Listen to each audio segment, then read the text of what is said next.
pampagisa, pampasarap, ang daming ititimpla. Luto mo yan with Knorr Liquid Seasoning. Mula luto tong plato, sarap panalo. Luto tong plato, sarap panalo. Luto tong plato, sarap panalo. Luto tong plato, panalo ang luto mo.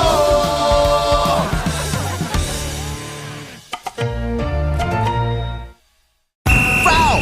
You know your scalp can get up to 5 times more dandruff? Get triple anti-dandruff power. Supercharged with Clear. Hey, you! Did you know men have 1.4 times weaker scalp? Get a shampoo that's 100% made for men. Supercharged with Clear. Enemy alert! Your scalp gets 1.5 times greasier, causing dandruff. Get triple anti-dandruff power. Supercharged with Clear. Stop and pull over! Your scalp gets 1.5 times sweatier. For cooling power, supercharged with Clear.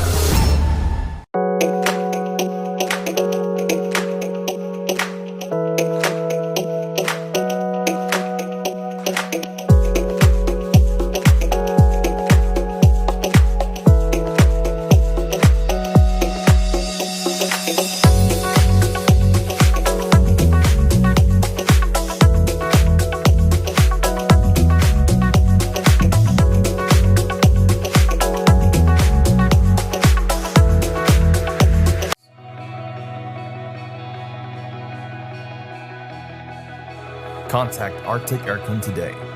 Let our team of experts provide the perfect solution for your cooling needs. Stay cool, stay comfortable with Arctic Aircon, your trusted air conditioning rental and services provider across the Philippines.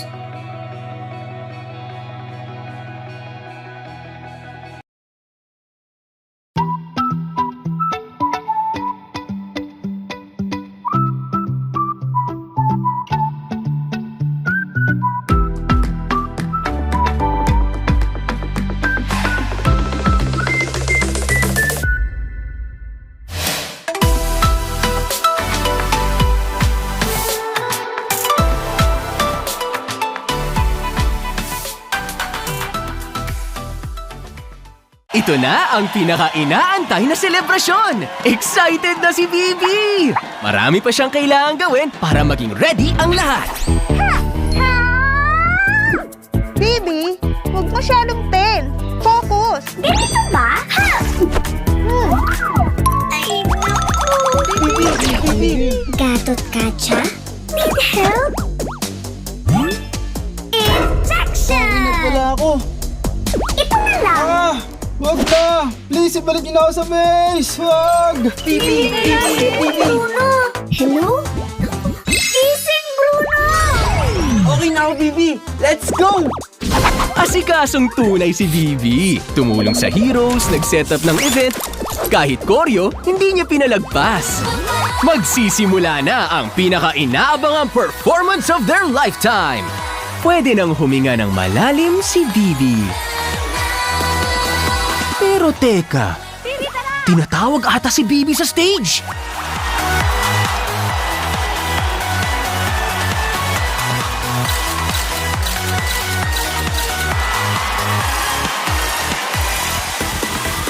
Todo kilig, todo bigay, todo ang saya ni Bibi. Dahil sa pagkakataong ito, si Bibi naman ang bumida. Nice to meet you!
Navigators safeguard the lighthouses across the Nexus Sea. It is a responsibility that we must uphold.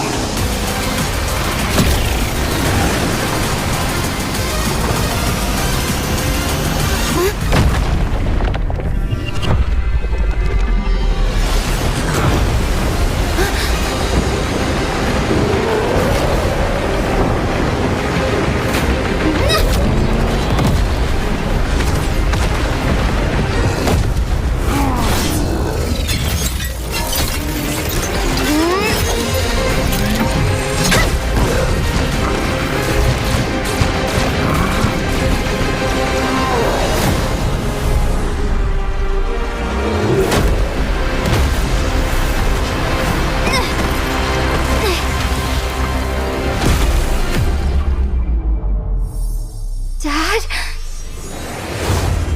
I'll always be with you.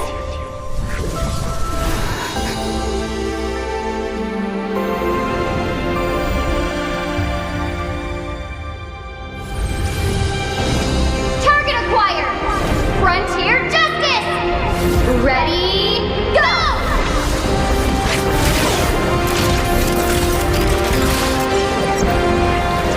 For all the Laylas out there!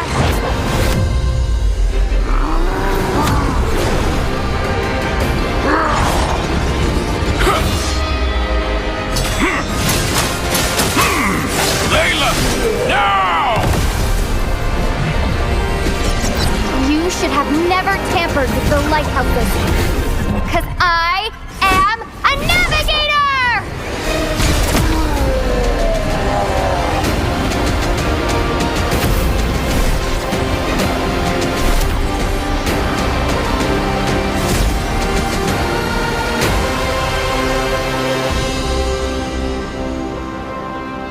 I'm gonna be the best navigator ever! I know you will. I thought it was finally over. Until I heard the whisper of the void.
Malakas,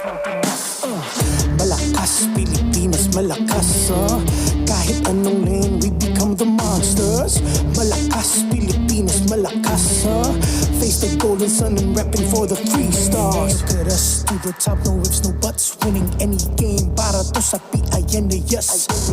Di mo matitinag aming bosses sa new level, nasa kalye man o mobile, you know I become a legend. Listen, open fire, we unite, we winners.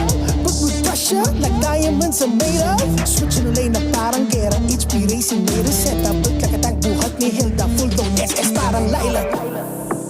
Susundan ko ang iyong bakas, kasama pataas, tagumpay natin to. Dahil tayo'y malakas, para sa Pinas. Nasa amin ang alas, hindi to atas. Kinikilala sa taas kasi kami ang malakas, para sa Pinas. Nasa amin ang alas, hindi to atas. Kinikilala sa taas, ganito kami sa Pinas. Yeah.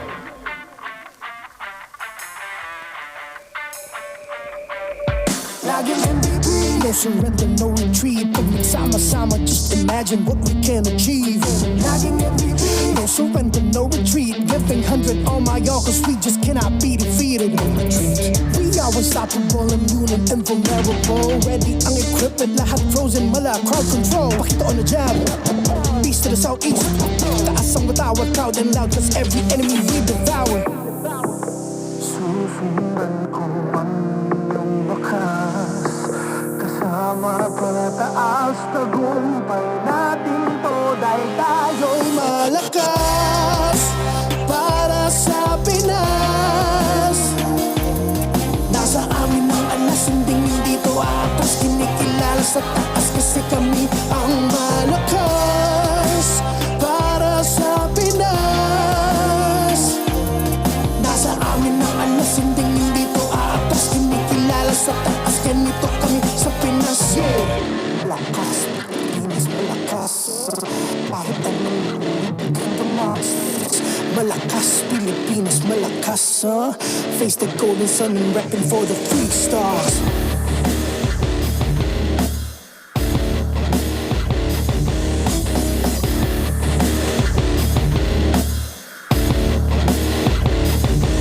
Ang lakas ng Pinas, reunite, we the stars. Ang lakas ng Pinas, reunite, we the stars. Ang lakas ng Pinas, reunite, we the stars. Ang lakas ng Pinas, we the stars.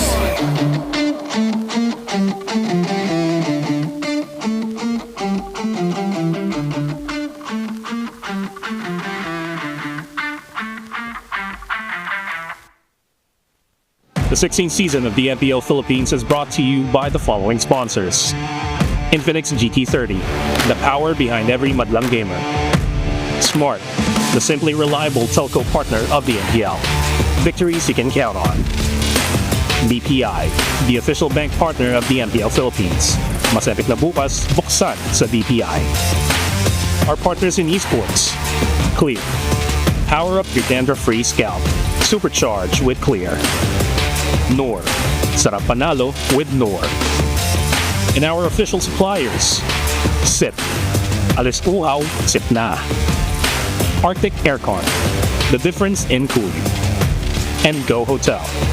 Tara na sa Go Hotels. Let's go explore more. Don't miss any action by following the official MPL Philippines pages and subscribing to our YouTube channel. Follow MPL Philippines on TikTok for more content. Witness and experience a new era of MPL Philippines Season 16 playoffs live at the Caneta Astrodome. Go to the official MPLPH website to secure your seats. No ticket, no problem. You can still be part of the MPLPH playoffs hype. Experience the action live at the Superfan City Festival grounds and join the free watch party. Don't miss the fun, freebies, and the ultimate Superfan experience. And to ensure the equality and fairness of our games, MPL Philippines is also monitored and supervised by the Games and Amusements Board.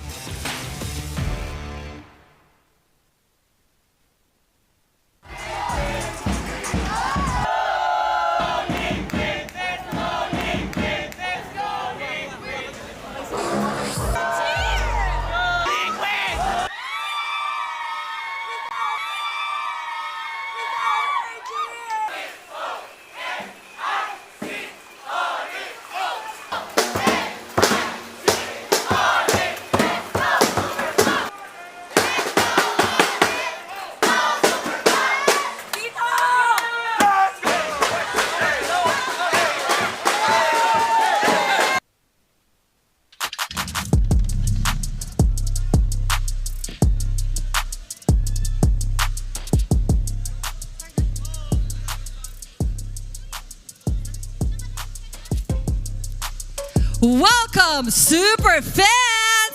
This is day 2 of our playoffs. The road to immortality has narrowed as only 4 teams are destined to walk in their respective journeys.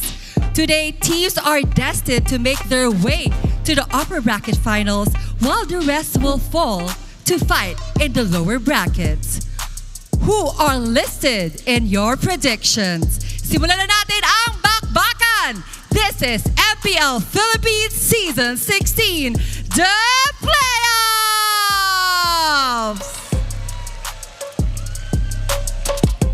And to officially open our show, let's welcome Sony Music's top Pinoy hip-hop collective, Unexpected.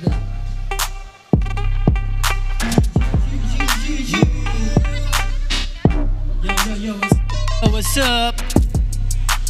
What's up? Yun, sound check. Ayun, bago pala kami magsimula, maraming salamat nga pala sa MPL, Sony Music.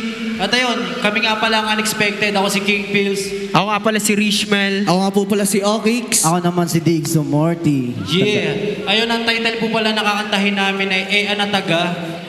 Lalabas na siya sa November, ngayong November. Abangan nyo. Una natin patagalin to. Okay. DJ, play mo na yan. Let's go. Yeah! Okay ba tayo lahat dyan? Let's go! Let's go. Dito, okay ba tayo lahat dyan? Malakas dito.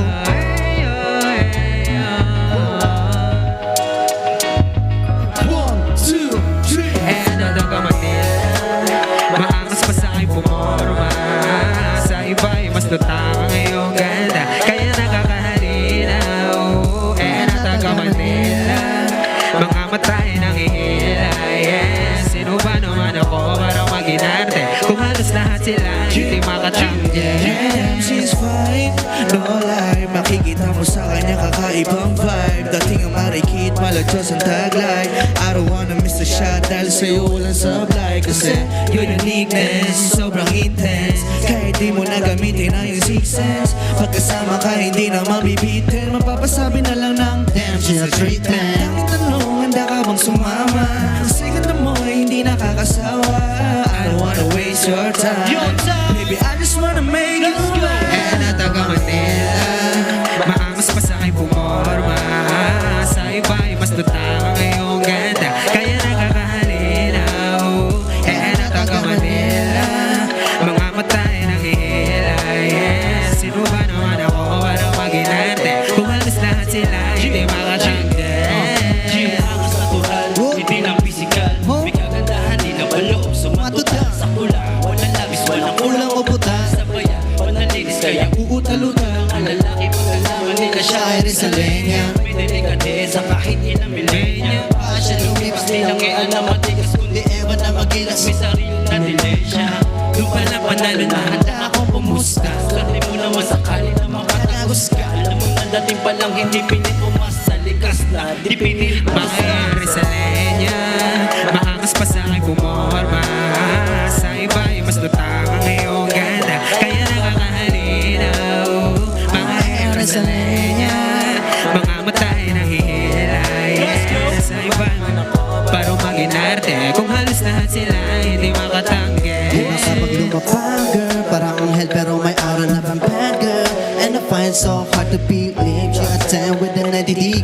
Cause you're perfect, I hate something na naanggal. You got my whole attention, no one can divide it. Got me worshiping you just like a divine. Yeah, can you be mine, baby? I don't get excited. Praising your beauty even for a million times. I kiss you, girl's fine, pero iba kapag dabawin niya. She got smile, pero di yung tipong vibe kila. She got sass, kaya pari ako nahila. Tigasano, alam mo na yan, di ba? Mga daway niya, maangas pa sa akin pumorma. Sa iba'y mas lutang ang iyong ganda, kaya nakakahalinaw. Mga daway niya, mga matay nang hihila. Yes, sino ba naman ako para maginarte? Kung halos lahat sila hindi makatanggi. At kawan ka, mamay, panis sila lahat di magkasabay. I'm sorry but si Juana, girl, she's so fine. Nahira jud sa uban, you know. Iba siya manamit, iba ang kanyang dati. Kala mo galit, ganun pala siya maglambing. Ay sana ay makuha, magpapala ng tadhana. At magiging asawa ko ang natatangin talaga si Juana. I can't deny you amaze me, and I can't forget where you've done. You changed my life, yeah, you gave my life, yeah, you shine brighter than the sun. Mga yang sa buwana, mga masasa na kumorma. Sa iba'y mas natang iyong ganda. Mga yan sa buwana, mga matay nang ihila, yeah. Sino ba naman ako para maging natin? Kung halos lahat sila hindi makatanggi.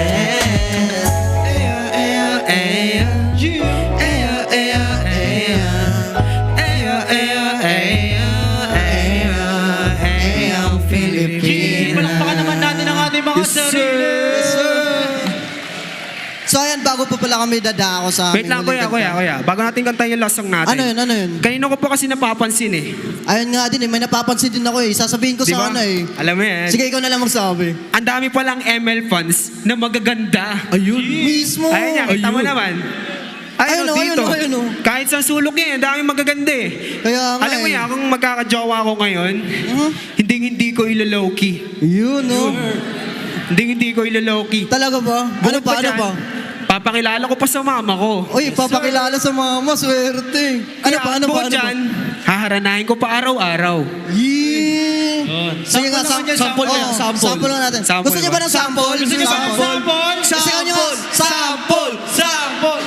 Habang buhay na ako sa'yo, kaya ipakilala mo na ako sa mama mo.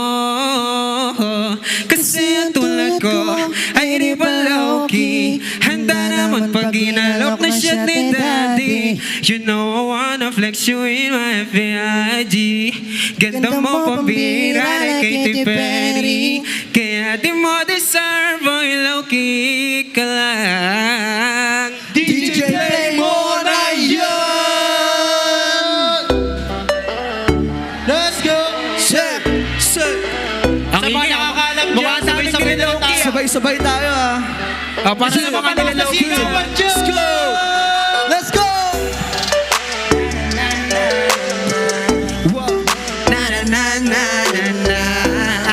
Let's go! And 1, 2, 3, let's go! Habang buhay na ako sa'yo, kaya ipakilala mo na ako sa mama mo.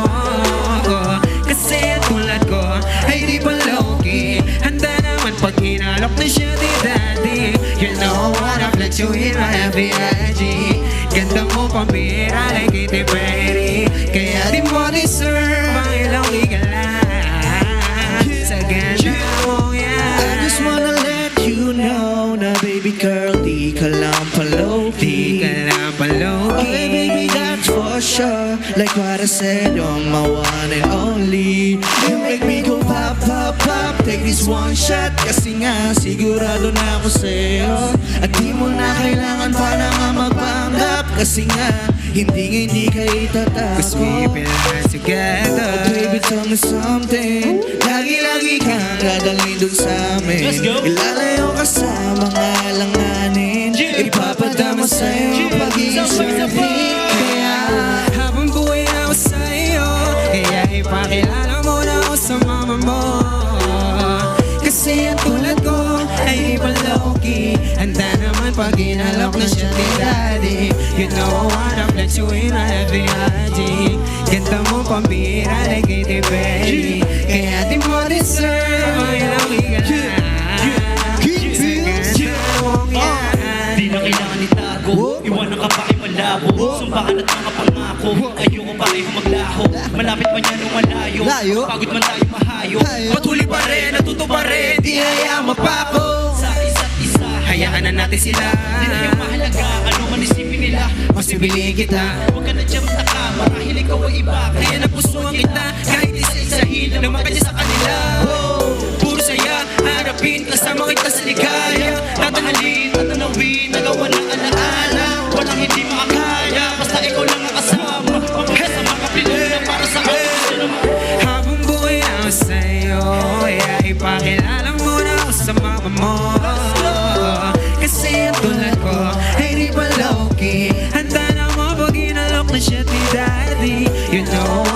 flex you in a FBIG.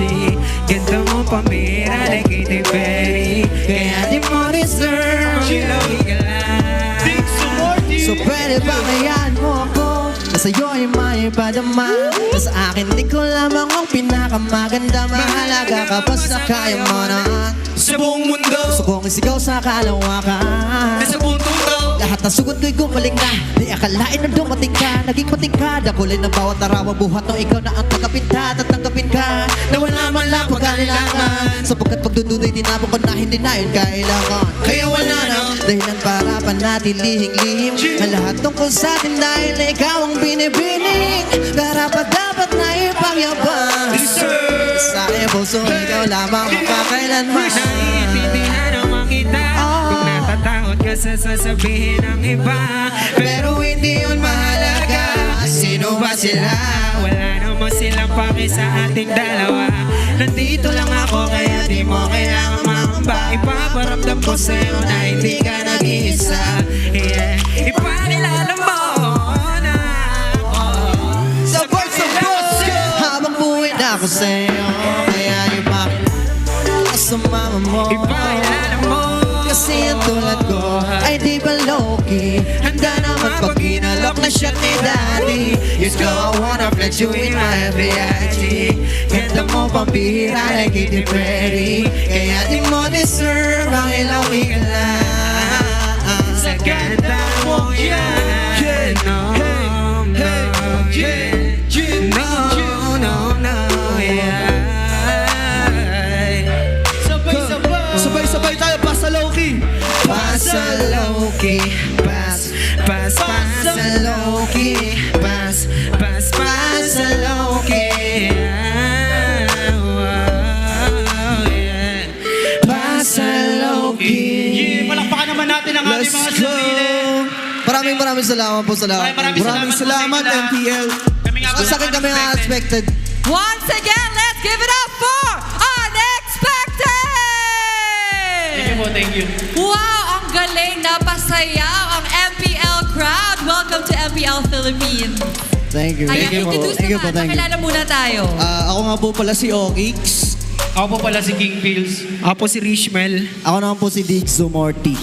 And kayo ay Unexpected! Ganon, sabay na sabay. Ano naman ang feeling nyo na nakapag-perform kayo dito sa MPL? Masaya po kasi sobrang hype ng crowd. Isa pa, andito yung mga idol namin, yung mga ML player. Tsaka first time natin First time namin dito. First time namin dito. Isang malaking opportunity para sa amin to. Tapos marinig kami ng mga idol namin na ML player. Tsaka yung crowd sobrang solid nung pag-welcome nila sa amin. Maraming salamat. Tsaka ang daming magaganda ng mga fans. Hindi ako maganda. Meron isa sa inyo dito na sumusuporta, ang GF. Pakilala mo naman dito. Shoutout sa girlfriend ko, Chelsea. Chelsea! Kinikilig si Chelsea, oh! Sweet, ang sweet. Sana all! So, nabanggit mo nga na fan kayo ng MPL. So, sino ang sinusuportahan niyo na team? Sa akin, ONIC. ONIC talaga. Grabe! Raise your flag! ONIC. Sino ang bet mo sa ONIC? Si Kelro, syempre. Ay! Kung may message ka sa kanya, nanonood siya, anong gusto mo sabihin? Good luck, tsaka 1v1 tayo minsan. Hinamon ang esports player! Okay, pero may iba naman tayo sa kanta ng Ea na Taga. So can you tell us more about it? Yung Ea na Taga? Siguro para sa mga babae na maaangas pumorma. Tsaka mga babae, para sa mga babaeng magaganda yun. Ang tanong, tagasan ba yung babae na yun? Yes. Kaya yun yung title ng kata, Ea na Taga. Yes. Tagasan nga ba? Bakit meron ba kayo napupusuan? Depende sa chismis. Bakit yung chismis? Ano yun? Sa kanya kasi yung verse niya, kasi paliwanag mo yung verse. Taga Manila. Taga Manila. Si Chelsea nga. Yeah. Ikaw naman. Ako naman, mga Rizalenya. Mga taga Rizal. Ganun. Mga babae taga Rizal. May taga Rizal dyan. Meron ba taga Rizal dyan? Shoutout sa inyo. Siya. Si Mama. Okay. Ikaw naman. Sa akin naman po Cebu. Cebu. Mga ang taga Cebu. Mga kagwapa. Taga Cebu daw dun, no? Ayun, taga Cebu, ang layo. Di ba ang gaganda nila? Ayun, Gwapa naman talaga mga Cebuana. Yes. Ikaw naman. Sa akin naman, Davawenya. Mga taga Davao. Oh, mga taga-Davao ba dito? mo, taga-Davao. My dad's from Davao. Kaway-kaway. Nilindol kasi sila eh. Kaya di nakapunta. Yun. So, stay safe sa mga nasa Visayas at Mindanao. At syempre dito rin sa Luzon. At plug naman, bago tayo matapos. Sige, plug mo na. So ayun, pwede nyo rin po kami i-follow sa mga social media like sa TikTok, sa Facebook, sa YouTube. Ayun, search nyo lang po Unexpected Music or Unexpected Official. Ayun, makikita nyo na po yun doon. Tsaka papalabas na yung MV namin na Anataga ngayong November under Sony Music Philippines. Yes, sir. Kaya dapat abangan nyo yan. Maraming salamat. Alright, thank you so much. At dahil napasayan nyo ang crowd ng MPL. And before we hand it to our panel, let's watch a recap of yesterday. Super fans! Ito na! Magsimula ng tunay na bakbakan. Samahan niyo kami sa aksyon at maging saksi sa lakas ng Pinas!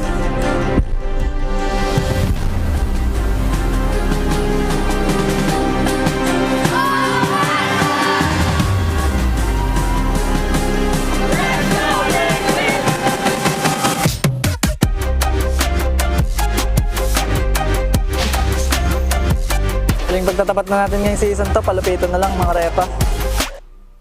Alam niya na TLPH, very smart targeting. Sa pagkakatanggal kay Black Easy, eliminated agad yung frontliner, yung setter na meron na T-Falcons. Ito yung combo mula sa tech charge! At tuloy-tuloy na pagiging agresibo mula sa bagas pero na po ang shot ang dalawa. Ito yung combo mula sa tech charge! At tuloy-tuloy na pagiging agresibo mula sa bagas pero na po ang shot ang dalawa. Kuha na pa ko, hindi naman kay OG itong si JP. Pero naman na lahat. Si JP buhay pa rin. Ako tinatignan siya si Black. Diyos may matalikod, nakuha na kagad ng dalawa. Isin itong kaninang rover na si Uber. Pero si Cartesi nakuha na yung pagong. Pero si Kyle mamamatay din. At tumagan na napuruan. Magiging apat pa. Inaatak, sumigaw ang cavalry para sa kanilang ikalawang puntos dito. At sila ay match point na. Gagalingan namin para makapasok kami sa top 4. Nagawa pero hindi pareho nakuha ang pag-book. Nakuha na ni Cortez, atras siya dito pero sabi ni Sanford, dapat pa ba natin? Huwag na nga lang, kaya may ipitara si JP, wala siyang patakas dito. Kiniskis na lang niya yung mukha dun sa pader niya. Huwag na nga lang, kaya may ipitara si JP, wala siyang patakas dito. Kinisang lito ay nakabawi din naman ng Ken. Pero JP yung papanukoy, kailangan sa likod! Pero sa may pantalikuran, si Making it a triple kill! At kayo sa game number 3, kakayanin na bang i-extend ng Team Falcons ang kanilang kalamangan na pag-stay! makakapatay siya dito at ang matitirang Titan nahahagpag patungo sa susunod na kabanata. Walang iba kundi ang Team Liquid Philippines! Salamat sa mga sumuporta sa rin sa amin kahit na di maganda yung regular season namin. Masaya pa rin kami na nakaabot kami ng playoffs. Supportahan nyo lang kami, bibigyan namin kayo ng magandang laban. Sana makatagos sa mga rookie of the season. Ito na eh, nandito na eh, lalaroan na lang pre. Steve, dami tawal dito kay MP. At si Sai na balik for the third time. Ang magwawagi habang si Benny nakuha na ng kilid. Ayan na nga, magsisimulan natin nila dito kay Chuck. Ngayon tayo malibag sa may madalikod. Yung pagokay buhay pa rin. At si Kanoy namatay. Kasabay pa nga ni MP na King. Mapapamatay si Zaida. Si Benny ay buhay pa rin. Pero sasabot siya sa kamay ni MP. The Battle of the Mind Games. At ngayon, ramdam din natin ang pag-iingay, ang mga pana ng mga minds. Throne of Ruin. Kaya si Kaloy may ipit. Kailangan na matras pero si Benny! QT ay nakapatay! Dalawa pa ang nailista. Hindi pa pala tapos sa pananalasan ng bagyo dito kasi si Dosh siya magiging next. Triple din para sa bagyo. Tuloy na nila ito at sila ay match point na. Tuloy ni ONIC charge. The layer! Kulang ata sa reinforcement dito ang TNC. Wala yung kanyang mga damage dealer. Mapapatay ito si Sean. Courtesy of 3-Mar. Si Notion may nakadalawa na. Kailangan magtakuha dito ng TNC Proteus. Hindi papayag ang Twisted Minds! Talaga matapang kalahati yung buhay dito. Pasok pa si Zaida sa likuran. Napatay na rin ni Sean. Tuloy-tuloy pa rin ang pagiging agresibo dito ng TNC. Aabutan siya and nandun yung setup. May follow-up din ba na mangyayari dito sa TNC? Hindi na ibibigyan na nila muna din si Jack. 3-Mar papasok na! G, walang tinamaan pero nandoon yung Beres Rage. Kaya lang dire-diretso na atasa. TNC Pro Team will get the final point. Sisiguraduhin namin na babalik kaming mas malakas next season. Which teams will find the upper bracket finals and face the lower bracket?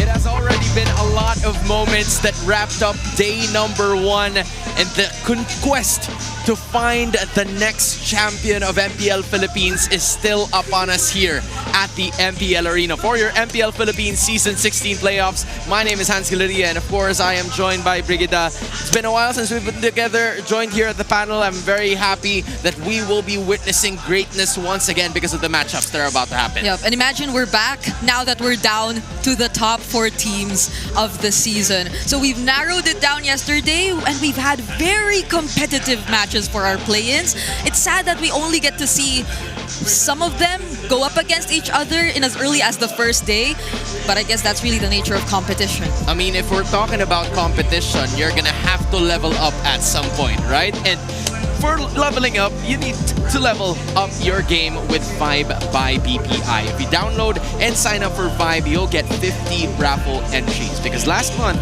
200 lucky winners received 1,250,000 diamonds. Yep, this month we've raised the amount for you guys, so you can potentially win up to 50,000 diamonds. That's a lot. All you have to do is download and of course sign up for Vibe now and begin an epic tomorrow with Vibe by BPI. Brie, what can you buy with 50,000 diamonds? 50,000 diamonds guarantees you both aspirant skin, maybe? Yeah, I'm gonna ask more about you on that because you also have more data, more GG as you experience the winning power of Smart's Only 5G and enjoy it with a Smart Digital Prepaid eSIM. Smart, the simply reliable telco partner of the MPL. Victories you can count on. Okay, now we list it down. You get the aspirants, you get something else, you got a lot of things, you get supervision. Because this tournament is monitored and supervised by the games and amusements board. So yeah, now we got that in the clear.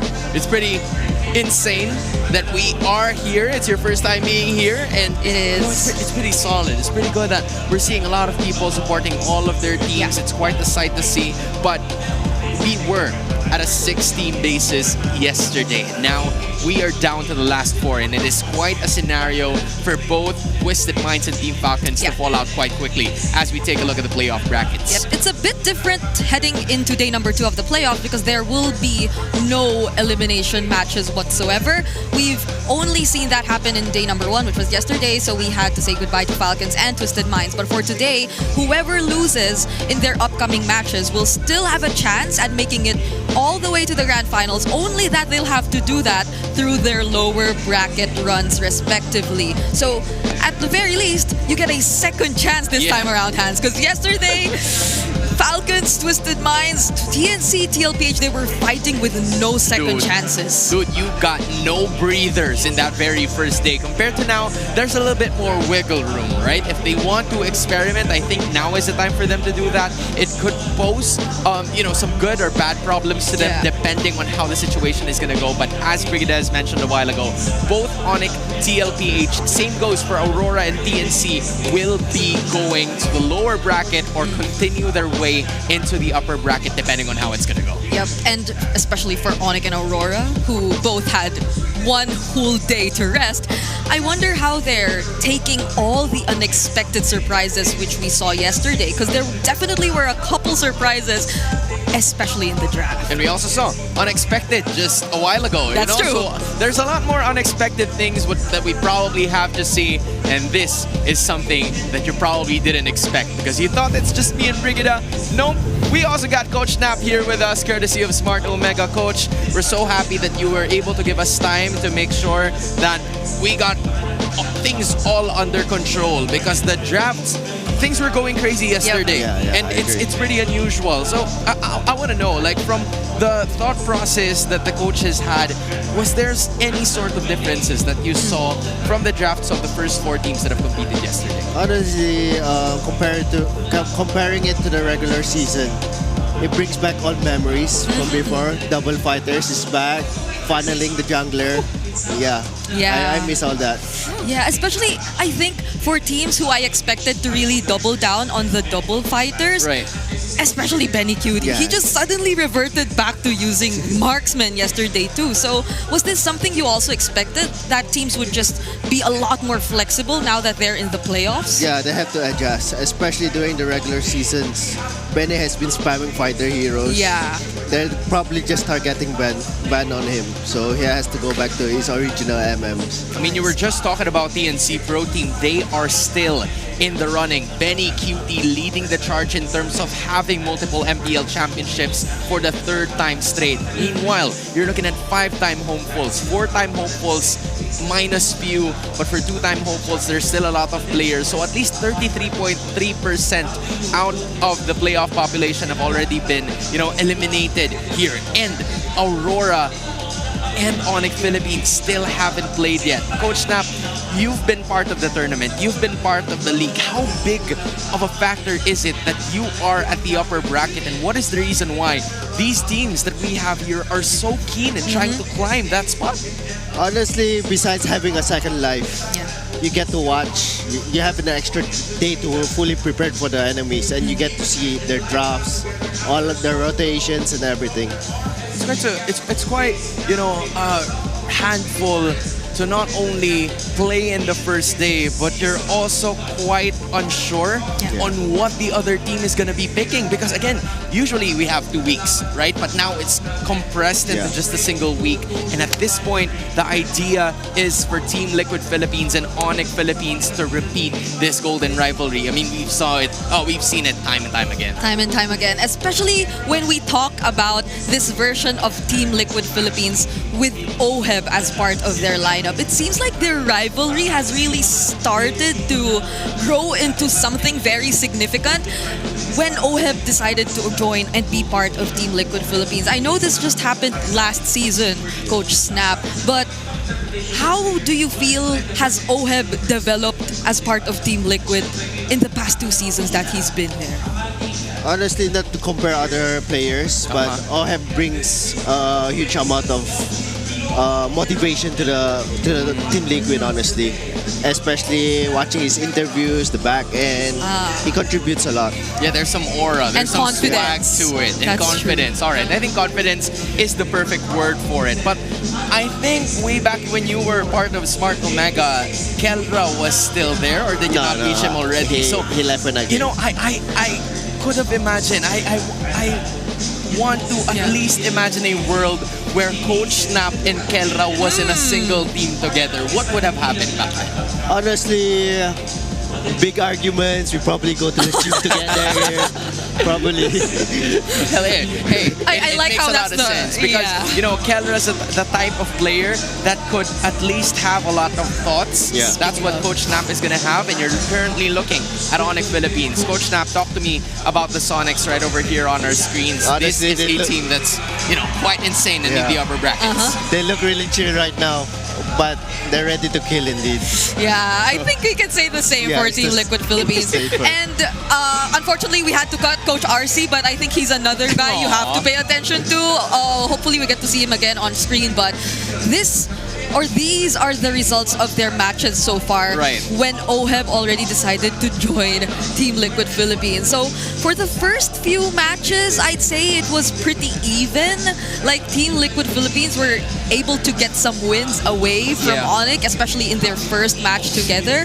But this doesn't translate all the way. Yeah, this is a 1-1 situation in terms of the MTLPH Season 15 regular season.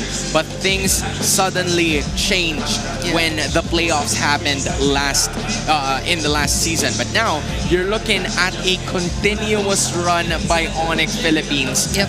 And it's quite difficult, for Team Liquid Philippines because it seems to be their kryptonite, Coach Snap. Yeah. What makes ONIC so strong against Team Liquid Philippines in the recent matches? Honestly, the identity of ONIC, they control the early game, especially laning phases.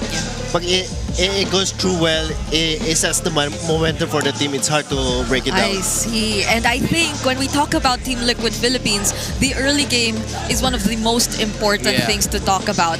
Especially when you see teams actually get to snatch away the first turtle from Team Liquid. Things really change for them and how they're able to accomplish the Liquid Stampede. And that's what happened yesterday. Yeah. When they went up against Team Falcons. I knew you were watching a lot of those games because obviously you're a coach. You want to take note of all of the action here, but basing it on the graph, there were some moments where it went past 18 minutes, but it seems like 18 minutes is the hard stop of Team Liquid Philippines whenever they play. Yeah. In my opinion, especially controlling objectives fight, Liquid stands out more. All through because of Sanford's hero like Yuzong, Lapu, Alice. Yeah. Especially if they go heavy on the fighter lineups, which somehow is becoming the trend. And I believe it's not just for Team Liquid Philippines. And even statistically speaking, Team Liquid Philippines seems to be the weakest when it's past the 18-minute mark. They have a 46% win rate when we talk about the 18-minute mark up.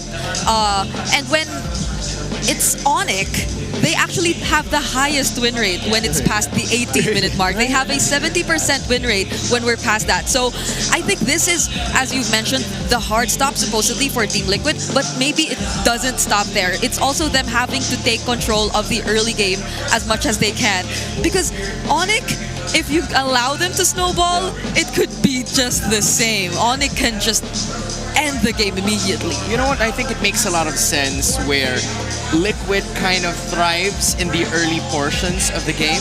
And at some point, for ONIC, it's quite difficult. But now, we're going to be joined, I believe, by our panel as well. And they are right over there. So nice. Hello, boys. Leo, hello. Meet Coach Snap. I know you've seen each other for quite some time already, but hey.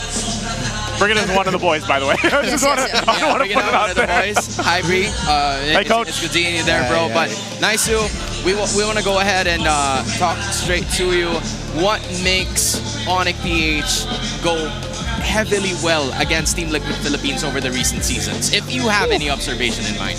I guess my biggest one is both these teams, we've talked about a lot of the synergy that both of them have. I think that's one of the things, and it's just this history, this golden rivalry that's built up over time, man.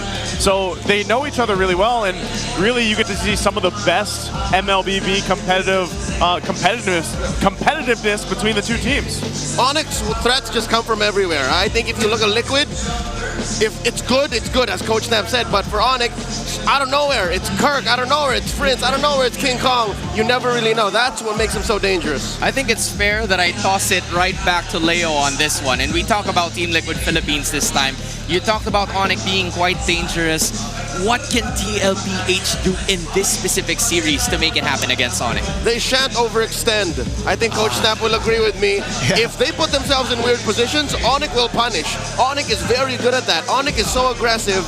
Liquid has to respect that. So wait for their moment, and then that's when they strike. Never make mistakes that ONIC will take advantage of. Yeah, I love the idea.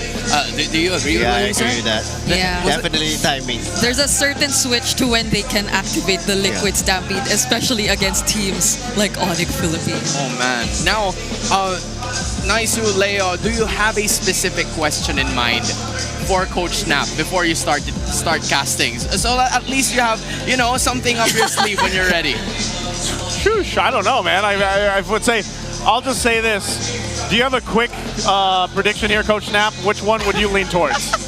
I'm putting you on the seat. I know it should be hands, but here, this is me. I'm safely over here. You can't get us. Can I send one to the lower bracket and make them win? Are you okay, go ahead. Okay. Who are you going to send to the lower bracket? The same situation as before. ONIC. ONIC wins. ONIC climb. Yeah. Okay. Okay. I accept that. I think we're safe here. Yeah, it's pretty solid here. Gentlemen, it's nice seeing you at some point, and I hope you're going to chill there over. So that's Naisu and Leo, the English broadcast. We're going to see you guys in a bit, okay? See ya. All right. They're doing we're going to handshakes. shake your hand. Okay, just a shake hand. It's a wireless handshake. Yeah, it's so... But yes, Yeah. that's ONIC. I'm happy that it was Naisu who asked that question because I think Yeah. it would be a little awkward if I asked him and I was placed in a different situation off broadcast. He would scold me. And again, he can't get them. And once the game starts, he can't talk to them either because they're because already he's gonna have to talk to He's us. forced to talk to us. Yeah. And that's what excites me because like even beyond the draft, especially going in game, we get to observe everything Right. alongside Snap. But now that I mentioned draft, there were a lot of surprise things that came in yesterday. How much of a surprise is the Yu Zhong for you? I think that's one of my biggest questions because yesterday it just suddenly appeared and it was never part of the regular season. Honestly, it's been a pick that I always wanted to pick, especially with the YSS meta. It's a typical marksman. It's easy to zone, especially Fedrin before. It's easy to zone as well. So yeah, I'm not really that surprised, but thank God Sandpot wasn't back. I think it's about time, right? And maybe they did need that because like there's so much attention on JP2. You know, I'm happy that you've been mentioning heroes because there were some heroes that appeared yesterday that we didn't usually saw in the regular season. But hey, that's for another conversation because here is Wolf together with the Howl.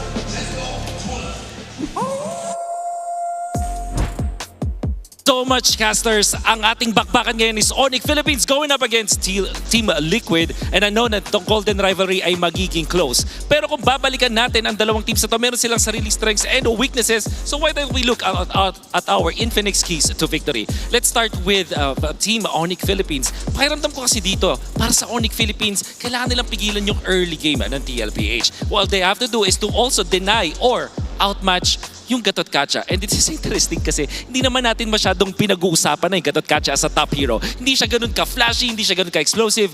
But TLPH knows how to capitalize on this, especially in the early game, kung paano niya ginagawa ng paraan na puntahan yung kanya mga nakakalaban and then eventually converting into turtle fights. Yan ang strength ni JP na nakita natin ginamit ang TLPH versus Falcons yesterday. In fact, inago pa to ng Falcons. Pero hindi naging successful ng Falcons. Now it's time for ONIC Philippines to outmatch or deny that hero. Let's talk about the counters din dun sa XP lane hero. Pakiramdam ko kasi itong si Sanford, parang nakikita natin na sobrang lakas kapag siya yung nananaig dun sa lane matchup. And in this scenario, ONIC Philippines versus TLPH in the draft, kailangan mas mahuli yung hero ni Kirk para naman malaman niya yung makakatapat niya dun sa XP and then eventually win that battle, especially the first turtle na strike naman ng TLPH. Now looking at TLPH, they have to force ONIC to have a single carry draft. Anong ibig sabihin nito?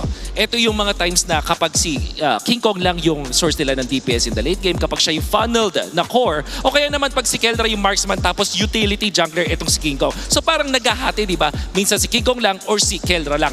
Dapat ganun na maging scenario para sa side ng ONIC Philippines for TLPH to win because it seems like ONIC Philippines, they are struggling kapag ganun yung mga scenarios. Now, let's look at the hero pool naman nitong si Oheb at yung play of form na nakita natin mula sa kanya. I think this is the time that they can capitalize in the gold lane dahil alam natin para kay Oheb mas marami siyang nagagawa over Keldra when it comes to the hero pool. Sobrang ganda ng ipinapakita ni Oheb ngayon sa ating bakbakan dahil sa ating mga laban dahil dun sa hero pool na meron siya playing those fighter gold lanes. And I'm sure that Keldra also uses it. Kaya lang hindi ganun ka-successful as we are seeing from Oheb. Etong Oheb versus Keldra matchup is gonna be exciting and I want to see them walk into the stage. Let's welcome our teams.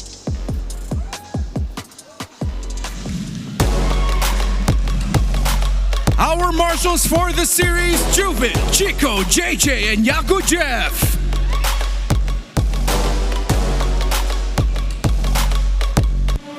After surviving the play-ins, now Team Liquid has to face the Sonics making their playoffs appearance, fighting to get their title back. Here's Kirk, King Kong, Super Fritz, Brusco, and Kelra, ONIC Philippines!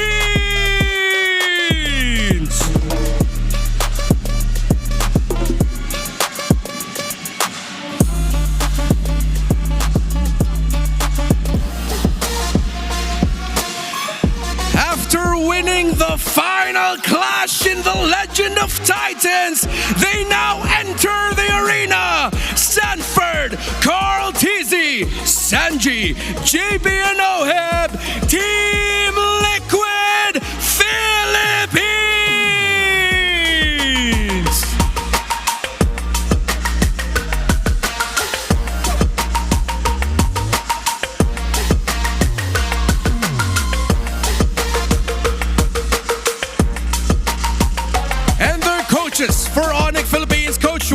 for Team Liquid Philippines, Coach RC.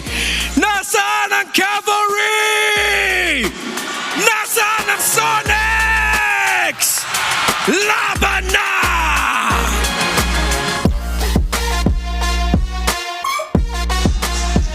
It's Thursday prime time, and I'm saying that at 2 p.m. That is how insane of a matchup this is between ONIC Philippines and Team Liquid. We don't need no introductions with those players. You already know who they are. They have been mentioned by Renmar. You've been seeing them in all of these matches. But for ONIC and Team Liquid, they need to win this series. As basic as that to make it to the next round. Yep. I guess the most I could say is paying attention to whether or not King Kong gets his hands on the Lancelot again, and how effective are they gonna make that or be able to pull that off against Team Liquid Philippines, who does feel like they're also on a momentum. And it's not just them, it's also Coach RC, who's been very vocal even in his interview post-match just yesterday, that he sort of blames himself for their previous loss, and that was also against ONIC. So he definitely wants to redeem themselves, redeem Team Liquid Philippines this time that they're going up against each other again. And Coach Nap, the chip is quite similar for these two teams. Where do they actually differ? Honestly, just the first birth rate and turtle control, honestly, just a tad bit. Yeah, it's so close. It's so close, and I think that is how they've been playing from the start. The early game is of the essence here. When we go back to the Infinix keys to victory that was brought about by Wolf a while ago, he emphasized for Team Liquid Philippines, you have to force ONIC with a single carry hero. Is there an immense difference whenever there's a single carry compared to when there's dual carry compared to these two teams? Honestly, Kara Prince can carry as well. If they funnel it all throughout King Kong, there's only one target that you need to kill during the clashes. Yeah, I see. That makes it easier. Yeah, and I think even when you look at the numbers, the Lancelot has an 11-6 win rate. I could hear the screams from all the audience. Yeah, they're absolutely ready. And the Yi Sun Shin, it's like they're struggling to make it work. You know, you've been saying that you've been hearing things, right? That's the crowd. I think it's time for us to hear the players here. The Smart 5G Big Test. Boss, may papatunayan ako sa'yo, Coach. Win streak kami nung M6 eh. Win streak kami. Win streak. Pati sa ice cream eh. Si top 3 Alpha eh. May papatunayan ako sa'yo, Coach. Hindi sa kanila. Si Kirk, bawal magalaw buhok niyan. Magalaw na lahat, wag lang buhok niyan. Game na ba to? Check ping na ba to naman? Nahiya daw si Kirk, guys. So, ang gusto niyang iparating na message sa inyo, sa Sonics dyan, welcome sa Cuneta Astrodome. And thank you sa pagpunta. Thank you so much sa pagpunta. Thank you sa time nyo and sa effort and sa suporta and sa love. Thank you so much. Thank you so much and welcome to Cuneta Astrodome. Message ko naman ya. Bulong ko lang. Okay. Message ko sa fans, thank you sa magpunta dito, tsaka supportahan nyo kami hanggang dulo. Yun, di ata gulong yun Okay guys, so hindi daw sapat ang isang thank you. Thank you 1,000 sa lahat ng fans. Ping daw, check ping. Solid guys. Falcons, nice game sa atin. Nagdumaan din kami dyan. And alam ko makakabawi pa kayo. Yun. Ganda, ano message mo kay Pew? Boss Pew, solid ka pa din. Sobrang last ka pa din. Boss Pew, ikaw pa rin ang GOAT ko. Nire-respeto kita sa player. Diba? Tama. Ikaw, message mo kay Flap. Message kay Flap. Flap, magkana na lang tayo. Mag-show match na lang tayo. All-Star PH, let's go. Pusong Pinoy. Hashtag Pusong Pinoy, Flap. That's how it is for Carl DZ and Sanji, basically asking, Few and the rest of Team Falcons for another show match. And I think it's gonna happen pretty soon. Miracle, if you're listening to this, I know you're hearing us. Make it happen again, okay? We trust you, we believe in you, and we will also believe in whatever Coach Snap is gonna say at this point, because, yeah, he's here for a reason. It's to give facts between these two teams, it's ONIC and Liquid. Yeah, I hope that happens, although Sanji is very picky with his teammates, I feel. Yeah, he doesn't want DJY. Yeah, he doesn't want to team up with certain people. So we're looking forward to that show match, because I feel like even Team Liquid Philippines, I was expecting them to say a bit more about ONIC, but it felt like they kept mentioning Falcons. Yeah, an open message, but for ONIC Philippines, this is the first time that they're playing. Coach Snap has already mentioned that there's a huge advantage when you're looking at ONIC, but in terms of them making it into the upper brackets, sure, they're already there. But what else are you waiting for them to do to get to that next level of play that they need to win the championship? Honestly, show something new. Bring back the M-Words quality ONIC lineup. Because they haven't, because they were saying that. Coach Wynot specifically. Back when I was on stage, they've been telling me that, you know, we haven't reached our full potential yet. And to you, Bri, what does full potential ONIC look like? Full potential ONIC looks like there's absolutely no window of opportunity to turn things around when you go up against them, and that they always get to start things clean. Although there were moments that it doesn't happen all the time, it's as if when you go up against ONIC, you could never feel at ease no matter how big the lead is against them. Because they're very capable of finding these small opportunities that turn into that massive turnaround for them. And that's the kind of ONIC, I'd say, that was really terrifying back then during M-Series. And in the naked eye, right? I think, Coach Snap, you would understand this. King Kong has mentioned that it's more difficult now to go level 15 in 9 minutes compared to the previous match. Any details on that? Why does that usually happen? Due to the revamp with the roam item and especially the new maps. The post 5 with the roamers are much on focusing on mirroring the junglers this time, so you have no free farm at all. Those are free farms that have been completely regarded coming in from ONIC, but for second seed and third seed, it's the third seed winning only 4 out of 17 matches. That's not a really good percentage. We're looking at third ONIC defeating Aura Philippines way back then, and it's Execration also third, getting a win against Omega in Season 7. So it's been a while since we've seen a winner that was the third seed. So statistically wise, Team Liquid Philippines is quite at a disadvantage. And, you know, detail-wise, it is very certain. I think everyone needs to be aware that all the statistics are against Team Liquid Philippines for this season. Yeah. Being top 3 never really favored them. Having to go through the play-ins, which they were already able to overcome, also most of the time did not favor them. And us being in an odd season is something that oftentimes results into Team Liquid Philippines not really making it that far. So this season is really a challenge for them, and it's something they want to disprove, that they're not capable of going all the way, especially considering that now they're fighting for the Golden Road. So there's a lot of things at stake for Team Liquid Philippines. And ONIC knows that. There's more weight, there's more bearing to this match than a lot of people would think. And, you know, Coach Snap, we've always thought about the idea of all 6 teams right in between the regular season and the playoff, the break in itself. Everything goes back to 0. Yeah. Is that true? It's true. It depends on the scrim metas, honestly. Just what does usually happen back then? Like, why is there a sudden shift? Because sometimes teams that are at the top suddenly get weaker in between the break, and then the others suddenly, you know, rise up in terms of momentum.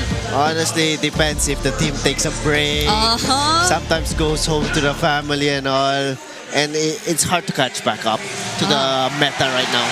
Yeah. So it's just more on dedication. Yeah. And that is exactly what they need, together with beautiful execution, to take this series and continue on their path to glory. We are now looking at the map draw, and from the looks of it, there were a lot of pickups already happening, but dangerous grass. I think this is one of the best map situation specifically for ONIC Philippines. Yep.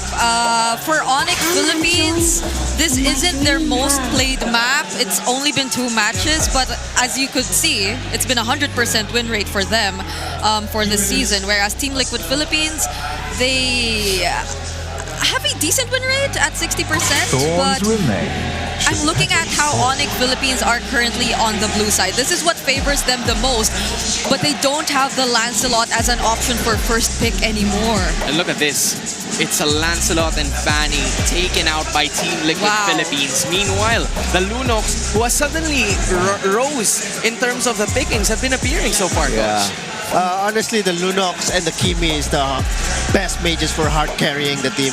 If you're gonna funnel it out through a jungler and a mage and go through a double comp fighters. That's how it's gonna be. So the Kimi and the Lunox, only the former is available as of the moment, and I think it could potentially be picked up by ONIC Philippines, but instead, here is a hero that we have not seen in day number 1. The CC finally coming up for ONIC. Honestly, it's a flex pick for them. We're at that point where, yeah, you have to consider that the CC and whatever gets to show up might be a flex pick, but the likes of the Alice are also still possible or up there. I think Team Liquid Philippines have been paying attention to that, but this allows for the Yi Sun Shin to get picked up alongside the Gato at Gacha. This is what a lot of teams avoided yesterday, but Team Liquid Philippines gets their hands on it. But it's also probably because ONIC are confident in what they're going to be able to get in this round of the draft. They have the CC in their hands, which is such a great answer to the engages that you could expect from the Gato Gacha, and they could just throw out the curtain call. So those are the team fights that we're looking at for ONIC Philippines. Although they don't have the Lancelot that they could pair up this time around. There are a lot of options for Prince. And just as we mentioned that, they took away the Kimi, which could have been a great pairing with the Gato Kacha as well. And what better way to show how confident you are in the first phase of the draft, if not by showing the joy of King Kong. They're facing confidence with confidence. Just like what Coach Snap has mentioned, Kimi, Lunox, 2 of the best mages that we have so far in the meta. But this is a joy.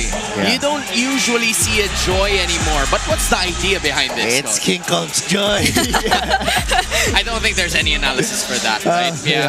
Man, it's quite a situation here for Team Liquid Philippines because they also got the heroes that they wanted. It's the Yi Sun Shin and the Gato Gacha. They're comfort as well. Now they can go Alice due to the fact that Chi-Chi typically counters Alice during the matchup during lanings.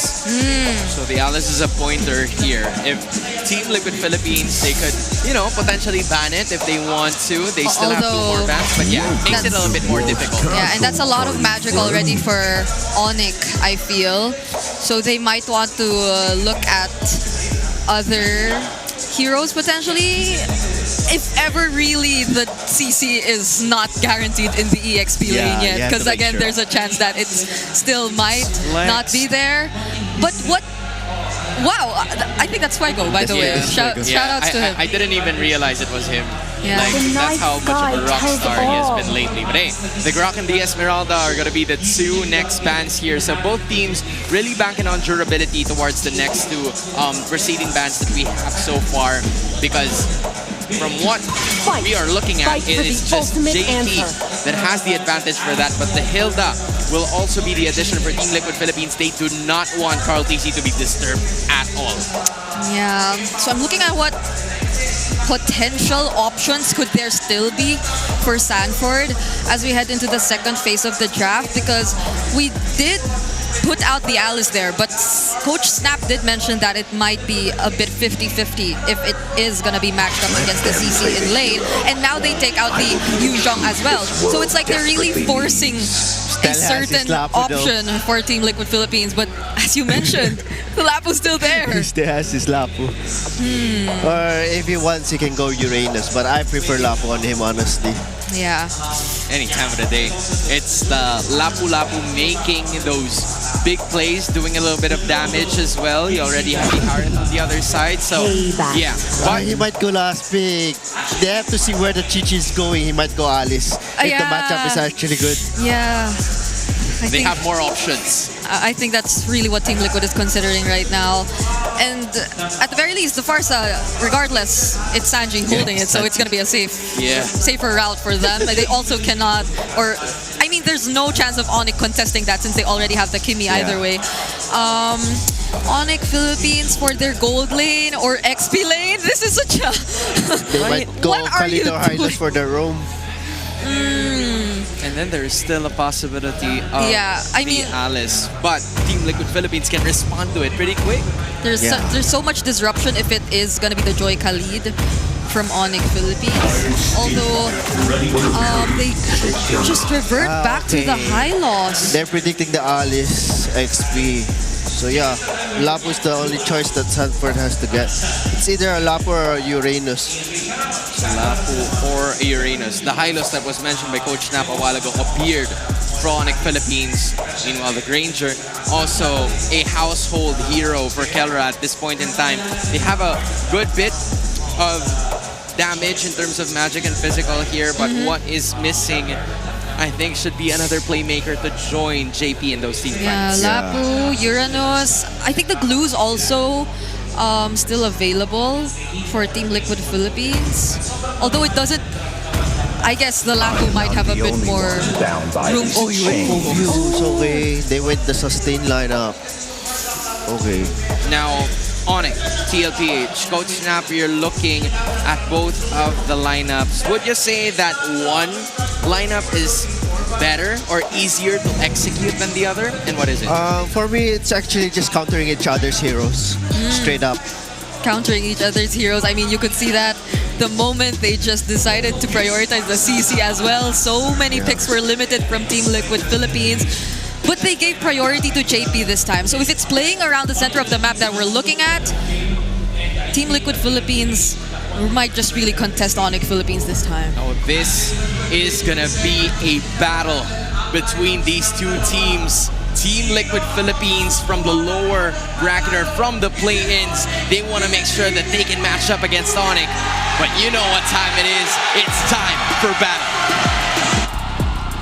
Thank you so much, panel. Hans, Brigida, Coach Snap to break down a game of one here for us in our first match of the day. It's a best of 5. It's the golden rivalry between ONIC Philippines and Team Liquid Philippines. It's nice to Leo to bring you the action. I'm so used to how Liquid drafts and how they ran through Falcons last night that looking at ONIC prioritize their hero, prioritize the Joy, and then slap that high loss back into the metagame like he never left. I need time to get used to this. ONIC needs time to warm up here at Cuneta Astrodome. I feel like they do. I would say, you know, both these teams have worked their way up to this point already. They want to be able to go ahead and get their foot out the door right away. Man, Hold JP, take the time. Look at this. What's going on here? Wait, oh my God, Fritz gets caught in the back. Carl Teasy punished his overextension.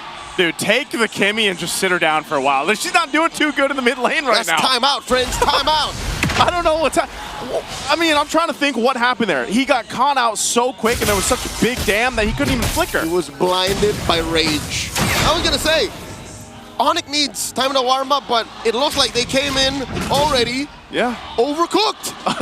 Don't let them cook, they're already cooking, man. I don't know. Again, at this point, it's nothing too crazy, but that first blood already, especially going to the hands of Carl Teasy, we've seen him do it before. And if he's able to go ahead and get a lead, especially on a hero like this, that YSS, it'll give them a better start into the first objective, which is this turtle coming up here shortly. That's what they call in the business a snowball. Yes.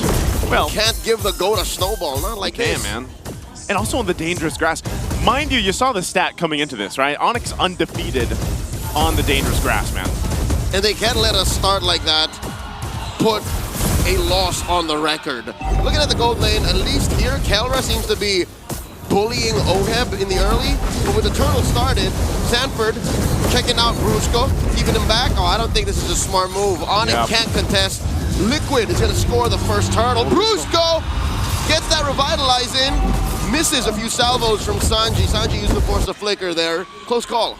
Yeah, look at this too, JP, just giving the information. Not level 4 just yet, but that was a better decision, I'd say, for ONIC to not contest that. Because we just mentioned the snowball potential here, and if they would have lost even 1 or 2 more members to that first turtle fight, that snowball definitely would be in full control. So they maintain it. It's nothing too big for TLPH. They do get an objective. They're a couple hundred gold ahead.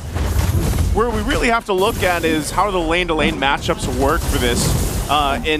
From down to the gold lane, where this is more common that we see between these two phenomenal gold laners, Kelra and of course Oheb, on a Harith and a Granger. Very standard. The rest though, Phobius, I feel like, has popped up more and more because he fits in that role where it's like, all right, you need that front line, but you also need someone to help peel if you have to, especially when a YSS is in a tow. That's Kirk. No. This is what you were talking about. Wow. He's able to punish overextensions and get in your face. We saw it last night in the hands of 3 Martisi with TNC moving on through the brackets. Now it's Liquid who's moving up in the world, 1,000 over ONIC by taking these baby steps. Hey man, it's starting, and it's not even the Baby Cakes duo that started this whole thing. You know, they got what they needed to do. They got the foot out the door, and you know, we talked about Team Liquid Philippines. Actually, the panel talked about this specifically. Getting into that momentum, getting into that stampede form, they need to time it. I think this is them timing it already in game 1. Oh no, Kirk might get another one on him, and it's the same duo who gets it. Carl Teasy in Sanford. I mentioned that ONIC can punish Liquid if they're overextending, if they're over-aggressive. Now it seems like the foot is on the other shoe. What do they do here? Opposite way around. The turns have tabled, and up top, OHEB pushes Kelra back underneath his turret. Oh, here's Brusco. Dropping that Salmon Force. In comes Brusco, forcing a flicker out of the Filipino sniper. Traction pulse, flicker forward from Fringe. No. This young man woke up and chose violence. What? Sanji flickers forward, almost takes down Kelra, and then Liquid scores their second turtle, 2,000 gold up. I mean, think about how much of a distraction that was. That OHEB just accomplished there, and doesn't even go down in exchange. Yes, you mentioned Turtle, second one of the game goes in the hands of Carl Teasy. And look at him, he's locked in. Oh my God, Kirk barely survives. He almost got ravaged once more, a third time by Carl. You know what? I stand by what we said before the match started. What's that? Right when we landed into the map, ONIC needs to warm up. They seem to be a little jittery, a little off. I would say they're quite a bit off in this game 1, man. We haven't seen King Kong anywhere. He's basically just stayed in his jungle because he can't really do too much. I mean, even a Joy, as quick and mobile as you are, you're probably going to get just overloaded with the damage here that we're already seeing from TLPH. I don't think there's enough of a box that they can play with. Sure, Brusco can drop the Glorious Pathway, can automatically stun one target, but in the face of what Liquid brings, it's not enough. The Traction Pulse isn't enough of a deterrent to let ONIC put the pieces that they need to be in order to deal damage to Liquid. Yeah, again, look at this pressure. TLPH is going to pop the conceal just to force Kelra off this tier 1 turn on the top side. Brusco will take a little bit of damage with that Feathered Airstrike, and Carl Teasy to keep him in check. They just want this objective. They can bully Kelra out of lane if they want to. Very efficient use of ults. Even if they did not fully commit to a fight, they got what they wanted. A clean push on the tier 1, and Kirk gets another one. Oh, it's King Kong! They switched it! Oh, they pushed Kirk off of it, and then it's King Kong who gets it. Just stay out of the lane, man. Come on. It's not a good lane for ONIC right now. It seems like if they are that side of the map, there's someone there to answer it, and Carl Teasy, full snowball effect now for this YSS. This is looking very Stampede-like, very Liquid-like from Team Liquid Philippines. 4.4K ahead. This next turtle should just be theirs as well. There's not really a position here for ONIC to fight yet because of just how much this lineup scales from TLPH and how ONIC needs that time to build up here. That's not going to happen even longer now because of the way the past almost 7 minutes have gone. It's a slow march. 4 kills. Nothing really much happening. Again, not a big 5v5. It's just Liquid pressing the buttons where it matters. Yeah. Liquid's putting salt on the wounds, not exactly on the whole being of ONIC. It all started with that first blood from Super Prince as he went down under that minute mark. Look at this, the fight under the turret though. Tier 1 mid. Not much. Not much. I was expecting them to engage there or something. Whoa, Carl though. That's Mount Shock around the park. Gets it. The passive. Able to trigger, switching from range to close range. Range to close range. And now King Kong dodging that AOG. Oh, here we go. Here comes the rest of them. They punish OHEB. Under a Salmon Force, finally on the board. ONIC get one. At least they get one on the board. It's TLPH just playing aggressive and strong and fast because of the fact that they have this kind of lead. So it's OHEB that goes down. He just admitted it too. Like, he didn't even have to burn the flicker because he was like, I'm just dead. But with that, TLPH finds themselves building up. Oh man, look at the real-time head-to-head between the junglers right now. Oh my God. 8 minutes up on reaching level 15. Oof. So what that means for a Joy is it's not going to be a good game until later on. Oh, force the flicker on the Sanji. The Glorious Pathway drop perpendicular to the angle of attack. Liquid here are staying on top of their toes. Because, again, what happened to OF, that was unfortunate, but they can afford it. Yeah. But I'm just saying, that happened maybe 1 more, 2 more times. Onic's going to close that gap. And that gold needs to go over to Kelra, or even Super Friends to an extent. He got the kill earlier on, but you know, scaling-wise, you see it just in terms of the jungle comparison, how much time they're going to need to build up. Now, as a team, they're going to need to be able to do that too. They've been holding on to this mid lane tier 1 turret though for a while now, but nonetheless, this first Lord, I think TLPH still clearly gets this one. ONIC can't contest anything. They're down on vision, they're down on box, they're down on zoning. I'd say you're right. Get something on Kelra, work on King Kong, but Liquid isn't going to allow that. They've been slowly marching forth and building this huge lead. It's still at 6K. I hate to say it, it's still at 6K even with that free pickup on OM. Is this one of those games where, again, you have to look at this lineup from ONIC and be like, all right, how are they going to be on the defense in the base? You know, can they? Is there a potential there to turn something around on maybe a little bit of overzealous pressure from Team Liquid Philippines? We've seen it happen before where they purposely push into the base when maybe they don't have to. And is that the time for ONIC to actually punish them and then turn this lead around before it gets even bigger? Unlikely, Joseph. Unlikely. Looking at ONIC's lineup, they only have the Glorious Pathway and the Traction Pulse to keep Liquid down. Maybe you can rely on the curtain call, but that means Liquid really, really dug their own grave. So I'm not counting on it. It has to come from somewhere else. You can't rely on Liquid making a mistake. Oh, look at this too. Even Kirk on the CC. The Holy Shield's going to go down in the mid lane. You know, Kirk doesn't have much of anything. He's got the War Axe, that's about it. Keep going with a cut. He's cutting, he's trying to do something, and this might be the only choice he has here. Feathered Airstrike dropped down, they got to deal with this Lord pushing in. What are they going to do here? Glorious Pathway, Brusco slowing down the bleeding. They do get rid of the Lord top lane. Slowly going to alleviate the pressure there too. ONIC get to keep their inhibitors. They're doing fine. All right, they hold on to the base turrets. We've seen this time and time again, even when a team has 7,000+ gold lead, the main objective on that first Lord is really just to grab those Holy Shields down, go ahead and reset, and get back to farming here. They don't want to go ahead and make that mistake or give that opportunity to ONIC to turn it around. And if you look at this, you know, you got to think, all right, yes, it can go to Kelra. Eventually, he's going to have the items here on the Granger. That's going to take some time, though. We're approaching the 11-minute mark, so he probably needs, like, I don't know, 5 to 6 minutes himself. But still, my main question is, like, where does, you know, King Kong come into this? King Kong is struggling, tries to get his orange, does hit the retribution right, and he will put Super Friends in trouble, forcing a Mount Shocker, throws out that boat, does survive. A salvo misses Prince, almost lethal. The Glorious Pathway to stop the rest of Liquid from driving in.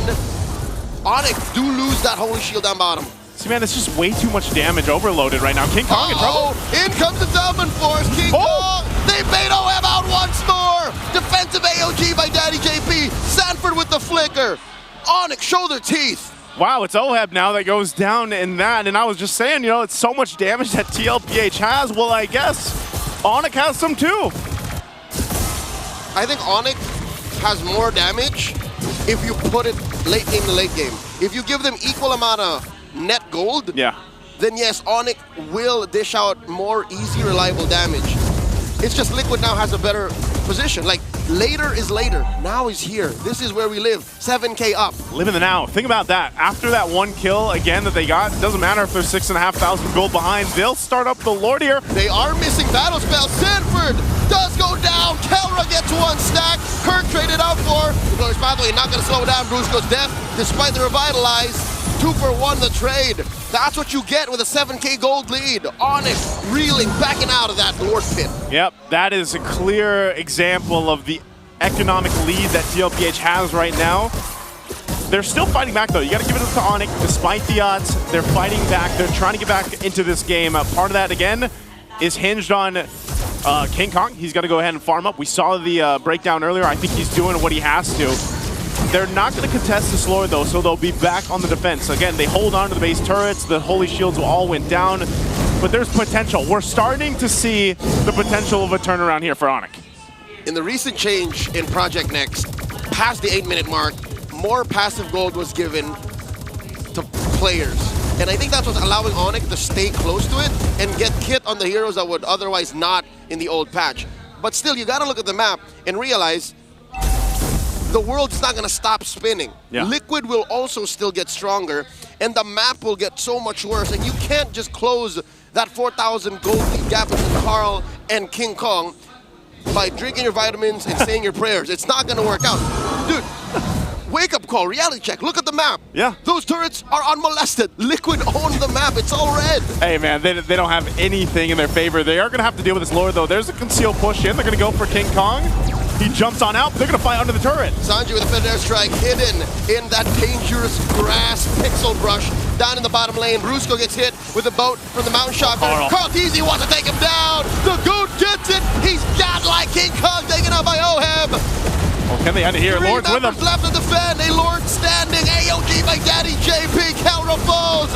Liquid Stampede through the World Champions. Game 1. Team Liquid Philippines, a quick game, a dominant one. Started from the early game with a quick first blood all the way here, 14 minutes in. Let's go ahead and get ready to throw it over to the panel. I'm sure Coach Snap, along with Hans and Brigida, have a lot to say about game 1. It's a sea of blue at the Cuneta Astrodome as all balloons are up. All their voices are screaming because that is a statement win from Team Liquid Philippines. Third seed doesn't matter. We are out here for blood. The comfort in the Gatot and the Yi Sun Shin, and maybe even include the Farsa, because those were the 3 heroes in the mid. It was too obvious from Team Liquid. Even when ONIC wanted to play just as aggressively, because you would expect them to do so, considering that they had the Kimi in the mid lane, and the Kimi oftentimes really does dominate the mid lane. It just resulted into an early first blood for Carl Teasy, and they just kept snowballing from that point. And you were talking about the guy, the man, the myth, the legend, the GOAT himself, Carl Teasy, being the MVP of game number 1. Just 100% kill participation, 918 GPM. That's probably the highest that we've had all playoff long. And not to mention that this guy got level 15 in under 10 minutes, which Coach Snap said that was difficult. And Coach, I'm gonna give the floor to you. What exactly happened here? Because there is a lot that we need to unfold. Honestly, Carl Teasy just snowballed out of the Chichi kill. He just went through Kirk. Yeah. Killed him around 2 times. Then when Joy took over the side lane, killed him again. He snowballed throughout the whole game. He gets to dash in whenever he wants. There's no threat to him, honestly. He's just too snowballed. Yeah. But Brigida was talking about 3 heroes, right? When do the other 2 come in? Meaning Gatot and Phobius? Yeah, or maybe even Sanji and Oheb, because they came late into the party, right? They came late. They just controlled the map, honestly. Oheb just farmed up the objectives and all late game. Then during the late game, Oheb finally shined. Yeah, and I can't believe that the hero of which Carl Teasy clearly snowballed off was the first pick, CC, from ONIC Philippines. So it had a plan in mind. It felt as if they had their plans completely read out by Team Liquid Philippines, and Team Liquid Philippines came into this draft just so prepared because we saw it. Like, there was mad respect out of King Kong's hero pool. Both the Fanny and the Lancelot were god, and since they did not pick the Yi Sun Shin, which again doesn't really work out for ONIC Philippines and is somehow expected, Team Liquid Philippines had everything under control. Although we did say it was a confidence pick. Yeah. It was the joy of King Kong. You were mentioning it earlier too. Maybe there's a reason why we don't get to see the joy as much anymore. So, do you think it can still work, Coach Snap? Honestly, it still can work. If they build their mid much stronger, honestly, with a faster pace of heroes like a Khalid or a Hilda against a YSS or an assassin that Carl's pick, it can cancel out his rotation. Hylos is too slow to control the pacing of the rotation. Yeah, I think it was a bit too farm heavy for ONIC, Yeah. and you want them to be lightning fast, quote unquote, in terms of their rotational speed and the amount of pressure that they can provide. Because Team Liquid Philippines, to be fair, did not really do that right off the bat. Yeah. It was them who tried to do that, but it just backfired. Dude, in just the very first minute, like their tools weren't really meant to do that just yet, but because they did that, they were immediately punished. Although there wasn't really a death, they missed like what, a few minions, a few cannons, and that kind of snowballed as to what Coach Snap was saying. And man, 14 minutes in, I'm not gonna be surprised if Carl TZ's there, man. Like I at this point, just show it already. Just because of how well he has farmed, he can do whatever the hell he wants in this map in game number 1. Yeah. Honestly, the Chichi pick was actually really great. Yeah. I wasn't expecting the Phobius pick this time, but the Chichi only works when he gets his War Axe against Phobius. So they made a better rotation. YSS plus Phobius, keep killing the Chichi, and there. He became useless. Kirk Hero became useless, honestly. Yeah, because the Howl, they put so much emphasis on ONIC, you're supposed to counter the EXP lane hero. Right, yeah. And if you get the CC, it's not like you counter it because you prioritize the CC, and again, it's a flex pick still, but most of the times the CC does get the upper hand.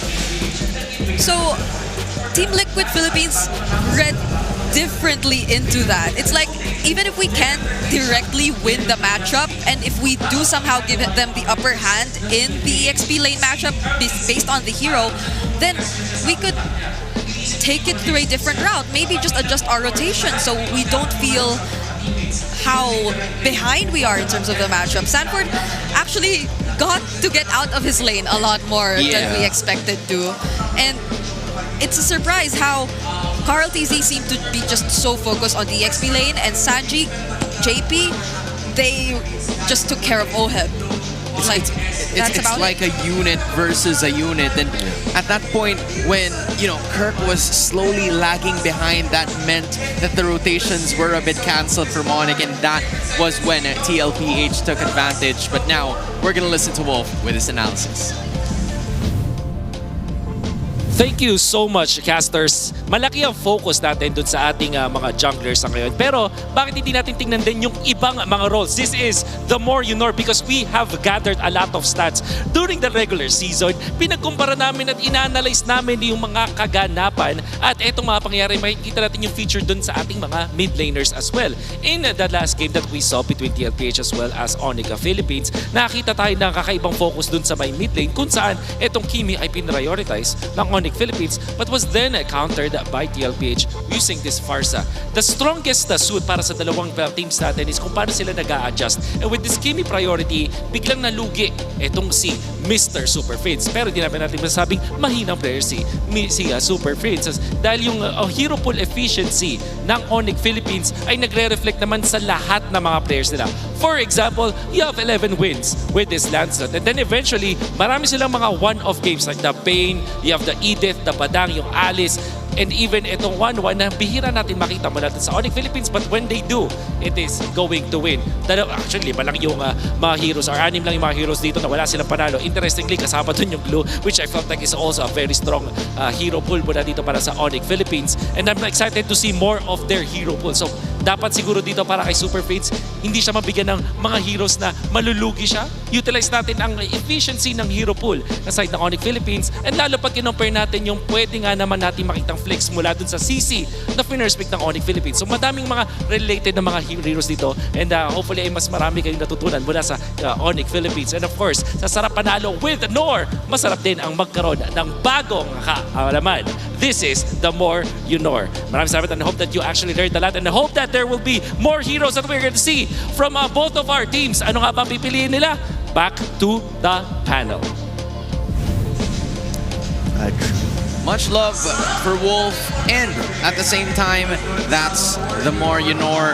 Thanks, much love to Nora as well. From what we saw in that, statistic in that graph, we had a lot of heroes for ONIC Philippines that got them the victory. In a very few, quite double handful of heroes that experienced losses. But didn't really matter in this specific game number 1 because I felt like it was ONIC Philippines being backed into a corner during the draft itself.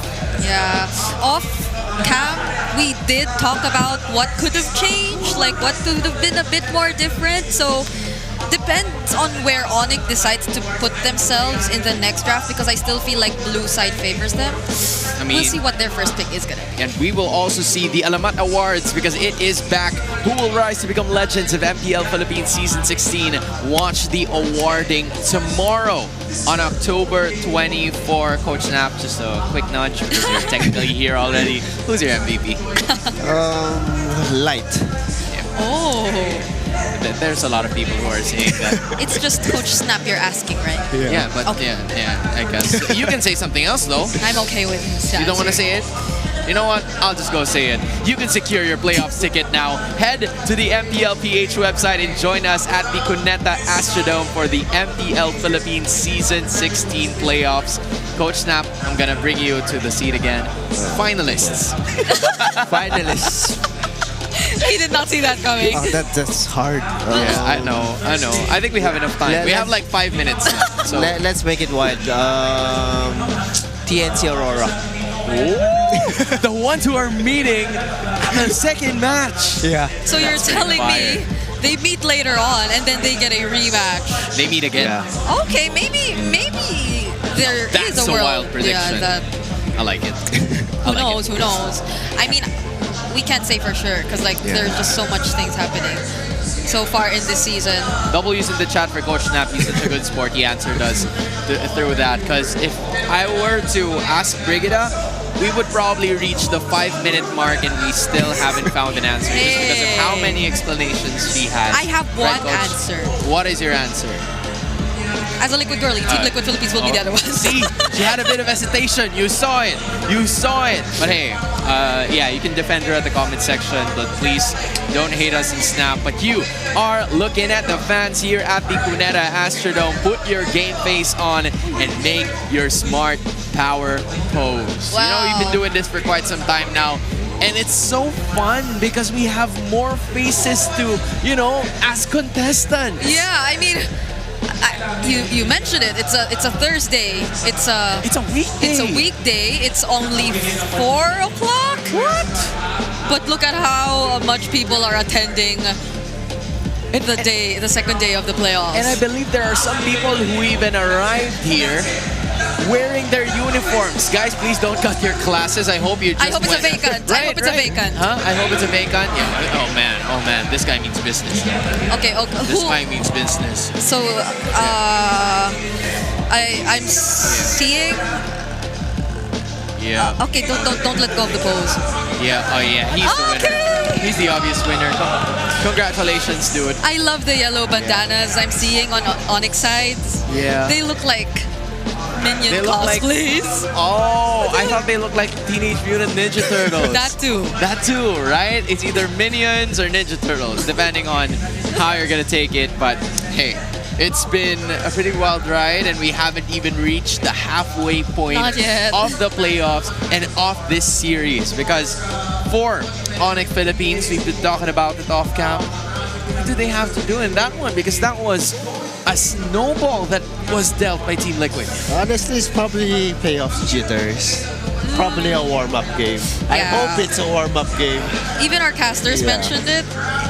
ONIC might be taking a bit more time, or they might take a bit more time, since again they did not play yesterday, and it's been a while since we last saw them. But we're expecting that they came into the playoffs with a couple of things up their sleeve, because we ourselves know for a fact, teams already know for a fact what their strong points are, that they perform best when there are assassins, and teams are directly answering that now. So should it come to a point that this consistently is the ban, or will be the bans for Team Liquid, they definitely have to show us something else. You know what? I agree. Because based on what we saw yesterday, there was a composition of Team Falcons before that didn't really work well because one, they were reactive, two, they were playing a bit more on the defensive side of things. Yeah. But then game number 3, they had to fight fire with fire and they were able to do it. So I think it's more of the playmakers that we are looking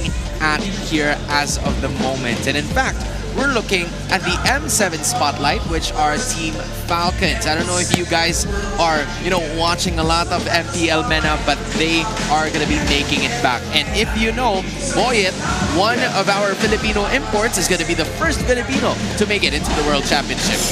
Are you personally friends with Boyet by any chance? I used to always play ranked games with him. Really? Before he went pro. Oh, so how do you know Boyet? Like, what's his personality in general? What's the vibe? What's the vibe? He's really straightforward, honestly. Really? Yeah, and he plays really aggressive. Oh. He likes trash talking. Oh. He's that type of person. You know what? When he was back in MPL Philippines, you saw it. Yeah. Right? He was a very vocal person, quite opinionated, but I think that's what his team needed. Some direction, some leadership in order for them to get back into the M7 World Championship. Yeah. And whoever is going to be going there from the Philippines is going to be meeting Boyet as well. Yeah, especially when you're on a Yisun Shin, it feels as if you have a bit more of the leadership role because things have to revolve a bit around your farming and your rotation. But it's actually Team Liquid who take first pick. They're choosing it with a 75% win rate. Yeah. At this moment, Coach, do the sides still matter? Because way back in the previous meta, right, there's always blue side winning. Yeah. But now, is there some sort of parity already based on what we've seen in terms of the games? Honestly, it depends on the hero comp and what you guys really prefer. Do you like counter pickings? Yeah. Do you like... Usually blue side, they build their comp straightforwardly. They don't flex that much. Yeah. They pick like util and straight up carries right away compared to the red side where they just counter picks. They pick better matchups. Yeah. And overall, it's not that big of a difference anymore. It's like only around a 3% difference between how blue side wins a lot more or a bit more than red side. We're going back. Again? We are going back to a place where Team Liquid Philippines is yet to still be undefeated after that Game 1 victory against them. So we might see a bit more of the adjustments here, especially for ONIC Philippines, where they are going to be switching sides, kind of prioritizing two heroes already, and they have a chance to quite pick up the Lancelot if it's not going to be picked up by TLPH. But the problem is Carl TZ can only use that. Yeah, and the thing is, if they're confident that ONIC, or they have an answer to ONIC picking up the Yisun Shin, then there's no reason for them to ban either of the two heroes anymore in this part of the draft. Not unless they still badly want to limit the options there. Because for sure, ONIC have tried and practiced making the Yisun Shin work. They have the two same bans as well with the Arlet and Baksha. Yeah. It's quite similar to what happened in game number 1. So there you go. That's a change. It's the CC being taken out.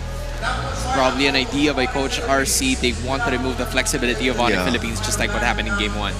Yeah. They're thinking to ban the Lancelot. Ban it themselves, really? But he'll just go YSS. Yeah. So that's the thing. People already have this impression of the Yisun Shin not working for ONIC. Yeah. So they're gonna leave it open. They're gonna trade it. Probably third pick core for ONIC. Yeah, he's not giving it away. They're letting the Yisun Shin. YSS. Yeah. You go get the YSS, bro. I am sticking to what I did in game number 1. I mean, they can still prove us wrong.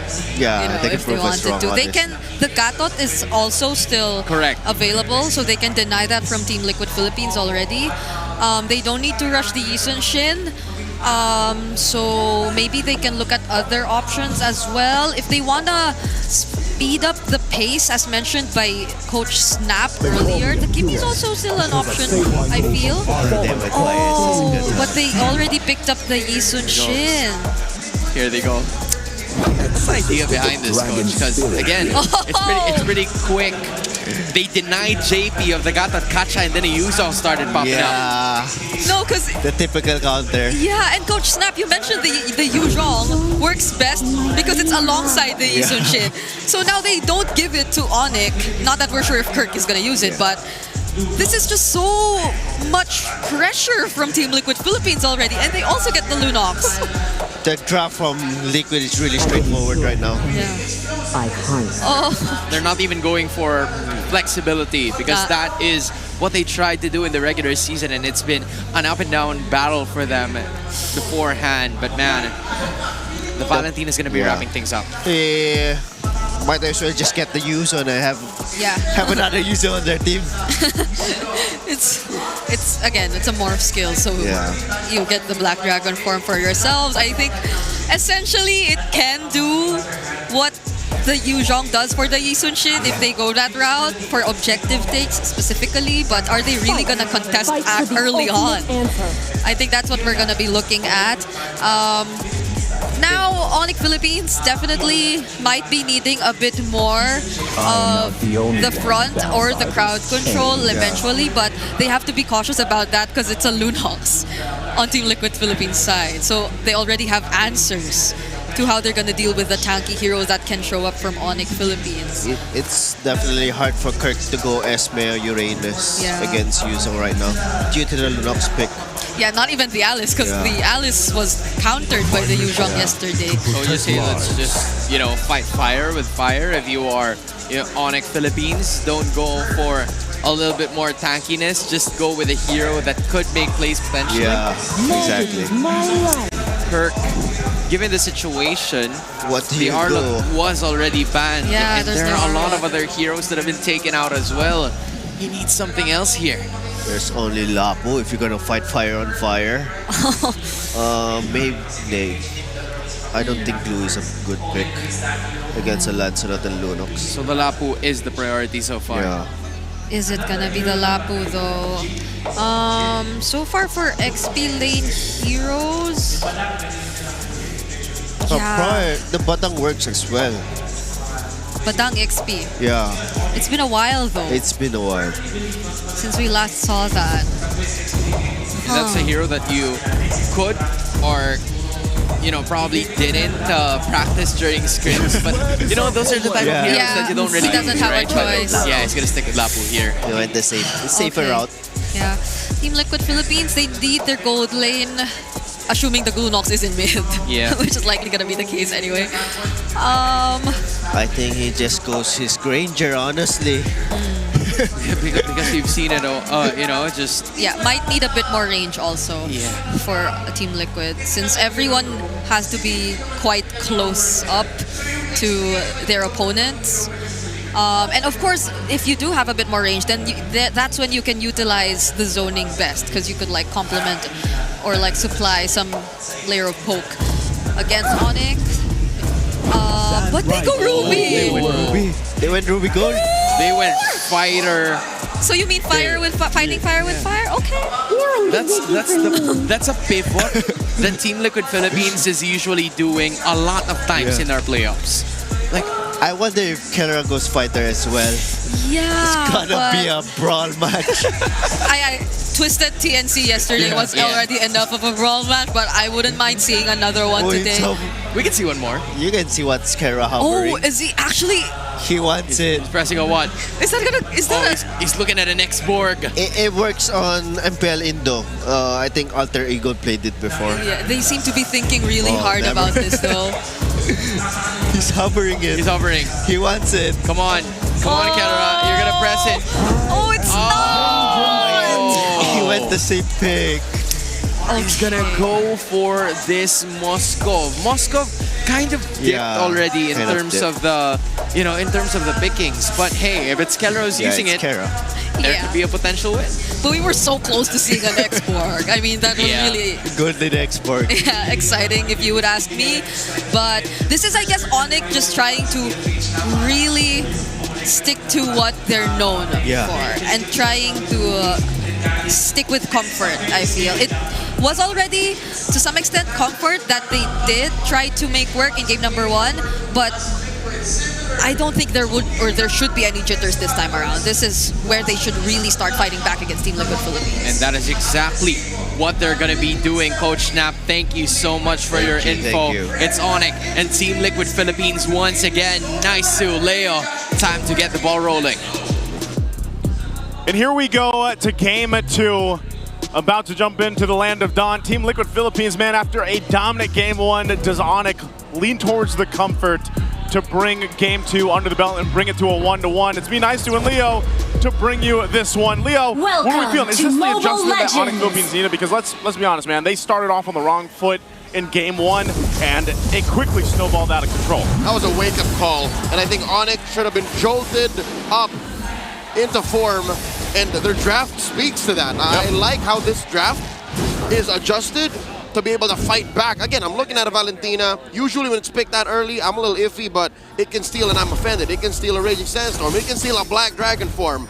Prince woke up today and chose violence, and with his hero, he can wreak havoc. He can, man. After the early first blood on the Kimmy in the previous game, I think Super Prince is one of those players that if he picks the Valentina, regardless of what order in the draft, you're like, okay, you know what, Super Prince. We've seen him do, respect, right? We've seen him do some crazy things on the Valentina just across the world in general. And he's got his pickings in terms of what ultimates he wants to go ahead and take from TLPH. And he's been pretty on point with deciding on the right ultimates for the right situations. Now looking into this too, you've got to be able to go ahead and point out the fact that this is a matchup where OHEB on the Ruby, that fighter gold lane, man, it's been popping up time and time again now. We've even seen the fighter versus fighter gold lane just yesterday. So OHEB versus Kelra here is going to be interesting because especially as the game goes on, that crowd control, that little bit of extra crowd control that this lineup that TLPH has might be deadly, especially for Kelra. So he's going to have to be like locked in. And again, that's why he has the Purify to kind of alleviate some of that pressure that he's got to deal with. That might be. This is Liquid's MO. They want a team fight. They want to secure what they start up in these team fights, and they need crowd control to do that. OHEB, by picking a fighter gold lane, help do just that. Black Dragon form here by 40. Where's he going? Straight to the turtle pit, helping Carl TZ secure, and ONIC looking to punish post-turtle. Oh, they want to go. Bravest fighter coming through in a stolen Black Dragon. Oh, and they're going to go. They take out Carl TZ, and SOD comes through too. They want this purple buff to capitalize more of the punishment. They're going to find it out anyway for this one. Oh, the Sigma gets kicked out. King Kong can't commit. Grab the purple. He takes out 40. Sanji very low. Gets pushed back as JP holds the fort and keeps that purple in the brush for Carl to collect. ONIC, great recovery despite missing out on the turtle, up by 500 gold. Great response there. And again, that was Super Prince that took that Black Dragon form from Sanford. And he was like, you know what? We'll go ahead and use this because Sanford used his just to kind of get out of there and then help secure the turtle. But it was Super Prince that made that happen where they get the 2 kills under their belt. So really, they get this minor lead in their favor. King Kong gets a kill. Brusco himself, and I gotta say too, with the YSS in the hands of King Kong, getting an early kill is much better already than what we saw in the Joy, the previous game. Like, just because, again, Joy, when she falls behind, you're in this position where it's like you're just scrapping what you can, and he was, I mean, at one point he was 5,000 gold behind Carl TZ. Well, now he should be able to go ahead and control the pace on this YSS, hopefully leading into the next objective. King Kong on a Yushin Shin, King Kong on a Haya, King Kong on a Lance. I would put my top 3 junglers of the season. But King Kong on the Joy, despite that being his hero, especially if you watched game 1, questionable. Better shape for the Super Fam right now, going into the second turtle, 30 seconds in, same spot. Same spot right now too, and you know, this has been a hero of discussion as well. Sanji with the Lunox, man. I know even our panel, a couple times throughout our series last night, we were like, what, why? Like, they didn't know how they felt about the Lunox. Ruby, especially in the regular season. There was a time where that was all the hotness, but now it makes sense. Sanji's undefeated with his Lunox. Yeah, and he's one of the few players that has that kind of stat point on that hero.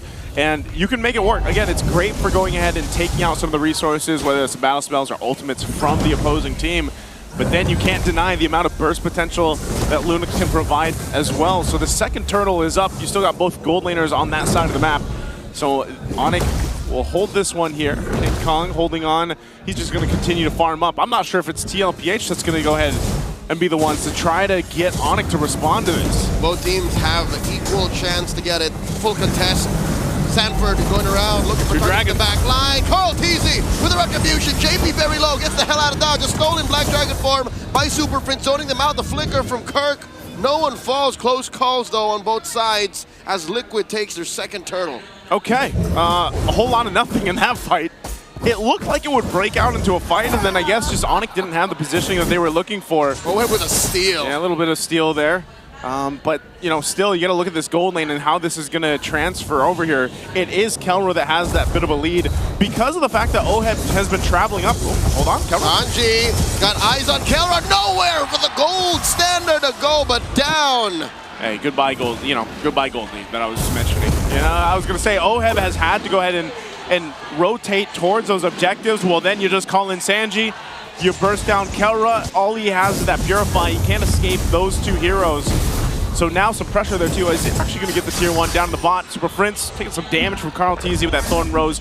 That turret, tier 1, does fall now. So TLPH taking the first turret of the game. What happened to ONIC? It feels like in game 1 they were too proactive. And now with a hero like Valentina and the way that they're rotating, they can't help but be too reactive, and that keeps them both on their left toes. It's like a world championship dancer not knowing how to cipher. 2 left toes? Left feet. I was gonna say, it's kind of like wearing 2 left shoes, at this point, because... That's how it goes, yeah, that's the idiom. I like it, I like the idiom, but ONIC, I think what I would like to see them do is come up with a quick adjustment to this, man, because TLPH, they've done this time and time again, Leo. They get this bit of a lead, 2,000 up, and then next thing you know, you're down 8,000 gold against the Stampede. That can't happen here. That seems to be Liquid's new flavor in the playoffs. They're very deliberate. They take it step by step. A cerebral approach to the game that we've yet seen them take so far in their career as world champions, as MSC champions, as defending champions of the league. Prince, go ahead and use the brilliance here. That's going to be expended.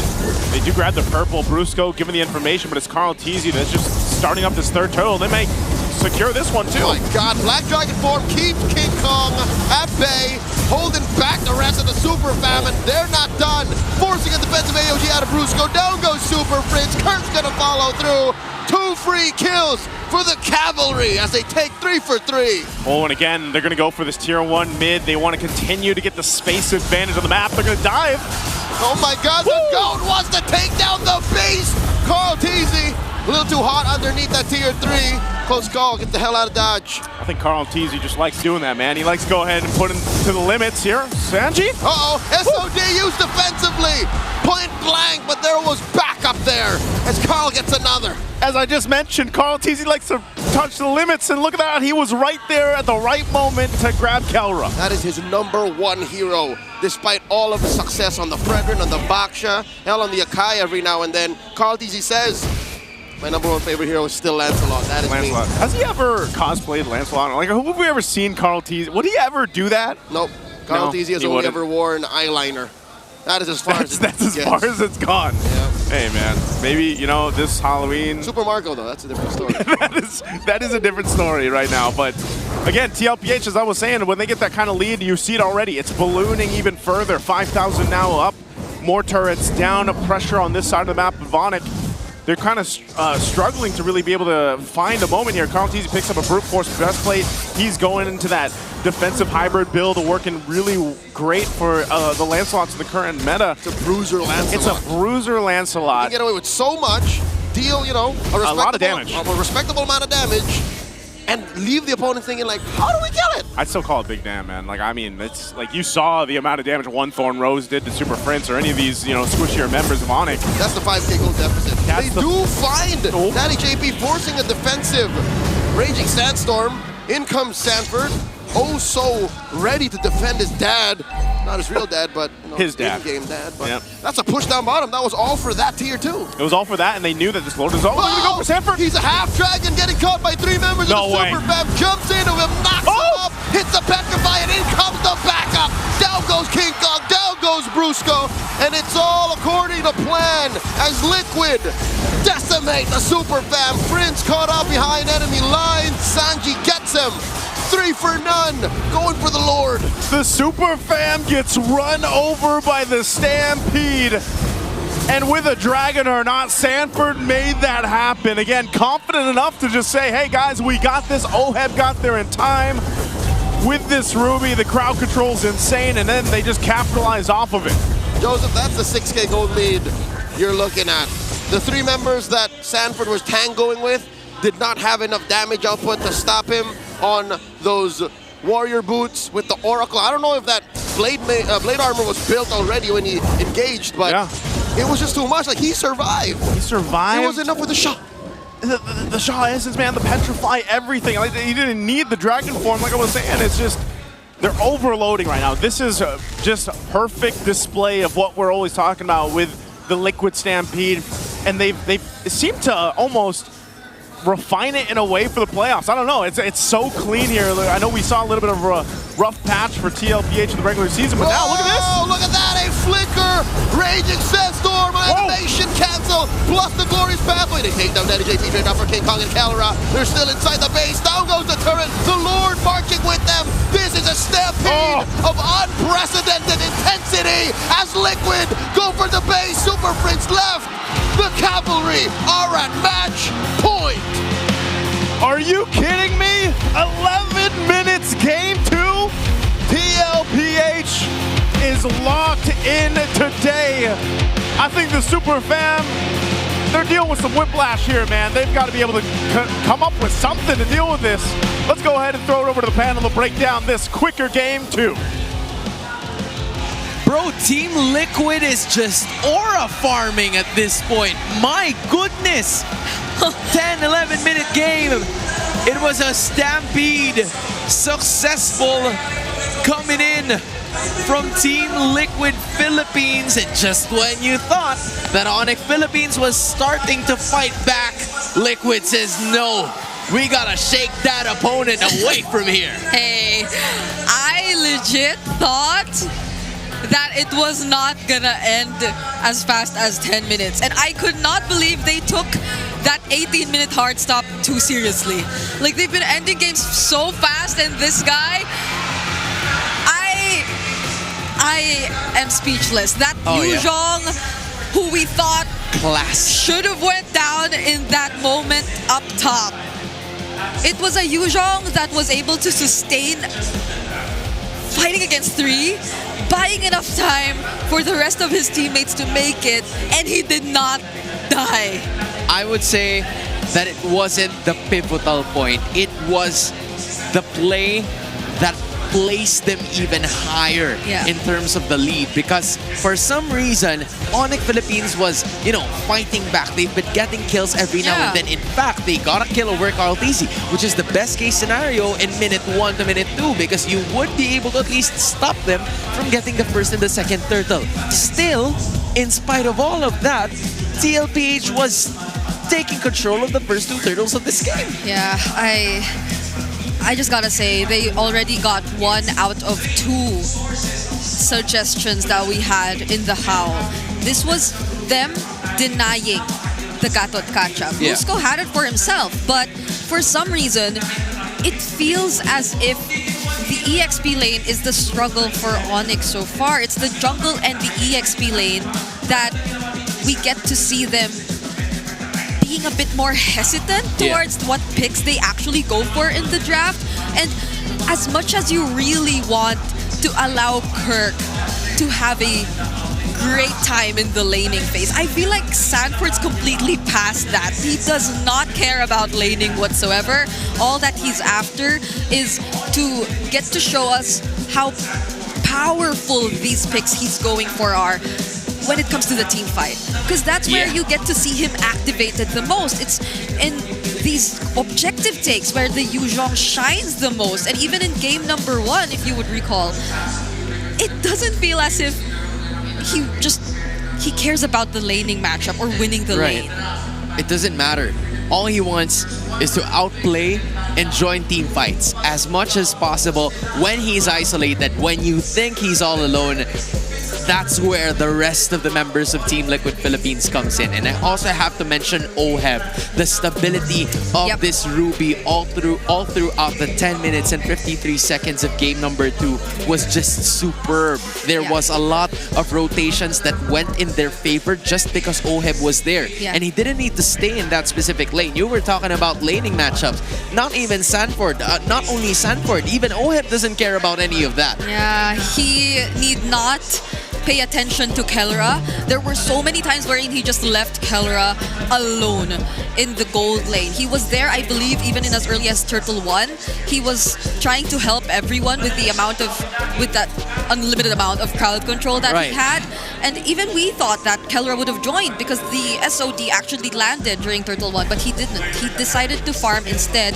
And I believe that this is Team Liquid Philippines being a lot more unpredictable in terms of what kind of approaches they have towards playing the game. Because this isn't a Yi Sun Shin lineup wherein you put the Ruby as a fighter gold so you get to really prioritize around the Yi Sun Shin.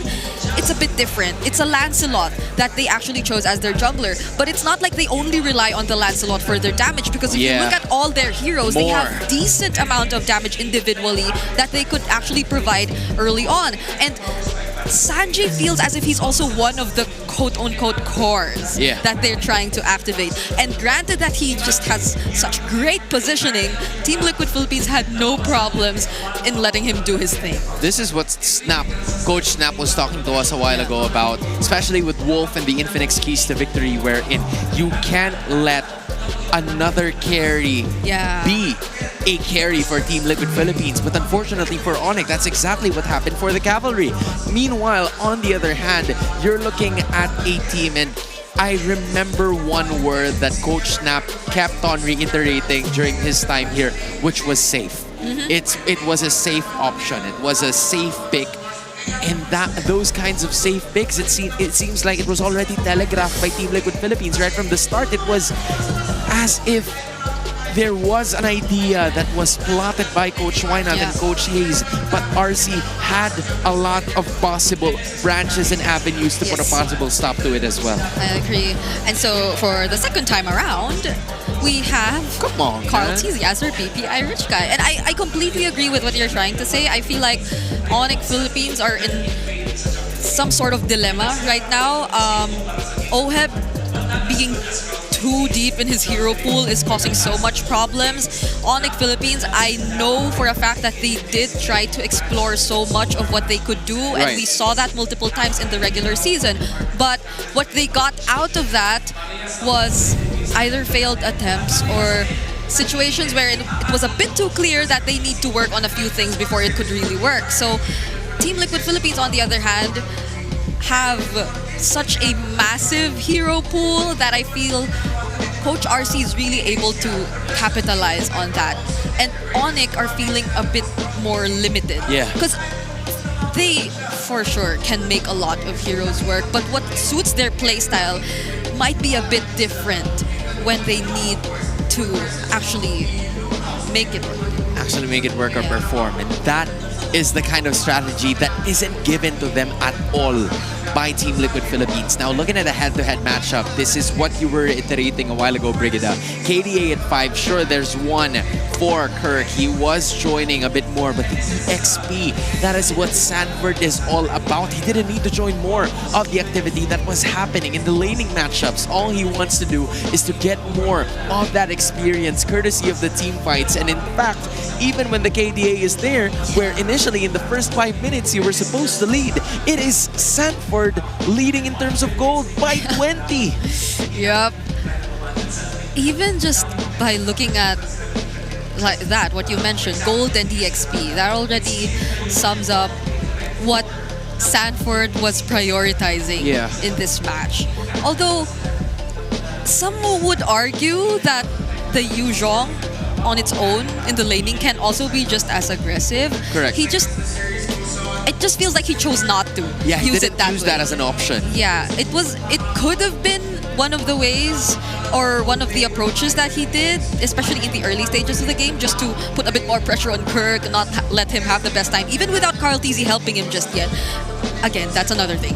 Not even Carl TZ had to help him this time. Like, this was just all Correct. Sanford managing Kirk in the lane. So it's such a problem for ONIC Philippines now, because I think Kirk as the EXP lane and how he's able to make things happen in his lane is one of the most important parts of ONIC Philippines and the strategy we know of them for the longest time. Remember when he was always on the Hilda EXP Yup. lane? He was doing the same thing. Yeah. He was always out of his lane.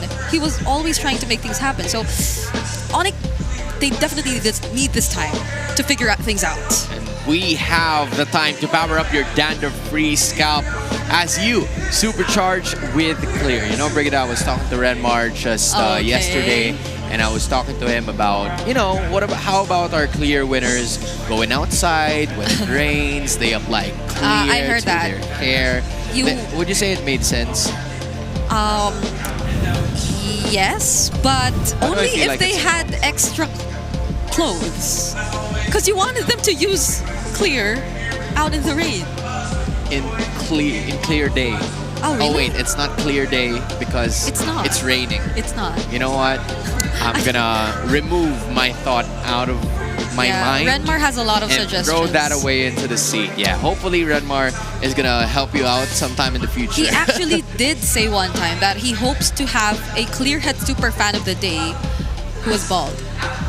That's fun. I agree. It's like when the lower thirds are there, right? It says clear head. Clear head. We're talking about a bald guy. That's supposed to be the case. Clear, I hope you're not listening to this, man. Like, we're just joking. Of course, we want the people with really good looking hair. But No, hey, 'cause- we also respect the people who are bald. You have beautiful, shiny heads.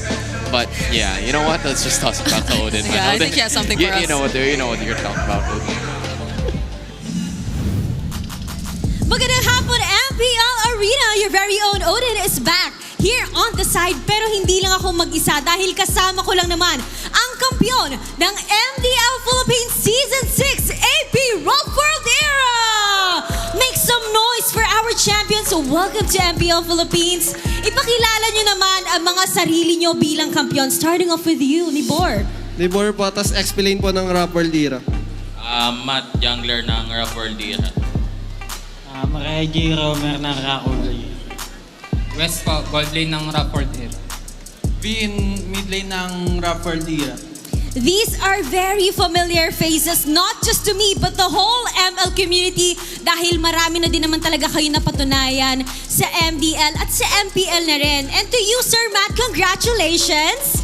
Hindi lang championship ang nakuha mo this time around. Kanina, nagkaroon tayo ng MDL Philippines awarding sa ating Super Fan City and you also bagged the finals MVP. Ano yung tumatakbo sa isip mo getting all those awards? Siyempre, unang-una nagpapasalamat ako kay Lord, pati sa family ko, pati sa sumusuporta sa amin. Kasi di ko naman makakukuha lahat yun kung wala sila. At matagal ka na rin talaga namin nakakasama, Matt. Ang dami mo nang napatunayan din with your career and this is your first championship.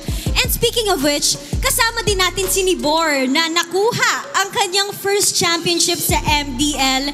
Bilang first time mo rin sa MDL, ito ba yung in-expect mo na outcome nung pumasok ka? Opo, ano po, in-expect ko po na magka-champion kami kasi yung mga kampi ko malalakas din naman po eh. At parang all-star talaga. Hindi lang parang dahil lahat ng kasama ko dito ngayon ay na-awardan sa ating all-star lineup kanina lamang din sa MPL Festival with the MDL awarding. And for all of you, since first championship nyo ito and undefeated streak kayo sa MDL, no match loss, walang natalo sa inyo, what makes AP Rough World dominant this season sa MDL? Siguro po yung chemistry namin, pati teamwork. Sabay yung banding namin as in close na close kami sa isa't isa. Lahat ng ginagawa ng isa, ginagawa ng lahat. Wow, nabuo yung chemistry nyo pero bigyan lang natin ng background yung mga nanonood kasi itong mga players na to, iba't ibang teams yung pinagdaanan nila sa MDL, Vin. Hindi rin kayo magkakasama before. Ano ba yung mga bonding na ginagawa ng AP Rough World? Natatawa ka ni Bor. Lagi po kami naglalaro ng bilyar. Kami po. So yun yung recreational activity nyo para hindi kayo mababad lagi sa mga scrim, no? Opo. And ano ba yung sikreto or maipapayo nyo sa mga aspiring na pumasok sa MDL or even in the pro scene? Reggie, ikaw talaga yung gusto nilang pagsalitain. Anong advice mo sa kanila? Tuloy lang po nila hanggang sa mapag-champion. O, diba? Katulad ng ating team na AP Rough World Era, nagtiyaga talaga sila and now they are called the champions. And you are here now at MPL Philippines. Alam natin na lahat ginugolden na makapasok dito. West, I'll give the mic to you now. Ngayon na napapanood mo ang ating laro dito sa MPL Arena, sino ba ang dalawang teams na pine-predict mong makakapasok sa championship? TLPH pa rin po tsaka ONIC. Okay, so this is the matchup they are looking forward to seeing in the Grand Finals. Maraming salamat. Palakpakan natin ang AP Rough World Era. Kaya naman ibalik na muna natin sa loob ng Land of Dawn kasama ang ating panelists to witness ONIC Philippines and Team Liquid Philippines. Much love to Odin and of course our MDL Philippines Season 6 champions AP Rough World Era. They seemed like they were facing detention while they were being interviewed by Odin because all of them were like, gusto po naming manalo. In English, we want to win. We basically want to win. But hey, they're champions. That's aura for you. If that's their way to, muster up aura, then let them because they're champions anyway. And I don't blame them. If it's a bit overwhelming to see the amount of people that are here right now at the Cuneta Astrodome. And I mean, MDL for the longest time, this is also one of their dreams, right? If you're being part of MDL, this is also the place where you want to be.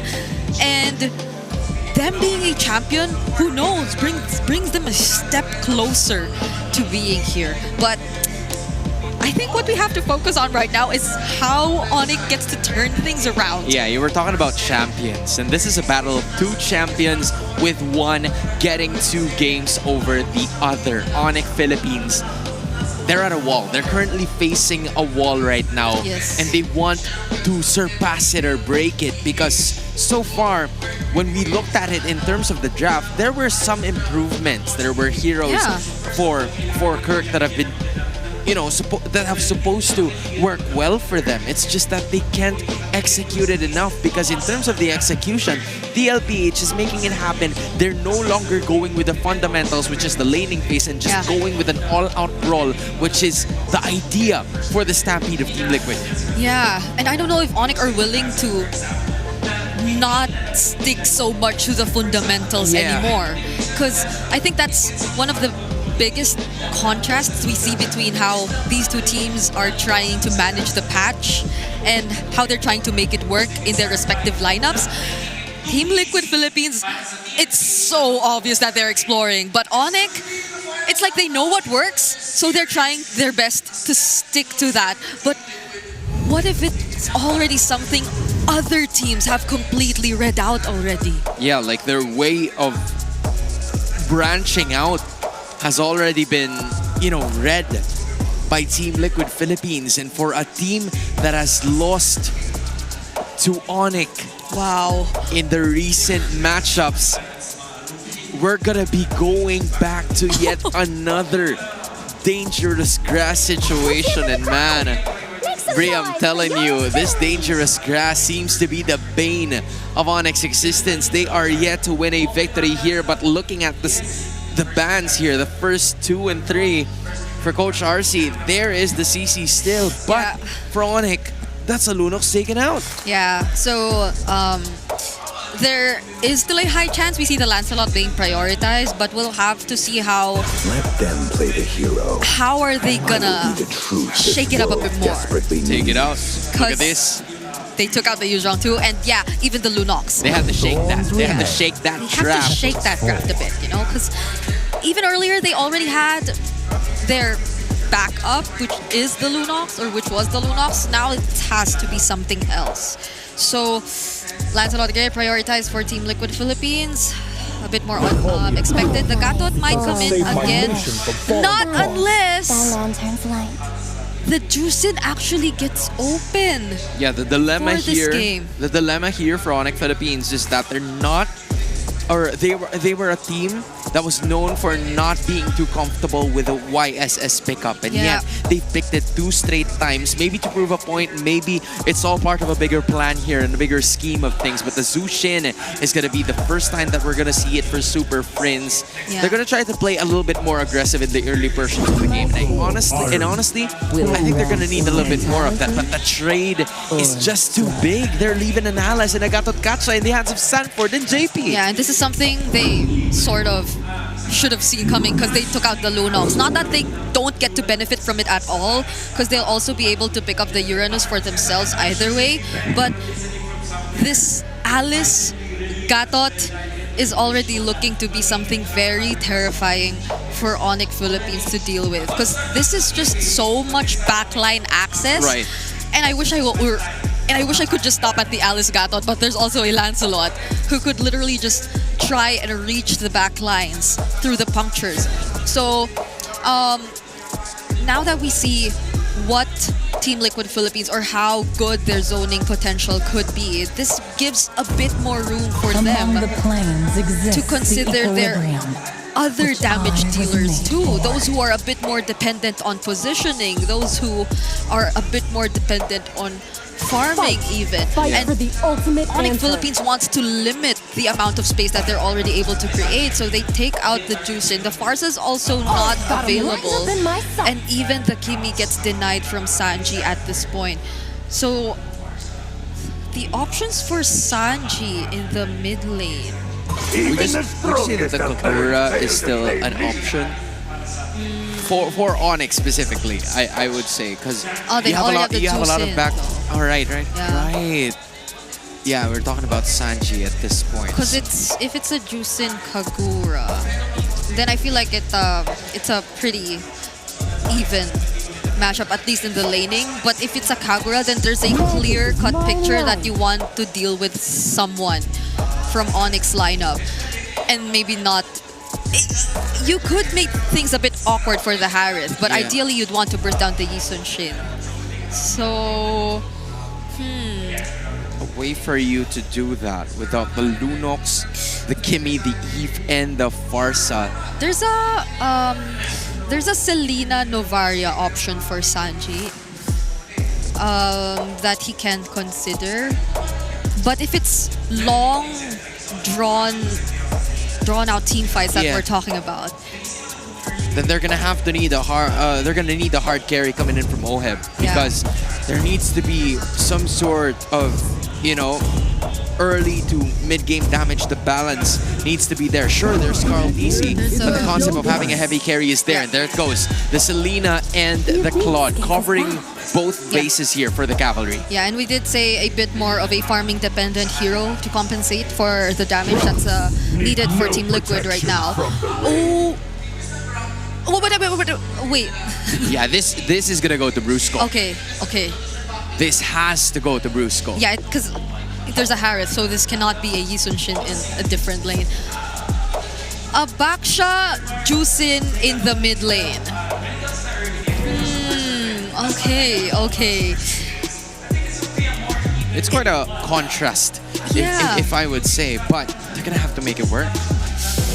A Baksha, Juicin for Brusco and Super Friends. I feel like this suits their playstyle so much if they really want to make King Kong, or if they really want to enable both King Kong and Kelra. JP and Sanji have to do a really good job at stopping the tempo that ONIC Philippines wants to establish. And it's not impossible that they're able to do that. They're on momentum currently. And they're also missing a bit more of crowd control. But for ONIC, would they want to extend this? It's up to TL to find out.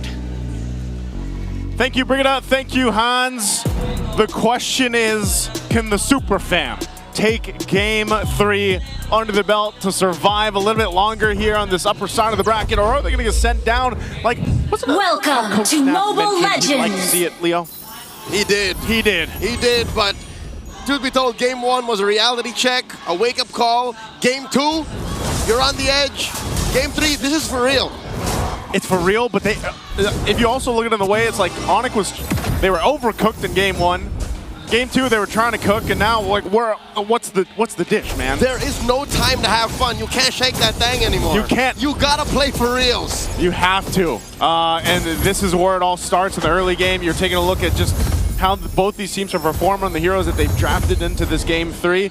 OHEB hasn't won yet on the Claude, which is interesting because over here, Kelra, this is a winning, it should be a winning matchup, I feel like, for him with a Heron. Oh, here we go. ONIC. They dogpile on a Sanford early on.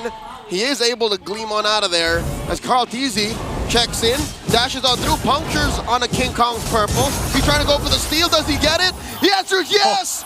The Goat has committed Grand Theft Purple at 1.5 minutes. He just walked in there and took it, man. He saw it. He looked King Kong in the eyes when he did it. What up, young blood? Welcome to my league. Hey, you remember the opening video of yesterday? The game's chasing him now. He's the big dog. He's the big dog. He's the his goat. Yard. It is, man. It's his pasture. I think that's where goats are. I don't think they're in yards. I think they're on pastures. That's true. Oh my God.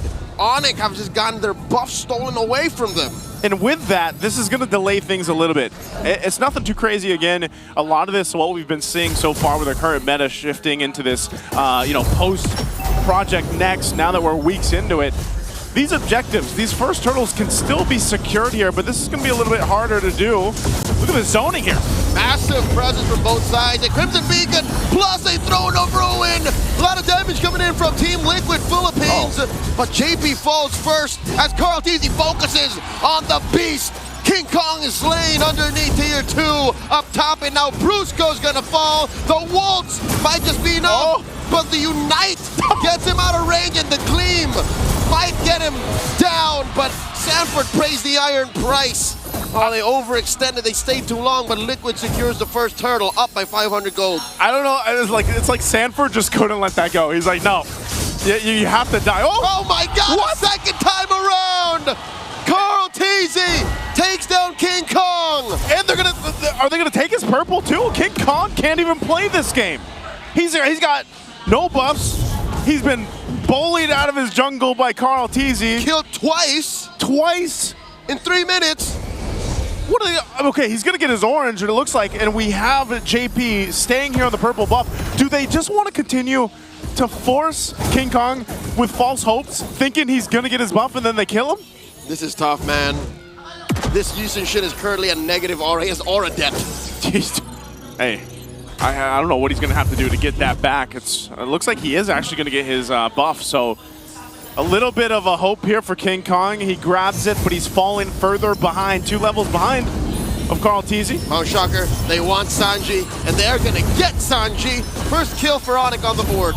Okay, they get something. They needed that. ONIC needs to get some control over this game without it slipping out of their hands. I know it's still early on, but when your jungle, especially in the case of a YSS, does fall behind Lancelot's Carl Teasy, that's not going to be very fun. That's not going to be a great place to be here leading into the next objectives. All right, slow rolling into the second turtle, lower quarter. Folks, there are 3 kills aside right now. 1 on Kirk, 2 on Brusco for ONIC, 2 for Carl, and 1 for Sanford on Liquid. And the Cavalry's first to the scene. They are just giving it all they got. Turtle now at a quarter of its health, a 5th and 8th, a 10th, and they get it. They get it. Easy turtle for them to take. Again, not sure how much they are up here at this point, but it's TLPH leading this economy. Kirk will take some damage. He's got the Consecrate. Again, this Uranus is tanky enough to go ahead and play that front side, but again, eventually you might find yourselves in ONIC's position to say, hey, we gotta go for a fight. We gotta be able to get this, we gotta get it in our favor. And how do they do that? It's allowing King Kong to recover, which I think he's started to do. He's still behind in Carl Teasy, but the rest of the team, they can shine. Brusco himself, tanky enough, has been able to do some damage here. Oh my God, the Unite stopped Carl Teasy's free reign over puncture on puncture and puncture. Up top, I guess this is the safest spot for ONIC to be in. Because again, that still is a Uranus. You mentioned how it's a blunt instrument. Yeah. It can just force itself into favorable positions. Look at what Kirk is doing. His teammate Ryota, watching from the back, knows that this is the most effective way to own that part of the map. It's just buy time. Give Kelra time to snowball onto that Harrod. He's looking good against OHEB right now. That's what he needs. Again, this Claw takes a lot more time to build up to where he needs to be able to pump out that damage with Blazing Duet. Uh-oh. Oh, Carl? Okay, he's gonna not find that connection. He's in trouble here. That's a Zaman Force. It's a full-on goat fight as Carl TZ gets taken down. Kelra serves up a kill to King Kong. JP tried to save Carl with that Revitalize, but it was too little too late. Okay, there's some life. Are they actually gonna continue to put pressure on this bottom side? OHEB and JP all by themselves against 4. We still got King Kong in the mid going and farming up, trying to catch up still, but they are going to go ahead and focus on this. OHEB with the Blazing Duet just to clear the waves. Him and JP doing everything that they can to slow down ONIC's comeback. Look at the top lane though. 40 doing his own fair share of cutting, letting that wave crash into that tier 1. Okay, they clear this out. Third turtle for the game is up. ONIC is in a position to actually contest this though. We'll see if they can. King Kong still wants to grab his orange buff. TLPH on the other side, they'll go ahead and get in position here. Unless Brusco gives a call, they'll just start this up, getting the turtle in their favor. And it looks like maybe King Kong is like, guys, we might as well just set up for the first Lord if we can. What happened already happened. OHEB gets a bolt thrown at him. That is Liquid buying time across the map. Turtle still standing. Down it goes. Carl TZ with the retribution. Kirk putting Ionic edge stacks onto JP and Stanford. Sanji spacing out Kelra. Quick slam on the Sporty. Gets that Throne of Ruin. No follow-up. Yeah, no follow-up here. This a whole lot of focus on this side of the map, though. After that third turtle is secured for TLPH, they'll go ahead and just put pressure on these tier 1s now, looking to open up the map a little bit. JP charging up that Unbreakable. He will go ahead and connect on King Kong, but again, it's just pressure. To keep King Kong under that pressure is what they have to do. Oh, wow. Liquid stampeding through multiple lanes and fronts. 7.5 minutes in, pushes tier 1 down bottom, up top, after taking that turtle. They deserve this 2K gold lead. I think it's just about to get worse.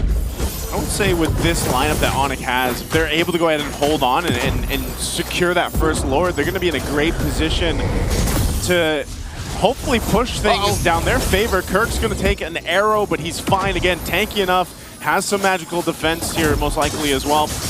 Kelra now getting the items he needs. He's got his second locked in, the Strontium Scythe and the Feather of Heaven. They might force a fight. It looks like they want to in the mid, but they're still less than a minute away from this Lord here. So Carl TZ will grab his buff. King Kong doing the same. He's catching up, man. He's only, what, maybe half a level now behind Carl TZ? It's less about the levels. It's more about the gold. And 2,000 is still 2,000. I think a good chunk of that is on the difference of our gold laners. And oh my God! Carl does it again! 8.5 minutes in, he wants to take down King Kong. Thorn Rose. King Kong able to traceless on out of there. Going into the mid-game, post-laning phase, I didn't think Carl would do this. He is brazen. He is bold to do that in front of King Kong. I think he's just trying to make a statement too, man, against King Kong. He's like, hey, I'm going to be here all day. And if we end up seeing each other later on in the playoffs too, I'll still be there. Hey, Carl has been here since day 1. Oh wait, that's Rockhard. That's Rockhard. That's a different Carl. Carl's been here since season 2. That's true. That's true. That's why he's the GOAT. He is the GOAT. That still makes him he's a day 1. Is that day 1 or is that day 0? Close to it. Close to it. 2018. All right, Lord's up. First one. Carl TZ is going to start it up. King Kong is going to have the information though. That's what Kirk and Brusco can provide this. So still TLPH will have to take this in measure. They do pop the conceal. They're going to blitz the Lord here. JP intersected by Brusco. Carl TZ with the retribution. And they're trying to get damage on the 40. Daddy JP does get out of there. Zaman forced by Kelra. Unideal. 40 holding the line. Still alive. Flickers on out of there. Kirk unable to finish the job as Carl TZ dashes through that wall. Liquid get away scot-free. Okay, they end up getting the Lord here, but I will say, you're seeing how they're approaching these fights. They don't even want to go and just force front themselves against ONIC because of the amount of damage they're actually able to pump out. So for TLPH, even though they have this lead, this 2,500 gold, they got themselves the Lord, they know they need more time. It's not their time to burst down yet. They do land an arrow on Kirk, but it's that Uranus, man. It doesn't matter how many arrows he takes. He should be fine for the majority of this game, while OHEB is the one that they're waiting for. He's got to get those items, that Trinity that he needs to be able to pump out that damage. But they will walk with this Lord. Now coming up toward the top side, looking to take down also the tier 1, possibly tier 2 in the mid. Oh, Phantom Execution. Plus a Thorn Rose on Kirk. Puts him at an 1/8 of his health. Pops the Consecration. They're looking for it. Blazing the wet by Oheb. Not enough time to sit underneath those bullets as he tried to give King Kong and Prince a lead shower. They're going to be fine. They do push up top, get that push in mid as well. The map slowly turning blue. Turn blue in their favor. Arrow to check things out, but ultimately ONIC doesn't lose too much. Holding on to the tier 2s in mid and bottom. Some damage here from Oheb though. He should be able to get this actually, yeah, rather quickly. Oh god. JP will hold down that angle that they might take. AOG's defensively out, not to get caught by ONIC. ONIC are slowly getting choked out of their resources. Liquid hitting double time on taking these outer objectives, because this is what you expect, right? You can't effectively freeze if they're within turret range. So they want to hold out and use the second Lord to eventually break on through. They want to do that all simultaneously. You don't want to go in half-cocked. So Liquid, 3,500 gold, happy with the disciplined play that they have to do, because again, I don't think Oheb is fully ready yet. Yeah, he's not there. They are going to still put pressure on the buffs here. Looks like that was taken too, so King Kong, a buffless for now. Carl Teasy feeling really good with his. He'll grab the purple, but this is what I'm saying, man. To ONIC, it seems like they're in capable form, though, to fight. If they had to fight, I feel like they still would be a threat to TLPH, and it's more so if TLPH just taking their time with this. Because, I mean, you can see this, even with the blade armor over here on Brusco, man. It's one of the things that's like, it sucks to be Oheb when he does Blazing do it, because he's also having that damage returned to him. So eventually, too, he'll have some of that defensiveness to deal with on his own. That's what I'm saying. He's not ready yet. He has his Trinity. That's a Swift Trinity, but nothing else. Brusco catches an arrow. Liquid are not playing with Burst. That's not their MO this time around. They want DOT, and that's why they're taking their time. Lord gets pulled out by Carl. That's a down, started up. As Kirk dances around the area, Kelra taking that flank. Sanji knows where he is. Oh, he does. They're going to jump in. Oh, thrown up. Rowan catches Prince off guard. Plus a blazing duet. Nowhere for Brusco to go as he pops at Revitalize, only to die. 2 members stuffed out by Liquid. I guess they decided they were ready to go there with an opening with Sanford utilizing that flicker, thrown a ruin, and now he picks up a winner crown to be even more deadly on this Alice here. It's working so good for TLPH. You know, they had to play the patient game. This isn't one of those games where you just have all these kills and deaths on both sides. It's been a macro game for this one. And right now, ONIC trying to hold on a little bit longer. King Kong, though. Oh, no. Carl Teasy's had King Kong's number this whole time. And more than his number, he's had his buff. Another orange buff taken away. Liquid approaching the 7K gold lead. Lord marching up top, bottom lane building up that wave. Mid, say goodbye to that tier 2. Yeah, this is a potential for TLPH to go ahead and get towards the base. I'm not sure if they're going to get the base turrets down, even with this kind of lead. You got to choose that opening, that window right. Well, Kelra taking a ton of damage. That was what, a second underneath an arrow? Oh my god, the push up top. Liquid have broken into the base. They broke into the base. Look at this placement here for Sanji. He's going to throw an arrow out from that dangerous bush. Dangerous grass here, playing a part for TLPH. They know what's in sight here. Now ONIC staring down a potential sweep defeat to get sent down to the lower bracket here in the playoffs. Again, no team going home today, but still, this has been a dominant series so far for TLPH, and it's looking to be the same way in Game 3. This is unreal. We are moments away from the 3-0, and I can tell you now, on behalf of all the Sonics, members of the Super Fam all around the world, the millions and millions, this is not the ONIC we ended the regular season with. Yeah. What happened? I'm not sure, man. I think a lot of teams or a lot of their fans and everyone was wondering how would that time in between the regular season up to the playoffs play out for a lot of the teams. And you know, it seems like, at least for the ones we've seen so far, they've really refined that play. But I feel like ONIC, there's something off here. From 3 games in a row, there's the synergy that we were talking about even leading into this matchup just doesn't seem to be there right now. And there's so much pressure that they're dealing with from TLPH on their side of the map, on just how quick they're playing and fluid Liquid is being. It just seems like ONIC can't catch a break. It's enough for that Ruin and that AOG to shatter lines. Add more, literally, the straight lines that an Abyssal Arrow draws. So ONIC really can't catch a break. It's a lose-lose either way. Even if they do have strong heroes like Isun Shin Harris, and oh my God, they catch Carl, but he survives. No one can take down the GOAT. You know you're down a lot when you have four guys going for a Lancelot. Yeah, Lancelot can escape a lot, but man, Carl Teasy, I don't even know if he sweated that one. Joseph, it went from bad to worse. Literally, you hit the boss with your ultimate attack. Damage indicators 99999. And what happened? And then he just shook it off. Life bar didn't even, well, life bar did move, but you know what I mean? Like, Carl shook that off. You go into another phase, basically. God, this is a heartbreaking moment for ONIC. Again, with this Lord up, there's not much that they can do. King Kong up, clearing that wave up top. There was already a good push from OHEB too on this bottom side. They're just going to go for this Lord. Super Prince already spent that Crimson Beacon. Carl Teasy out. AOG defensively. They crash onto Kirk. 40 gets him. Even underneath the Salmon Force, they can't take this as Brusco tries to hold the line. Gets the Immortality pop. Liquid taking the step by step as 40 gets popped by Prince. And now they got their eyes on Brusco. Rolling away. He's just buying time, distracting the cavalry as Sanji hits him with an arrow and ends him. 2 for 1, plus the Lord. Liquid are eating good. Sanji lined that up perfectly. That's a moving target, and he led it correctly. Lands the arrow there. Look at this. That's 77 arrows thrown out there. He's got a great percentage on this one. A lot of them have gone to these tankier members of ONIC, but so far, it's proven to be a point here. Now they're going to go down the mid. They jump Kelra, forcing a Salmon Force from him. And he can't use that defensively, at least not immediately, as the Lord marches through the top lane. Liquid are once again in their base. Waiting for that wave to push down mid. The Lord should be cleared by that time, so ONIC has found themselves to be able to defend, at least to stay in this game. Almost the 18-minute mark.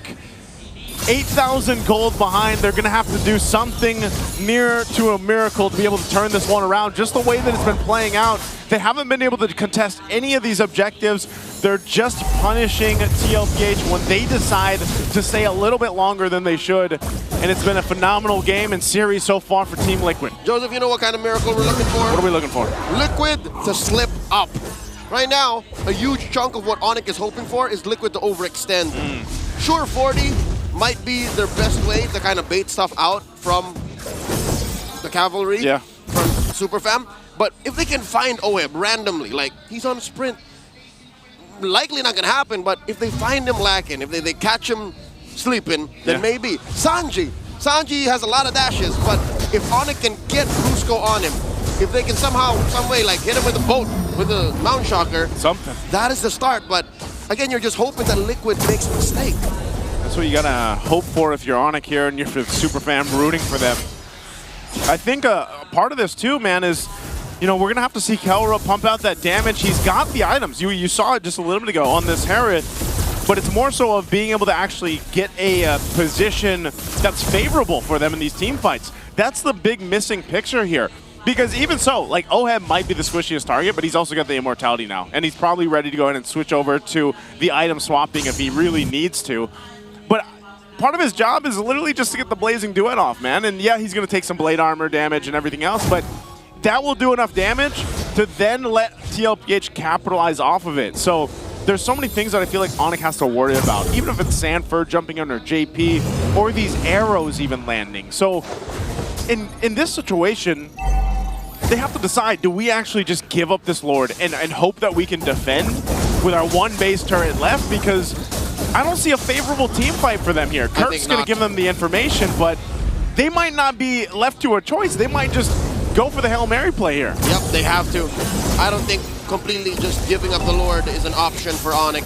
See, that's why they sent Kirk already to try and dance with Liquid. Whether it be Sanford, whether it be Carl, Kirk has to do his best.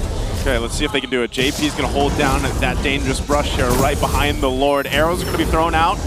Conceal's going to be used too. JP, who's he going to go for? He's going to go and zone out King Kong. Won't land the Unbreakable, but Sanford does. A flicker thrown of ruin takes down King Kong. A kill served up to OHEB and Carl. This is very, very bad. Liquid are up 7K and they have taken out the Retribution Order from the Super Fam. All has gone sideways as ONIC try to scramble to recover. They close the gap and seal off the exit from Kirk. It's gone from bad to worst with a T. It did, but King Kong got destroyed, but they also stopped doing the Lord. Can they hold on? Can ONIC keep them from securing this? TLPH look to want to get more kills, but now they might potentially lose this Lord take for them after taking out King Kong. Carl's still here. He's just waiting for a second retribution, and he got it. Kelra drops the Summon Force. This is the Hail Mary play. He drops the Ruin. Sanford trying to stop the forward momentum of Brusco and Kelra.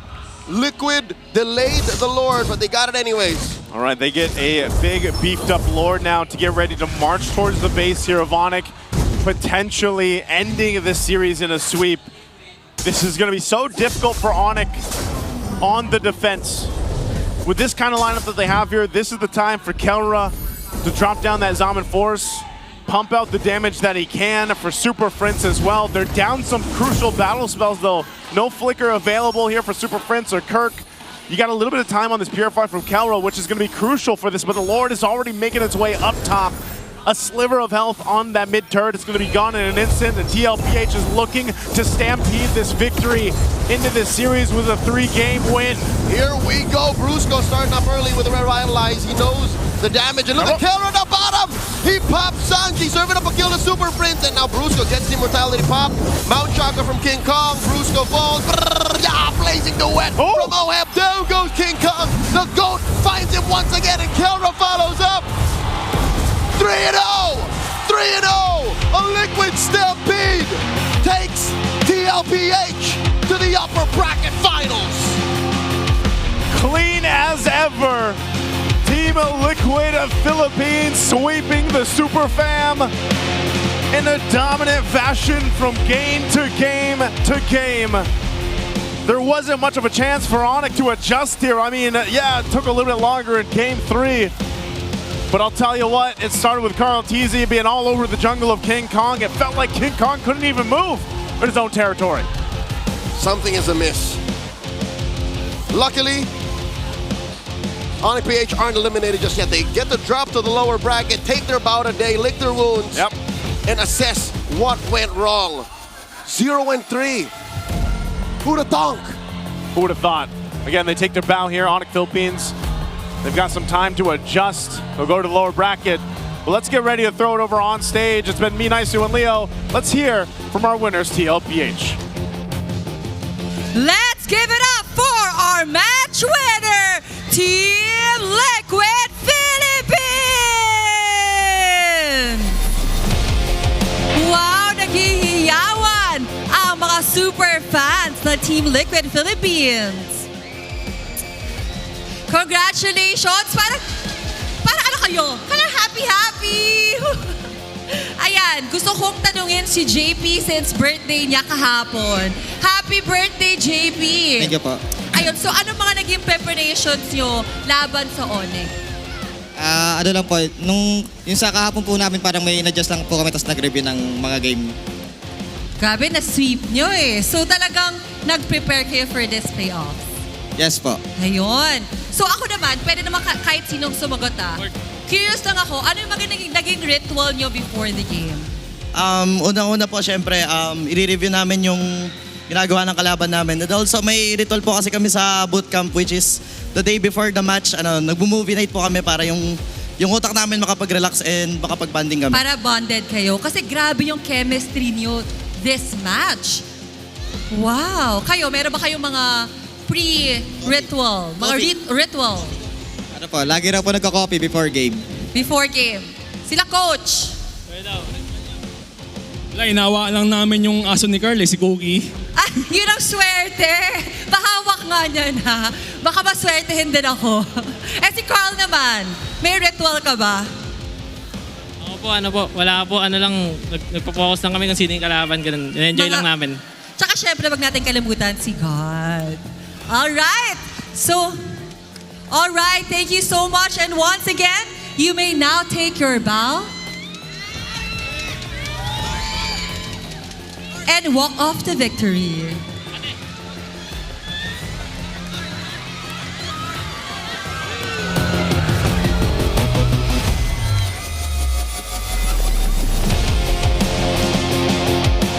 And that the first match of this day. Over to you, panel.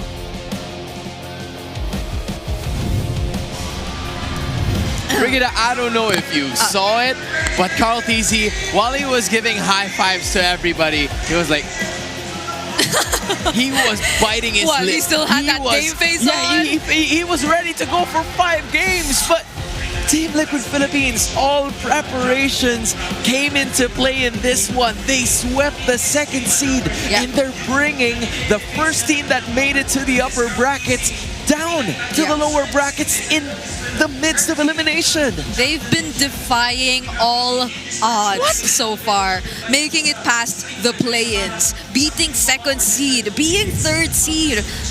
They've been doing so much when in fact, people had probably much more expectations for ONIC heading into this match.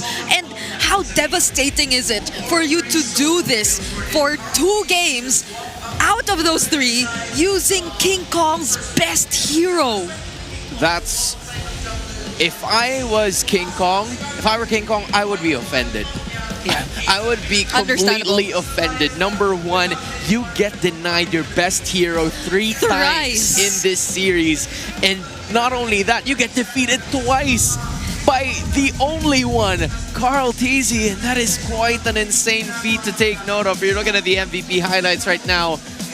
Man, this has already been a struggle right from the start for ONIC Philippines, just because they can't get their foot going. Because sure, they were a little bit tanky compared to the previous two games. They were able to prolong it for quite some time. But King Kong wasn't able to catch up on time because he died twice in the first 5 minutes. Yeah, and I honestly feel like ONIC tried changing a few things for this game. Draft-wise, even rotation-wise, I feel like there have been much more rotations towards the gold lane compared to the EXP lane, because I feel like for the past 2 games that we've seen them play, there's been so much emphasis on Kirk, but I feel like they've shifted towards Kellora a bit more in this game, and the backshot pick has helped them a lot to do that. We did talk about this while the game was ongoing, that the backshot actually helped them amplify their rotational speed and allowed them to do things that they were struggling to pull off in the first 2 games. And that was a step forward for ONIC, but that's about it. It wasn't enough to deal with the stampede, because if they were taking things 1 step at a time, Liquid, they were stampeding all over ONIC Philippines for the entirety of this series. And I have to say, you gotta give props to Coach RC for these past 3 games that have made Team Liquid Philippines, specifically made an easier way for Carl TZ to play. Not only did they ban out the heavy carries that would be meant for King Kong, it was Carl TZ trying to at least play some mind games towards the rest of the members of ONIC Philippines. And thus, we've reached the later portions of our game where usually it's Team Liquid Philippines that struggles. You know, in like the 15 minutes and beyond for ONIC Philippines, that was their moment. That was their opportunity and window to shine. And unfortunately for them, sure, there were enough durable moments for them to withstand the pressure. But if King Kong was the one that is being targeted by the rest of the members of Team Liquid Philippines, specifically Sanford and JP. We saw that in that last play towards that Lord Clash where it was quite impossible for him to get out of that specific situation because all ultimates, all skills were for King Kong alone. Yeah, they also had all angles covered. If they probably had one that could have been a potential escape route, Sanji has it covered too. And Sanji on the Selena, we should not look at the numbers, the KDA, because that is not what matters in this game for Sanji. It's the way he just kept making his presence felt. As the Selena, throwing out arrows, making ONIC feel like they're in very awkward positions majority of the time, and that has helped them so much.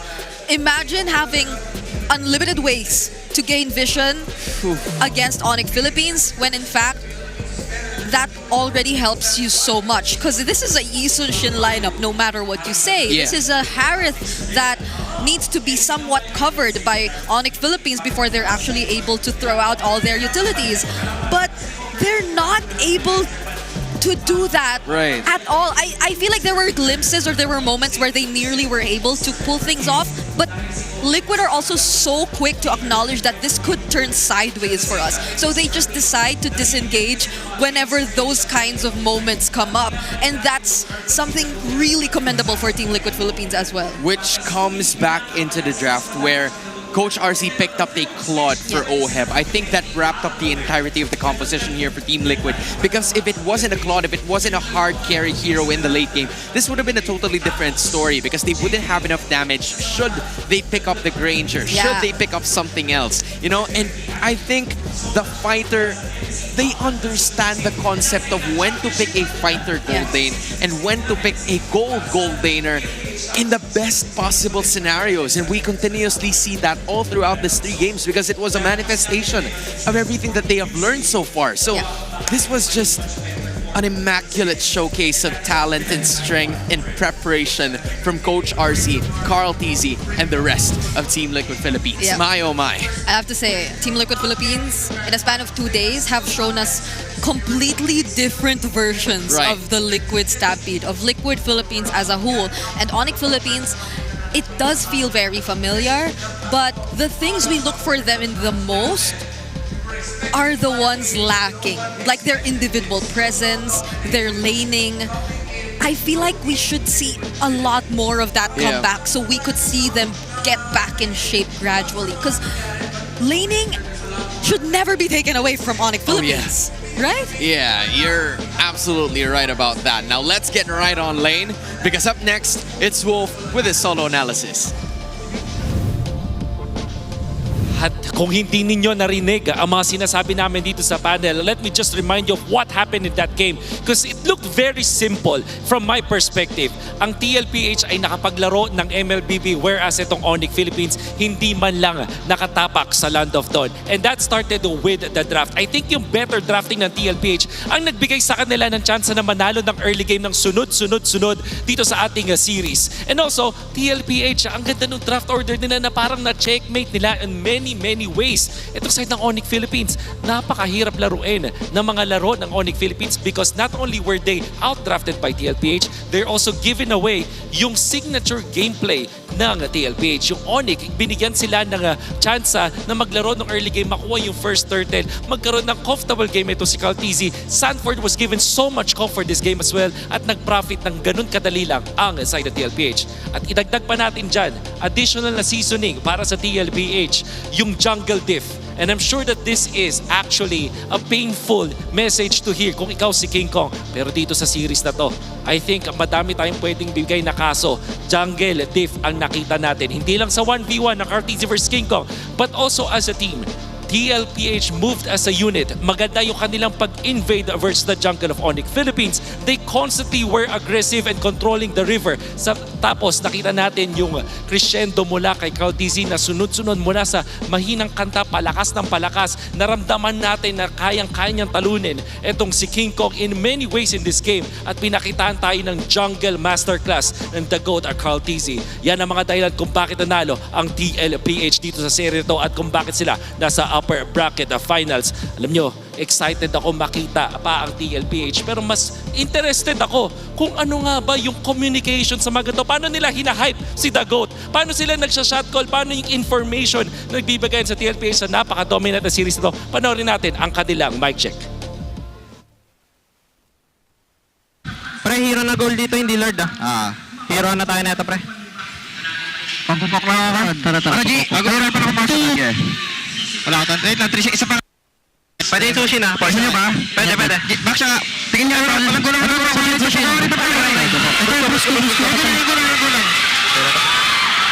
Nice call.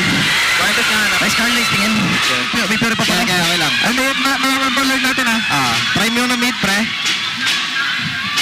Pre, kayo magkakamali Wag na. Tuloy mo, magkakaretry na ako. Dito, tapusin mo G. Apat dito. Magkakaretry, magkakaretry sila.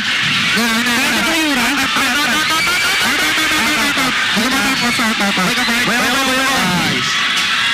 Pre, harapan nga. Let's go. Nabalik ako, pre. Gusto nyo? Tara.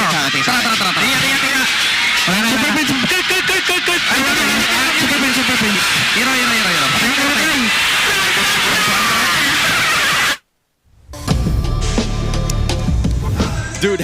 how unusual is it?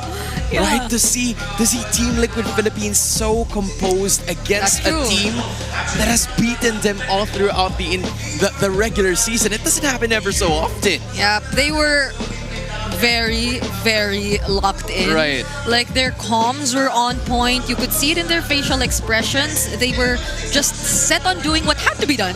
And that's why it was a sweep that they handed over to us. You know what? They gotta be awarded something, man. They gotta be awarded. And because of that, we were recently nominated for numerous titles during the Esports Awards. You guys can vote for Team Vitality for Esports Team of the Year, Kirk for Esports Breakthrough Player of the Year, Team Liquid and Team Falcons 2 for Organization of the Year. We also have Team Liquid for Content Group Mundon, has also been nominated for Esports Publisher of the Year, and Mobile Legends Bang Bang for Esports Mobile Game of the Year and Esports Game of the Year. I'm trying to match up what they were saying a while ago, all right? But hey, it's pretty cool that we've seen a lot of people, and thank you so much, guys, for being here and being part of history. Yep, we're so thankful for the amount of people here on a weekday. And we also have amount of performances. Yeah, that's why they deserve. Who do we have? Bark, Unexpected, Nobita, and Ace Banzuelo live at the MPL Arena. Sony Music has got us covered with performances that will surely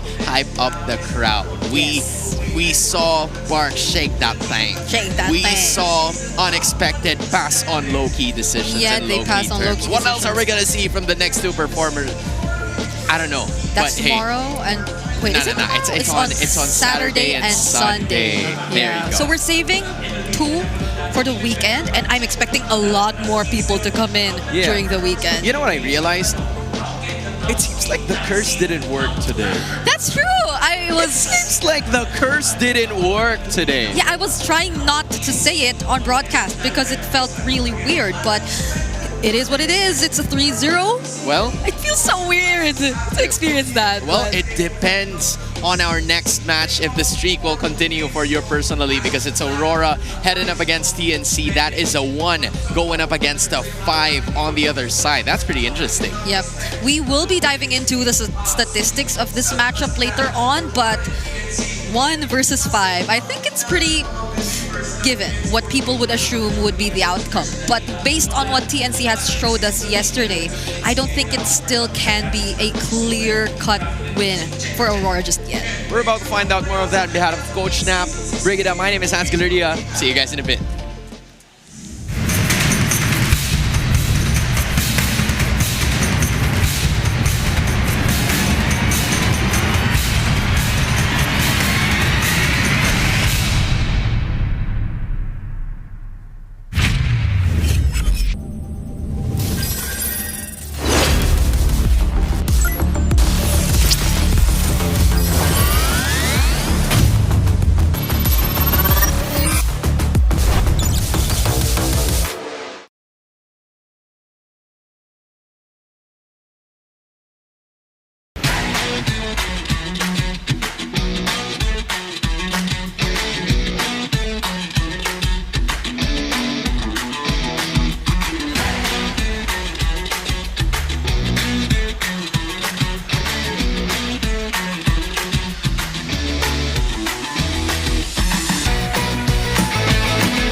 Di abutan dito! Defeat. GG, bro! Don't worry. The Unli with Smart Power All 99. Hindi bitin with 10 gig data to power your games plus Unli Facebook or Unli TikTok. Load now!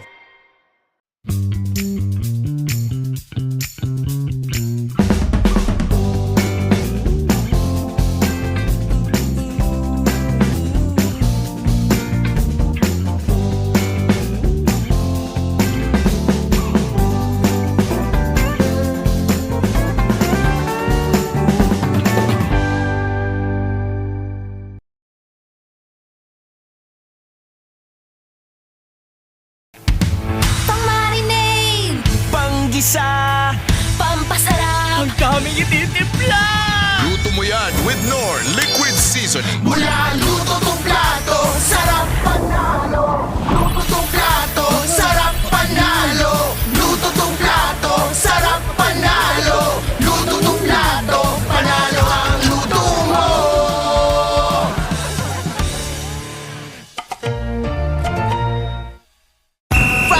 You know your scalp can get up to 5 times more dandruff?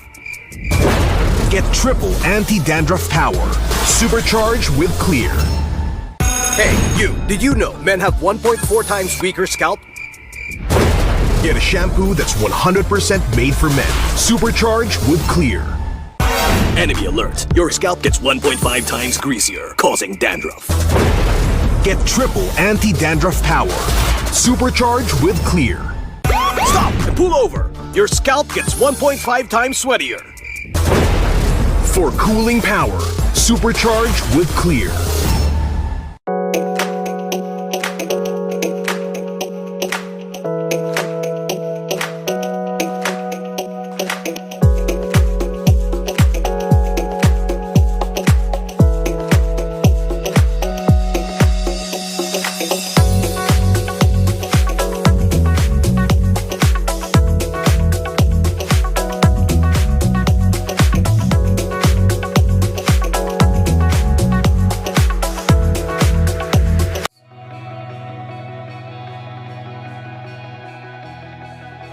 Contact Arctic Aircon today.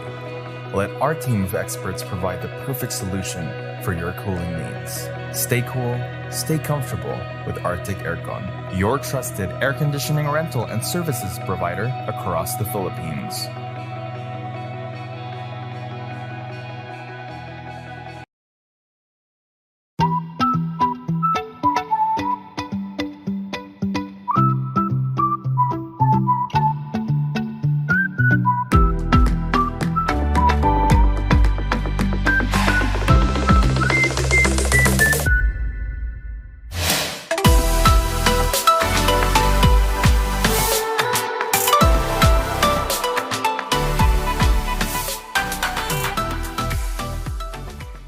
Ito na ang pinaka-inaantay na selebrasyon! Excited na si Bibi! Marami pa siyang kailangang gawin para maging ready ang lahat. Bibi, huwag masyadong pen. Focus! Dito ba? Ay, naku! Bibi! Gatot kacha? Need help? Injection! Ingat pala ako. Ito na lang! Wag na! Please, ibalik niyo na ako sa base! Wag! Bibi! Bruno! Hello? Gising, Bruno! Okay na ako, Bibi! Let's go! Asikasong tunay si Bibi. Tumulong sa heroes, nag-set up ng event. Kahit koryo, hindi niya pinalagpas. Magsisimula na ang pinaka-inaabangang performance of their lifetime. Pwede nang huminga ng malalim si Bibi. Pero teka, tinatawag ata si Bibi sa stage.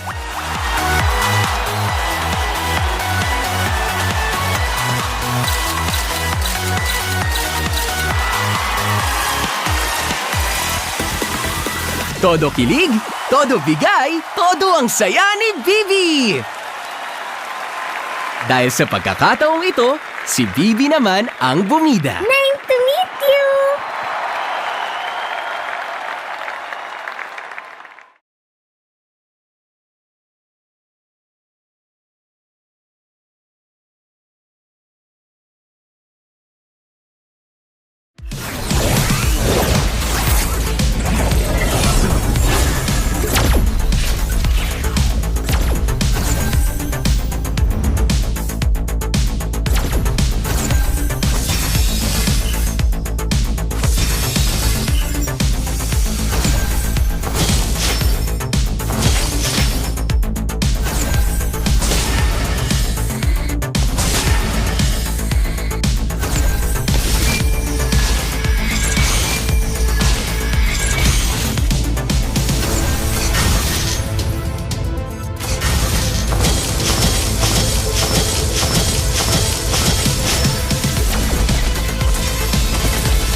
What's a navigator?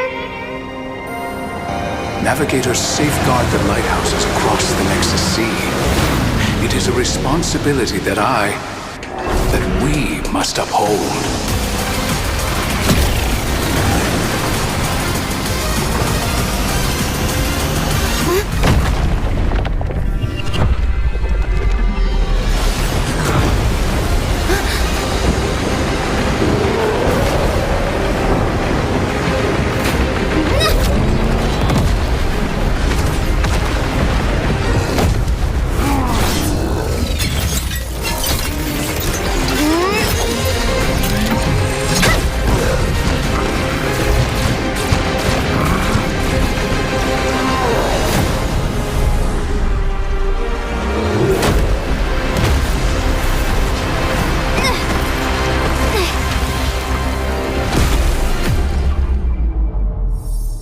Dad?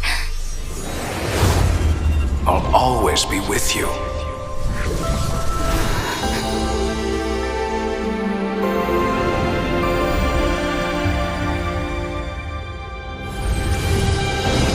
Target acquired! Frontier Justice!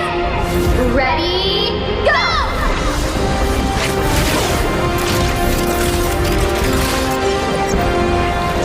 For all the Laylas out there!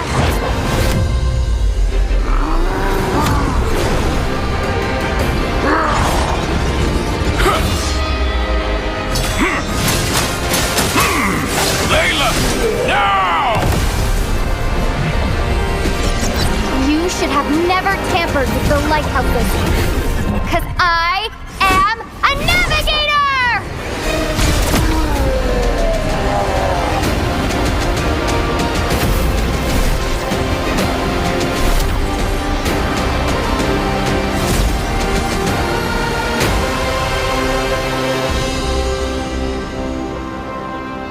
I'm gonna be the best navigator ever!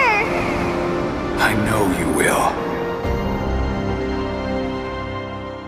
I thought it was finally over. Until I heard the whisper of the void.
Di abutan dito! Defeat! GG bro! Don't worry! The Only with Smart Power All 99. Hindi bitin with 10 gig data to power your games plus only Facebook or only TikTok. Load now!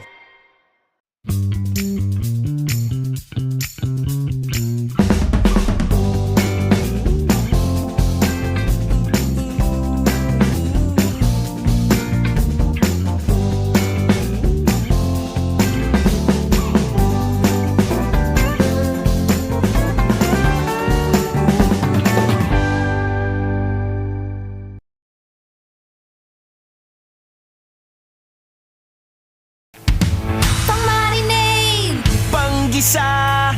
Pampasarap! Ang daming ititimpla! Luto mo yan with Knorr Liquid Seasoning. Mula luto tong plato, sarap panalo. Luto tong plato, sarap panalo. Luto tong plato, sarap panalo. Luto tong plato, panalo ang luto mo.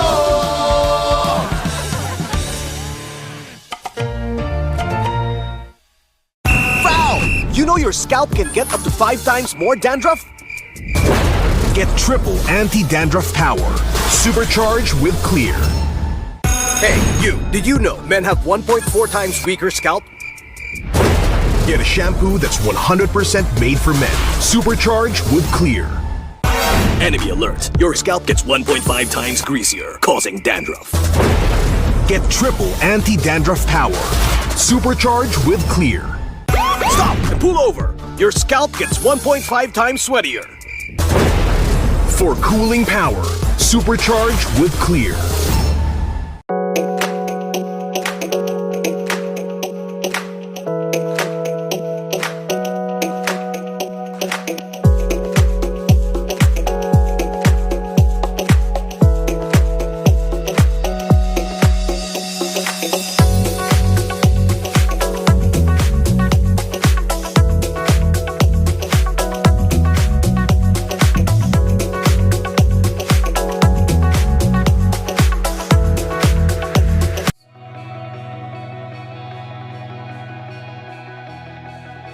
Contact Arctic Aircon today.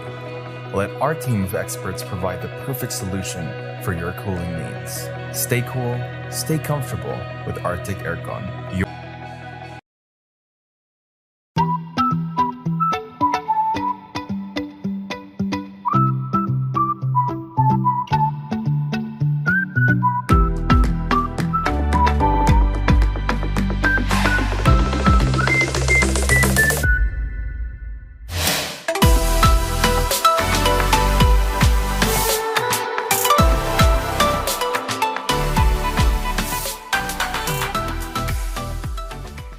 Ito na ang pinaka-inaantay na selebrasyon! Excited na si Bibi!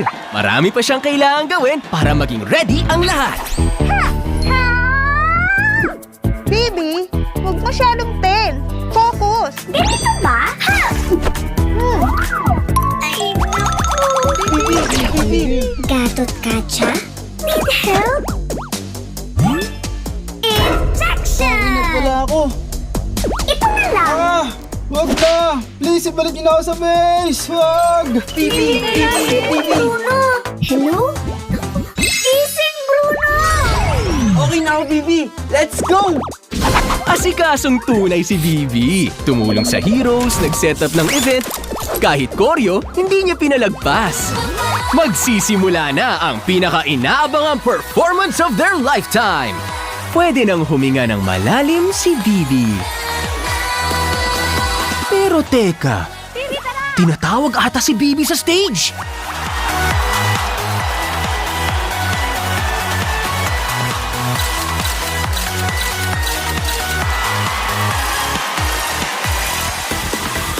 Todo kilig, todo bigay, todo ang saya ni Bibi.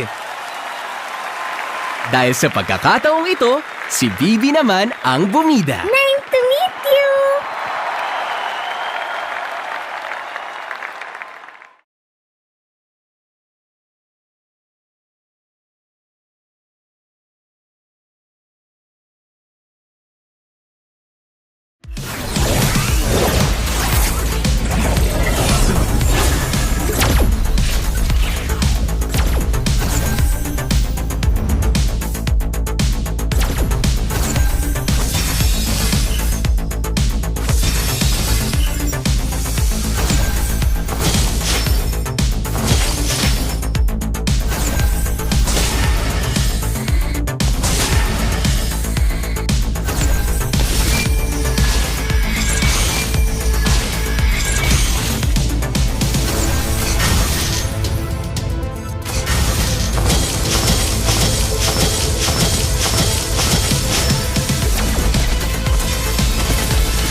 navigator? Navigators safeguard the lighthouses across the Nexus Sea. It is a responsibility that we must uphold.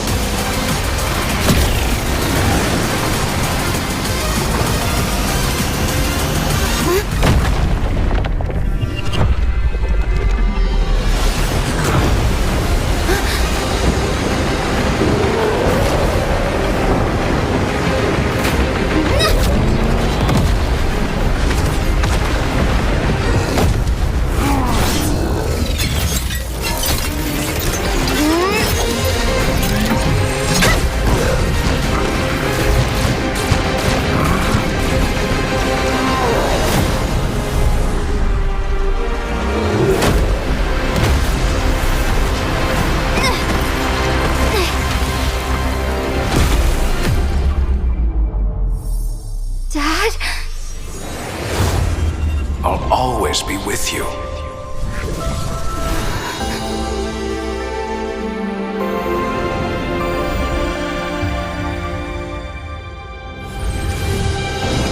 Target acquired! Frontier Justice! Ready, go!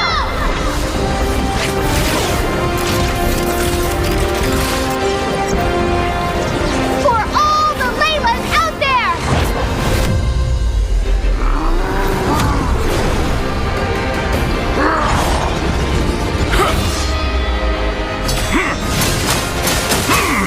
Layla, now!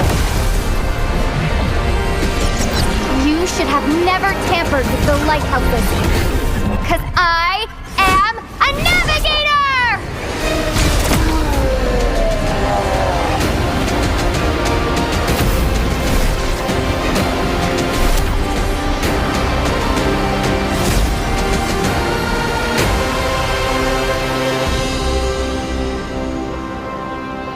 I'm gonna be the best navigator ever! I know you will. I thought it was finally over. Until I heard the whisper of the void.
Di abutan dito!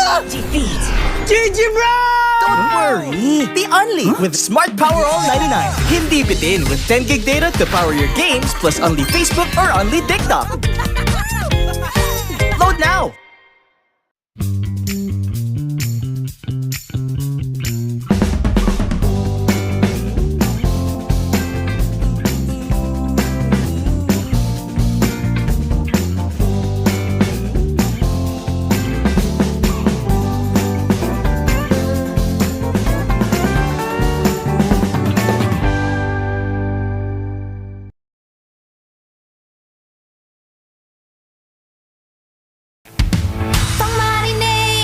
Panggisa!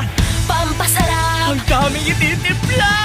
Luto mo yan with Nor Liquid Seasoning. Mula luto tong plato, sarap panalo! Luto tong plato, sarap panalo! Luto tong plato, sarap panalo! Luto tong plato, panalo ang luto mo!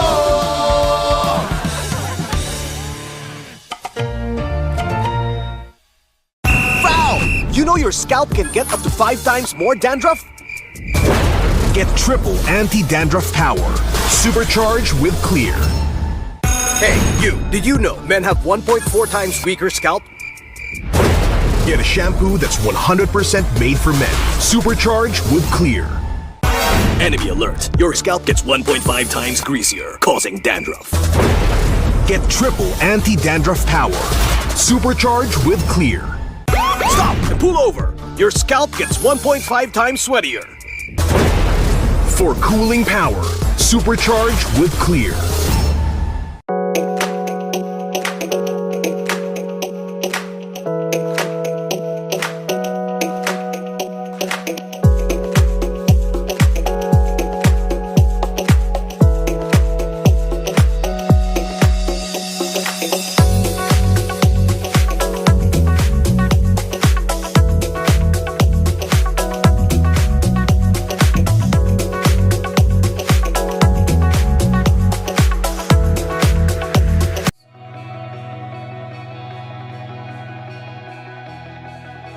Contact Arctic Aircon today.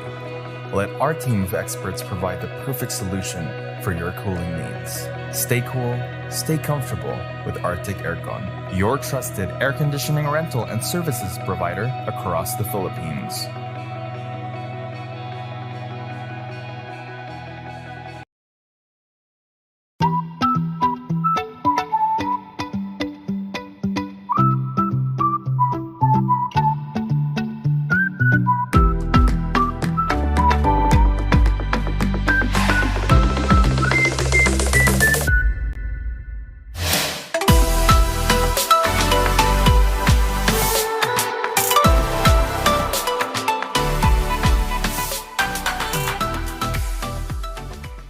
Ito na ang pinaka-inaantay na selebrasyon! Excited na si Bibi! Marami pa siyang kailangang gawin para maging ready ang lahat. Baby, huwag masyadong pen. Focus. Ganito ba? Ay, naku. Gatot Kacha? Need help? Injection! Wala ako. Ito na lang. Wag na! Please, ibalik niyo na ako sa base! Wag! Bruno! Hello? Gising, Bruno! Okay na ako, Bibi! Let's go! Asikasong tunay si Bibi. Tumulong sa heroes, nag-set up ng event. Kahit koryo, hindi niya pinalagpas. Magsisimula na ang pinaka-inaabangang performance of their lifetime. Pwede nang huminga ng malalim si Bibi.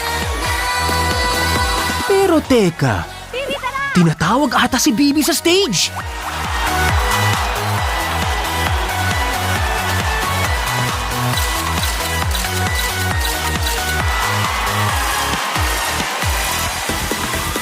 Todo kilig, todo bigay, todo ang saya ni Bibi. Dahil sa pagkakataong ito, si Bibi naman ang bumida. Nice to meet you!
What's a navigator?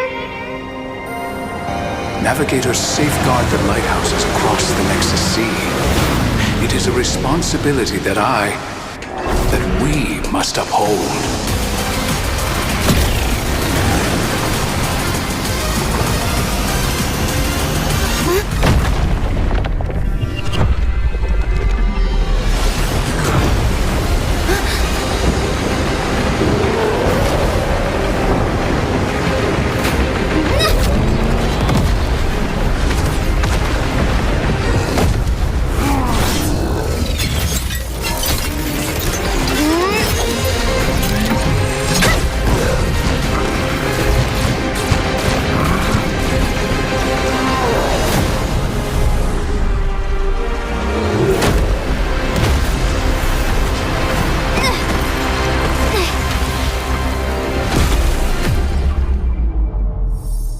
Dad? I'll always be with you.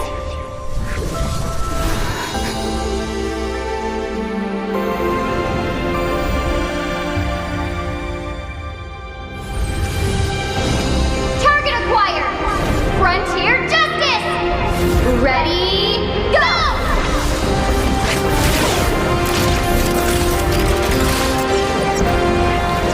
For all the Laylas out there!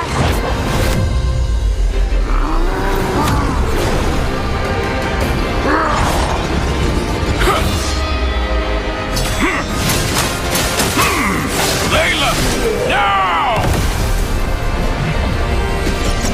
You should have never tampered with the lighthouses. Cause I am a navigator!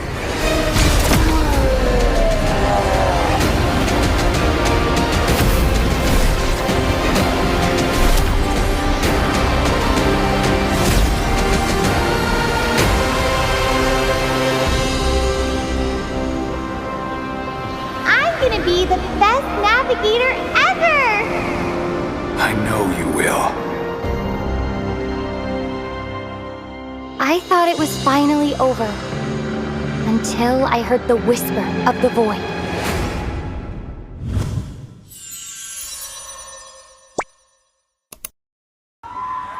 Mas may papatunayan ako sa'yo, coach. Win-streak kami nung M6 eh. Win-streak kami Win-streak. Pati sa ice cream eh. Si top 3 Alpha eh. May papatunayan ako sa'yo, coach. Hindi sa kanila. Si Kirk, bawal magalaw buhok niyan. Magalaw na lahat, wag lang buhok niyan. Game na ba to? Checkping na ba to naman? Nahiya daw si Kirk, guys. So, ang gusto niyang iparating na message sa inyo, sa Sonics dyan, welcome sa Cuneta Astrodome. And thank you sa pagpunta. Thank you so much sa pagpunta. Thank you sa time nyo and sa effort and sa suporta and sa love. Thank you so much. Thank you so much and welcome to Cuneta Astrodome. Message ko naman ya. Bulong ko lang. Okay.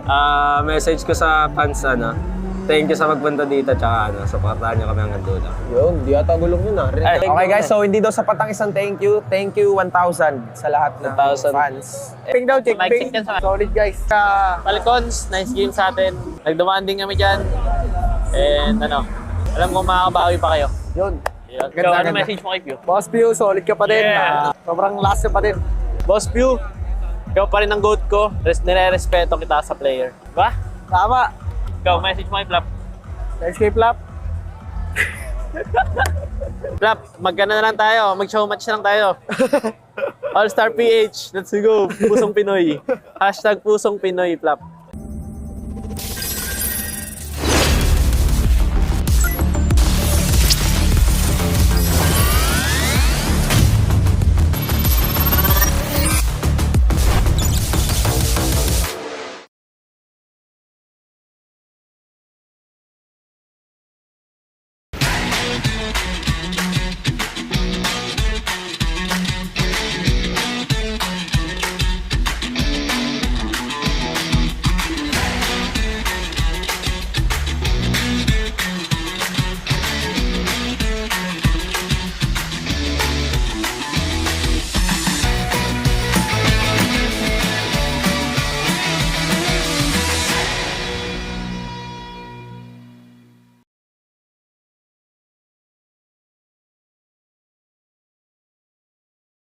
Di abutan dito!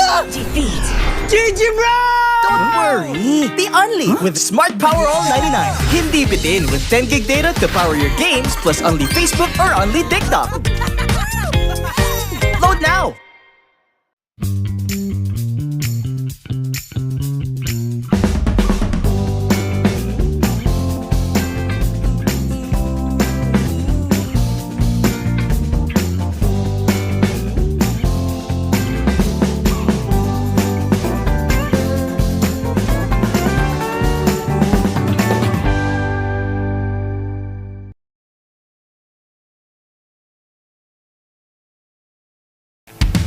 Pang-marinade, Panggisa! pampasarap, Ang daming ititimpla! Luto mo yan with Knorr Liquid Seasoning. mula luto tong plato, sarap panalo. Luto tong plato, sarap panalo. Luto tong plato, sarap panalo. Luto tong plato, panalo ang luto mo.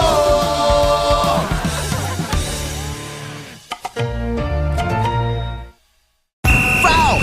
You know your scalp can get up to 5 times more dandruff? Get triple anti-dandruff power. Supercharged with Clear. Hey, you! Did you know men have 1.4 times weaker scalp?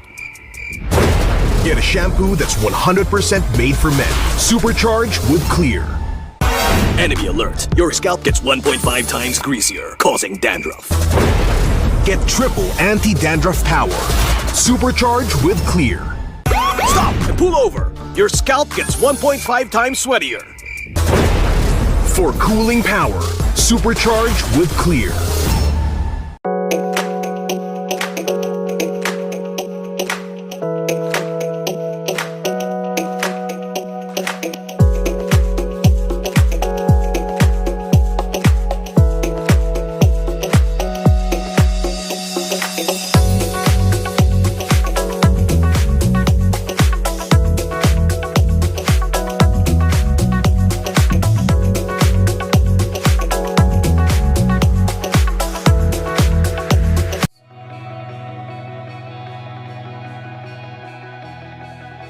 Contact Arctic Aircon today. Let our team of experts provide the perfect solution for your cooling needs. Stay cool, stay comfortable with Arctic Aircon, your trusted air conditioning rental and services provider across the Philippines.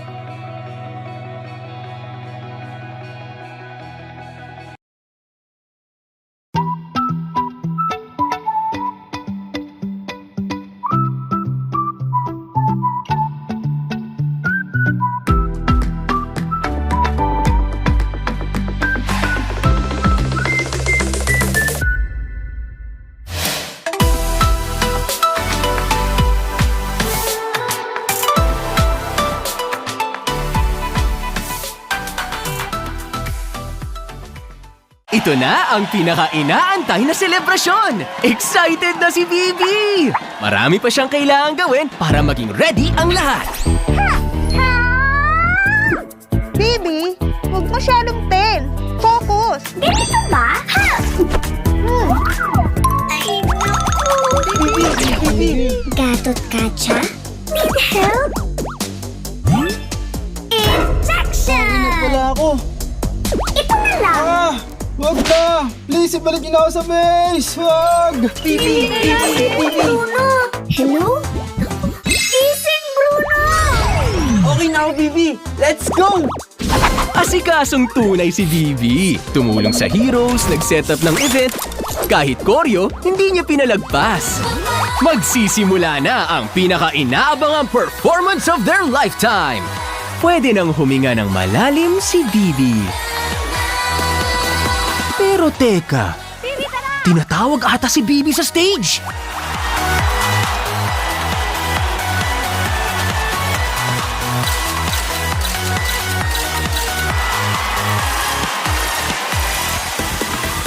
Todo kilig, todo bigay, todo ang saya ni Bibi! Dahil sa pagkakataong ito, si Bibi naman ang bumida. Nice to meet you!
What's a navigator? Navigators safeguard the lighthouses across the Nexus Sea. It is a responsibility that we must uphold.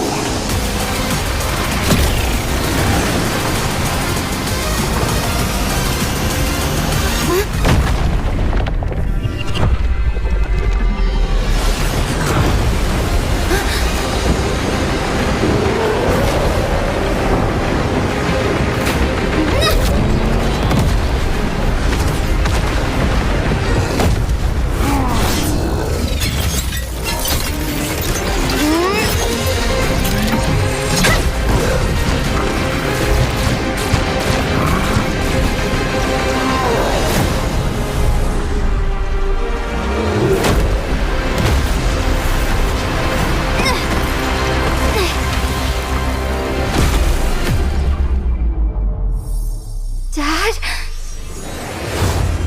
I'll always be with you.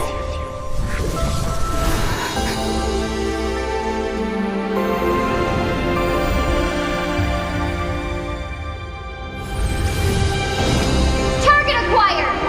Frontier Justice! Ready, go!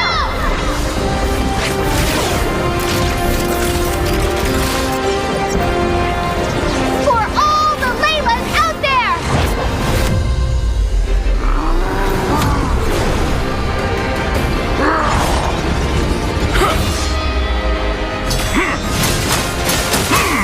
Layla, now! You should have never tampered with the lighthouses. Because I am a navigator!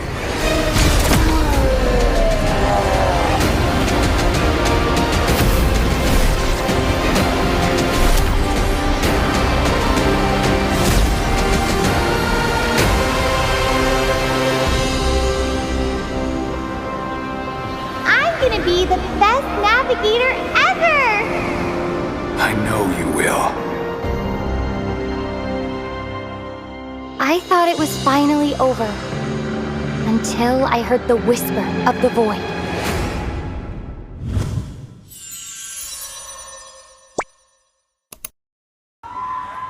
Mas may papatunayan ako sa'yo, coach. Win streak kami nung M6 eh. Win streak kami Pati sa ice cream eh. Si top 3 Alpha eh. May papatunayan ako sa'yo, coach. Hindi sa kanila. Si Kirk, bawal magalaw buhok niyan. Magalaw na lahat, wag lang buhok niyan. Game na ba to? Checkping na ba to naman? Nahiya daw si Kirk, guys.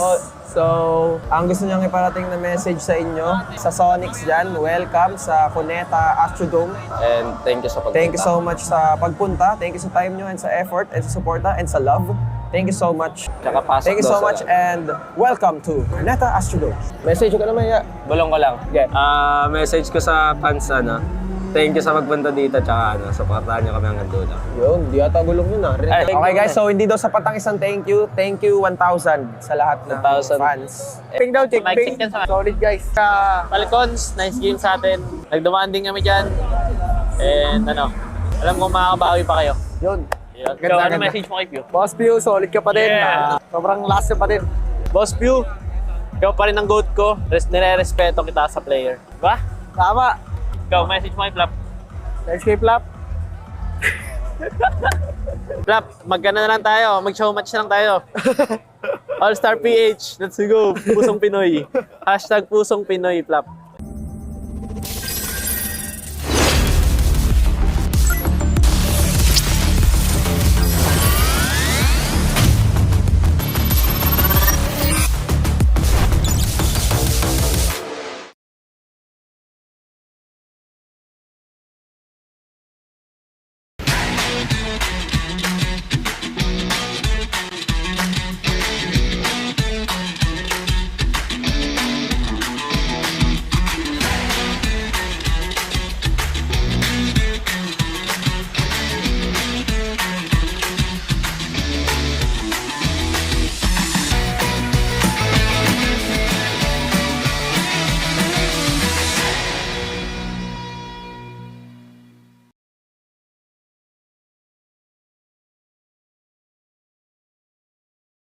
Di abutan dito! GG, bro! Don't worry! The Only with Smart Power All 99. Hindi bitin with 10 gig data to power your games plus only Facebook or only TikTok. Load now!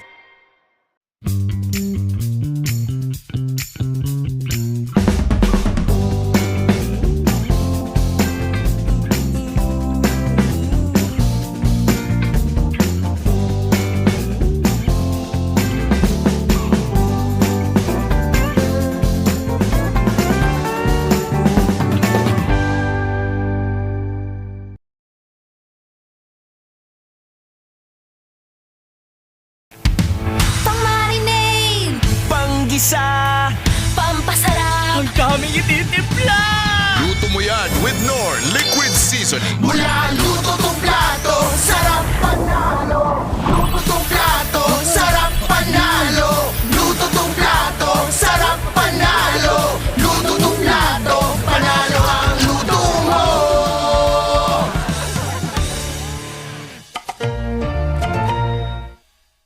Foul! You know your scalp can get up to 5 times more dandruff? Get triple anti-dandruff power. Supercharged with Clear. Hey, you! Did you know men have 1.4 times weaker scalp? Get a shampoo that's 100% made for men. Supercharged with Clear. Enemy alert. Your scalp gets 1.5 times greasier, causing dandruff. Get triple anti-dandruff power. Supercharged with Clear. Stop and pull over. Your scalp gets 1.5 times sweatier. For cooling power. Supercharged with Clear.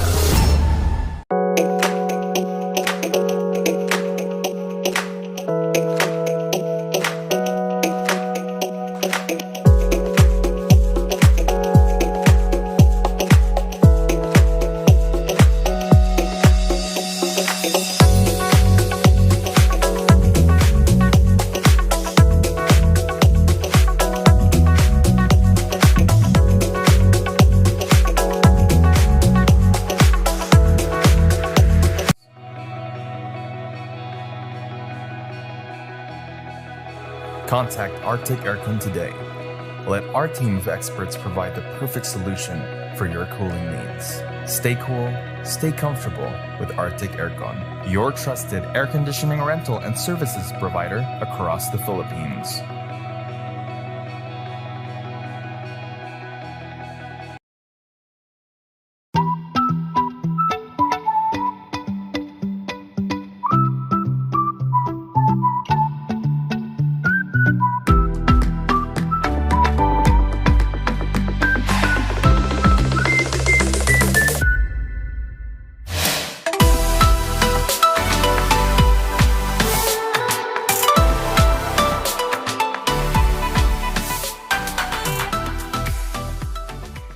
Ito na ang pinaka-inaantay na selebrasyon! Excited na si Bibi! Marami pa siyang kailangang gawin para maging ready ang lahat. Baby, huwag masyadong pen. Focus. Ganito ba? Ha! Ay, naku. Bibi. Gatot Katya? Need help? Injection! Ingat pala ako. Ito na lang. Wag na! Please, ibalik niyo na ako sa base! Wag! Bibi! Bruno! Hello? Gising, Bruno! Okay na ako, Bibi! Let's go! Asikasong tunay si Bibi. Tumulong sa heroes, nag-set up ng event. Kahit koryo, hindi niya pinalagpas. Magsisimula na ang pinaka-inaabangang performance of their lifetime. Pwede nang huminga ng malalim si Bibi. Pero teka, tinatawag ata si Bibi sa stage.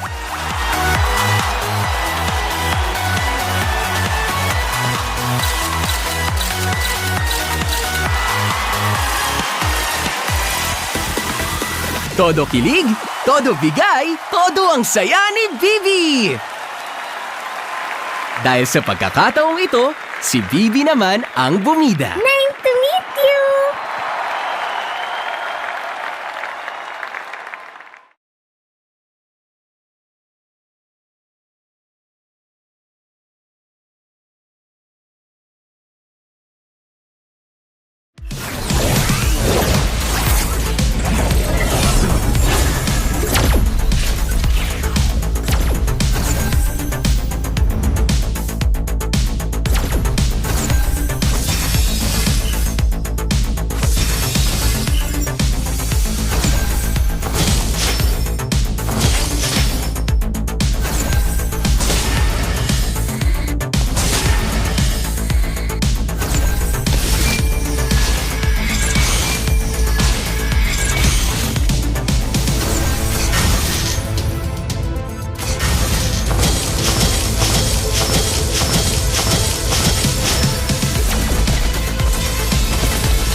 navigator?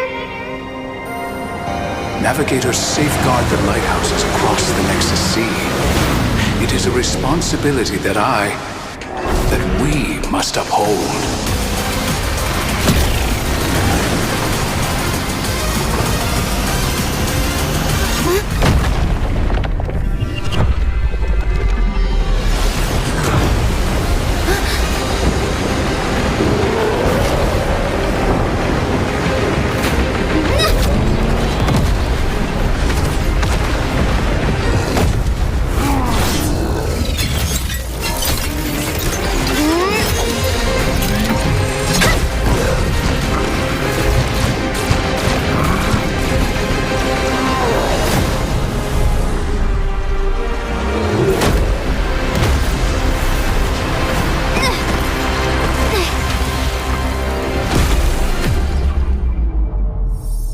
Dad?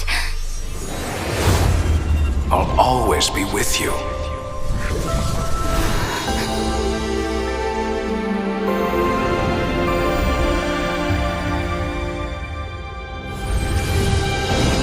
Target acquired!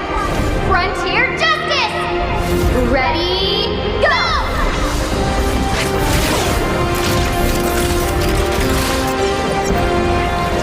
For all the Laylas out there!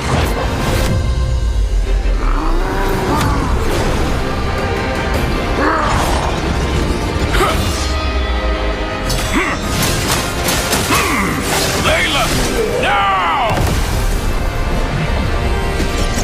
You should have never tampered with the lighthouses. Because I am a navigator!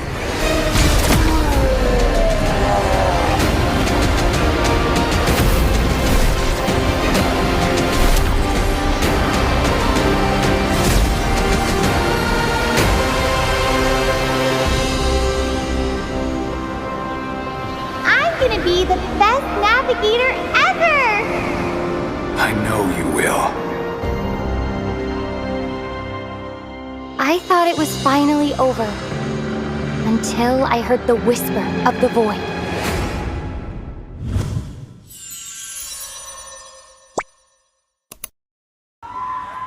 Mas may papatunayan ako sa'yo, Coach. Win-streak kami ng M6 eh. Win-streak kami Win-streak. Pati sa ice cream eh. Si top 3 Alpha eh. May papatunayan ako sa'yo, Coach. Hindi sa kanila. Si Kirk, bawal magalaw buhok niyan.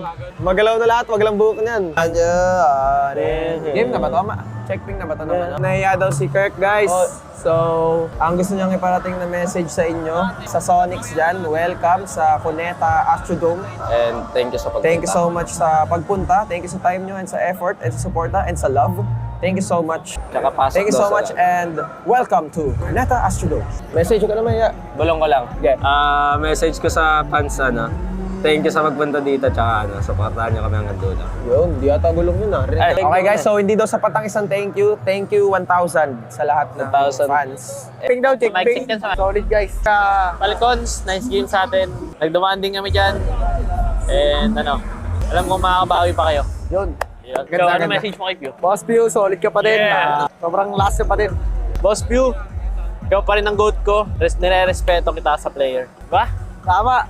Ikaw, message mo kay Flap. Message kay Flap. Flap, magkano na lang tayo. Mag-show match na lang tayo. All-Star PH, let's go. Pusong Pinoy. Hashtag Pusong Pinoy, Flap.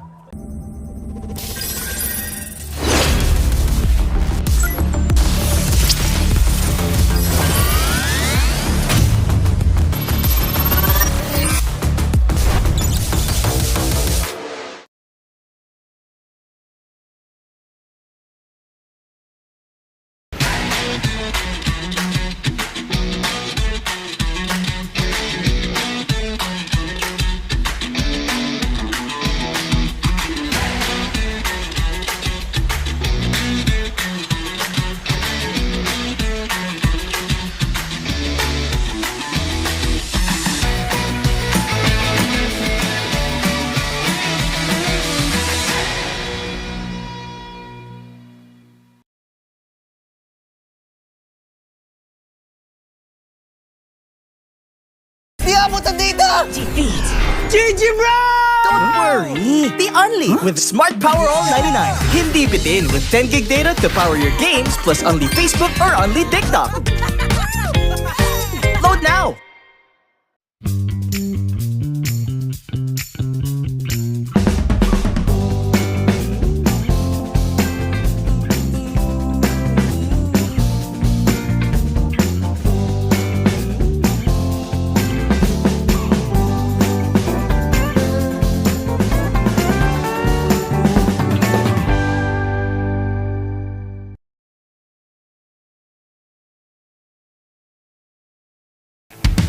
Pang-marinade, Panggisa! pampasarap. Ang daming ititip!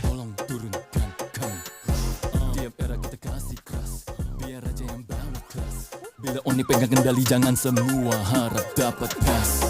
Jadi coba if you let me. Sekali listen to God on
when we become the monsters. Malakas, Pilipinas, malakas, face the golden sun and repping for the 3 stars. Look at us to the top, no ifs, no buts. Winning any game para to sa PINAS. Di mo matitinag aming boses sa new level. Nasa kalye man o mobile, you know I become a legend. Listen, open fire, we cannot be winners. But with pressure, like diamonds are made of. Switching lane na parang gera, HP racing made a setup. But kakatang buhat ni Hilda, full dome SS parang Laila. Susundan ko ang iyong wakas. Kasama pataas, tagumpay natin to. Dahil tayo'y malakas para sa Pinas. Nasa amin ang alas, hindi to atas. Kinikilala sa taas kasi kami ang malakas para sa Pinas. Nasa amin ang alas, hindi to atas. Kinikilala sa taas, ganito kami sa Pinas, yeah.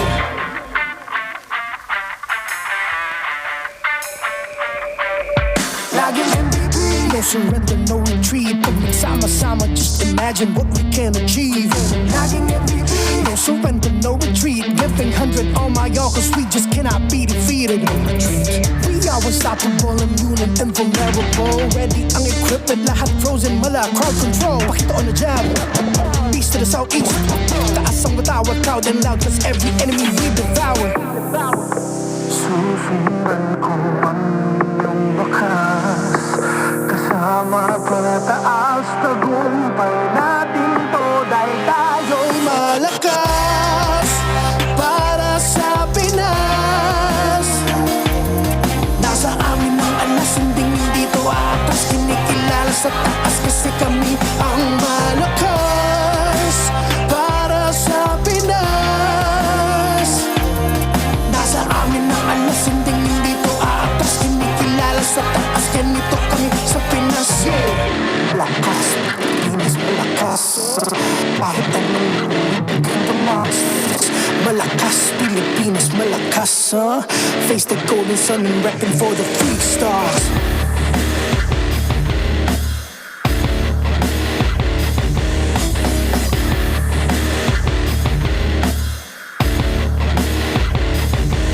Ang lakas ng Pinas, we unite, we the stars. Ang lakas ng Pinas, we unite, we the stars. Ang lakas ng Pinas, we unite, we the stars. Ang lakas ng Pinas, we the stars.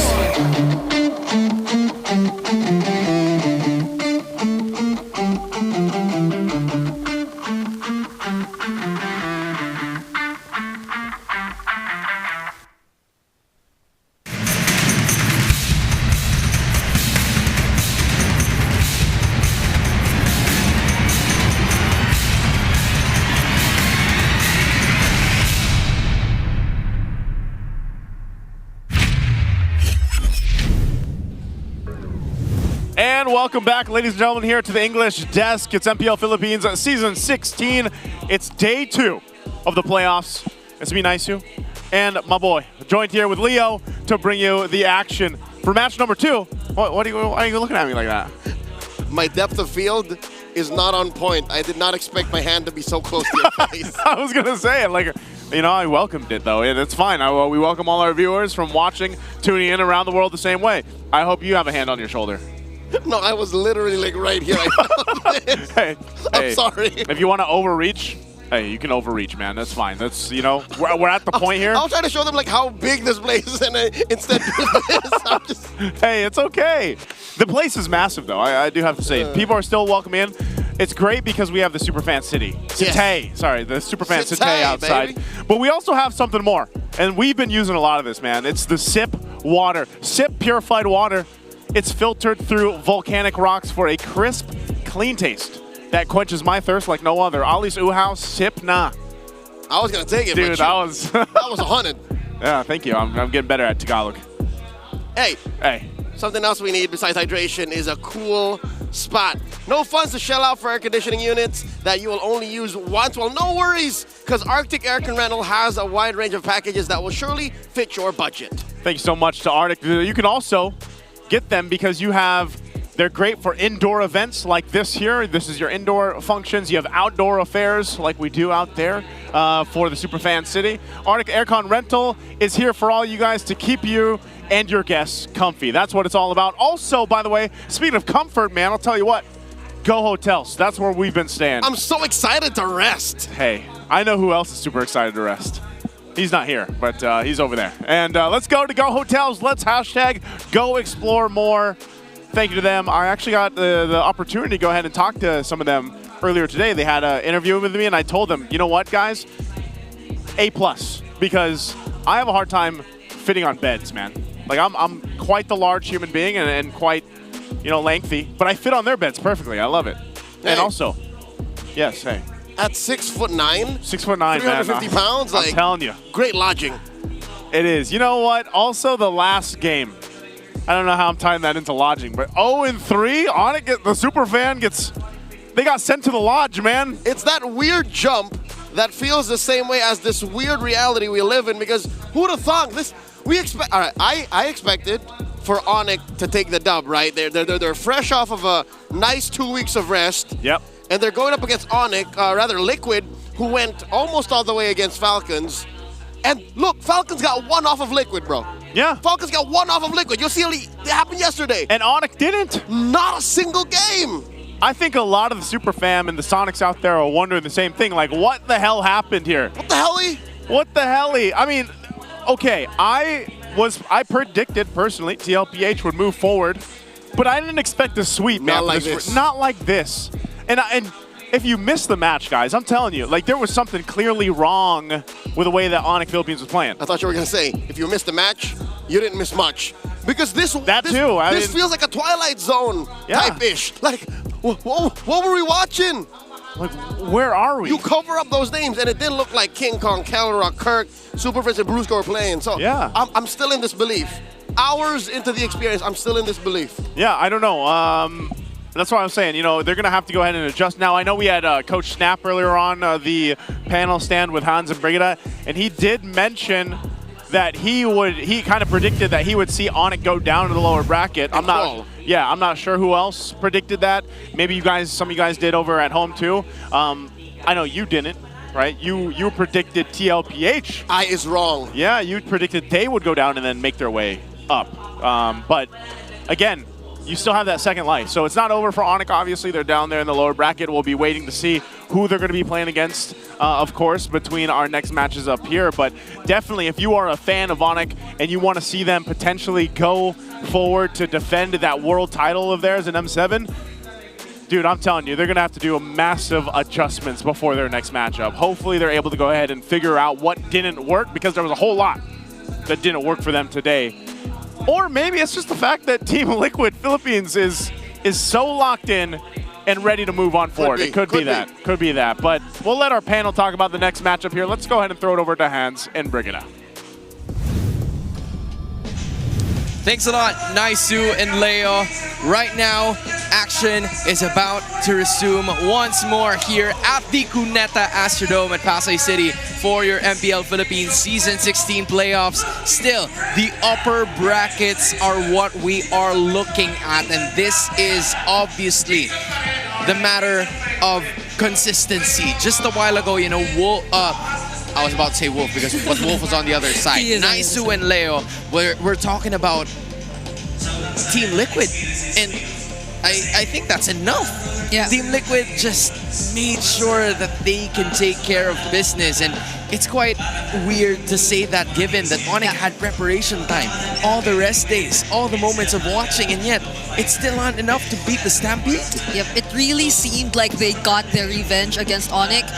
They never won against them in the entire regular season, and the way they did their revenge was so dominant. I feel like if they do meet a second time in the playoffs, that definitely will be turning into something. But ONIC has to go through the lower bracket first before that even potentially happens. But today we are about to find out, I feel, another team who might go through that route. Yeah, this is the team that ONIC is going to be going up against. Whoever loses against the Phoenix Fire, going up against the Northern Lights. Will it burn even brighter? Will Aurora just continue to shine like they did during the regular season? There's a lot of questions that are going to be answered all throughout this series. It's a story of consistency, a story of how they've adapted over the last week in terms of our break. Because again, we talked to Coach Snap a while ago during that first match where he really emphasized on the importance of having the breaks, and it really paved the way for a lot of these bottom seeded teams to even make their way here. And now the 5th seed DNC is going to be facing the first, the top of the regular standings, Aurora. Honestly, whenever we talk about TNC, or if we look at TNC and the way that they've been able to grow in the past few weeks, because I feel like we all had this identity we assumed for TNC when they headed into the season. Considering this is Chaknu, this is Benny, this is Zaida, Trimar, and Lancy, we had this picture of TNC just being that very flashy team, I feel. That very much suits them being a Phoenix. Always on the rise and always being or eager to look for fights. But I feel like throughout the entire regular season, TNC just realized that maybe that's not the way to go. I know we've always talked about, or even in the English desk, we've always talked about, this feels like maybe a different Benny. Like, this doesn't feel like the old Benny, the bagyong Benny, quote unquote. And this doesn't feel like the old Chaknu, quote unquote. Exactly, right? So maybe that's also what they discovered and understood, that maybe there's a different way to go about this. Because so far, this stability that TNC is able to show us is what's working for them so far. It's just that they enable certain players to be the flashy guy, and it's not like all of them all at once. You know, you were talking about stability, and I think we can see that based on the lower thirds that are currently displayed on your screens right now. The first seed, 100%. There were no other opportunities that the first seed and the 5th seed go up against each other. Because on a regular, number 4 should be winning against number 5 given the situation, but it didn't happen at that moment. It was TNC making waves at that moment, but going up against Aurora, you were talking about TNC being a team that makes some flashy plays, makes some crucial moments for them to take over and potentially take a series, just like what they did with Twisted Minds. But with Aurora, they are so fundamentally gifted this season. It's like they understand that they have to control the early game. Master the Basics and Dexstar have manifested this time and time again, and their experience overseas has definitely helped them to get in shape this far into the competition. And Light, we've said that for quite some time now. The addition of this guy has been tremendous for Aurora. And it's not like he's adjusting. You don't feel how he needs to change so much of his signature playstyle or his identity as a roamer. Dude, don't forget to look at it. And the signature staring contest doesn't change though, but that's the thing. Like Light, he just felt like a perfect fit again for Aurora. It's the way that he's just able to blend in so well for them. And Chaknu, it wasn't, or it didn't happen in a snap of a finger. Correct. But I feel like, again, as mentioned earlier, he's slowly finding himself and the kind of roamer that he has to be for the Phoenix arc. Look at this. Playoff appearances. These 6 players still yet to look for their very first MPLPH championship. This is Dominkite's 4th season, US 6th season. Khaled has been here 4 times. Lancy had 5, Trimar had 5, and Chaknu, the uncrowned king, still, after being teammates with Kelra, who already won his championship in Season 14, he wants to change things, not only for TNC, but also for himself. This is a personal vendetta, a personal goal towards what he wants to make, which is to reach that top and represent us in the international stage. Yeah, 9 playoffs appearances. It's no joke. It's no joke. Dude. 9 times of you making it into the playoffs, but failing to get that championship title. So I'm pretty sure, like, even all the Chaknu fans out there badly want to see him take it. Just like how Keller was. Just like how Keller was, but it's different now. Like, he's the one who needs to do a bit of catching up in terms of that. But even yesterday, you see it. Like, once, if you would call them the old gods, like the veterans, are really in that position where they have to go all out. And you can see how hungry they are to actually redeem themselves. Because getting into playoffs also for TNC as a whole is already a major feat. And yesterday we saw it. So I won't be surprised if, again, that rest you mentioned has helped them develop a lot and prepare for this playoffs. But going up against Aurora is a difficult task. Like, we have to put it out there. Right, we've seen both sides of the coin here. Right from the start, we've at some point taken note of what was happening. And you're probably wondering, why is there a fishbowl here? Why have we not even made a movement out of it before I, of course, took it and then got it for myself? But hey, you're going to have to go with who is the best player this season. So you already chose yours. My pick is Super Prince. Oh, okay. Wait, should I pick mine first? Yeah, you should and pick then yours. You should pick yours.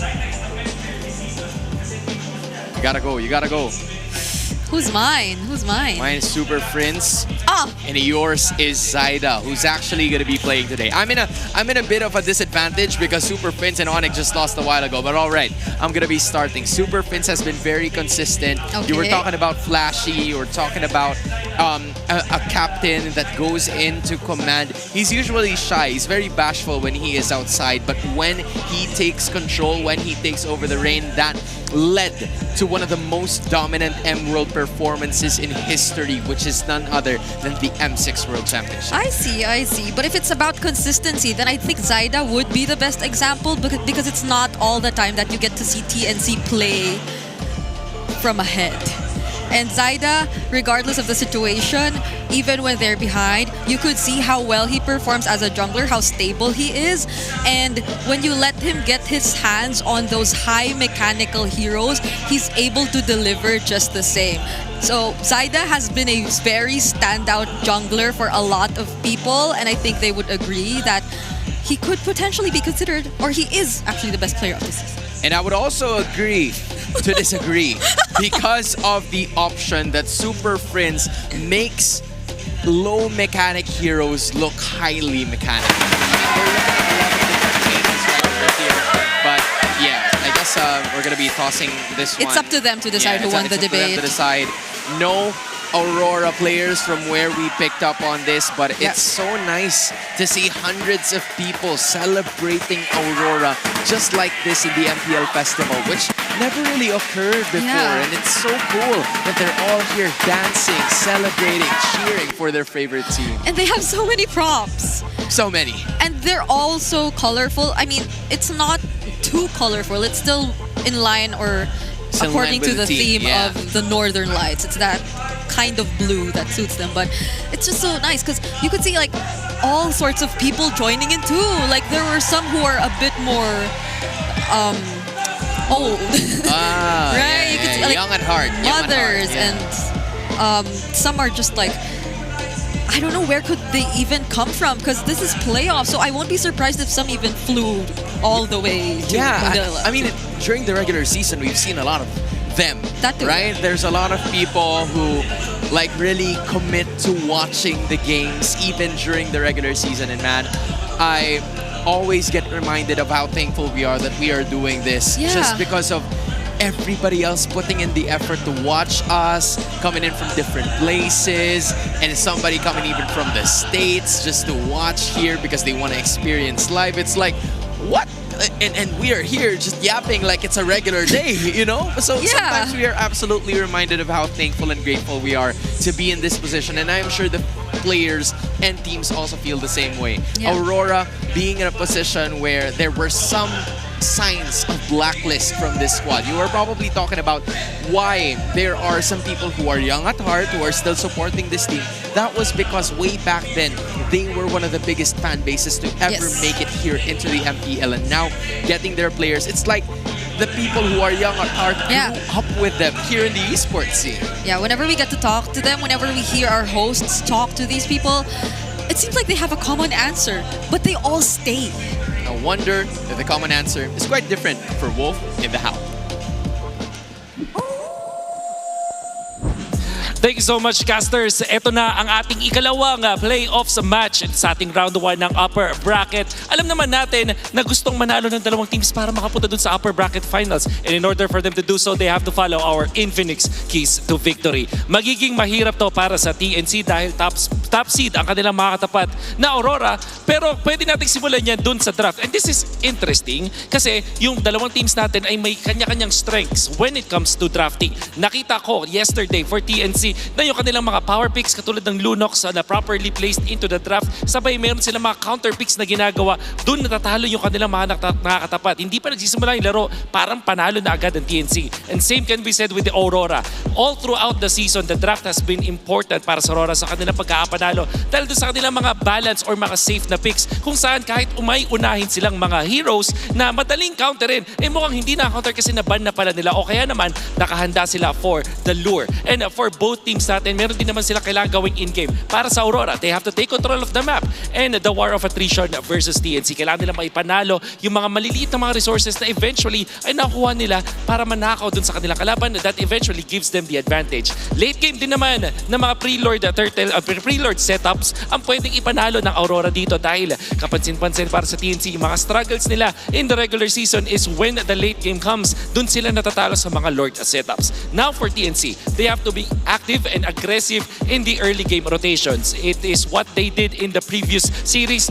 Kapag nakakuha sila ng advantage sa early game dahil aggressive si Chakno, pati na rin itong si Lancy, mas napapaganda ang laro para sa kanila. And they also have to look at Trimar as the key dito sa ating laban. Kapag aggressive at comfort picks ang nakukuha dito ni Trimar, panalo ang TNC. Kaya nga naman yan ang kailangang sundin ng ating mga teams para sa kanilang pagkakapanalo. And speaking of victory, you can experience victory as well with the Infinix GT30 with GT triggers and MLBB certified 120 FPS. Enjoy ultra smooth gameplay and outplay the rest. Ang pwedeng gawin dito ng dalawang teams natin ay mag-focus din sa kanilang mga comfort. At kung makikita natin kung komportable nga ba sila, meron ba silang aura ng winning moment para dito sa teams, panoorin natin na pumasok ang TNC at ang Aurora. To oversee and uphold the tournament's integrity, our marshals, Joshua G, Chico, Patrick, and Yaku Jeff.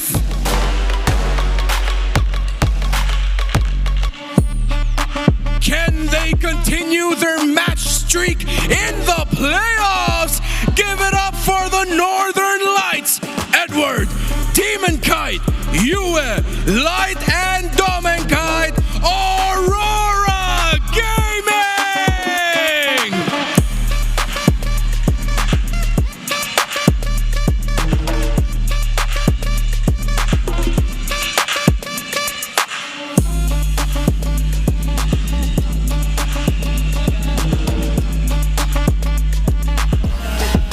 For how long can the fire continue to burn?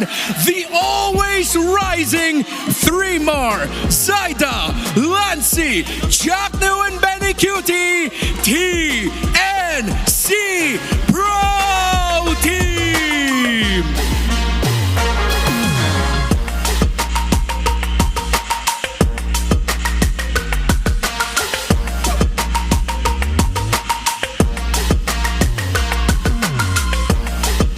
And the coaches.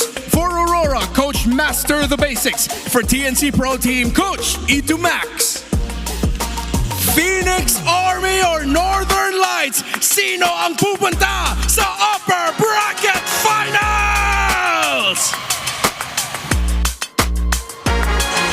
This is a battle of power against order. It's the order of the Northern Lights that have managed to activate these 5 players towards them getting the victory. Aurora looking to take care of a 13-match winning streak, but going up against them, the fire that continues to burn. TNC Pro Team looking to at least burn even brighter. If they have not win a single series in Season 9 in the playoffs until now.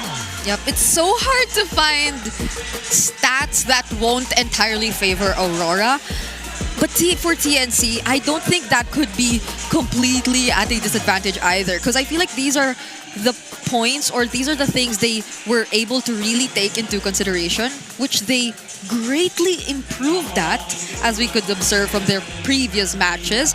And I think it's great that, at least for a start, the graph shows how aggressive they still can be in the early game, because this is something you have to take away from Aurora. Even during their last matchup, this was highlighted by the Howl in their previous matchup too, which was to survive Aurora's early game. But what better way to deal with it if not by taking over the early game completely and not just surviving it, because that's something completely different. And TNC, it's not like they didn't come off a win yesterday too. Yeah, it's momentum, but it's a hard-earned victory for TNC Pro Team. It's like the Twisted Minds were going head-to-head against them, fighting at least a punch with another counter-attack. But for Aurora, they have been watching, they have been lurking, they have been at the skies, looking at the Phoenix as they fly. And that is a story that's to remember. But now, we're going to look at the big test. Mic check, Saida. Okay lang kaya yung matcha ko doon? Grand Finals daw, puno daw dito ah. Scan ko. Kasama kaya tayo doon o manonood? Alamat Award, thank you sa mga fans namin dyan, lalo na sa mga dumadayo pa dito. Grabe, oh. Grabe supporta nyo, dahil sa inyo, lumalakas kami. Si... Shoutout din sa mga TNC boys, mga matcha lover. Iba talaga aura ng Aurora. Shoutout sa mga Aurora fans, pengi kami unti sa inyo. Shaknu, and obviously Benny Cutie. Now I'm wondering where the Aurora side went. They're probably still in the Northern Lights, but hey, they're gonna go down in just a bit. But Shaknu, just like what I told you guys, they are very thankful to see thousands of people that are here united in front just to cheer their hearts, their voices, their lungs out. And the same could be said for both of us. But hey, Brigida, from what we talked about a while ago, it's order versus power. Going back to the Infinix keys to victory, order is what Master the Basics and Dexstar take advantage of. In spite of a 12 number or a 12 hero deficit, because Aurora has only picked 41 heroes compared to TNC's 53, they're still able to pull it off because they don't need to branch out to execute what they want to do. That's how precise and concise the game plan has always been. And it's not like you don't or you can't consider them versatile despite that number, because they can still switch between different strategies, different play styles, which basically revolves or depends on what Demon Kite gets. And it's like, it's very low effort for Aurora to show how versatile they are, how masterful they are of the current patch, of the current meta. And TNC, they need to show us how they could turn all these experiments into something that can really take over this fundamentally near-perfect team, which is Aurora. They're on completely opposite sides of the bargain. For TNC Pro Team, this is a squad that thrives in picks that you don't usually expect, and yet they would still make it work. But now, we're going to be seeing Expanding Rivers for the first time today, and that is a map that Aurora loves to play in. 7 wins, no losses, still undefeated on the Northern Lights, and that is because of how quick the rotations are, how nimble their movements have become for them to just surprise their opponent, and now they're gonna look to surprise TNC. Yes, this is actually their most played map.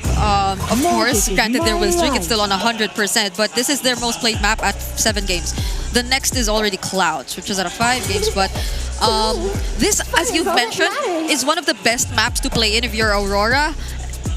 Also, mainly because of Dom and Kite. Right. So, they clearly, TNC, one of the best things they've shown us so far is their respect towards the Harith of Dom and Kite. It's not just the mechanics that you have to respect, but also, again, the capability of it to just farm up so fast, considering that we are in Expanding Rivers. And you could say the same for other powerful gold laners out there. So, compared to the first series where we did not see the 1-1 be banned as much. It's different when you're up against TNC because this is Benny Cutie. And whenever Benny Cutie gets his hands on the Wanmong, there's a very high chance that they just take control of the game. And that leaves so many options open for Aurora. All the first picks we've seen recently from the Gatot, from the Dusin, from the CCs, from the Lancelots, everything's still there, but they're banking on the stability of Mr. Consistent for now. This is what ONIC PH, I believe, did in some of their games. They tried to pick the CC first because it gives you a little bit more of that flexible option if you are coach master the basics. And we are still, not yet sure at this point if it's going to be going to Doming Kite or even to Edward, because either way, this is what you were pertaining to, Brigida, that they have been fluid in making something happen in spite of a single pick. But for DNC Pro Team, they're going to stick with what has been comfortable for them right from the start of the playoffs. Chaknu, regarded yesterday as one of the best Gacha users we have here in Season 16 in Zaida. I don't think there's a need for introduction in that. If he can perform in his best with the Fanny, much more with the Isam Shin. Yeah, and this is what Twisted Minds avoided yesterday. They never let Chaknu, except for that one time, get his hands on the Gatot Gacha. But now they have it. So at least, similar to what happened earlier, Aurora still has the CC. So they have answers. They could just throw out the curtain call and not result in an immediate commit from TNC. But here's where the Lancelot CC combo comes in as well. So you have no ways of making things a bit more awkward for the Lancelot, because I feel like the CC is also one of the considerable soft counters again for the Lancelot. So it's also the Grok that they decided to prioritize for light. So there's so many layers of interruption already if you're Aurora. And that's kind of like the disadvantage for TNC already, because the ideal scenario for them was to ban out a hero that relies on comfort and stability at the same time. It was the Harith and the Baksha, almost picked up by Aurora until it wasn't, because they banned it out. So the same thing could be said even for Coach MT, because those heroes are heavily pinpointed or targeted towards the other members of TNC. So Valentina is going to be the pickup here for TNC. But if you're looking at the lineup here coming out from Aurora, there are heroes that we have not seen all throughout the day. Looking at the order once again for the Northern Lights. Yep. The Valentina, clearly a great response to having the Grok. We could already expect at least not just the AOG, but even the tech charge. And a Valentina taking the tech charge sometimes can do plays by herself.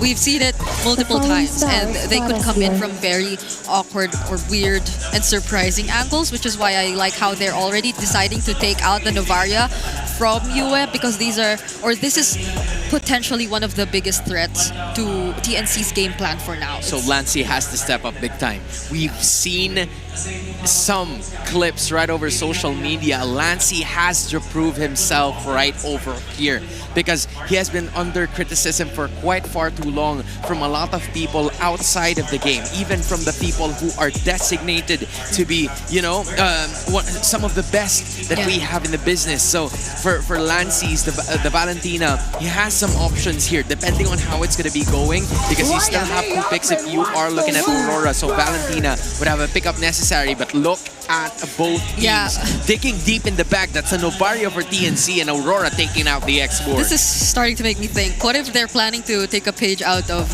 what we saw from Team Liquid Philippines earlier too, which is to double down on the fighters and potentially put another core elsewhere, like not necessarily in the gold lane. Right. I mean, the Lunox is still available if you look at it right now for Aurora. Although I'm not entirely sure if we've actually seen Yue on one. So maybe we could also look at other potential options. The Kimmy is also still there if you think about it for Aurora. And we are yet to see the magic damage from Aurora too. So that might be one. TNC take out the Alice though. They kind of want to avoid some sort of like wombo combo, but I honestly believe that they would have been the ones to take it at least. The Gatot Kacha and the Alice combo would be great, but they probably had other things in mind. They're worried about facing the Grok with a tech charge as well, so that's probably a problem that they don't want to worry about anymore. And Lancelot, CC still going to be there.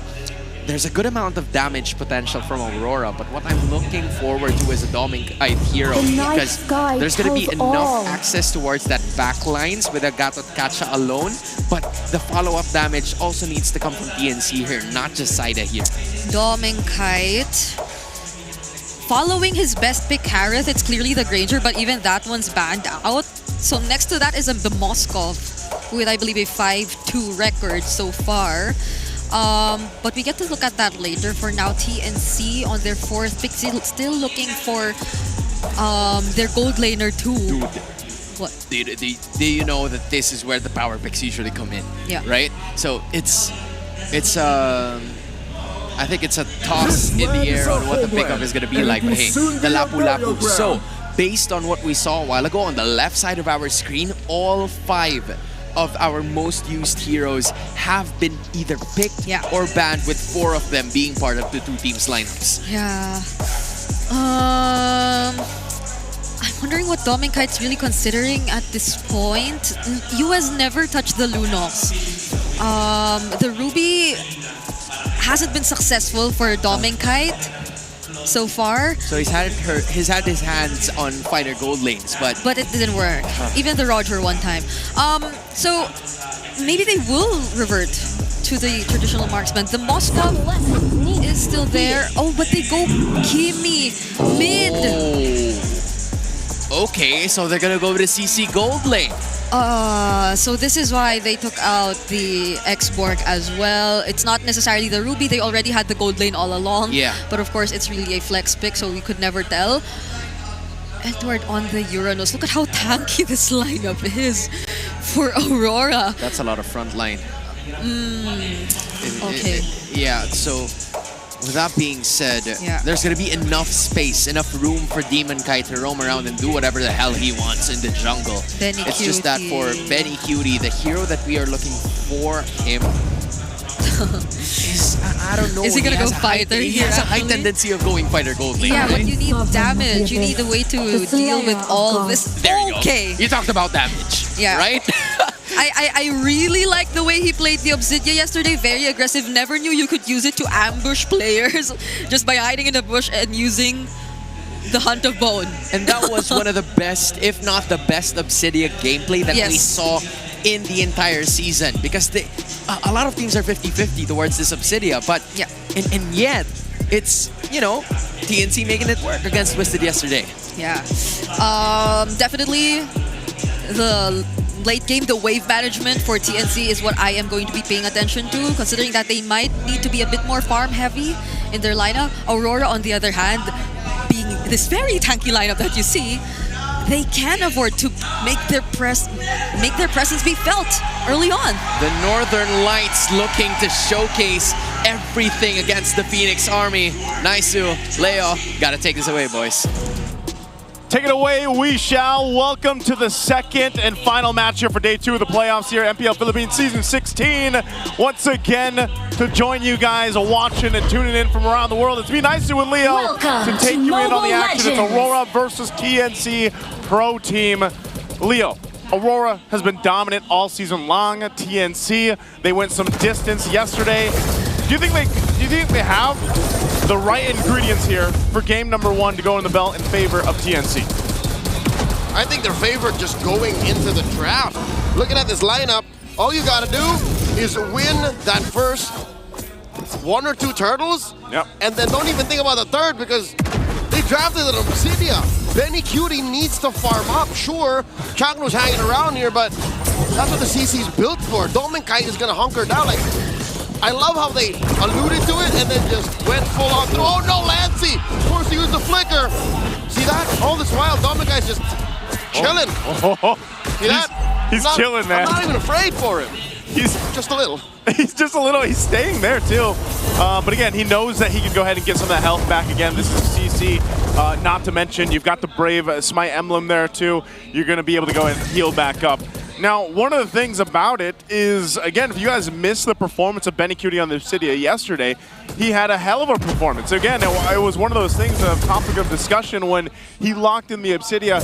We haven't seen, I feel like, that good of a game from anyone just yet, except for Benny Cutie last night. So maybe if he's able to go ahead and replicate the same thing here, you would be able to say that, yeah, Benny's damn good on the Obsidia, because this would be against a team that is RORA, who's been #1 and really kind of unstoppable for the season. And this map is the perfect place to do that. Chaco comes through that safely as Light runs into him.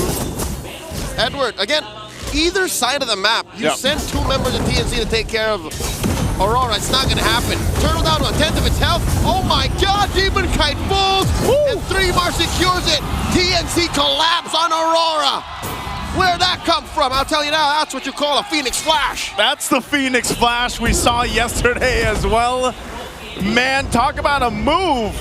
And that's 2 kills. That's a double for Zyda. Again, Zyda, one of the most competitive junglers in the season. I think a lot of people would definitely put him top 3 right now for all our junglers in MPL Philippines. I definitely would. Maybe only slightly behind Demon Kite, and then before today's first series, King Kong. We'll talk about that. Right now, TNC are almost 1,000 up. Again, 2 free kills and a turtle. Sure, say what you want about winning the side lanes, but TNC have the main arteries. They took that major objective, and they're bullying Aurora right now. Big fights belong to them, sure. Oh my god, Light commits it, and the tech charge, and the pulse. I mean, that's a roamer. That's a roamer right there. Zyda's waiting here patiently. 3mar's here too. Are they going to go for some type of counter punch? It's Light that they do the brunt of the damage. He's fine. He's tanky enough on this Grok. But that's the thing. You know, if TNC wants to maintain the lead that they're going to be able to build, they have to also just watch out for those setups, because RORA knows that they can go ahead and get those pickoffs if they want to, especially with a tech charge in the hands of Light. Again, this Grok in conjunction with having a Kimmy in hand is tough to deal with. It's a lot of crowd control that can be thrown at you in different ways, even in some of these fights, in some of these close areas. It's both burst and DOT. If the Grok catches you the right way, next thing you know, there's magic and physical damage coming your way. You don't know how to build items. TNC, now they lost the lead. Yeah, they lost the lead. It goes to Aurora now. It's this fundamental understanding of the game's economy and tempo and pacing that has led Aurora to become #1 in Season 16. Look at this zoning that they're doing. Whoa, Edward taking a ton of damage. A flicker tech charge takes out Zyda. And Chakno in the back tries to save his roamer.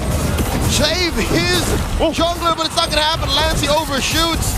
AOG by the Mamba catches Edward, but he doesn't care. He's going to put stacks on him via the Ionic Edge. Down goes the Gatot as Demon Kite takes care of the turtle. And they'll get the objective. They got the kills. Benny stayed to farm. That was a great team fight for RORA. Notice how they decided to go about that fight, even waiting on some of the entry points that TNC went with. But then again, a great use of Light, using that tech charge. And then they disengaged when they had to. They still fought for the space and objective, and then they won that battle. So now RORA is the one with nearly a 1,000k gold lead. Oh, Edward, is he going to be able to get away? He's fine. Mr. Consistent, didn't even sweat it. That's 3mar and Zyda, 2 of TNC's best on his butt. And he just turned around, showed him his. He showed him his. Yeah. He is Uranus. I like that. You like that? I like. Hey, he's got the Oracle already too. You know, that's about all he needs right now. And the Warrior Boots. And the Warrior Boots to be tanky enough and just relying on the Ionic Edge and then the whole passive and Consecrate. He's tanky enough, man. And the problem about this is if TNC decides to put too much into Edward or, you know, throw themselves at him, then they're going to be wasting those precious resources that they need as he continues to build up more physical defense. Because when you look at the lineup over here for TNC, that's the majority of it, right? They have very little magic damage, who's mostly going to be from Lancey, and he's been holding on to the tech charge mostly. It's little to none. I'll tell you that much. That is the traction pulse thrown out by Yue. Just to zone out that bottom. 3mar and Demon Kite going 1v1. And for some reason, 3mar is walking away. Oh, he misses the full combo, and in comes the rest of Aurora. They take down 3mar. Light going 3v1. Light Mime got caught out. Demon Kite dealing the damage. That's a full-on lane switch. Mount Chakra both thrown at. That Domin Kite still gonna continue pressuring that turret. Yeah, look at this. Also the push up here. Still Edward just doing his thing. Again, you're kind of left to make a decision here if you're TNC. Where do we put our focus on? We're starting to slip away from that lead that we did have for a little bit for TNC. That's what they're thinking. Now RORA almost 3K ahead. They're gonna go ahead and start with the next turtle. Whoop. Traction Pulse forcing a flicker away from Lancey. Jackson was there. He gives the information, but I think they just got to give this one up. I don't think they have any room to actually contest this. And now on the run. Oh my God, Lancey, tech charge back. And that was post-turtle take. UN dealing a lot of damage on Zyda. The flicker, the tech charge, Zyda falls once more. The only thing TNC can do is send Benny over to the long lane and say, Benny, just farm up. Just farm up, Benny! Just farm Benny and now run, Benny! Oh no! I think he threw out the HOB. No one to save him. 4 members of Aurora. He gets blinded by the Northern Lights. Aurora approaching a 4K gold lead. Oh man, if there's a Phoenix Flash, what is that? What about the Auroras? What do they have? Don't they? Oh no! Chaknu! Chaknu? What was he doing trying to stay underneath the orange? Okay. Aurora commit Grand Theft Orange. Lancey here gets caught out. No tech charge on this proc. The AOG jumping in. It crack him open. The clap back from Rora. Chaknu falls roamer for roamer. Call it supportal combat as Edward holds the line. 4 members of TNC can't crack this Uranus. And now Rora is playing around Uranus. They're gonna go ahead and continue to put Zyda again! As I mentioned it! Off of Edward! Uranus shouldn't be that painful. Well, he's dancing all over the place right now, man. Edward's feeling darn good, 3-0-2. Someone check on him. He's got the blade armor now as well. I mean, Edward, he fears nothing with this physical, dominant lineup that TNC brought to game 1. What is going on here? Lancey, too, he's been holding on to all these tech charges. Oh, they're going to be forced off the tier 1 turret. They'll disengage off of it, get back to base, but TNC, they got to scrap for something here. I was talking about Benny on the Obsidia. He's had plenty of time to farm up, but even Rora decided, hey, that's enough, Benny. You're not going to be farming anymore. Last night, this Obsidia did well to put a ribbon on it and end Twisted Mind's dreams of making it further in the playoffs. But TNC that whole game looked good. In this one, they're struggling. How does an Obsidia that's not fully farmed up yet perform? Like, they are on a clock, Joseph. They literally cannot get to a certain time without holding the line up until that time. I'll tell you, man, the part of the problem, too, is if you just, you keep Benny there, he's got to farm up. It's weird because when we saw that performance on the Obsidia yesterday, he was allowed that opportunity to just come online. And then remember, he got early kills. Like, he was able to snowball himself on the Obsidia. This one's different where it's like his team's falling apart all around him. You know what this feels like? What's it feel like? It feels like applying for an entry-level job that requires 5 years of experience. It's so weird. It doesn't make sense, right? It doesn't make sense. Like, what am I going to do? The rest of my team's falling apart. I can't help them. Where do I go? I'll never forget that. Fresh grad coming out, applying to jobs, and you go down, you scroll down, and it's like, yeah, we need 3 years of experience. You're like, where do I get this? Like, where do I get that? Exactly. So where does he find all the farm? Where does he get the stacks? The map is shrinking. Oh man, that's, for Benny in that case, it's almost like you do just have to kind of wait for your team to get back in form. You're falling further and further behind. I mean, you look at this and you're like, man, we're facing down a massive deficit already at this point in the game. All right, fortunately, they have a Gatot Kacha to hold the line. They have a Mount Shocker to provide vision to see exactly where there are hostiles. This is a dance that I'm not so sure that TNC should be taking. I think they want to take a risk. At less than half health. They're going to take the risk. They actually get the flicker out. Benny's still alive. He's trying to get the space. They're going to disengage. Lord resets, though, and no one goes down the exchange, so it looks like it's going to be a reset unless they do get the vengeance out here. Domin Kite wailing away with them yo-yos, puts Chaknu at 1/10 of his health. Surprisingly, no one falls. Aurora may have been holding out. I think that's all they wanted out TNC. This is scarier than expected. Joseph, I would have expected people to die. Yeah. But RORA were smart enough to know we don't have to fully commit. TNC are putting up smokes and mirrors. They're not really ready to fight. They're just forcing us to commit. And now, what they did is they got all the ultimates that they needed down, the battle spells too. The TNC, they went in hot. They ran out so quickly, man. The fire ran out. It's a stroke of genius. Again, they could have forced themselves to fight and get kills. I think TNC were expecting that. But RORA one-upped them and said, no, sir. No, sir. You don't have enough experience here. Exactly. And with this, man, I don't know, RORA, they're going to get that Lord. It is that first one to go ahead and push it in the base. But with this kind of lead and this kind of lineup, they could potentially force a fight that TNC's not ready for. That's what this lineup is so good at. Non-committal engagement. See, they can just throw attraction falls and check. How do they react? Yep. All right, we go in. And they can just say, we don't go in, we can go again. We can go again. And the trick to this too is Light, once that flicker's available, he might try to make a play. So the Lord charges in. Holy Shields were still up, but it is expended now in the bottom, the mid lane, and top. Top still holds for a little bit longer, but they'll do some damage on these mid-base turrets of TNC. Lancey's holding on to his tech charge again. Do they want to go ahead and try to force a turnaround here? 3mar already using that Bravest Fighter. He's going to be fine. They hold off for now. TNC with the defense for now. And this is such a lethal juxtaposition of these two lineups. RORA, they can play hard and fast with their ults. Like, they can just throw out attraction falls and say, yeah, we're fine. We still have a tech edge, waiting, a curtain call. The exit plan for Demokite is still safe. He has that Phantom Execution. While TNC, they're so ult-reliant.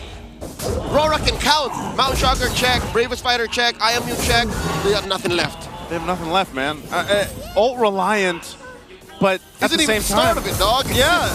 I mean, even looking at the items here, you still need plenty of time. Lancey did pick up a Divine Glaive, so he's got that. You can see there's some damage being pumped out now from Benikudi, but he's still far away from what we saw, the shades of that Obsidia last night, where he was just dominating.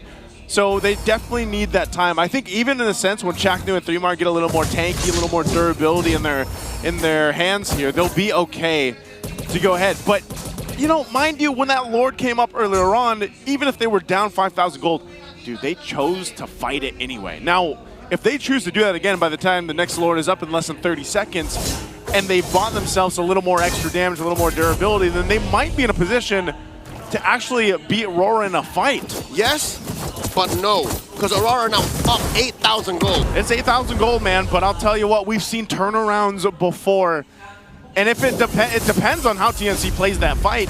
I think the biggest factor is Chaknu, for the most part, hasn't been able to get those setups on the AOGs we're looking for. And even to an extent, again, the setups aren't just in their favor. I don't think it's going to happen. RORA are just so good at dispersing and regrouping. And look, they can try to contest, but just the fact that Zaida doesn't know what's happening in that Y brush, and how Aurora are holding these choke points, he wouldn't even dare come close. Free Lord for the Northern Lights. And they had to clear out that minion. They kept Benny up top. So he's got his orange buff here. Again, itemization-wise, Benny, he doesn't have much of a choice. He's just going to have to defend, man. He's going to have to pull something out of here. I think a big part of this is Lancey. You know, our panel talked about Lancey, especially for this matchup, especially what we saw him do yesterday. And I think this is a moment where he steps up. A big tech charge in this base defense could actually change, I feel like, the game here. It's one of those moments where, again, this lineup, you can't count it out completely. Lancey, yeah, he's got a little bit of damage. He's about the only magic damage over here, but if you're able to set something up, that's where then, you know, Benikudi unleashes. He's getting closer. He's got his Haas Claws, Corrosive Scythe, and he's building into what? His fourth item. Probably defensive he's going to need. All right, with this Lord and the rest of the waves crashing in, 10k up, I think Aurora are going to be happy with just a bare base. I don't think they can end it now. Traction Pulse thrown over. Light spends that enhanced basic attack. Chaknu blocks off from the exit point, the rampart. Bottom lane inhibitor falls. See how Aurora's taking it slow? Yep. They know that they have to do this. They have to take the discipline route towards the end. Bravest Fighter by 3mar. Oh, 3mar jumps in. There's an AOG already too. 3mar, though, he's in trouble here. Can he escape? Plus attack. Charge as Lancey falls. Cleared on 4 in light. Turret still standing. Benikudi almost bites it. As the Mamba falls. You again. gets a double. The base is gonna be up next. Now targeted by Zyda. I don't think they can clear the waves. 3 more, less than half health. Look at the base, traction pulse. Thrown out one more time as the next inhibitor, the last one falls. 4v3. TNC are holding on. 3 more in the middle of it all. Oh, 3 more. He takes the brunt of the damage. He was trying to clear the waves, but that's it. It's over. TNC get wiped out as Aurora blind them in the first game of this best of 5. 1-0. A valiant effort to defend their TNC, facing down nearly a 10,000 deficit. But Aurora will take first blood in the series in this best of 5 to maintain that spot and go forward to the upper bracket. Let's go ahead and throw it over to the panel to break down game 1. Aurora picking up where they left off in the regular season, bringing it all the way to the playoffs, and that momentum made it methodical. Their approach was supreme against the Phoenix Army in game number 1. And what did we say about expanding Rivers and Aurora? They just go perfectly They're a perfect together. There's a combination. perfect combination. And to think that this wasn't even a gold lane for Domeng that had to farm so much. Yeah. But it still helped because everyone just kept grouping up, kept helping each other. But I also feel like there was a lot of disconnect we saw from TNC in this game. So many signs of hesitation, I'd say. So it felt a bit different from yesterday. And okay, let's give it to the Grok guy. Light once again secures another MVP. I wonder how many he already has, if I'm not mistaken. One thing's for sure, He's Grok, part you of- rock. Yeah, he's top 2.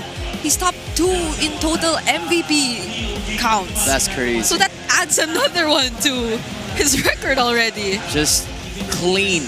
Their approach to this game has always been to never give up on the early portions of the game. Just when we thought that TNC was gonna have the early game momentum because Zyda had initial 2 kills. Yeah. As you're looking at the MVP highlights, that's a double kill brought about by Zyda and a turtle taken by 3 more. You would expect that RORA would at least, you know, press on the brakes, try to cool down a little bit, look for another strategy and approach to this game, but it did not happen. Instead, they went for the fights consistently. They went for continuous aggression, and that is what led to TNC realizing that they don't have enough damage yet to at least suppress or contain Aurora from fighting back. Yeah, they were always winning in numbers. And I think this is what we could attribute to them choosing or flexing the CC into the gold lane. Because all the while, Benny Cutie was taking his time, and he needed to take his time because he was the one they were going to depend on for the late game damage.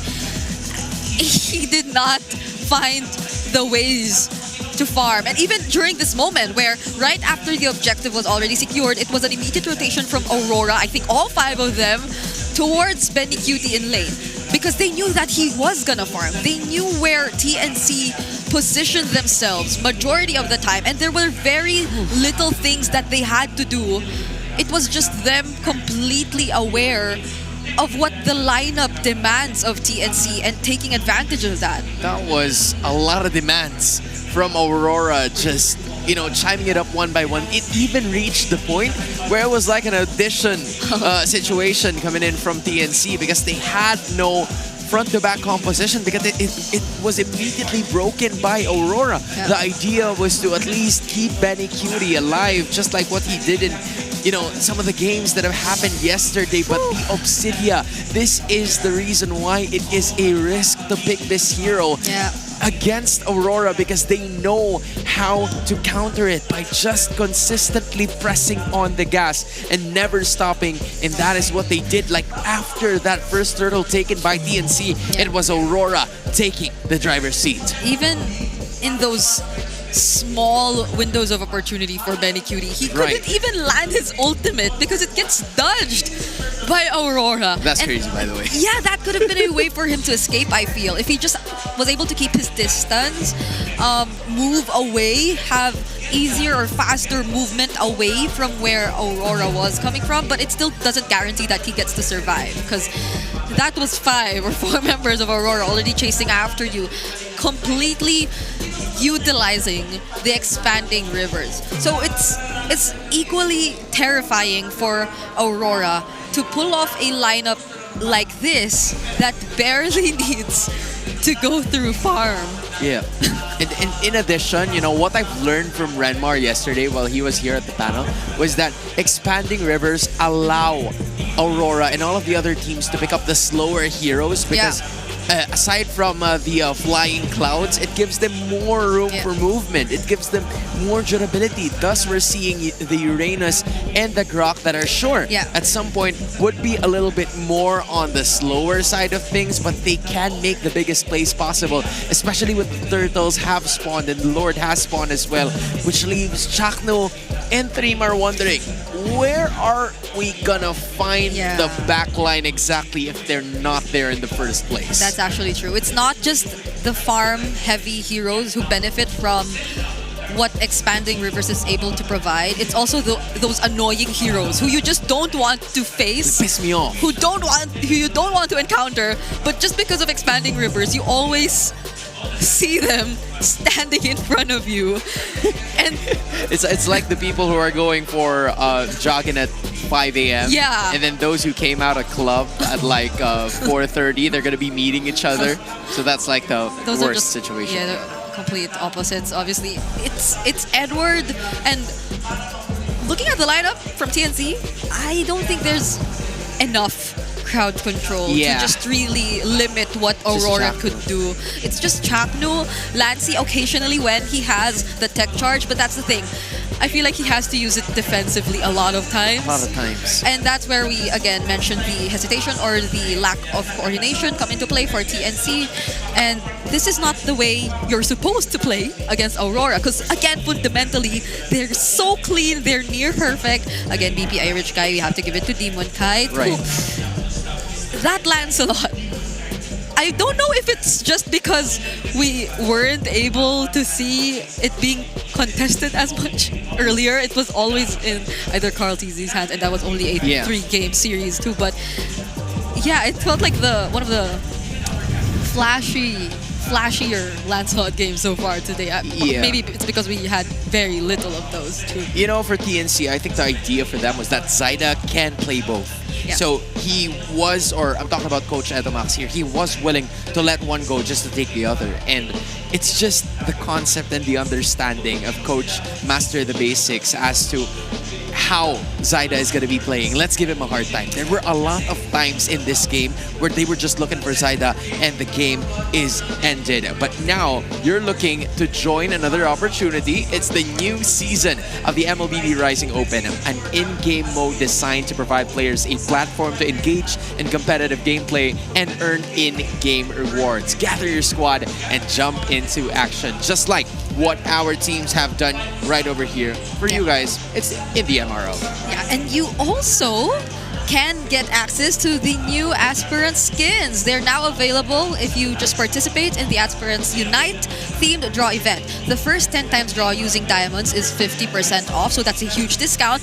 And every 10 draws you do in this themed draw event guarantees an epic or higher quality skin. I promise. I did it once. It was the first 10 times draw. I got like 2 or 3 epic skins. So come and join now. You gotta be part of those. Get your epic skins if you don't have any. If you don't have any epic skin at this point, why?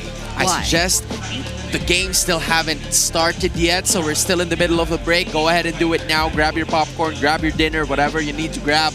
Grab your friend, grab your girlfriend, grab your boyfriend.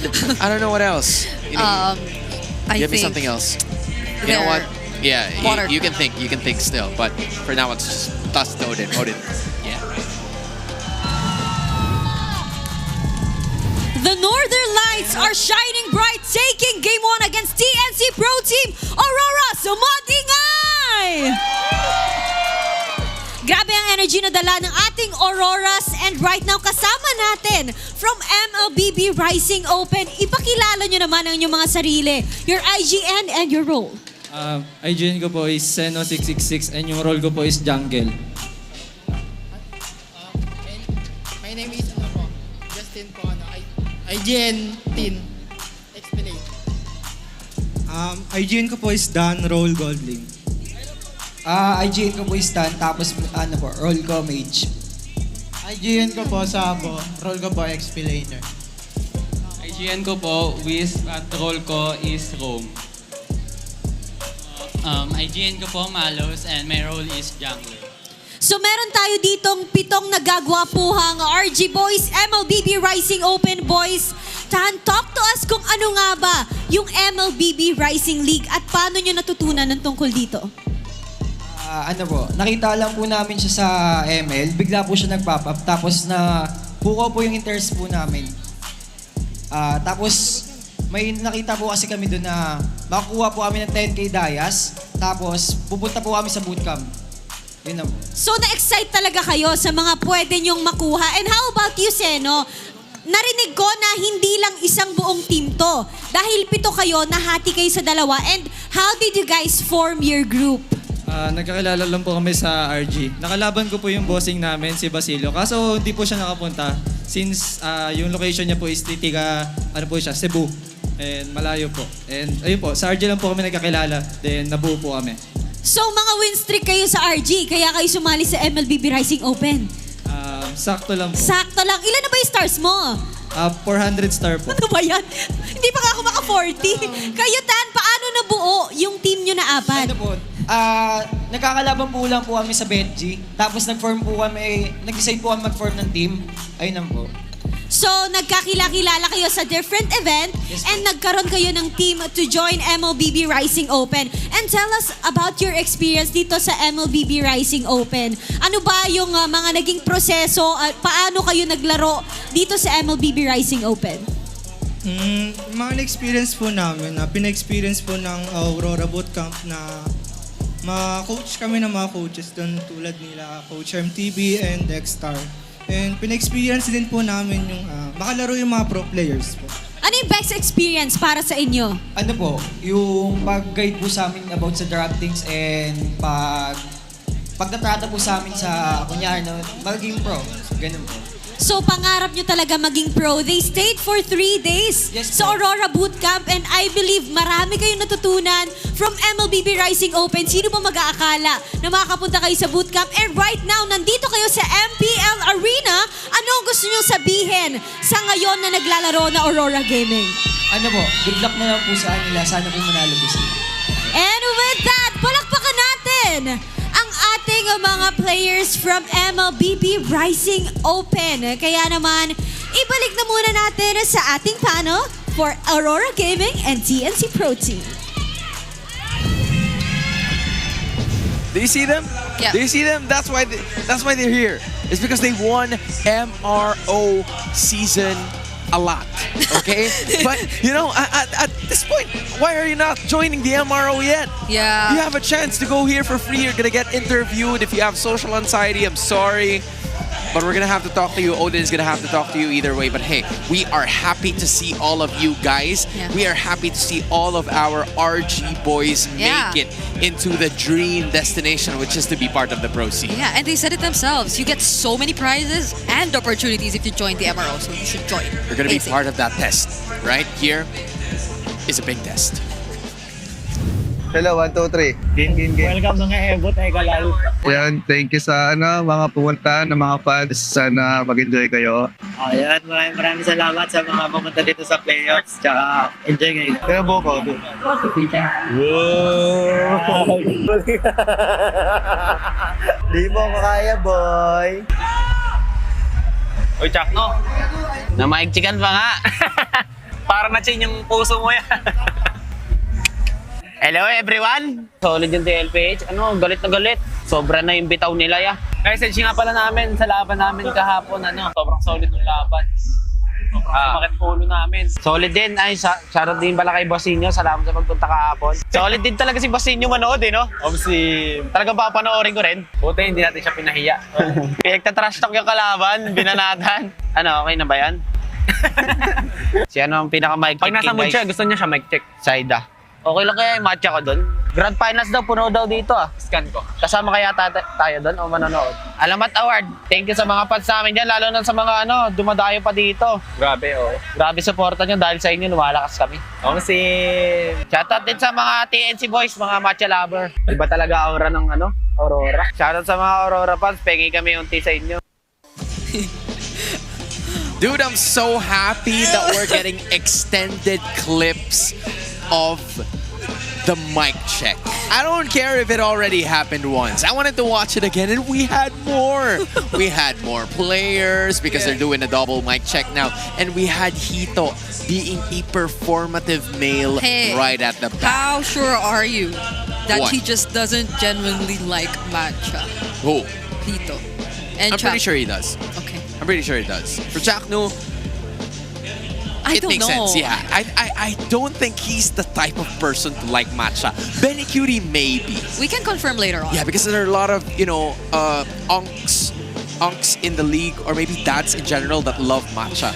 Really? I don't know. But Okay. people in in the comment section, maybe. Yeah, you guys can. I start to wonder us. if Leo and Naiso actually like matcha. I've never really asked them. Yeah, do they? Do you think they like matcha? If I were to take a guess, maybe. They like whey protein, though. That's for sure.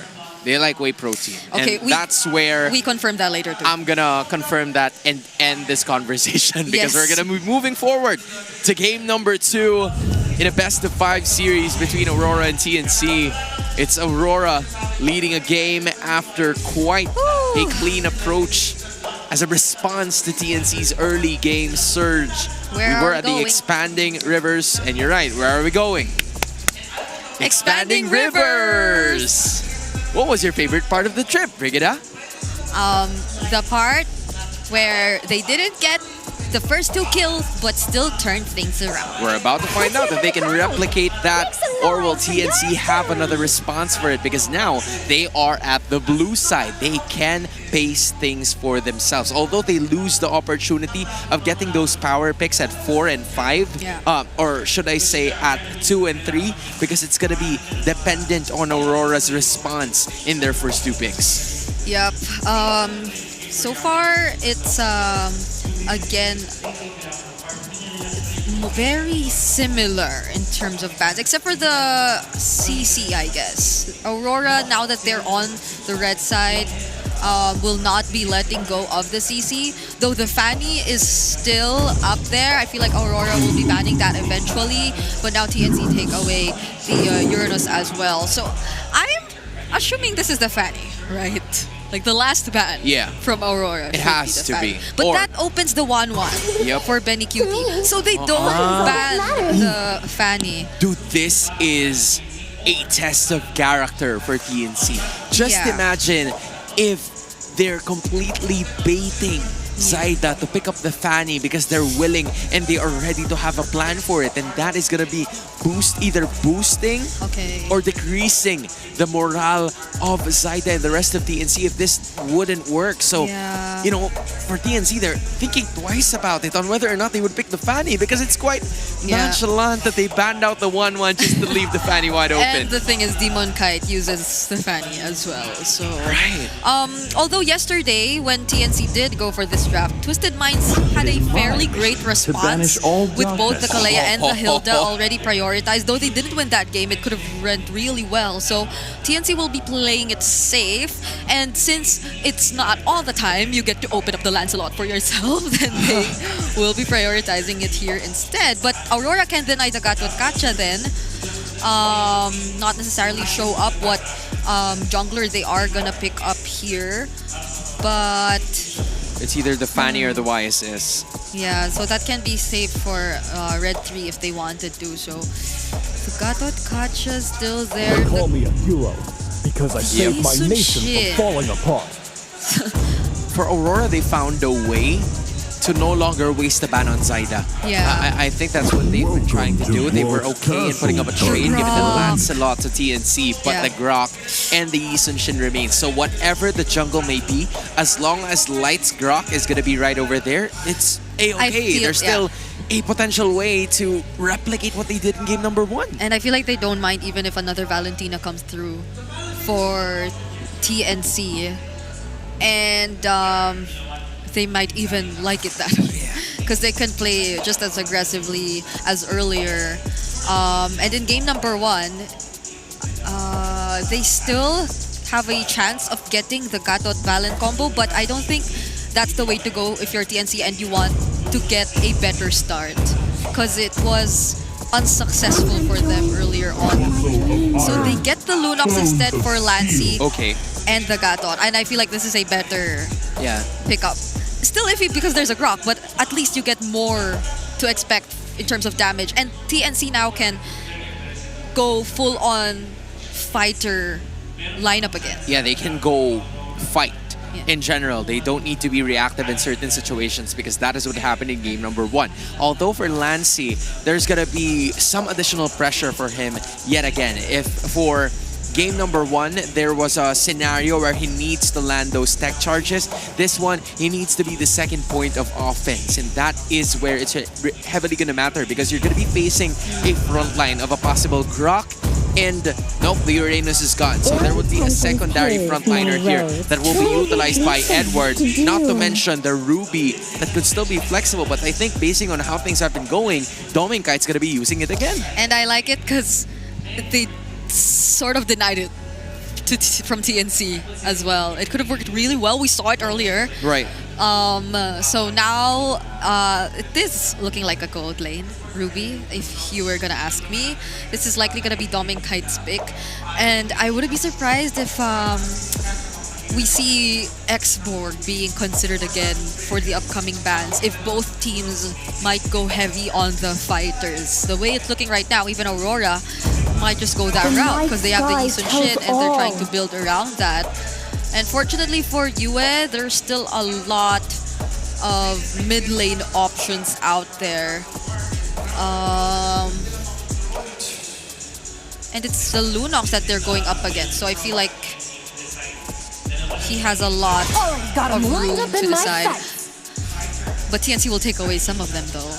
You know, one thing that I thought about because of this Esmeralda ban is an Angela. I don't know why it's possible, but given the lineup that Aurora has, they already have durable characters in Ruby and Grok, and it's really going to be a matter of how Demonkite or Dominkite is going to be hard carrying that damage department, which is why they're going to be needing for a bit more sustain when you have TNC on the other hand that's going to look for the backlines constantly. So you is going to have to be careful for that and consider that with his hero pick. I guess you only also have to be cautious. There you go, the expert ban. I guess you only have to be cautious about the fact that TNC has burst damage. Right. So they might have immediate ways to deal with the Angela if ever it does come through. Other ideas that come to mind though are the likes of the Selena. I feel like that can amplify the rotations of Aurora a lot and just live up to the name of being disruptive. Yeah. Because it's a Grok and a Ruby that you already have. And I think that's one of the remaining options if you're Yue. Because even the Farce is taken out.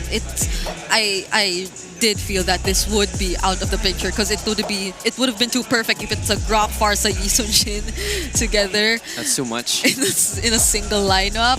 Although TNC does have the Lancelot, but it's still, as you can see, mad respect for Yue. So, unless they want to save it for last, Edward might show his XP lane hero here. I guess a bit of backline too would be helpful. Because they already have the Grok and the Ruby as well. But you know, Varia, and what you were talking about, this is a backline specialist, if you would call it. But hey, you're looking at TNC trying to do it again. Benny Cutie. It didn't work last time though in their current playoff route, but they were still able to make it here, which is a really good sign, meaning that they could run it back, hopefully get a better opportunity. But and again, another Yuzong from TNC. You're looking at 3 or maybe even 4 heroes from the Phoenix Army that are looking for Demonkite and Yue constantly. So if you are Master of the Basics, you're gonna have to answer with damage as well. You gotta fight them with everything that they've got. Yeah, and as mentioned, still a very reliable way to look for the backlines. Yeah. Especially paired with the Novaria. Like, that's gonna be huge for them. Constantly being able to reveal the opponents, increasing the hitbox, and maximizing the passive that the Lapu Lapu has. So essentially, if you look at it, it looks like a very aggressive XP laner, but you could help it be a lot more tanky through that. So I'm liking what I'm seeing from both teams so far, especially TNC. This feels like a lineup that can allow them to be very aggressive and similar to what or how they were yesterday. But this is an Aurora that has all their eyes set on activating Demon Kai, and that is something that they fundamentally mastered, and TNC has to find a way to deal with that. For TNC, they have to put their foot on that gas, never stopping aggression, because Aurora has a ticking time bomb in Novaria, and now it's game number 2. Leonaisu, go get him. Thank you so much, Hans. And bring it up real quick. You were wondering about matcha or whey protein. How about matcha or whey protein flavored like matcha? I'll chug that. You'll chug that? I will too. Let's jump into game 2 here for TNC and Aurora. We saw the index, man. I do gotta say, the index is favoring the early to mid game for TNC with this lineup here, and I have to agree with our panel. Benny Cutie, and I'm sure there was viewers too that saw yesterday's games. This is a Cho Benny Cutie. It didn't work the way they wanted to yesterday. We had a lot of questions on some of the way that it was utilized. Maybe it's going to be better here, Leo. I'd like to think so too. Glass half full type-ish, but looking at Aurora, they have so many comfortable heroes. And again, Diamond Kite is just getting better and better on these fighters. Yep. That I think there's a wombo combo with this Novaria on everybody. Yeah. Bravest fighter, Landshaker, echoes. I'm offended, echoes. Tech charge Rampart, echoes. Just everything is echoing at this point. And that's what I'm worried about for TNC, because this lineup, especially, again, Benny Cutie, I feel like his job to be able to find a mark or find that back line is going to be very difficult with this kind of composition that RORA brought to the table. All the more, you know how I know that Aurora are confident that they're fine, that they shouldn't worry. Not a single Purify surge. Oh my god! They dogpile on 3 more this early. They answer back in kind. Edward helps to serve up a kill as Demon Kite. They draw first blood. Chatter's gonna be up next. Mount Shark are thrown at the Mamba, and the Mamba falls. Demon Kite smiling with 2 kills to start. Oh, I don't think Zyda, he's a little bit too late to the party, man. Double kill already in the hands of Demon Kite on this YSS. Mind you saw the win-to-loss ratio here. Demon Kite and Edward both monsters on these heroes. There's a big echo as Zyda threads the needle, takes that turtle, and look at this kick, serving up a kill. Down goes Demon Kite just like that. They even the score off camera though. We almost missed it. Demon Kite takes down Lancey. How that happened? Yeah, good question. And just as I was saying it, you know, RORA had a great exchange up top, but then they get immediately punished. They decided to fight for that turtle. They probably didn't have to. Honestly, they could have probably just given that one up and then readjusted from there. That's what surprised me. TNC, again, very characteristic of how they've played ever since the Season 16 playoff started. Oh my god, a kick! I'll talk about this later! They find Demon Kite! Oh man, my optimism or their naivety. No Purify makes no difference to me, but they seem to be suffering. They are suffering, man, and this is already a better start for Benny Cutie. Now 2 for 2, I'd say, being able to find the right way the Dragon kicks. Definitely off to a better start, but I think even so, TNC is going to have to take this lead that they have themselves and scale up as quick as possible. And I'm going to reference the index again. It did lean towards that early to mid game for this lineup, and it's showcasing here already in these early skirmishes, these early fights against RORA. So if they want to go ahead and find themselves getting to a late game and potentially getting another win under their belt, they're going to have to stop the Phoenix Army. They're going to have to stop TNC from rising here. And that seems to be on the shoulders of Light especially. Light has to think ahead and see where these Phoenix flashes are going to be coming from, because that's what defined this turnaround. That's what got TNC this 1,000 and growing gold lead. Out of nowhere, they just fight back and said, yeah, no, you thought we were down, but nah, we're okay. And this is, again, I think a lot of people also want to see Lancy to an extent on this Lunox have a much better time scaling up and utilizing that burst of damage that a Lunox can bring to the table here. So second turtle is up. TNC with the advantage they have, they should get in position for this. Again, this is an expanding rivers. This is a map that I believe RORA has not lost on yet. 8-0 if I recall right, 100% win rate on expanding rivers. This one is definitely looking a little tough for them as the second turtle is cleanly taken for TNC. 2 for 2. Zyda is almost 2 full levels ahead of Demon Kite. What happened? It was a great start for Aurora, and now Demon Kite struggling to even keep his own purple. Chakra almost got him there. Oh, okay, yeah, look at the pressure on Demon Kite's jungle right now. TNC, knowing that they have the advantage, they'll continue to press on the wound that RORA felt after those mistakes in the early game. So now they're dealing with damage control, manage the waves. You gotta remember too, this Novaria does scale really well into the late game. So if that's one thing, and this is what UA I feel like likes to do, he likes to opt for those heroes, those mages that are almost a late game insurance policy in themselves. Again, you think about last season, the Sicilian, he was like one of the only few players that picked it up. And even then, even this season, he's picked it up a couple times. UA is a rare breed. One of those players that actually play like him is now a coach for TNC, Etomax, a great range-based mage. The other is AP Brenzone Aqua. So yeah, UA is a generational talent. Maybe he is the key. Maybe the rest of Aurora are struggling so that they wait until UA is ready, but that's not now. The reality is TNC is up by 2,000 gold. This is the best lead that they could hope for right now in this game with this kind of lineup that they have. And at the same time, I'm just, again, I feel like this is on a, almost like on a clock, this lineup for TNC though, because I do feel like that, yes, that amount of damage that a Benikuti Cho can pump out, it is going to get a little bit more difficult, unless, again, he finds those windows of opportunity or those timings to be able to get the right targets here. But when we get to the late game and the scaling comes into place, RORA, I feel like late game will be in that position. I think Benikuti running out of time or being scaled out in the late game is the least of their problems. No matter what you do, no matter what you say, a kick is a kick. Yeah. So the damage can come from elsewhere. What I'm worried about is 3mar. 3mar is, on the Yuzhong is great in the early, but he's the one who's going to sort of lose damage and just become a petrifying machine later on. Yeah, he's going to have to use that. They might use that here. Get this third turtle, they're going to fight for it. Black Dragon form, zoning out. Demon Kite cannot break through. And now that's a 2v1. They got a 3v1. The Mamba obliges them as 3mar gets healed up by the Revitalize. And this 2k gold lead, you feel it, man. It's an arms race. And look, Dominkite getting chased down by Zyda. Now Dominkite gonna fight back. Dominkite falls.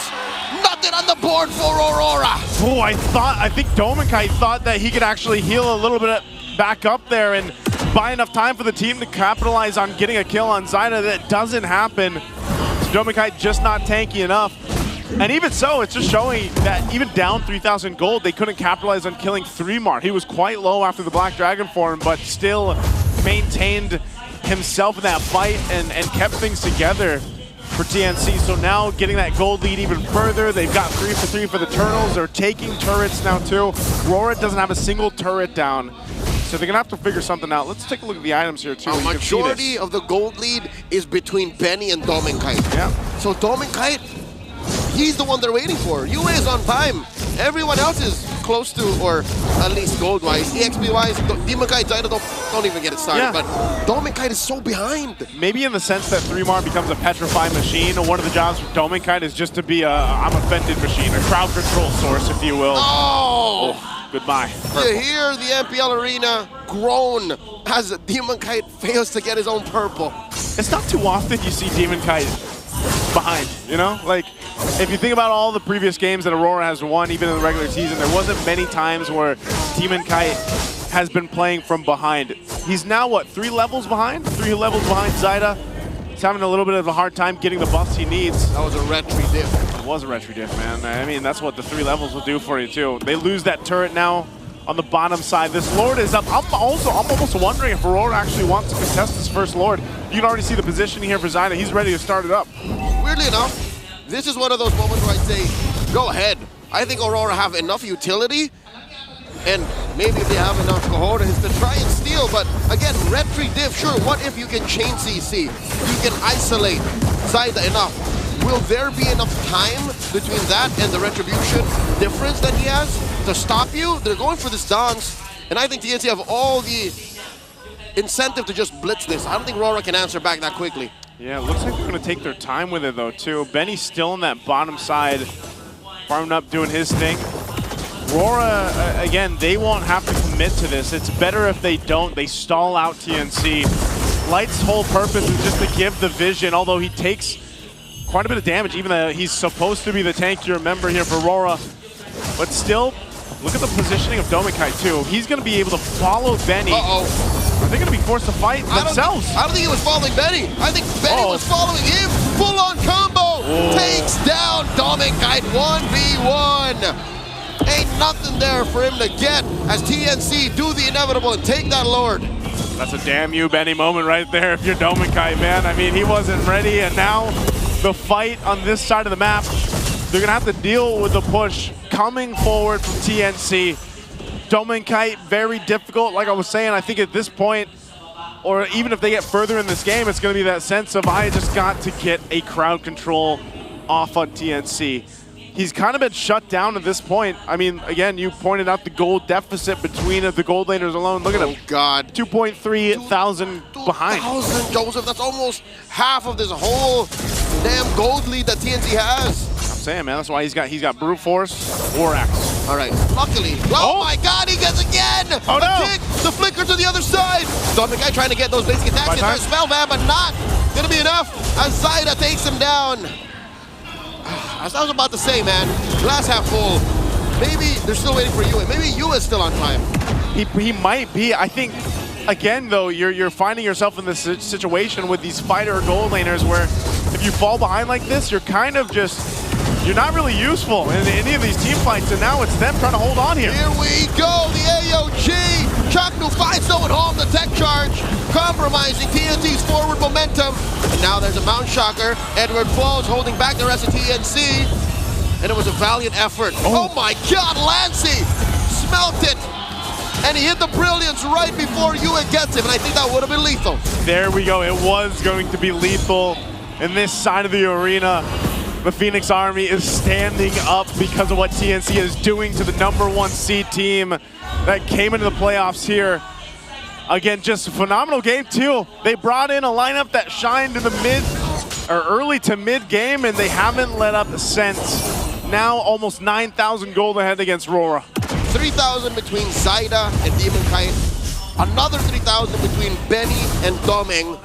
That means there's an unaccounted for 3,000 just spread between the rest of the other roles. So TNC, they're living in the cyber age, while RORA are just discovering a wheel. Yeah, that's not the tech tree you want to be in, man. You know, like, you're going to have to do something here. They're not even speaking the same language. They're not. The only language they can probably speak here is if they get a tech charge off. And then even then, that's violence. It's like, what do they do? Yeah, I mean, like, do they have enough damage? Because even the base defense that we saw earlier, when they set things up, it just wasn't there for them. Again, it's just not enough. When you have a YSS, you know, you always got to set things up, and then you don't really have that traditional kind of gold laner damage that you could rely on. It's different this time around. I'd say Benny Cutie has definitely shown that he wanted to run it back. He ran it back. By the way, check this out. This is the Infinix GT30. Experience victory for every Madlang gamer. And the Zaida going to set up for this next lore. This is a big one. I don't think RORA is going to be able to do anything here, though. That's what Zaida sees as he threads the line between Stone Cold Killer and Wave Manager. So that's what he was taking care of mid-bottom, just so that this lore take could be cleaner. Yep. It's clear RORA don't want none, but they are going to try. Mount Shocker was an I'm offended, plus the full-on echoes. They take down Benny! That's a -1! All this while, Zaida secures the Lord. Hey, it's something. It's something. And with that, it's not a whole lot of gold or anything in their hands, but it's something in a way. Well, RORA now might have an opportunity to go ahead and get this defense underway. They still have, what, it's only 20 seconds for Benny to be back up. So they'll go ahead and delay this push into the base till Benny comes up here. And that's the thing, RORA, they put in a lot to get someone, and it happened to be Benny. Again, it's not that big of a deal, though. They still have a ton of ground to cover here for RORA. So TNC, Benny's back up. The Lord has already made his way. It's going to charge to the top turret. They're going to go and try to defend. AOG by the Mamba uses it to revitalize here. The turret falls. Look at the damage coming in from Aurora. Might have been short as Edward tries to break that line. Down goes Lancey. Yue finds him. Double kill for the Black Dragon. 3 more deep behind enemy lines. The Half Dragon will be cracking this turret as the way of the dragon still held back by Benny Cutie. RORA in shambles. Okay, but RORA, they had to work that. Mind you, Benny wasn't there, but they will clear this out. Demon Kite, is he going to hunt for Zyda? Okay, he does it. They clear out the waves. They maintain one base turret down the bottom side. That's probably the best that RORA could hope for. Even with taking Benny out before that Lord made its way to the base, they still maintain themselves into this game. Now TNC, I'd say they're happy with that. You know, they got a base turret down. They were able to go ahead and capitalize on things, and they also were able to limit test RORA to see if that damage is quite there yet. And you can still see it's just not. These fights, if they extend, I feel like RORA is kind of in a troubled position. They have to almost, in a way, whittle down TNC with Yue. I think that's the key word, extend. They have to make sure TNC stays a little longer, the game goes a little longer, and they've already lost 2 of their extra lives, those 2 inhibitors. So with bottom lane still being here, that's their last hope. Their one lane that they can kind of sacrifice to try and defend from, defend with, so that maybe they extend to when Demon Kite's ready, fully kitted out, when Yue is ready. They're still waiting for 2 items on that Novaria. So in a sense, it's buying another, 5 minutes, maybe 6. For RORA, they definitely need to get past that 20-minute mark. At this point, 9K down. Yeah. I'd say if you survive this next Lord, I don't think they have 5, Joseph. They're gonna have to work for 6. They're gonna make TNC hold them back to 6. So best case scenario, TNC gets his Lord next. It spawns at, what, 17, 15? Yep. And then if Aurora survives that, then maybe we can talk. Yeah, I don't know. I don't know if TNC is going to give RORA that opportunity to do so. We might even see Benny Cutie just try to go for a kick if he can, but the problem is now, too, a couple defensive items picked up here by RORA. I know Edward, he just got a little more defense in terms of magical defense to deal with Lancey's pressure that he's putting out. Picked up the Aegis. Now over here, too, even for Dome and Kite, they'll get in position, man, but I think this is still risky. They've also got to watch out for where Chaknu goes. Again, he can cut off the exit plan of RORA if he wants to. He can initiate. There's so many options with TNC is what makes this lineup so strong at this point. Which again makes this Gacha maybe only second to Chaknu's best heroes in Season 16. The only other one being Grok. So this is an even trade. Lord now gonna get secured here by Zyda. Taking their time, making sure that it spawns. Oh, it's gonna be 17:45, so RORA get an extra 30 seconds. Yeah, they do. They bought themselves a couple minutes. We look at the items to see how this defense is gonna go for them, and RORA with this kind of lineup, it's not like they have the best clear, man. That's the problem. They're gonna have to kind of throw themselves almost into this fight when that Lord does make its way. Now with TNC 10,000 ahead, massive defense profile too. You can see this too. Twilight Armor now here for 3 more. So his job turning into a petrifying machine. Now he's just, hey, look at me. And then focus him down if they can, but then that is all a feint, I feel like, for what TNC really wants to do. They're gonna pop the conceal. Keeping RORA on their toes here. The Lord's gonna make his way, so they're gonna have to clear this out. Does TNC force a fight here? AOG by Chaknu, the answer, the echoes. Dominkai trying to survive, sustains through that with all his kicks, and look at the base, this is all TNC wants, and the Phoenix Splash happens just like that. We're at even odds, 1-1. Here we go, TNC bringing it to even out the series. This is how we want this game to go. They brought RORA to the limit in this one, man. They gave it to them. A 10,000 gold lead with this kind of lineup. I know the panel has a lot to say about this. Hans, Brigida, what do you guys think of game 2? Naisu, Leo, we think that we have a ball game. Ladies and gentlemen, it's 1-1, the 5th seed taking a game away from Aurora, and they were faced. They did not stop pressing on the gas. All gas, no brakes. TNC equalizes the series. Yeah, I really loved how TNC showed us that this is their gameplay, this is their play style. And again, one of their biggest threats, time and time again, is how committed they are into using these fighter lineups. But even beyond that, it's just taking control of the entire map. And this guy, I don't know why he's holding a water bottle, but that Lancelot you saw from Zaida, it was so hard to find a way to deal with him, even with the presence of a Ruby, even with the presence of a Grok. He seemed a bit too free. It was a very difficult situation. I think it's TNC doing a really good job in making sure that all of the three damage dealers had enough space for them to, you know, get the farms, get the gold. And it really boiled down to them getting most of the objectives as well, because from what we saw in the previous match or in the previous game, it was Aurora slowly getting their groove as long as they're taking control of the objectives. It does not matter on whether or not they could get a kill, but what matters is they can get a lot more of the neutral creeps, and I think that is what TNC capitalized on right now. Aside from the aggression that was being displayed by Zaida on a consistent and repeated manner, it's just Aurora unable to find anything because there were some outplays, and this is the power picks that we've been talking about. The counterattacks slowly chiming in right when the moments that TNC was supposed to die in certain situations, that did not happen. Yeah, I think it was also mentioned in the Howl, it's the war of attrition that they need to win. And clearly, in this scenario, it was TNC who won that. Imagine having to deal with multiple heroes who could just push and manage the waves and, in general, take control of the map. It's not all the time that you see Aurora forced to react to these kinds of plays. And there was just this one play that TNC did, which really stood out to me.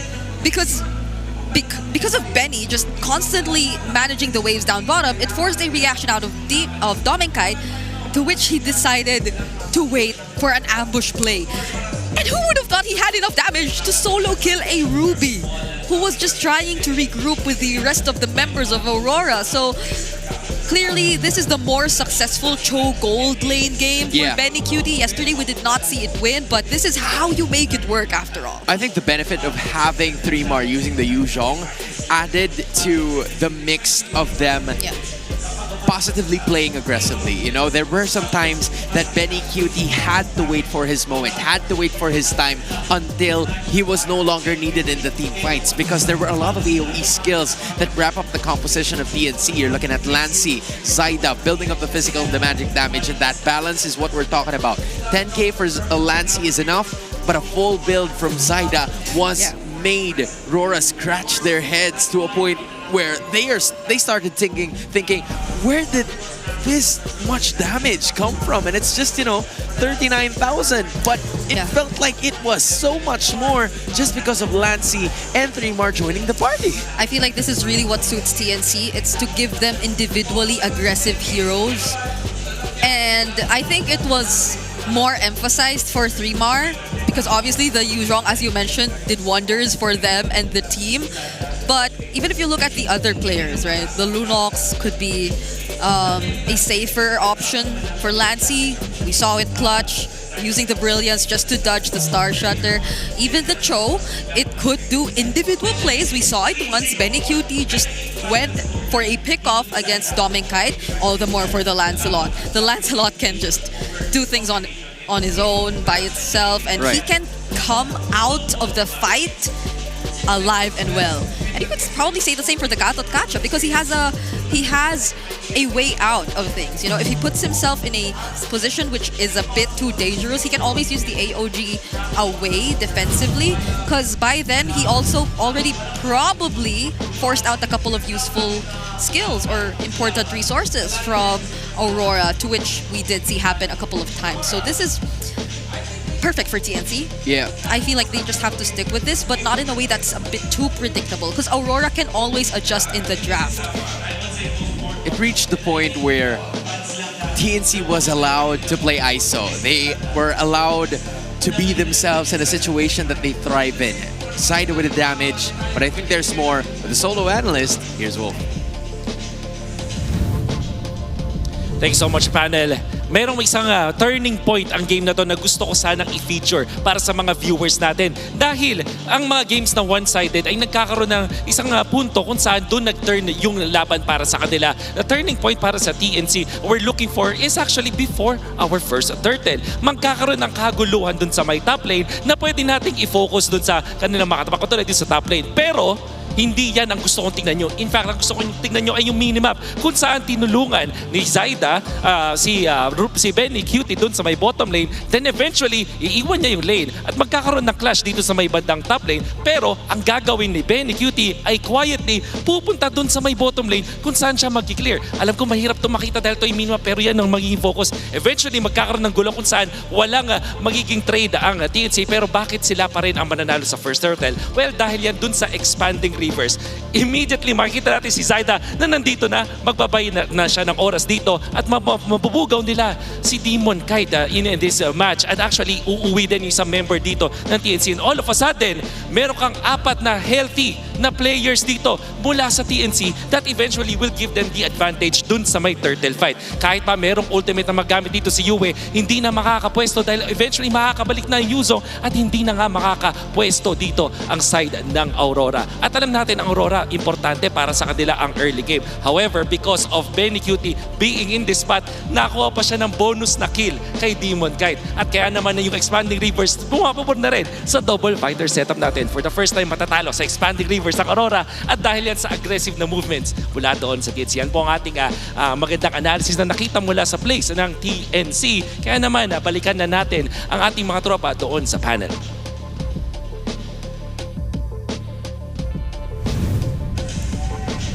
You know, it's nice to see Wolf smiling just for a few seconds, you know, before he tosses it over. Like, let's try it. See, it helps to smile a lot. I think I wish we'd see more smiles over here. But hey, for TNC and Aurora, they've had their shares of smiles and frowns in this one. Because from what we saw at that moment, all of them are fans. All of them are happy to be here. But they can be featured as the next MPLPH Super Fan of the Month. All you have to do is join the MPL Philippines official group, engage with the community, and just keep those interactions positive. Yep, share any MPL-related news and updates in the group for your chance to be named as the MPLPH Super Fan of the Month. So it's a month-long title that you get to hold for yourself if you win. And I'm loving how active the community actually is nowadays, you know? I hope you guys also join and be part of it. We have a lot of avenues for you to be part of that. In fact, you can showcase your esports skills and passion for gaming by organizing your own local tournaments through eProject, Esports for Everyone. Participants in this program will be provided with special access to tournament modes, in-game items, diamonds, and more. So visit the MPLPH website for more information and how to apply. Ilan yun? In-game items, diamonds, and more. Just imagine what the more is. Yes. You know? The more you know.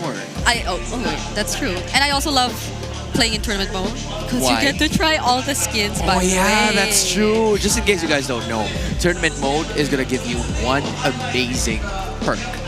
Or maybe like 1,765 because all of the skins are available whenever you play tournament mode. And you get to play just like how your favorite pro players play with a 5-team ban. I know it's there in a Mythical Glory. I have another and favorite. All of that. What? You get to change your camera angle and take screenshots of the players. Really? Yeah. Like there are different views you see when you spectate. You know, there's like games, right? for example, this is the map. Yeah. Right? What's our usual angle? It's this. Okay. And then he's very. What do you want to change? What do you want to change? You could sit down. And then it's like this way. now. Yeah. Oh. So you can unlock that. Okay. Just in case you know. Just in case you want to know. But here's more. You know, coming in promoted. Hey, go get him.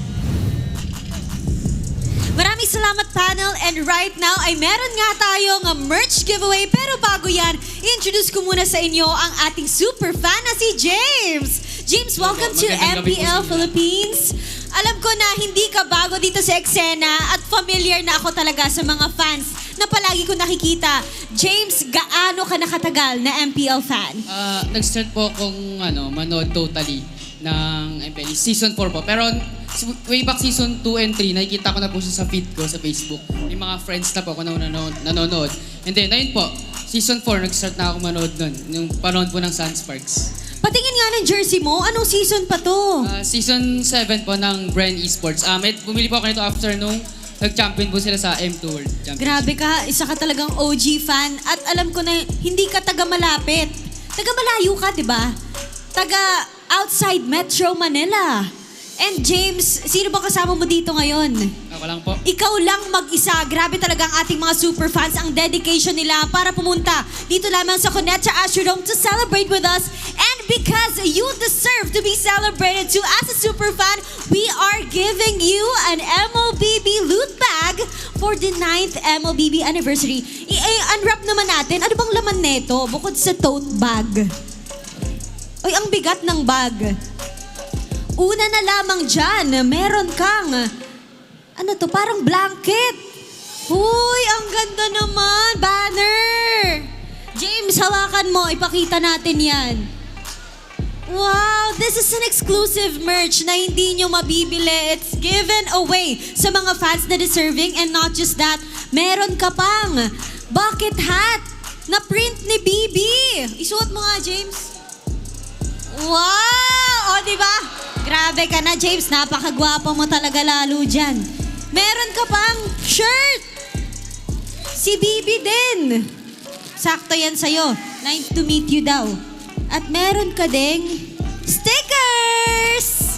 Palakpakan naman natin ang MLBB. Yan ang handog sa inyo sa mga super fans. James, what would you like to say to MPL Philippines at sa Mobile Legends Bang Bang? Thank you po sa unang-una sa Munton, tapos sa MLBB itself, tsaka sa MPL Philippines, no?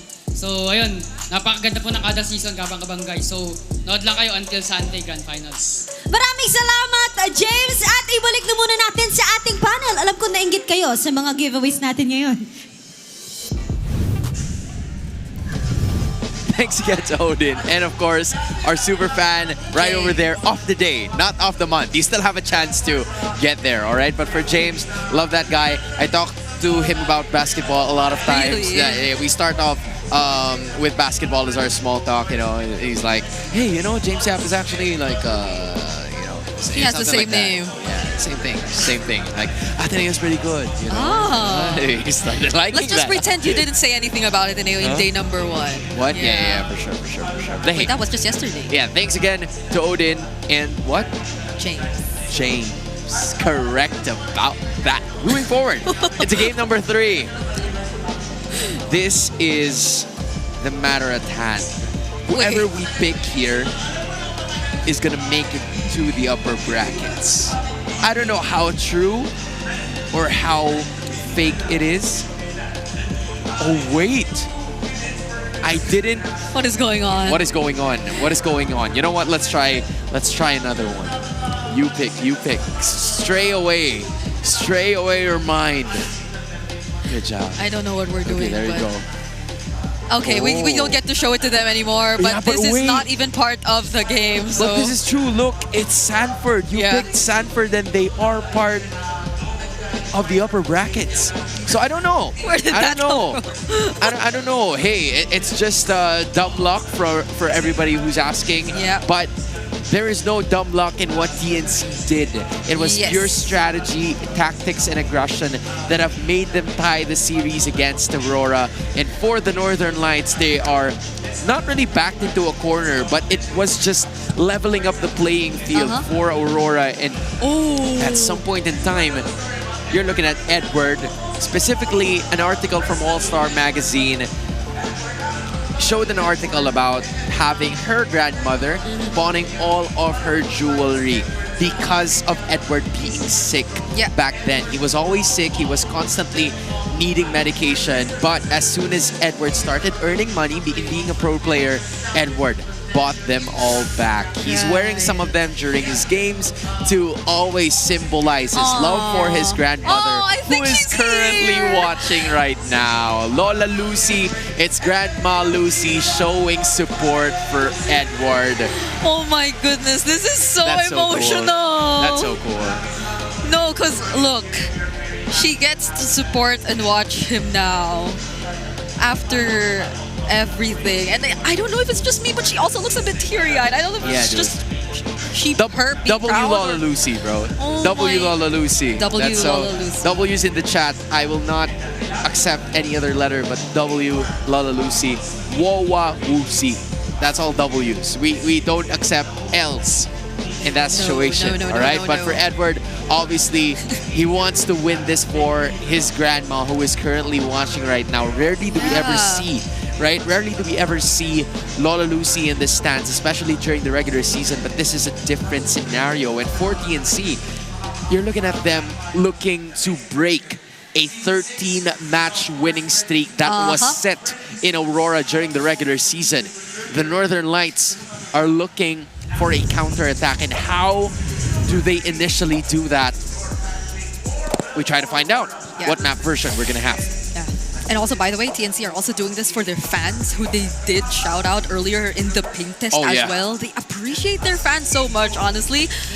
Okay, so we're going for Flying Clouds. This is, I believe, a map that they were both able to play a couple of times already. Yeah, It's the least played map for TNC though, but it's not like their number of games played per map vary greatly. It's just by 1 or 2 games each map. So, wow, imagine a prio ban on the Yuzhong. Yeah, dude, that's been a trend for a while now. The Yuzhong has been a revelation for a lot of our teams who tend to play a little early in certain situations just to assert their dominance in the first few minutes of the game.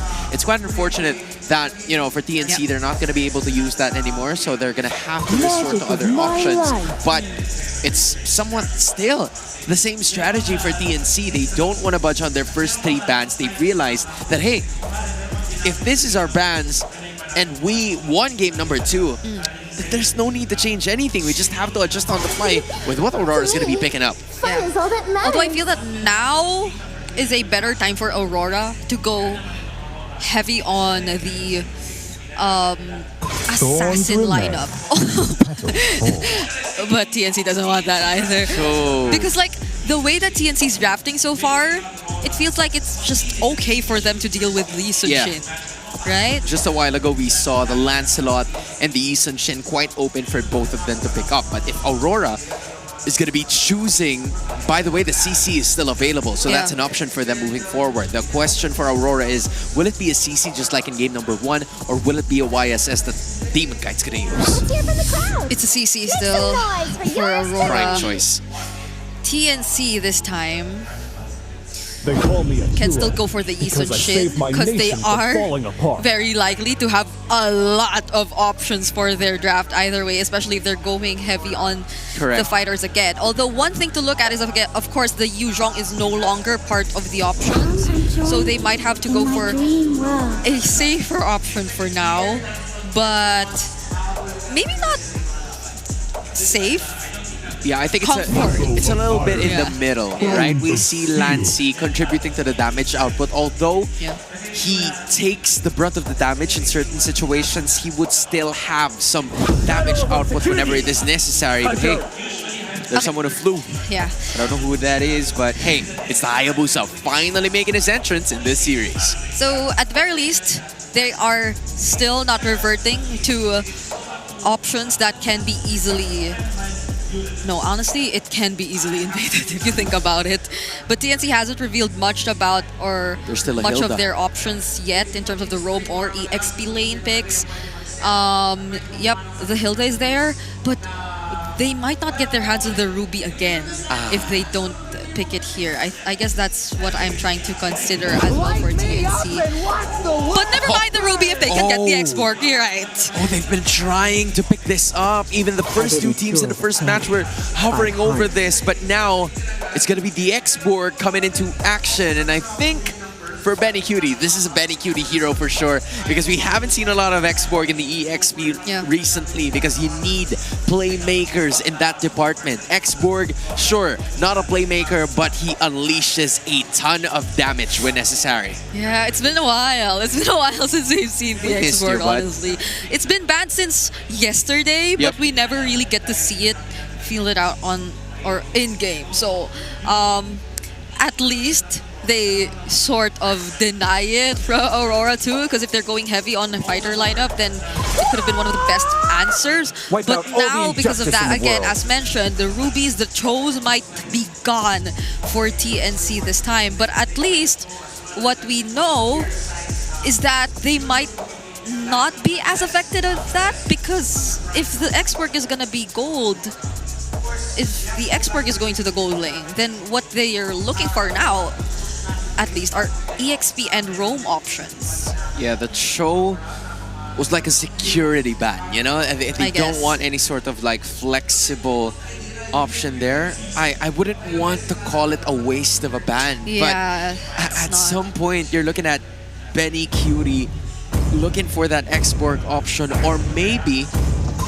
there's an idea for them that they're thinking about it being a potential pick-off hero. But the Farsa, you're right, the Farsa and the Valentina is going to be the eliminations for Aurora. So again, US being placed in a difficult position once again. For a total of 10 bans, 3 of those have been mages. I think Aurora really need to be looking at ways for burst damage, because since the Farsa is already out and the Lunox also is taken or picked up by Lancy, then they have yet to find a way to deal with the Faraga armor. And I think that's a major step in ensuring that they have the upper hand before a team fight naturally breaks out. So they ban out the Hilda too. Of course, they'll have to be very cautious about how the Hayabusa is going to fare in the early stages of the game. So, TNC looking for front. The Hilda's gone, the Yuzhon's gone. The Gatot's taken by Aurora. The Grok. That one too. The Grok's actually still there for Chaknu. I think he's been comfortable with it. Yeah, I agree. There are certain, moments where Chaknu really performs in spite of the Gatot Kacha being absent. In this case, it's Aurora taking it for themselves. Yeah. There you go. Rock being picked up by Chaknu. That's a setup hero mixed with Benny Cutie's, last insanity is really going to be detrimental to their success. But for Aurora, you have 2 prime picks here. That's the Granger. Quite safe for Dominkai. Yeah, and somehow also supplies like heavy damage, burst damage. So this means the CC will go to the EXP. Yeah. EXP CC gold lane, Ranger, Yue. How does Yue? Brie, that's a benefit of having the CC as your first pick, because the Xborg doesn't go so well with the Granger just because of the range advantage. But the kidney's being added now by Yue to wrap up Aurora's draft. Okay, 3-Mar TZ. We're looking for a hero for 3-Mar. Or for Benny. Or for sure, Benny. Dude. Yeah, that's true. The Lapu's still there, although I don't think it'll have a great time. The glue might be a consideration for TNC. It can't just keep trying to tag the damage and standing in front. Yeah, it's an annoying hero. Or what are the other annoying heroes out there, honestly? Like the Uranus? Uranus, yeah. I think the Uranus would be easy. Oh, they're going for Lapu still. They're going for damage. They're going for 3-Mar picking it up. But hey, you saw the switch, Bree. You saw the switch. You had to tap. And you're looking at it right now. 3-Mar going EXP Xborg. The X in XP stands for Xborg power. Can we say that this is one of their takeaways from their series against Twisted Minds yesterday? Or last night, to be exact. Yep. Because Nosha did play the Lapu Gold. It was a surprise. It was a surprise for us. But now it's Benny Cutie doing it. Unbelievable. TNC just keeps surprising us now that they're in the playoffs. They keep throwing curveballs. Coach Eto Max putting the venom towards the fire of the Phoenix. Will it be enough to take another game from Aurora? Naisu and Leo, go ahead and get him. Man, I gotta say, Benny must be, he's on something today, man, Leo. He wants to prove a point. He did it with the Cho previously, and now he's saying, hey, I know you guys saw a gold lane Lapu Lapu yesterday. Probably didn't work out too well, but I will make it work here. I'd like to try, but I can't get it right now because this gold lane revolution has gotten out of hand. What can Benny Cutie not do is the question. It's a different kind of storm, man. It's different kind of weather. TNC are changing the game, but looking at Aurora, I miss drafts like this. This is actually comprehensible. Lancey catches a good amount of US basic attacks. Smart enough to stay underneath this tier 1 in mid. Extra damage reduction. Help us buy time to understand the early game. Yeah, we're gonna have to look at this, the early game, the pacing they go with here too, because like we're talking about Benny Cutie's Lapu, but also the export, a debut for 3mar, by the way. So this might just be a good pick to go ahead and deal with the CC, but also you do get some of that utility later on where you can play that front guy if you need to. You know, you have that Braga armor to help you out.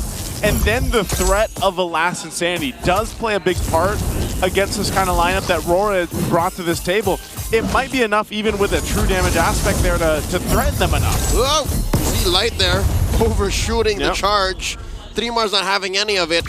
I think that's another pro you get when you bring an X-Borg in is the extra life you get, or I don't want to call it extra life exactly, but you have layers of health that changes the way fights happen. That heroes like Granger, heroes like Kimmy and CC, even Hayabusa, you have to reconsider your approach to team fighting.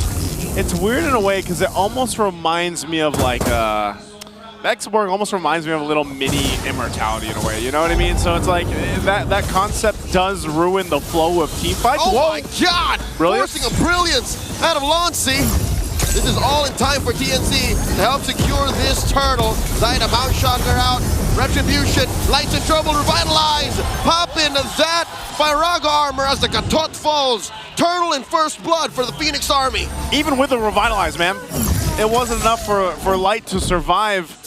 And I feel like now, this is one of the things for Light. He's going to have to be able to do what he needs to do on the Ganakacha. You called that Firaga armor like a little baby immortality, right? Yes, a little baby immortality. Looked like a little baby winner crowned of me. Because that's what happened, right? Like he died, but he didn't. That's and then true. he came back, dealt a little extra damage, true damage at that to Light. And then Bob's your uncle. Bob's your uncle, man. I mean, at that point, when you approach these fights for Aurora, it's like, okay, I want to get this guy down, but you can't. 3mar has that extra kind of durability to this.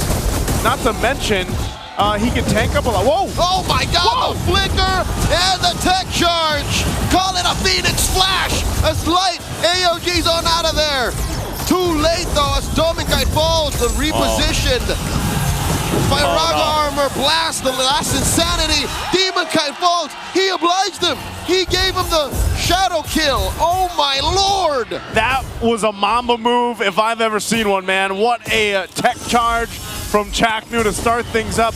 It looked like RORA wanted that fight, and TNT was like, come on, we'll give it to you. When Chaknu was playing for Smart Omega, that was one of the main strengths they had was fights can come out of nowhere. And they can win off the flick of a dime. Now he brought that kind of lethality, the rattlesnake mentality to TNC. And I'm gonna keep calling it that. It's a Phoenix Flash. Like you never see it coming, just Yeah, it is a Phoenix Flash. I mean, what do you do against that? Again, you can't see it coming. You can't see the Mamba coming, man, because this is, I don't know, I think for a lot of people, it's a debate. Well, I guess people would lean towards Kufra being his hero, but like Grok is close to that. You know, and when Chaknu gets his chance to play this Grok, he makes it work wonders. The second turtle of the game, he's zoning the rest of the team out, but they're going to go for it anyway. Zyda already secures the turtle, though. Uh-oh. Light in the middle of 4. This is not a good look. Demon Kite rather, into the back line. Light tries to close off the exit for Lancey, and they catch Demon Kite. A tech charge pins him down, but Dominkai gets a couple of stacks. Make that 3 stacks. Pop, pop, pop. Might get 4. Dominkai's a maniac. RORA, clap back. They're on their feet once more. The Phoenix Flash was meant by Dominkite and RORA. The lights came through and they give him a maniac. I voted that boy as my most improved player of season 16. He was almost a non-factor in the previous game, and here, single-handedly, he brought back RORA from the dead. 1,000 gold lead for the Northern Lights. And 4 stacks this early on, man. And off of that, he's already moving and grooving with rapid boots, and he gets a Hunter Strike too. We're gonna have to take a look at the replay for this one. Again, it was a fight started up after the second turtle was secured. Look at this. It's all chaotic. Again, they take out Demonkite, but the whole time, look at the positioning on Dominkite. He's like, you take my kite, brother, it's okay. I have the rest of the team and I'll capitalize off of it. He took that personally. He did. Oh, they're still going! The tech charge once more! And Benny shuts him down! Oh Lord, the Phoenix Flash can come from any angle, from any member. Leo. And just like that, RORA's celebration is ended. AOG stopping the forward momentum of TNC on Edward. Lancy with a brilliance. TNC back in the driver's seat. Just as quick as we saw Dominkite get the maniac, get the stacks, TNC does something about it. So back and forth, back and forth, forth and back. It's I don't know if it's going to go sideways or not, or for which team it's going to go sideways first, but right now, it's about as even as it can get. Now that third turtle's coming up here, RORA's in a position to contest it. TNC has had a pretty good time getting the first 2, but now you're in a fighting position for RORA. But I think they're still going to have to figure out, how do we deal with this front line and this Phoenix Flash? Chaknu, Seal out of that river brush. Sealed out. Oh, that is a curtain call. Tech charge, no one home. Dominkite takes down the Mamba. Light, very low. Last insanity by 3 more. Down goes Yue. Edward backing off. Light's already taken down. Zaida gets 1. Betty Cutie gets a double kill. 3 for 1 the trade. TNC on top. Another one falls. All 3 go to TNC. It doesn't matter if Dominkite's locked in, loaded on the Granger. If RORA gets split up and dealt by the last insanity, you saw how much true damage that did to their lineup. Joseph, you see that we are at the cusp of history. Yes. If some way, somehow, TNC go to match point, this would have been the most RORA sweat in Season 16 after getting dumped on by Falcons in the opening week. I think it's already starting to shake them a little bit here, man. TNC has found something out. I mean, they're playing better today than they did yesterday. I don't know what it was about yesterday's matchup, but they definitely brought it in this series. Again, this is the 5th seed versus the 1st seed, RORA. The talk has been, can they stay as strong as they did in the regular season in the playoffs? Well, right now they're struggling to find some pace against TNC. They still have room to breathe. They still have a lot of ground to cover though as well. A Malefic Roar's picked up for Dominkite. That might be able to help with some of this tanky front line, but even so, do you have the reflexes to deal with the fast setups that are happening here? We're at the point where it's not about what the lead looks like, but what TNC could do with the moves that they're putting out on display. Sure, it's just a 2,000 gold lead for the Phoenix Army, but what they're capable of, what this lineup can do up against Aurora's very pre-Project Next draft is terrifying. It is. And I don't know where that point, that switch here for RORA is going to be, even leading in to the next objective, the Lord here. Because every time they've approached the objective pit, whether that's the Turtle or eventually the Lord, it hasn't gone their way, man. I mean, they haven't really found that out yet. How do we deal with a position that favors us? Are they in a position where it's like, we just have to let TNC control that and hopefully punish? But if you even get close enough, again, 3 more. This X-Board pick was so good for this specific draft to work against what RORA has. The fundamentals of MLBB have changed right before our eyes. Teams are capable of so much tactical and revolutionary initiations because of the fighter gold lane. And Aurora are reeling because of how TNC have perfected this style of MLBB. They're dancing right now, but again, because of the propensity for TNC to unleash the Phoenix Flash, you could never tell if it really is just a dance or something else entirely. And at any moment, the Mamba could decide to go and start the Phoenix flash up here. That's why Demon Kite has to be careful. As a Hayabusa, if he's caught out, you're going to be pushed off any of this space that you're trying to fight for. So you have 3mar and Chakno leading the charge up here. 3mar. Dangerous position for you to be in. Yeah, I'm actually surprised. That front. Is he just relying on the Purify? I guess. I mean, Purify into the jump pack should be enough for most, but we've seen Yue get caught already at least once in this game alone. Yeah, but what they do is they keep TNC at bay for now. Again, trying to buy what they can. Yue is definitely, I'm surprised he's playing up so front. Trying to help Edward and Light here find a better time. The Brilliance is going to be popped too. They want to go for this mid turret. The pressure is cooking here. 3mar and Chaknu holding up that front side while you have Benny Cutie clear out the lane. They don't want that tier 1 to go down too. They hold on to it barely. Keep an eye on the Mamba. Keep an eye on Chaknu. He might be that one. Whoa, whoa, whoa, whoa, whoa. Start things up here. Buff's going to be secured. Lord gets slow pushed out. Gets that reset. Demon Kite takes care of that bottom lane, secures himself a BOD. Lord at 1/10 of its health. This is as hard as it gets to dance with. Oh. That's a soft reset once more. He's going to go for the soft reset. 3mar is going to keep it there though, so still playing, threading the needle. That's going to be used. Mount Chakra Light. He takes some damage. He's still got the Athena shield, but it goes back to it. Rampart compromises Light's positioning. Lord gonna get blasted here by TNC, but Aurora steal it. Demon Kite with a quad shadow plus a retribution. An AOG by Light closing off what could have been a Phoenix flash. See, this is what's weird about TNC's approach. Aurora are guarding up, clogging up holes that weren't even really there. Again, if it comes down to that where you could just rely on Demon Kite to kind of come in, get the Lord from the noses of TNC, that was a build-up, a pressure into that Lord take, and RORA capitalized on it. Now, what does this mean for them? It buys them some time. They're going to be able to get maybe a couple turrets off this. Again, yeah, I still think if they force a fight or Chaknu starts a fight, RORA's still not in the best position just yet. But they might just try to get rid of Chaknu. If they can actually take out Chaknu or force him to defensively tech charge, then that might be a best case scenario for them. I like the latter. The latter seems like the better choice. You don't want to put too much effort into trying to take down a really chunky Grok. Mid lane gonna fall, top lane's gonna crack. Aurora are fighting the map instead of fighting TNC. Okay, Light, top of the Revitalize. Might be forced to jump out as he does, so defensive AOG's there. Demon Kite, meanwhile, will take the purple from Zyna. They got the tier 1 in the mid, tier 2 up top. That's about the best that they could hope for. Maybe another tier 2 down bottom too. So right now, RORA has brought this back in a minor control for their favor, slowly crawling back into this game. Here's one weakness you have with a lineup that favors fighters, that favors actual engagements.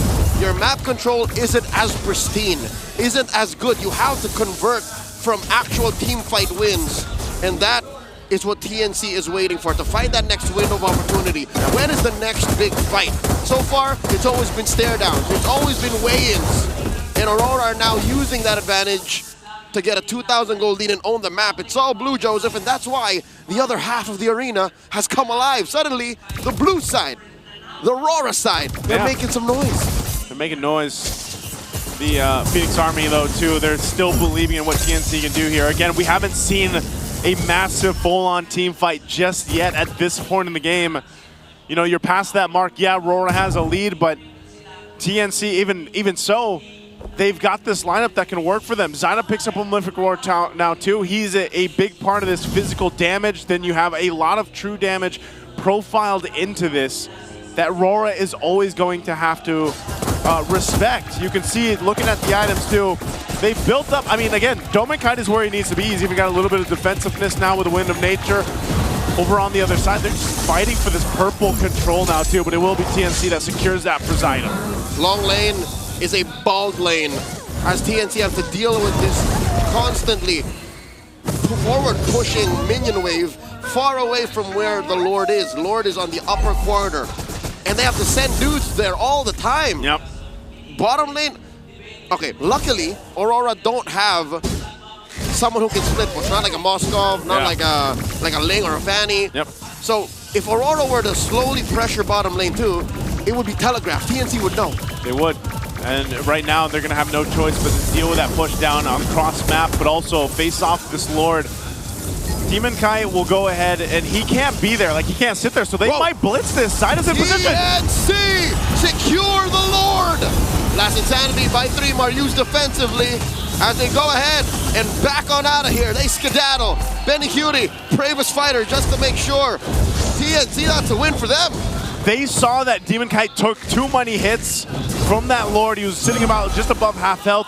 He had the quad shadow on out, which then gave the angle for TNC to go in and secure it. Zyda knows, hey, I've got Chakdu, I've got 3 more, and Benny if I really need it, to give me that space to go ahead and secure this in. Whereas again, Demon Kite really didn't have that opportunity, even with Light over here on the Ganakancha. So again, they've got to respect what TNC is capable of doing. Goodbye to any of the lead that they had. That's what I'm saying. Again, TNC very good on fights. Even the threat of a fight will change the way Aurora respond. Benny Cutie forces Demon Kite out of that brush, and they answer back, cracking Chakno in half. Oh, they That's got a rid kill of for Doming. Oh, Benny Cutie might be up next. AOG! He gets caught out. Benny Cutie gets shut down by Yue. The 3 remaining members of TNC turn tail and get out of there. It's a back and forth. My God, take out Chaknu, you lose a big portion of what has worked for TNC throughout this game. And Doming Kite, he's tearing through that front line now. It's Aurora off of getting 2 kills. They'll go ahead and get towards these base turrets of TNC, trying to take it down. Last Insanity by 3 Mar, clearing it out. Traction pulse still thrown out for good measure. Aurora, again, a small lead, but to what extent?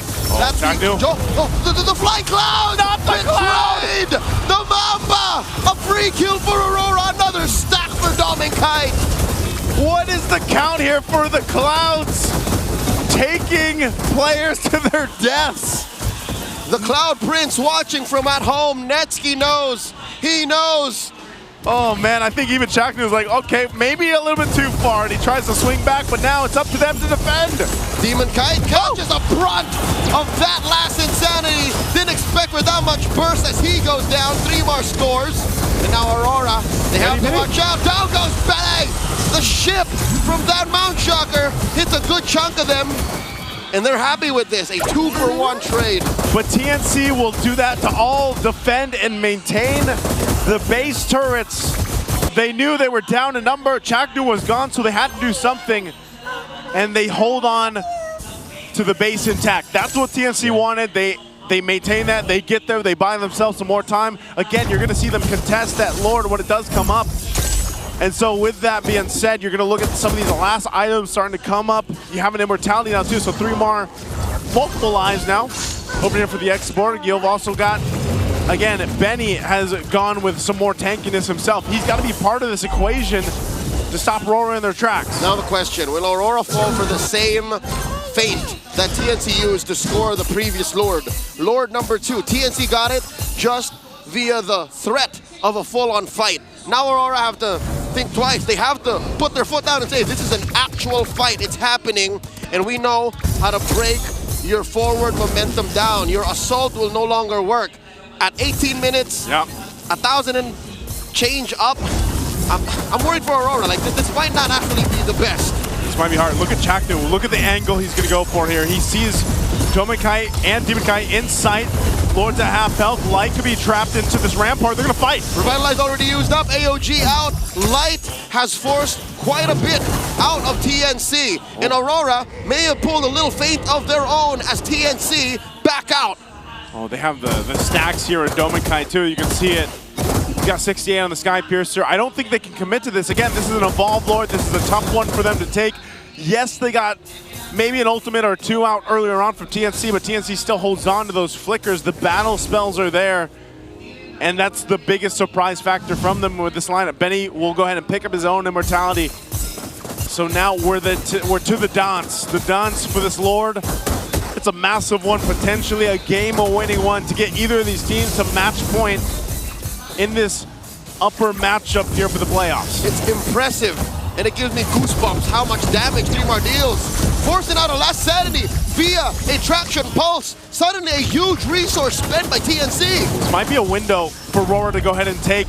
They know they can go ahead and zone out the rest of the team. Chakno takes So much damage already sitting at half health. They give space to Demon Kite to potentially take this Lord. That's right. What does TNC want to do? Oh my god! That was a tech charge used up and wasted! TNC!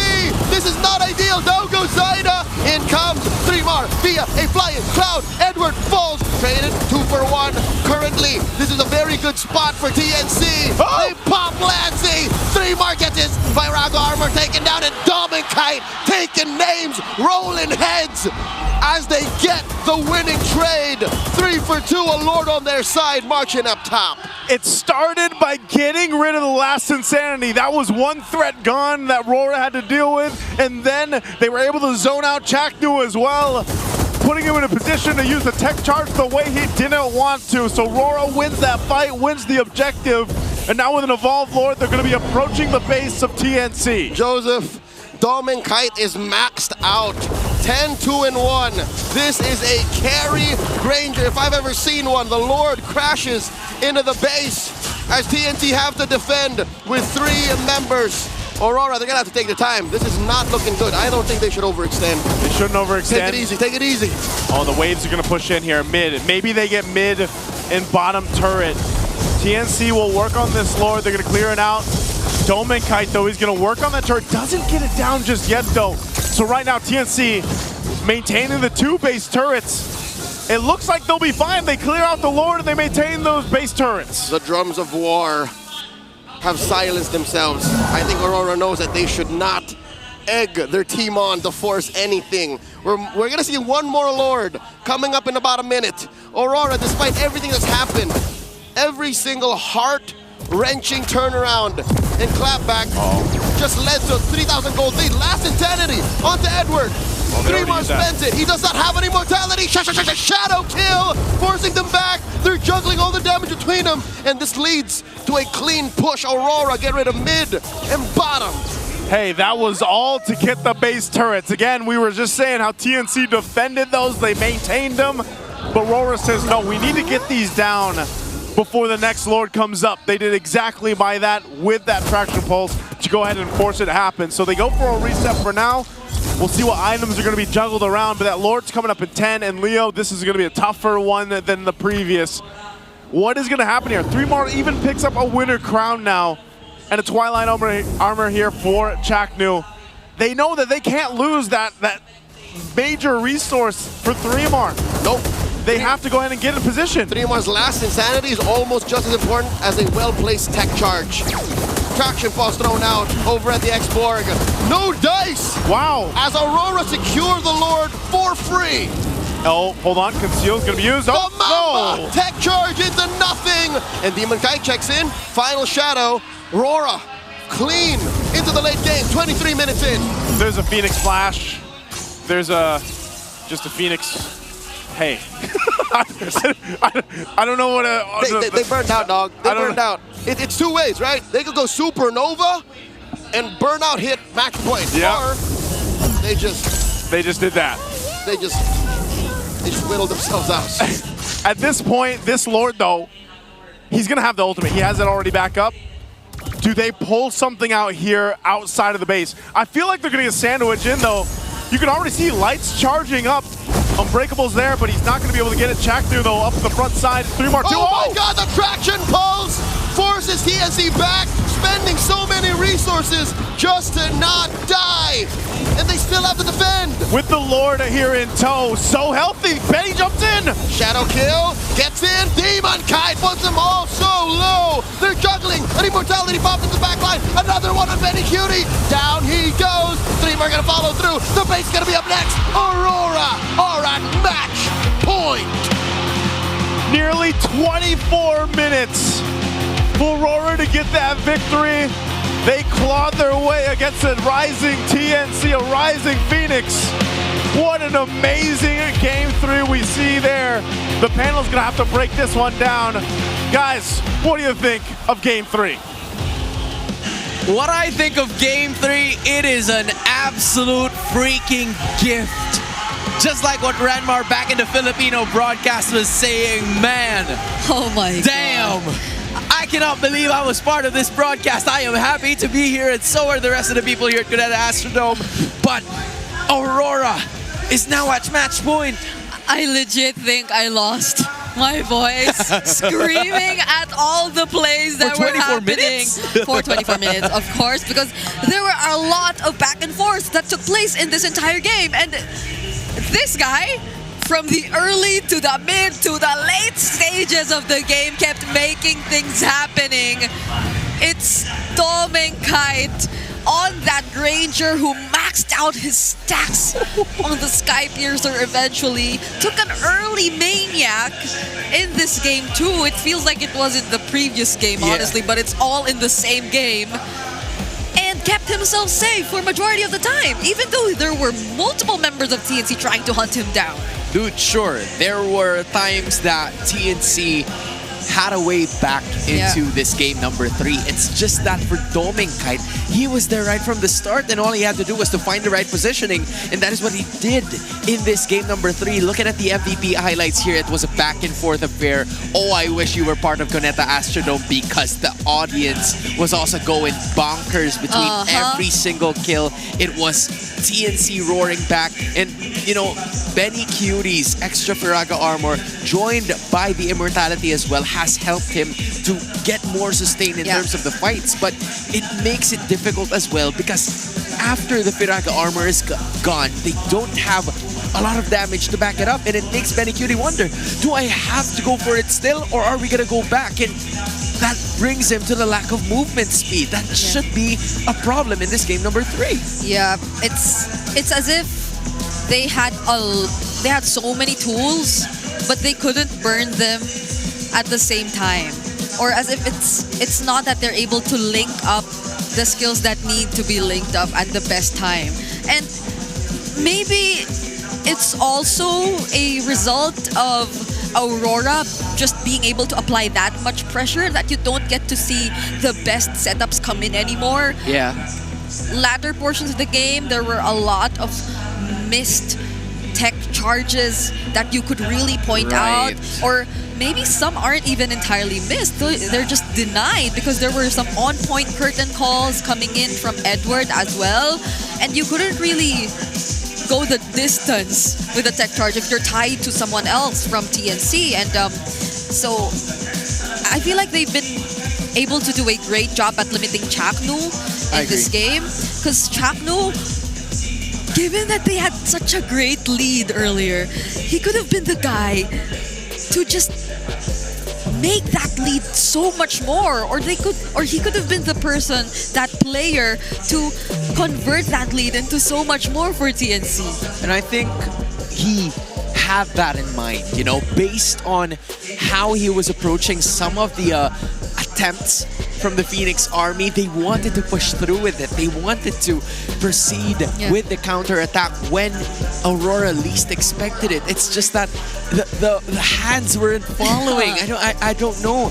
There was probably an idea for them to do a flicker tech charge. I think he's been planning to do that for like 2 or 3 times in this specific game. It's just that it wasn't hitting, and you're looking at the right targets if you are TNC, but the execution just wasn't there enough. And I have to say, it's a mix of errors from the Phoenix Army mixed with some right decisions from Aurora. When they forced their way into the base where there were still 2 inhibitors intact, I think that is what sealed their victory in this matchup, because there were not a lot of room for TNC to wiggle around and to shake that thing, as Leo would say. Because, there's a sudden moment of, you know, calm, and that's not supposed to be the case when you're already 20 minutes in. Yep. And I think Aurora stayed calm all throughout. Like, they're the team who just felt really composed. Stoic.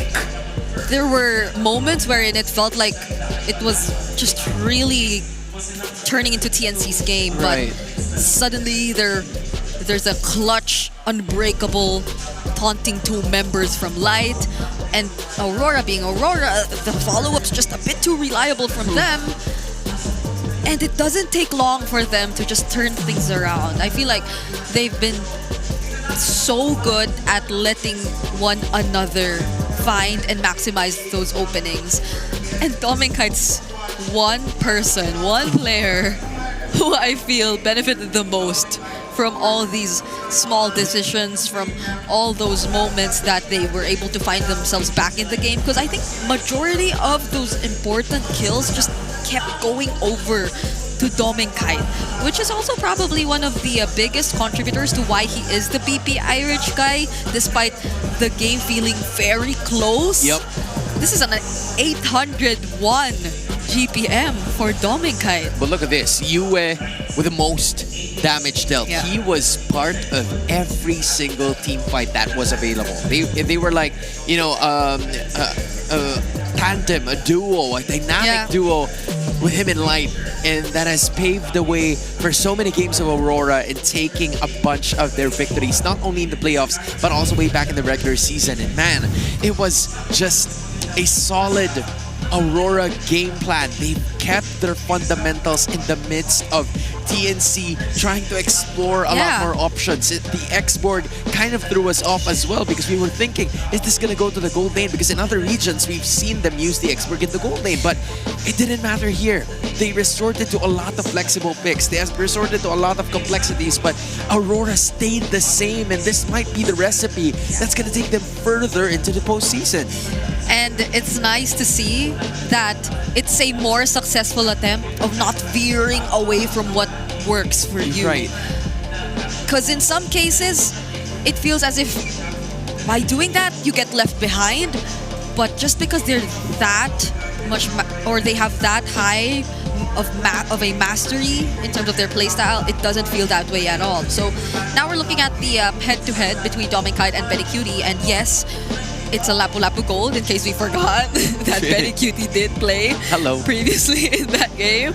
So a lot of these stats, apart from XP, actually favored Dominkite in that game. Yeah, I think the reason why we seldom see Dominkite picking up on those fighter junglers is because Aurora has a composition, has communication that can make a marksman gold laner work in this certain situation. From what we saw in a lot of their matches from before, hey, Wolf and Renmar, see, it suddenly became Imri. But from what we saw a while ago, I think to add to the point that we were taking notice is that the idea of Aurora to play versatile. I think this meta should allow you to play a lot more different heroes than what we're usually seeing. Because there are a lot of fighter gold laners now. You even have roamers that some use utilities such as the Matildas in certain situations, but obviously you want to go for the setups. But still, that gives you the liberty of choosing, the freedom of options, and that is what's being promoted in Project Next. And I love what they're seeing. And Aurora just having at least a plan A for each and different one. It's like you're buying different cars, you're looking for different options in that one. But hey, it's gonna work differently, but give you the same purpose. Yeah. Again, hero pool already says so much about these two teams. I agree. But Aurora, despite that, despite them not being so high up there in terms of the number of unique heroes used, as TNC, who has plenty of heroes already used this season, it's no question that they're still able to make it work. They're still able to not feel as if they're left behind.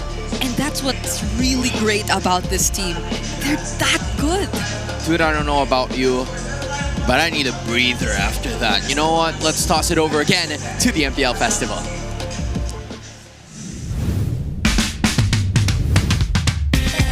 The fun and excitement continues here at MPL Philippines Super Fan City. Makikita nyo ngayon na nandito tayo sa Smart Booth. And let's see kung ano nga bang meron dito kasama ang ating Smart representative, JC. Hi! Ano bang meron tayo dito sa Smart Booth? Sa Smart, we have a MLBB Gacha Pick po. So, kailangan nyo na po dito makapag-load kayo ng at least 99 pesos or 149 pesos para po ma-avail ang aming mga merch po. Or kung hindi naman kayo naka-Smart, you can purchase our eSIM card or regular SIM card po to participate in the game. So dahil Smart user ako at magtatap up ako mamaya, pwede bang i-try ko yung gacha? Let's go! We have token. This one. So I have this token na i-insert ko dito sa kanilang gacha machine. Right side. Dito na ako na. Yay! Let's do this naman. Anong For your prize, ma'am, you will have cotton beans. Cotton beans. So randomly, makakakuha kayo ng mga prizes here at Smart Food. Also, we have, we have 9 yards of Smart ML, and then we have sticker, ref magnet, and then sticker pin.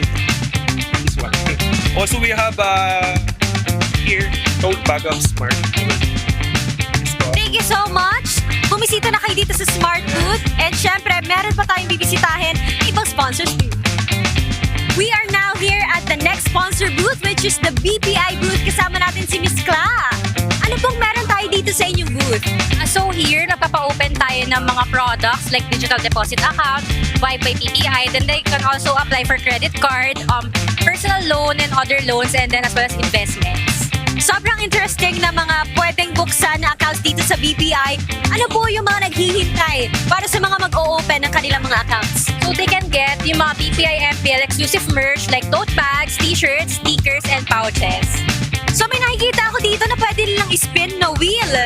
Yan yung pwede nila makuha once they avail the products na ino-offer ni BPI. Ano po yung meron dito sa likod? Dito naman nagpapa-raffle tayo ng in-game skin. So yung mga golden deals na makukuha nila, that will serve as their raffle entry. And then yung highest gold deals, yun yung bibigyan natin ng in-game skin. Yay!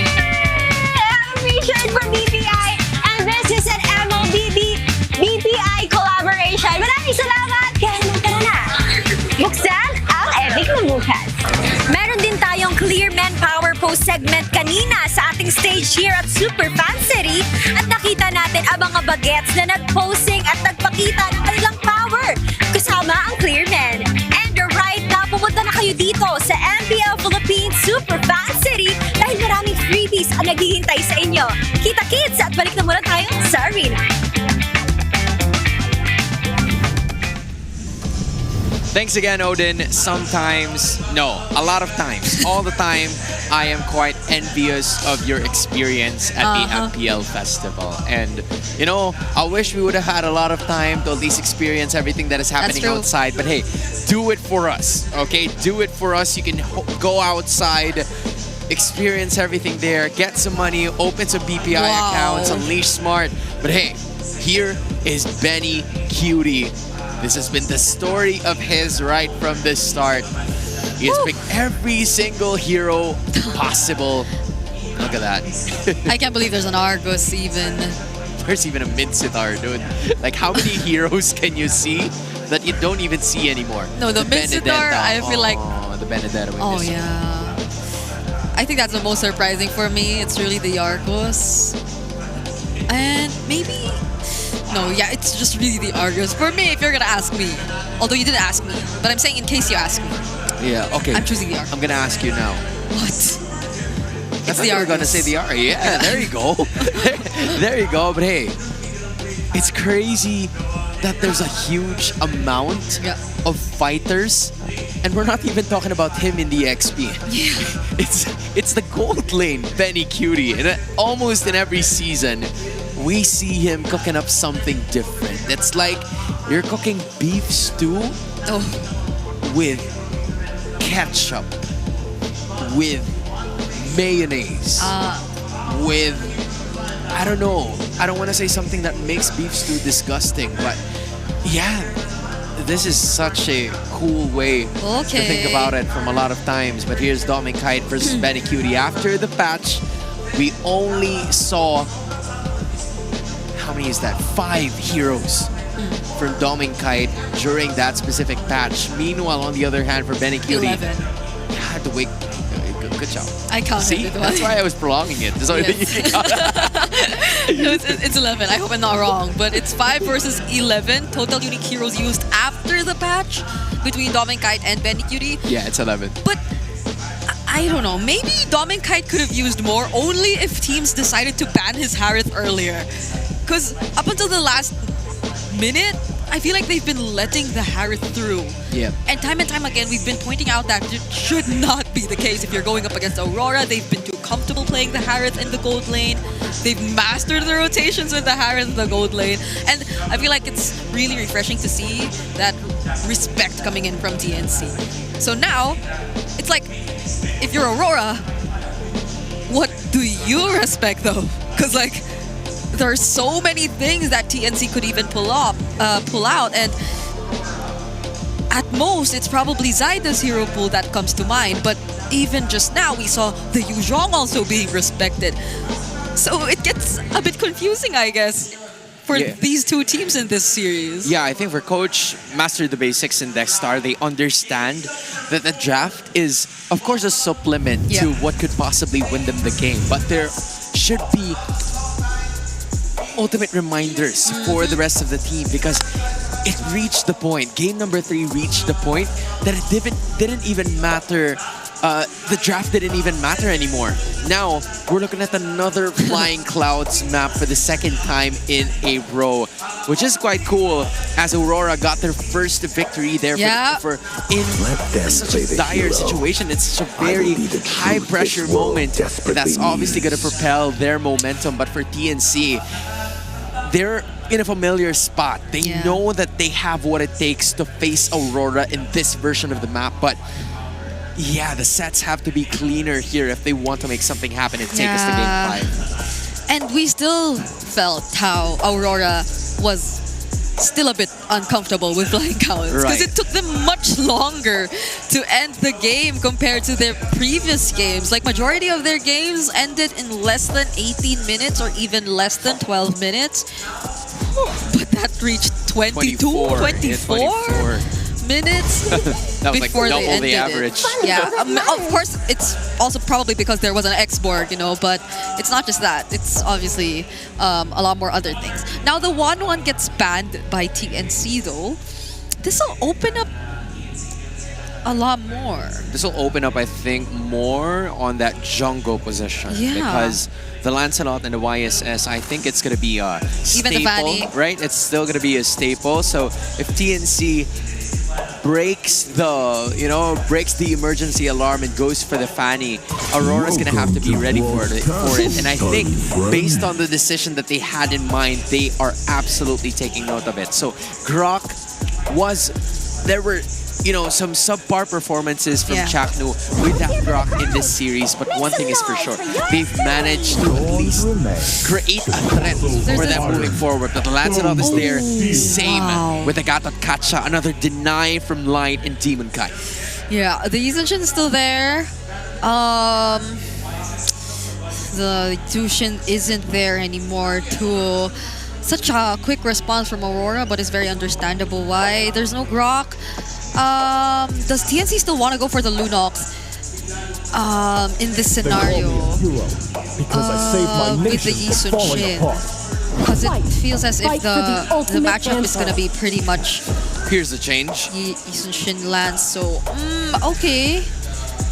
An early Hilda for TNC.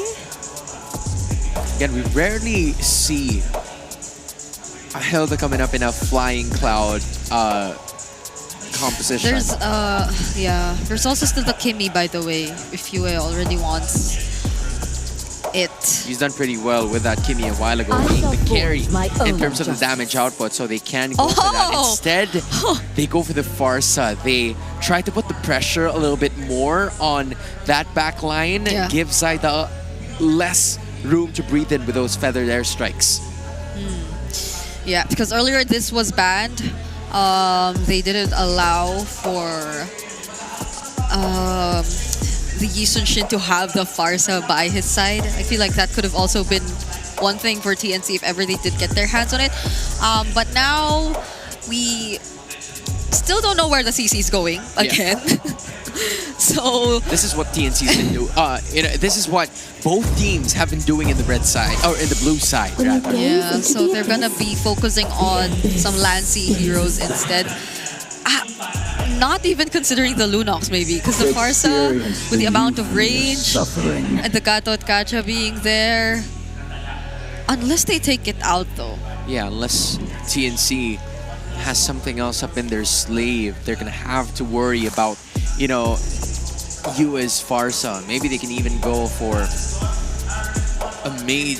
Yeah, you're talking about the Selena, you're talking about the Kagura even, which could be a possibility just so there could be some pinpointed targets toward that Farsa, because Gatot Kacha and the Lancelot is going to have a pretty good time trying to dash into the backlines, and that has been the problem ever since. That has been what both teams have been doing when they have that composition. But when you're looking at the draft recap for both of the teams, there are still a number of players, a number of picks that have not been utilized. You're looking at the show here for TNC Pro Team, or should I say for Aurora Gaming, that could be the case here if they want to go for it. Yeah, there goes the X-Work. I was thinking if it would have come through again, but perhaps not. After what happened, even for TNC, I feel like they don't want to go up against that. If the goal is to end things fast against Aurora, you can't give them a means to prolong and defend the game as much as they want. But again, the choke you mentioned, even the other gold lane fighters are still up there, but Aurora, based on the way they've been drafting recently, doesn't seem like they're considering that unless they do. Because no, we still don't know where the Esmeralda will go. You're right. You're right. They do? They do with a question mark. With an ellipsis too. Like, you're still quite uncertain. It's Coach Master, the basics in Dexstar, leaving Etomax and Hito thinking, where is this gonna go? You're gonna have to reveal your cards first before we take on ours. And the Hilda, quite straightforward, are the Yusun-Shin and the Hilda, or maybe not, because there were times where we saw the Hilda come up in EXP lane, and there goes the Khalid and the Lunox to wrap up the composition. So this could mean ellipsis again, because the Khalid and the Hilda's interchangeable. My goodness, these two coaches, man. Yeah, and where do you want to put the Esmeralda if there's a Lunox in the opposing team? Okay. All we can do is laugh at this point. Even our brains are getting twisted, bro. No, because if we're looking at the traditional marksman, That I'm still never. What traditional We are looking marksman? at traditional marksman. It's been a while since we saw this guy. There were some recommendations from all of the analysts that Brody's gonna be appearing sooner or later, and now he's making his debut in the playoffs. A Brody, and I was not able to confirm where or what the goal lane is actually going to be for I think you have time now. TNC. Okay, it is the CC goal. The Brody against the CC goal. And Hilda working against Esmeralda again. I think that's a pretty good matchup for Edward.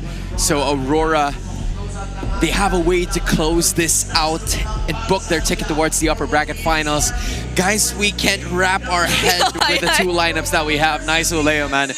We're just gonna give it to you guys. Take it away, boys. Hey, we're trying to wrap our heads around it too, but I'll tell you that, man, it is wonderful to see where the meta has evolved, devolved, revolutionized, basically, too, in the entirety of MPL Philippines Season 16.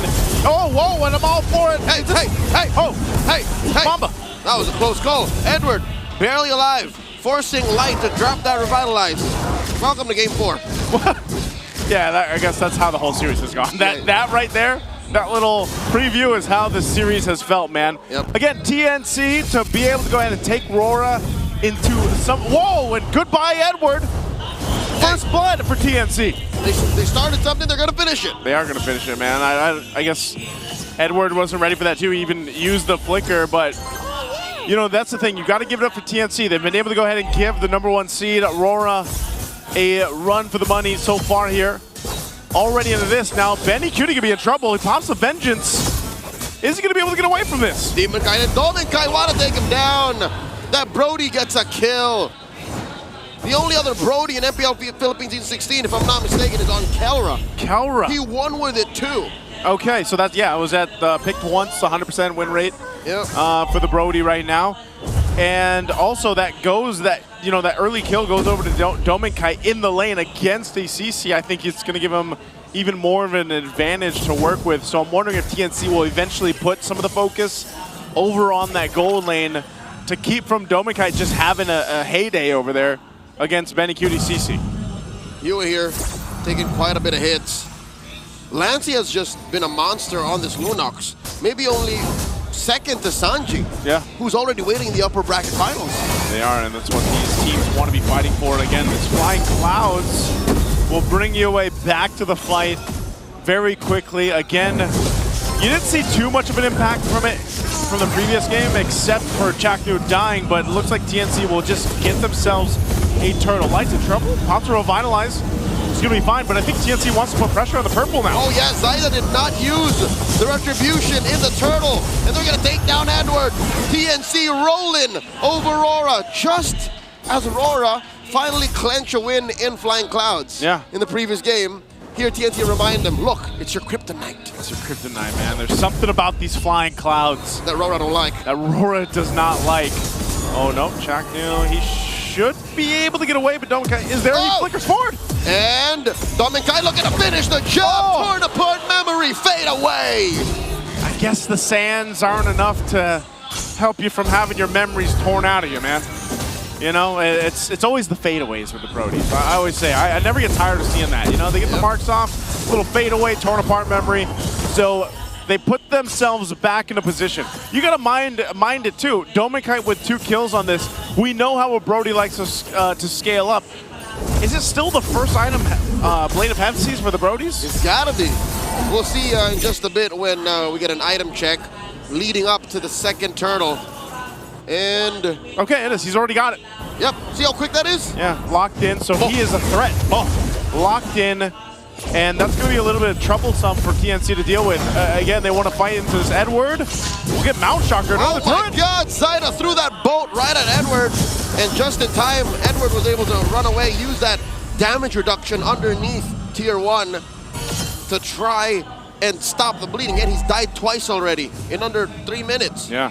And they're going to have to do something about Domikite, like I said, but this has been how the whole series has been. Every single part of the map, something's happening. You know, TNC is either giving it RORA, RORA's going on the other end against TNC, but where we are now is the second turtle coming up. It's going to spawn here in a couple seconds here, so don't, for Demon Kite, he'll have to get in position. Zyda working down on this bottom lane, this XP lane, to go ahead and keep Edward there, but this is the thing, they have control. Chaknu's gonna wait patiently. He's got the Raging Sandstorm. Charge up here from Light. He's gonna go for it. They dumped on 3 more, and there's a Raging Sandstorm. Yue able to blast away. Zyda secures the turtle, and it's the same story. TNC, they are relentless. Look at how deep they are. They find Demon Kite, throw out that boat. Thorn Rose, Demon Kite survives. They're so deep here with the Flying Clouds. They're able to bring Light back to the fight. Is he gonna charge with the taunt? They're going again. In comes Edward. Yue blasting away. Light gets taken down. 3mar walks away with just about 2 HP. Again, it's these Flying Clouds, man. It gives you that sense of, okay, guys, let's go full send it. But then the 3mar doesn't go down. It just seems like RORA wanted that kill. They're not able to capitalize on it. So again, a second turtle, 2 for 2 now for TNC under their control. 1,200 gold. Wow. 1,200 gold between Domikite and Benny Cutie. That is the one shining beacon for Aurora to hold on through the early game. At least their Brody is doing fine. He's going stacks. He's going to go for the stacks here. As long as you take care of Domikite, if you're RORA, they should be okay. So if you're TNC, you're starting to put the focus there. And I think that's what they want to do. Look at this. Look at the protection that Domikite's going to have. Bodyguards. Bodyguards for him. Oh! Uh-oh. Gets hit by the Mountain Shocker there. Good push for Benny up top, though. He knows that this is the focus right now, so I might as well go get a turret myself. Benny has been left to himself over on that top side. Yep, but that doesn't fix the truth of the matter that Domikite is still way ahead. Despite TNC being up by 1,000, the Mamba press the conceal. Light can intercept him. No dice. RORA may have just stopped what could have been another Phoenix Flash. Yeah, I guess it's a lot easier for them to deal with, at least for right now. Again, a Khalid can still do that, like what we saw in the hands of Chaknu with the Grok here. But you're seeing it, man. Zyda's hyper farming. He's hyper farming. He's doing it, man. He's like Sonic. You gotta go fast. Gotta go fast. That's what you do on the YSS. We've seen what happens if you fall behind on the YSS too. It's not fun. It's miserable. It's miserable at this point. And Lancelot too. Oh, hold on, whoa! The Phoenix Flash coming in from the back line as Chaknu commits the Raging Sandstorm. Yue looking for a spot to pull the Phoenix away from this turtle. They do get the reset, and look at this collapse coming in from TNC. 3mar finally goes down as Dominkai finds him with a torn apart memory that could seal of their own. Light sends him forward, the shutdown by Zaida. 2 for 2, Yue falls. Zaida is a monster from out of this world. They take 3. What a great way for TNC to take that fight. They actually baited RORA thinking that, hey, Dominkai got a kill. They're going to continue on to try to get more and more stacks for Dominkai. And it's TNC that utilized the lineup they have, that durability, and even the heals that Chaknu has for himself to bring RORA and then punish them. Oh my God, Demon Kite! Oh, can he get away? He's living on the edge against 3mar as an XP later. Oh no, goodbye. Dominkai falls the second time. How even? We didn't see it. In what, the same spot even? It's deja vu. And now they're denying Demon Kite his purple buff. Look, they left a little baby. Yeah, they're gonna leave that there, man. TNC is on devious. something else. They're taking this game under control, man. I mean, it took them a little bit to get there, but also look, Benny has essentially caught up now. He's only, what, 200 gold behind? Instead of that, 1,200? He's in good shape. In great shape, I'll tell you that. Aurora are down 3,000 gold, folks. All tier 1 turrets have fallen. The map is shrinking. I did not expect this kind of dynamic between the Yushin and the Lancelot. Yeah. I could have sworn Demon Kite was going to be more proactive. Yeah, there's something about it again, and maybe a sprinkle of that pressure comes from 3mar on the Hilda. You know, you're seeing it. Sometimes it's just him posting up on this side of the jungle of Aurora like he is right now. And you don't want to leave Demon Kite to his own because 3mar is enough to actually put pressure on that. So Aurora's almost in a position where it's like they've got to be together in their own right. They've almost got to be their own form of Ube for this game. Hey, it's in their DNA. They have some parts of what was once Blacks International in their roster. Zaida pops that Mountain Shocker, keep tabs on all the members of Aurora. He knows that the coast is clear. This is going to be a free tier 2 turret push down bottom. Very clean takes from TNC right now. They're not taking they're not overextending themselves. They're not getting a little overzealous or anything around these objectives. They're taking it slow and steady, all leading in to that first lord of the game. It's going to come up in a couple seconds here. They've got the position. We have to look at RORA down this much. We've seen them do it previously, turn things around in their favor, but this one's a little more tricky. They'll try to set things up. Demon Kite might be able to survive a little bit longer now that he gets the brute force breastplate. So he's at least got that, but they start this lord up. Benny will be the one to do that. Zaida got his buffs that he needs. Same with Demon Kite. Are they going to come down to a retribution battle, or do they fight? Dominkai gets a little bit of extra range with a malefic gun, so they're in a position to contest. If my opinion matters any, I think it has to be off of a fight. It's very rare that you'll see this kind of lineup go off of a free lord. They can't just yeet that big objective from out of nowhere. Yue obliges with a feathered airstrike. Down goes the lord. Zaida secures. Demon Kite falls. It's so hard to play as this Lancelot. Curtain Call just ruins so much of what a Lancelot does. Even with the brute force, man, he tried to get into that position where he could go for the retribution, but just couldn't do it. Didn't get the space he needed, and like you said, it's the utility here from TNC's lineup that's stopping him in his tracks, and also just the zoning that's being done by Chaknu and 3mar. Holy Shield's gonna go down here. Lord making his way down this bottom side of Aurora. They're gonna have to defend. They're facing a big deficit. Feathered Airstrike will help clear out some of the minions. But still, TNC dancing around them on the outside. They'll take the turret to below half. And they're still gonna go for these other shields as well as the tier 2 up top falls. They have Holy Shields, and here it's gonna pop. They could have had a full minute of a little bit more protection, but TNC is just way too good at keeping their foot on RORA's neck. Look at that back line. Chaknu finds Dominkai, forcing Light to use that Revitalize. Down goes the Mamba. 3mar taking a little too much damage. And down he goes. Dominkai finds another fadeaway. 2 for free. Light traded out for. They're coming in. Zaida. He goes down. and Aurora kick TNC out of their base with a vengeance. It was a fight that TNC decided to take it out. A wipeout! The arena goes wild! What just happened, Rora? They just responded to what Chaknu went in for. He was trying to go for the Phoenix Flash. Well, then it turned into the Phoenix Wipeout. That blew up in their face. That's exactly what that was. Rora go on straight through mid, pop that inhibitor. They're inside the base. An inhibitor for an inhibitor. In a matter of one team fight, they've nearly evened out the playing field. They still got to get 3 more turrets here to even out that in terms of TNC, but let's take a look at the replay. This fight, like I said, was started up by Chaknu. Goes for Dominkite, but Dominkite had enough space to work with. They take out Chaknu, and then it falls apart from there because they're fighting under that turret. They even get a couple of the battle spells out, but then it all falls apart even further as Rora then gives the call. Guys, we got this. We can run them over, catch Lancey, catch everybody out that we need to. They already expended everything on a base turret. I'm surprised TNC decided to even do that. If you look at a dictionary of MLBB and you look for the definition of full send, you would see an image of that sequence. Yep, that was literally a full send right there. So what does that do? It completely dissipated any lead that TNC had. They still have a map advantage, I'll give them that. In some form or another, they've got a couple extra turrets down. The Lord is up here, they're in a position, but now Rora has basically gotten themselves the confidence to bring it into a contest here for this one. And the painful truth for Aurora fans watching is not a single objective went over to Aurora. So what makes this Lord any different? They try to corner Benny Cutie, 3 more dancing around with Edward. Oh, they catch Dominkite, the AOG, he dances, he pops in the wind of nature. The Lord stolen away by Dominkite. Chaknu folds, 1 for none. It's all for Aurora. Everything that could go wrong for TNC happened in that exchange, and everything that went right happened for Rora.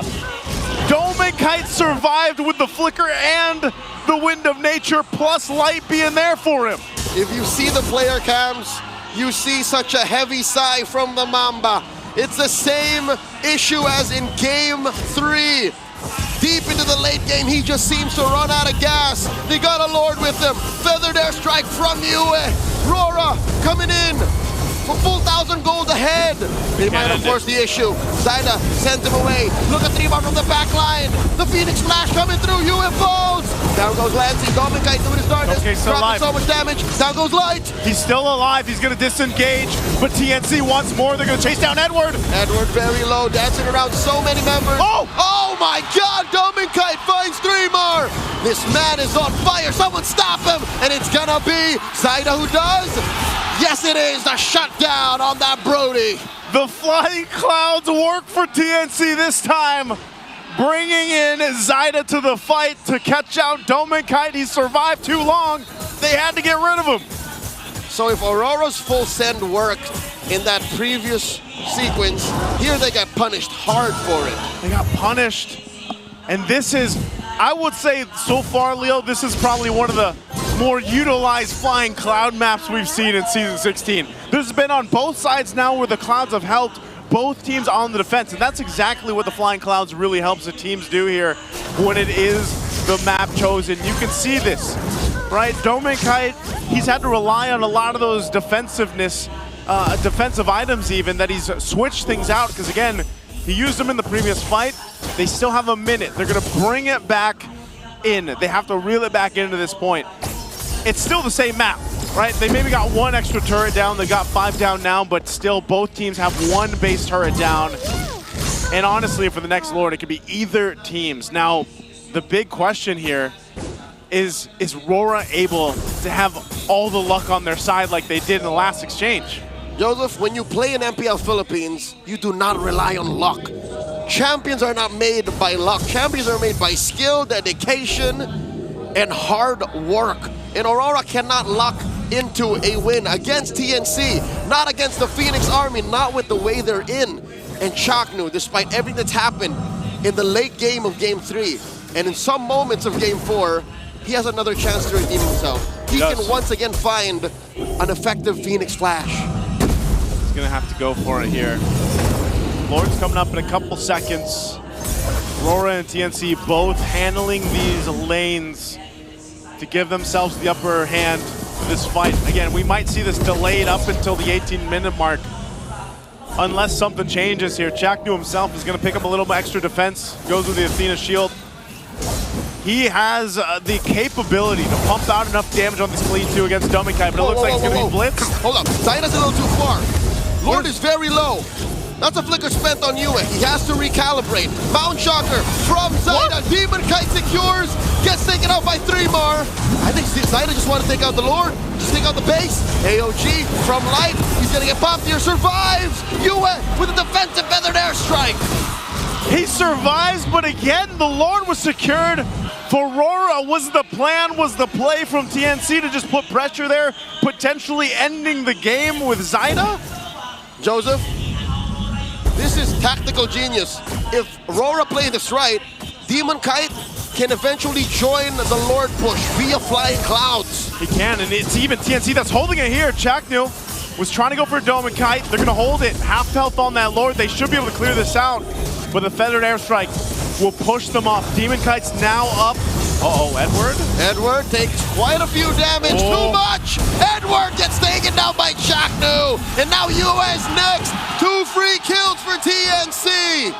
What just happened again? And we were thinking Demon Kite would get there in time, but if Edward's caught out, it doesn't matter. Joseph, folks at home, my theory is Aurora may have tunnel visioned into overextending to protect that Lord, to get it into the base and to try and make something happen, but they forgot the fact that, hey, TNC's around. This is their half of the map. We can't get away with this. There's no way. There's no way, and they're going to find themselves once again. Off of that, TNC has basically brought it back. Now, when we look at this leading into our next objective, yes, we're a minute and a half away or so from it, but when we've seen those defensive items swapped in and out, they're all pretty much available again. So you got your Immortalities, you got your Winter Crowns, you got the little bit of extra damage here now too for Yue as he picks up a Divine Glaive. This one is crucial for that next Lord. You know what's most impressive for me? Tell me. The fact that 19 minutes in, 3mar is just as scary as a Hilda and affects where Demon Kite goes, where Yue goes, where Dominkite goes. All of those dudes are all afraid of 3mar 19 minutes in. And I'm telling you, it's 3mar, and I mentioned it earlier, even Chaknu, they both have boss. They got the Blade of Hephaestus, both of them, because they're on Dominkite duty. If they can find Dominkite, or hell, even Yue, to get him to wings by wings early, I would say that's almost a mission accomplished for those two. And there's so many ways to force Dominkite to trigger that Wind of Nature. So, TNC, again, utility through damage. UTD. UTD. That's either side. It's the most effective kind of utility, just the threat of violence. The threat of violence, man. Please don't hurt me. Oh, man. I think at this time, either team response. Either team's gonna have to respond to that in either way. See, look. Yeah, Yue's gonna. He just again managing the waves here. Lord's coming up now.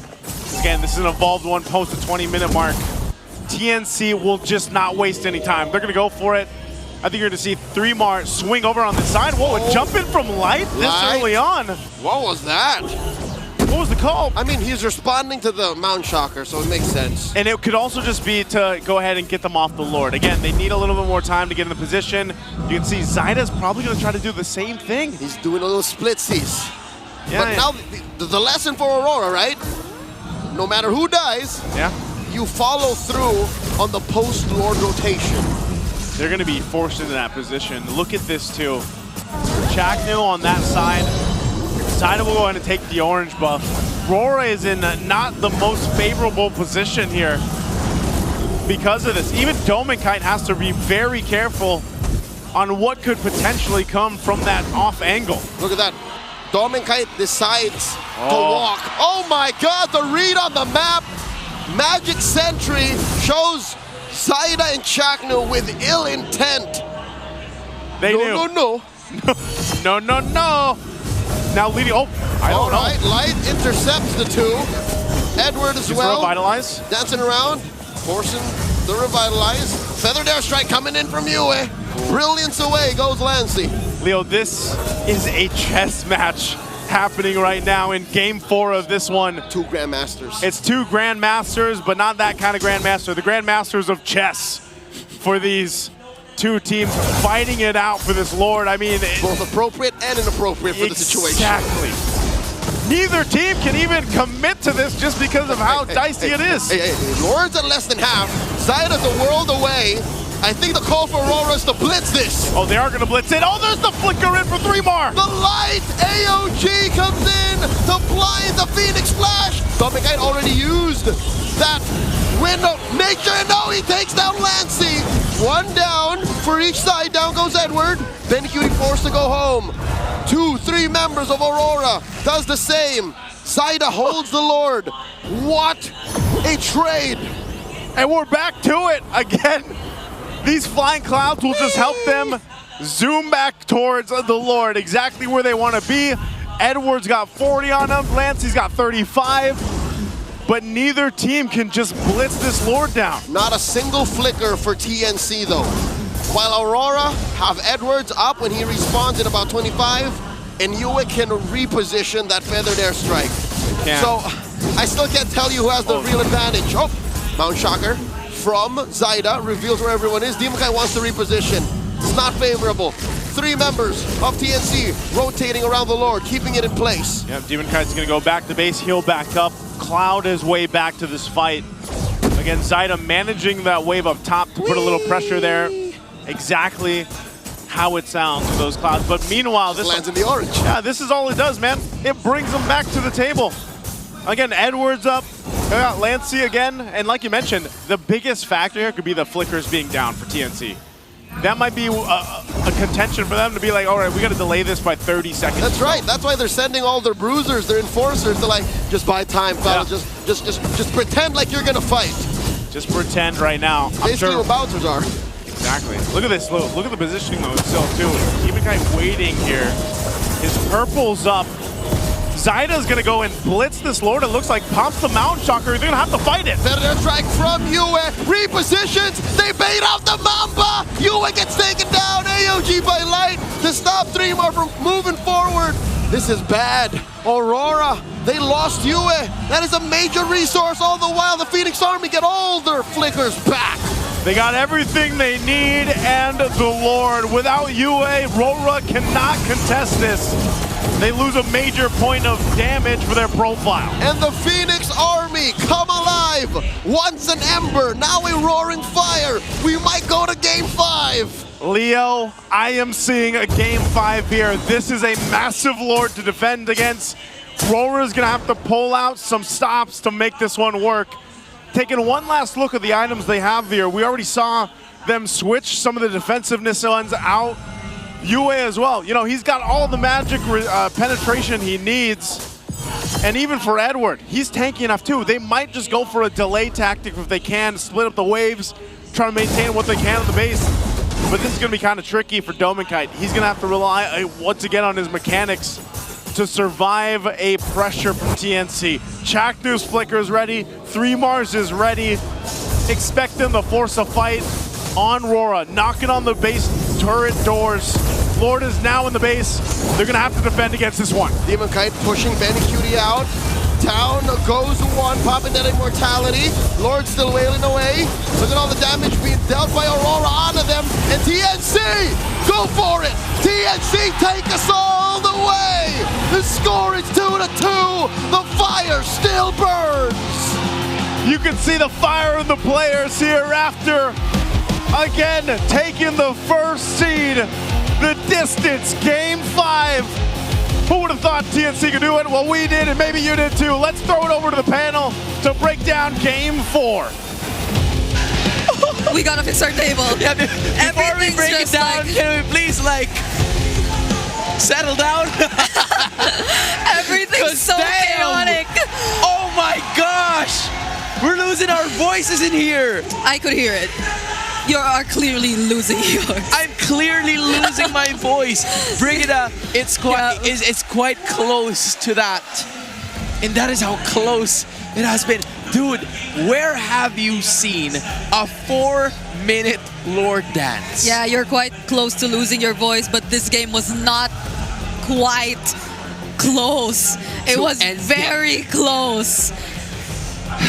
I understand a lot of us need some time to breathe, but while we do, okay, why don't we call out our Chaknu. game Thank you. MVP? Thank you so much, Chaknu, for giving us a bit of a breather right there. You on the Khalid Man. have made things very, very awkward for Aurora in that game, and the most crucial moment towards the end of the game against Yue. Dude, he's in the most uncanny positions possible for a roamer. Usually, when you have a Khalid, I think this is what we see more from the teams that have been playing the Khalid in addition with the Hilda. TNC Pro Team has been the team that is doing that kind of composition because right from the start, right, 3mar picking up the Hilda, you already know that that Chaknu is going to be picking up a Khalid. So 3mar is acting like the main roamer for the side of TNC. Meanwhile, Chaknu is tending to be the playmaker. So that kind of gives them a little bit more breathing room. I'm talking about Benny, Cutie, Zaida, and even Lancey at this point because he was able to dish out 7 assists in 11 minutes. That's how well he stepped up, or that's how well Chaknu and 3mar gave him space to make that possible. Yeah, and I am still very much in disbelief that one of the teams who we considered to be untouchable for this season are struggling in the series. And it's probably mainly because of a few things, right? We already put it out there that Flying Clouds Flying Clouds have a very bad, what do you call this? Have a very bad Aurora doesn't like playing. With, chemistry or whatever when it comes to Aurora and them playing their games. That first win they got off Flying Clouds wasn't an easy game either. And now that they had to go through Flying Clouds again, it was a clear struggle for them. Now, aside from the entire Flying Clouds conversation that we put out there, it's also the fact that TNC as a team and their draft is a bit too complex for us who are so used to seeing the normal fundamental drafting patterns. 3mar said I love you there, but I think Aurora have been caught off guard. Yeah. Again, from what we started in terms of the draft, it's only a matter of order against power. Eto Max thriving in those counter picks. Coach Master the Basics thriving in a sense of certainty. And this Brody, as much as it helps a lot during the early to the middle portions of the game, you don't see them use this often. You don't. And you know, from all of the other heroes that we've seen RORA use, it's the Brody that has been an outlier. Like, don't get me wrong, it was incredible during the early to the middle portions of the game, but TNC, knowing this, they were very much willing to take it into the later stages, and that is where they thrive. They were able to take at least one inhibitor, enough to bring the others down. And yeah, as our boss Pao is just right over there taking notice of us. Yeah, she knows the pressure. She knows that everything is going. She can't believe it's a game 5. Same here. Same here. You gotta understand it. All right. So yeah, boss. We'll see you in a bit. Thank you so much for passing by. no, but in all seriousness, I agree with what you mentioned about the boss. Oh, what? No, I was just saying the Brody. Yeah, I agree with what you said about Brody. It's an outlier. We don't see it often, but there clearly was an idea behind it. Yeah, for sure. I think this is also where Wolf's entire neutral, safe, and balanced picks idea comes to play. Yeah. Right? Because it's not a winning quote-unquote matchup, if you would say, or if you would call it to be one, but it's a safe pick. It doesn't win, it doesn't lose. It's a reliable. It just keeps things stable, at least for the gold lane. And Kite, we're so used to seeing him always winning his lane, always getting the upper hand, but in situations where he doesn't have the tools to do that, then at least give him something that won't put him in a dangerous position, and the Brody probably was one of the options if they were considering that. And it did actually fare well. I think it did really well during like the first 10 minutes of this game. We saw a lot of torn apart memories kind of outplaying what was supposed to be an outplay for TNC Pro Team, and yet this guy right here, man, Zaida, if we're talking about being reliable, this guy has been the reliable option of offense here for TNC Pro Team. Edward having like so much damage. It's how it is. The manifestations continue to bring up the best in this jungler from what we saw, and that is the reason why he was picked in a sudden fishbowl that we had from a while ago. Just Easton Shin, Lancelot, you name it, dude. The Zaida can make it happen, and this is the guy who has been stable for them so far. Wait, I'll look for the other one. My bangs are... Yeah, just buy some time. Talk while I look for the other one. Okay, so if you guys would recall earlier, he did pick a name from the fishbowl and said whoever he picks is going to the upper bracket finals. And he picked Zaida. But Domikite's here as well. Okay. Dude, like... Yes, thank you.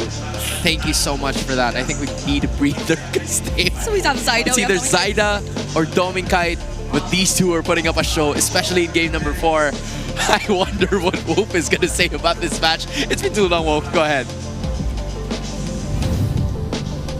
Thank you so much, Renmar. Let's catch our breath, everyone, and look at this beautiful play. Pag tinignan natin tong very quiet play, masasabi natin for TNC. Kasi parang after this clash, isa lang naman ang mamamatay. Pero crucial yun kasi yun ang magbibigay ng endgame scenario para sa TNC. For the longest time, madaming ina-attempt na Lord fight ng TNC. If we're gonna look at this clip, yung positioning na makikita natin mula sa TNC ay parang magtataka ka kung bakit ganito. Kasi for this specific scenario, humarap na si Chakno. Laging naghahanap si Chakno for the longest time. Maraming beses sa mga Lord dances, naghahanap siya ng opening dun sa may backlines. Pero in this scenario, tinry niyang humarap. At nagkaroon tayo na ngayon ng mga targets. Etong si Chakno will look for eventually yung spot dito kay Yue. At alam din nila eventually na itong Lancelot ay lalabas dun sa ating mapa. So Trimar, nandito siya sa push to eventually cut off the lines at maging pangharap lang doon sa kanyang, doon sa Lancelot ng kalaban. Now, para naman dito kay Lancy, nandito lang siya para tulungan etong si Demon Kite, si Zaida kung sakali. And of course, Benny Cutie looking for an angle dun sa backlines to eventually output the damage and then help etong si Benny Cutie. So we are going to see now as it plays out. Ganun yung mangyayari. Chakno will eventually look for Yue and beat the target, habang si Lancy naman tutulungan etong si Zaida nung ginaw siya ni Light. At si Trimar naman haharapan lang etong ating Lancelot na hindi na rin nakapasok dun sa zone. And then eventually, as Yue goes down, that's the end of the clash para sa side ng Aurora. And eventually, TNC will just get the free Lord. All it took was one death. At yun yung sa Farsa. Ay nagkaroon tayo dito ng magandang tasks na na-distribute sa mga members ng TNC. The way that they found out that their win condition, yung endgame scenario sa kanila, ay para lang magkaroon ng sari-sariling trabaho. Zaida, dun ka lang sa Lord. Lancy, tulungan mo lang si Zaida. Trimar, dun ka lang sa muka nung Lancelot nung kalaban. At Benny Cutie, itali mo si Trimar at si Yue. As long as Chakno provides the vision and of course the stun, that will be good for them. And TNC, tinadoubt natin. Kahit sa keys to victory ko, hindi ko gusto yung endgame scenarios para sa TNC, but they proved me wrong. At dahil dyan, pupunta tayo sa game number 5. Maraming salamat TNC and RORA. Back to the panel. And thank you again as well, Wolf. I'm stuttering. I'm trying to catch myself in certain situations because damn, from what we saw, a lot of people said that this was supposed to be 3 games. Some people were saying this was going to be 3-1, and then that was them being generous. But TNC, they didn't give a care in the world with all of the predictions. All that mattered to them was that this was a series that they felt like they really have a good chance to win. And now, cutting it close once more against Aurora, the Northern Lights are being pushed back. Yeah, it's a game 5 again. This feels more like it, you know? Like, I'm more used to this. And I didn't even bring it up.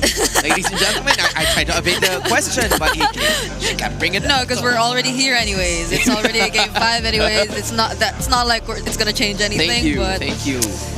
Maiden of extensions. Yeah, I think we're all watching out for what can happen in the next game, but we have a few more minutes before we head into that. Right now, we are gonna take a quick look at the head-to-head between Chaknu and Light for that game, where the guy who has so much MVPs feels a bit outnumbered here.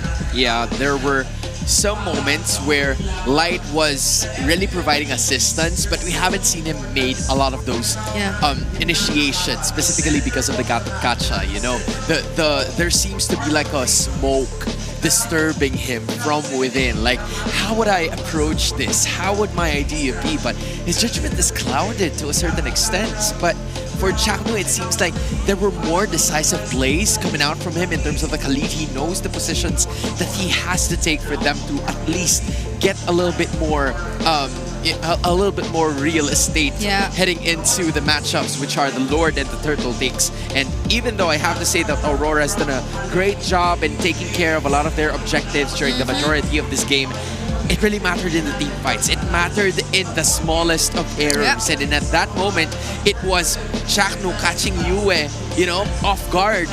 And there was no other way for them to get the Lord. From there, it was just an all-out brawl for TNC, and it was their game to lose, thus winning and taking us to a game number 5. Yeah, I feel like we might see... I wonder if Aurora's still willing to let go of the CC again, if ever they are not going to be in the blue side. But we'll get to know that later. For now, we have to dive deep into Flying Cloud stats, because it's clearly not the best map for Aurora. But what are the picks that perform best in this map? So that's why I think the CC also performed really well. It's partially because of the Flying Clouds, but even more so, not like the winning picks TNC had in that game aren't even on the board. Yeah, you're talking about the Kat at Kacha that went to Light, the 1-1 ban, the Baksha ban, the Kimi. That, I believe, was also taken out, if I remember correctly. So it was only the CC that really made its appearance in game number 4, and in a very risky situation. And the Eason Shin. Yeah, the Eason Shin, yeah. But this was, to a certain extent, a Flying Cloud game that felt like DNC was comfortable fighting back. Yeah. There were moments wherein Aurora was kicking things off, they were getting a kill, but instead of DNC not responding, they were reacting to it in a very aggressive manner, and that is, I think, what they needed for them to make something happen. But now, we're gonna change things up, Bree. It's RORA getting the first pick once again. They have a 76% win rate on that. They're gonna bank on that piece of information for them to make their way into the upper bracket still. Yeah, they'll be in the blue side for the last game of the series. Yeah, for sure. This is the last game now. This is for sure the last game. But what makes it so important is the fact that whoever loses this game, aside from going down to the lower bracket, beats ONIC. And whoever wins this game is gonna be beating Liquid. So, obviously, you wanna go meet Liquid. You wanna have a second chance. Even though that's Liquid, who just swept ONIC Philippines. Either one of these two teams are gonna put up one hell of a show. Yeah. I'm already telling you about this right now. But we get a little darker because the last game ahead of us in this series is finally coming to a close. Woo! TNC, the 5th seed. There has never been a 5th seed in the playoffs that has won against the first seed. And the Phoenix Army so close to achieving that. But for the Northern Lights, they're also looking to break history. They want a 14-match winning streak that was never been done before by any other team here in the Philippines. Yeah, and how devastating would it be if it gets broken in your first match in the playoffs as an upper bracket, as the top Heartbreak. one I can't even team? imagine. I can't even fathom. Yeah, because you're up against either the 4th or the 5th seeded team. So you knew you had a huge advantage for the playoffs. You secured top 1, so you had that advantage. But now TNC's putting up such a great fight that I don't know if you would even consider it to be an advantage at this point. Yeah, but for Aurora, you have the mindset of winning so many matches during the regular season. They have what it takes. They understand the concept of just knowing how to strike and when to hit their opponent, because they've been doing that. They've been leading so much. They've been making sure that it's a bloodbath and it is theirs for the taking. They need to channel a little bit more than that, and I hope Coach Master the Basics and Coach Dexter are not flustered at all with what has happened in game number 4, because it seemed to be a close fight. There were some moments of glory from them, but the execution part there was just an edge, a very slight one, into TNC's ways and approach towards this game that have brought us to this point. And you're looking at it right now. What time is it again? It's almost... It's 9:15 in the evening. And we are It's not still... 9!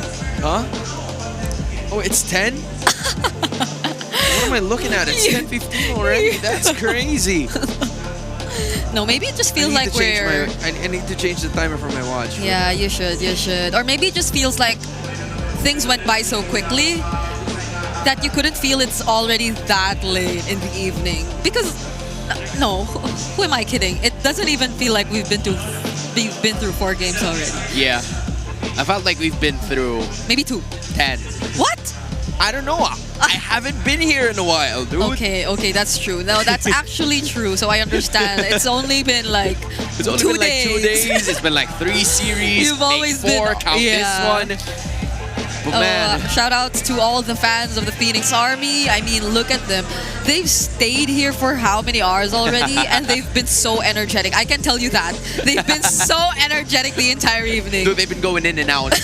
That's for sure. They've been raising their hands, lifting a lot of their cheers towards their favorite team.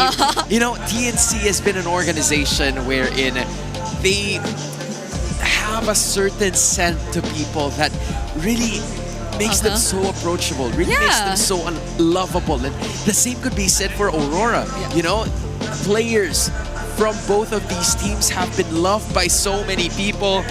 But yes, snack time, siesta time has been the excuse.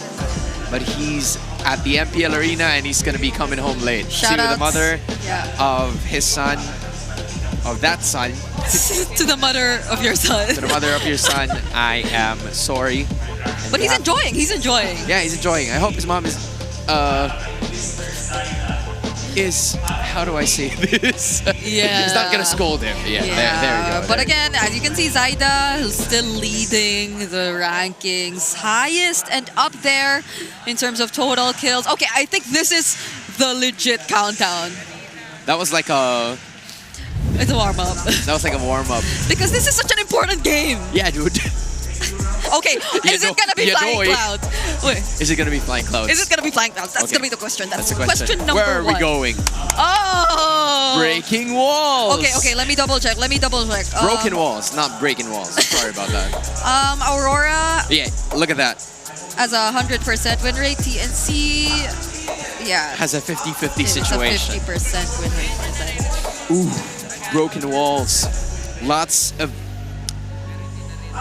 entry points and exits for both of the teams. That is, you know, one of the opportunities that Aurora can possibly take into taking this game, knowing that they have order, but considering the branches that TNC has so far in this game, the complexities of what they do, maybe that's what they can use, because they've utilized multiple entry points in scenarios where broken walls isn't even a thing yet. Yeah, I can't believe the priority's also been shifting. It's now the Yuzhong Prio ban for Aurora. Yeah, Not even the Zaida heroes are being prioritized at this point. But the Baksha, Harith still are gonna be the priority for TNC. They, for the past few games at least, have been also banning out either the Granger on the 1 or the 1-1 in the third slot. So we'll be looking at whether or not Right. that'll be the trend for them, because this is gonna then open up the Grok again.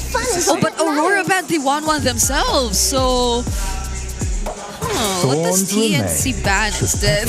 Lancelot out, which gives, I believe, Aurora once more the option to go for the CC or to go for the Yisun Shin, because that was a combination that TNC did a while ago, and I think that was quite unusual per se. But yeah, they've been doing it for quite some time now.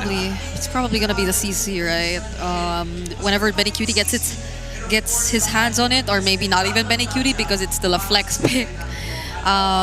Things turn out really good for TNC, but they seem to be thinking hard about this, because if they don't get the Yisun Shin either, then that's gonna be such a comfort for TNC. So But look at this. Right, the CC, they still want to give out some more options for Aurora to work with. My only worry is that once TNC gets the YSS, the Fanny would be available. I don't know if that is still a possibility. It's just that YSS has been the prime of junglers so far. And also there's still a Grok either way. There's still a Ruby either way. So many ways for to stop TNC. And if they do get those 3 picks in the first phase, then at least they can ban out the likes of the X-Borg later on in the second banning phase. But they prioritize the Gatot Kacha over anything else. Still, again, the most stable roamer, arguably, in the current meta, and a great deny pick for Light. So I think it's a mix of comfort and composition here with the Gatot Kacha pick. You understand? We kind of mentioned the Grok a while ago, but basing it on the last 2 games that they were playing, Shacknell has had some, missteps and mishits. Thus, picking up the Gatot Kacha, it's a safer option. But here is where it changes. Light adding the high loss to this series, and same goes for the Hayabusa. They've been using that all throughout the season. So Demon Kite is going to be prioritizing a different kind of approach, trying to go for maybe the back lines, just a bit more agile towards his steps and making it happen. yeah, now I'm thinking, could TNC pick up another X-Borg Red 3? They did that earlier on, not necessarily winning, but with a high loss CC. It looks like a decent pick already, but they might not go for that route if it's a bit too risky. So they secure another comfort pick again for Lancy. And these are 3 really great comfort picks for TNC already. I think that's 3 in a row that Lancy has picked up this Lunox all over the last 3 games. And in addition, it's been in this spot. It's been in that first round of the drafting phase. So for TNC, they kind of understand that for Lancy to completely operate, they need to give him some sort of prioritization and make Yue, or at least punish Yue in a manner that it doesn't really translate into the bans, but instead it makes it harder for him to move around. Yeah. So now Aurora can take out some Benny Cutie fighter gold lane heroes, of course, since I feel like that's where we're headed, considering the Yisun Shin Lunox already secured by TNC in the first phase. So the likes of the Cho are still there, the X-Borg even is also still there, so they until it wasn't. Until it wasn't, you're right. And they all, or TNC also, as you mentioned, might want to take away a Yue hero. The Farsa might be a great option for the bans here. It can be answered by the Gatot, but still it can deal so much poke for the main damage dealers of TNC, namely the Yisun Shin and the Lunox at this point. So I'm wondering if they want to take that out or the Kimi instead. Sustained it. And DPS, of course, still might be a problem if they want to go fighter. So that'll be the option instead. I think that's how they wanted to go here. There's always the Kimi ban whenever the Lunox for Lancy is available. We haven't seen a lot of Kimi in like the last 3 games. Same could be said for the Granger. Somewhat they are pushing them back into a wall where they are forced to play CC gold lane, which, you know, isn't really a bad fighter gold lane. It's one of the best that we have here in the system, but if you are Aurora, you're looking at a pretty honest draft coming in from TNC Pro Team. So now, if you're taking out the X-Borg, you better take out the Cho as well. Brigida was right. You just make sure to cancel out those fighter gold laners because it's been the bane in Aurora's draft. But you mentioned it just now too. I wonder why it went quiet all of a sudden. Yeah. There is still the Bane, the Ruby. Correct. There are still some fighter options out there if they wanted to, but the Alice also. Yeah, I think it's been banned in the second phase once in game number 1, just in game number 1, and then they totally ignored. I think it's because there was heavy priority on Team RTZ and Chakno during the first phase to a point where Edward, on the other hand, was also forced to pick up the Esmeralda as well. So, yeah, there's some tendencies to do that. Okay, so it is a CC gold. Or not. I'm telling you, bro, like our brains are just being chopped into little tidbits right now, but there you go. Could be a potential closer. Now, if DNC is willing to take it into the late game, then Yue would be more than happy to dish out the damage. This is what Aurora had up their sleeve. Benny Cutie. What can he be willing to play into this? We did suggest, or we did open up that the fighter gold lane options out there are still potentially the likes of the Ruby or the Bane, but they go marksman this time.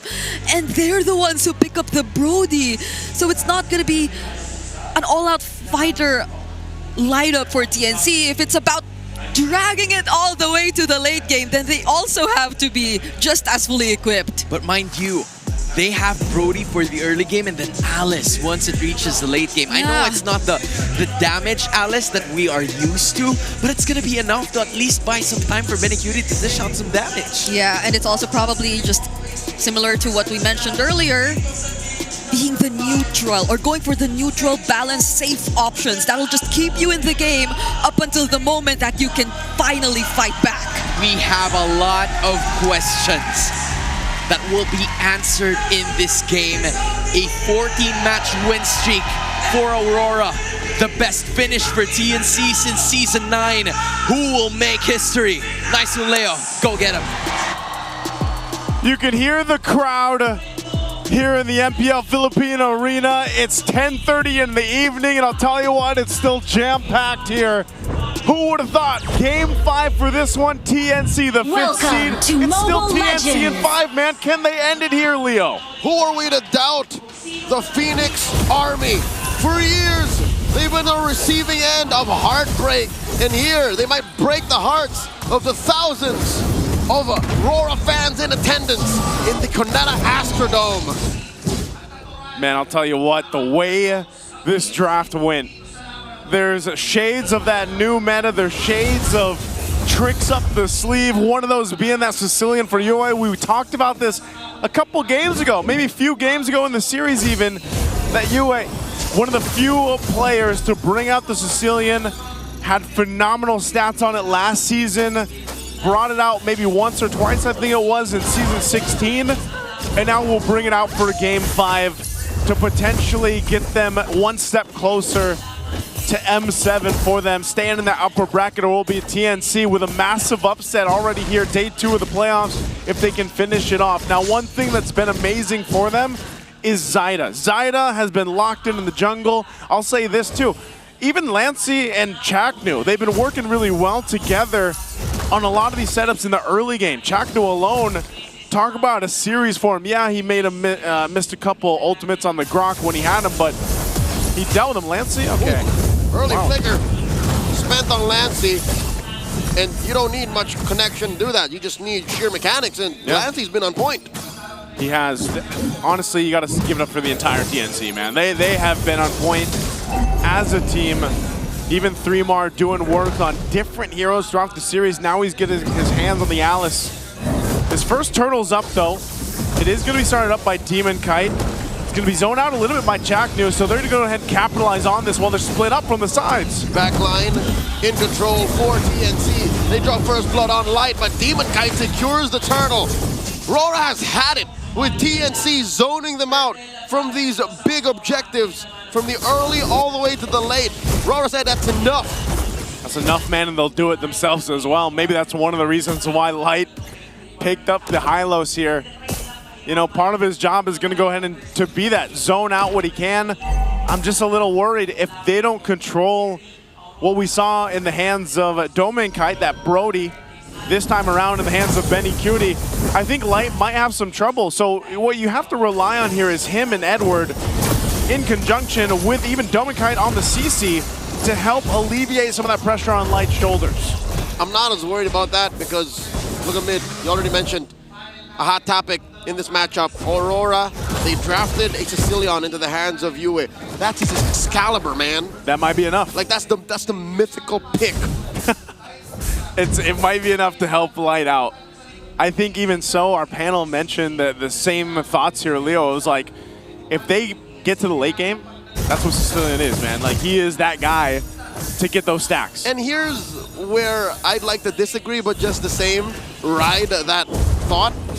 It doesn't have to make it to the late game. Yue has played this hero and made it feel like it's the 18-minute mark with just about 2 items. That's true.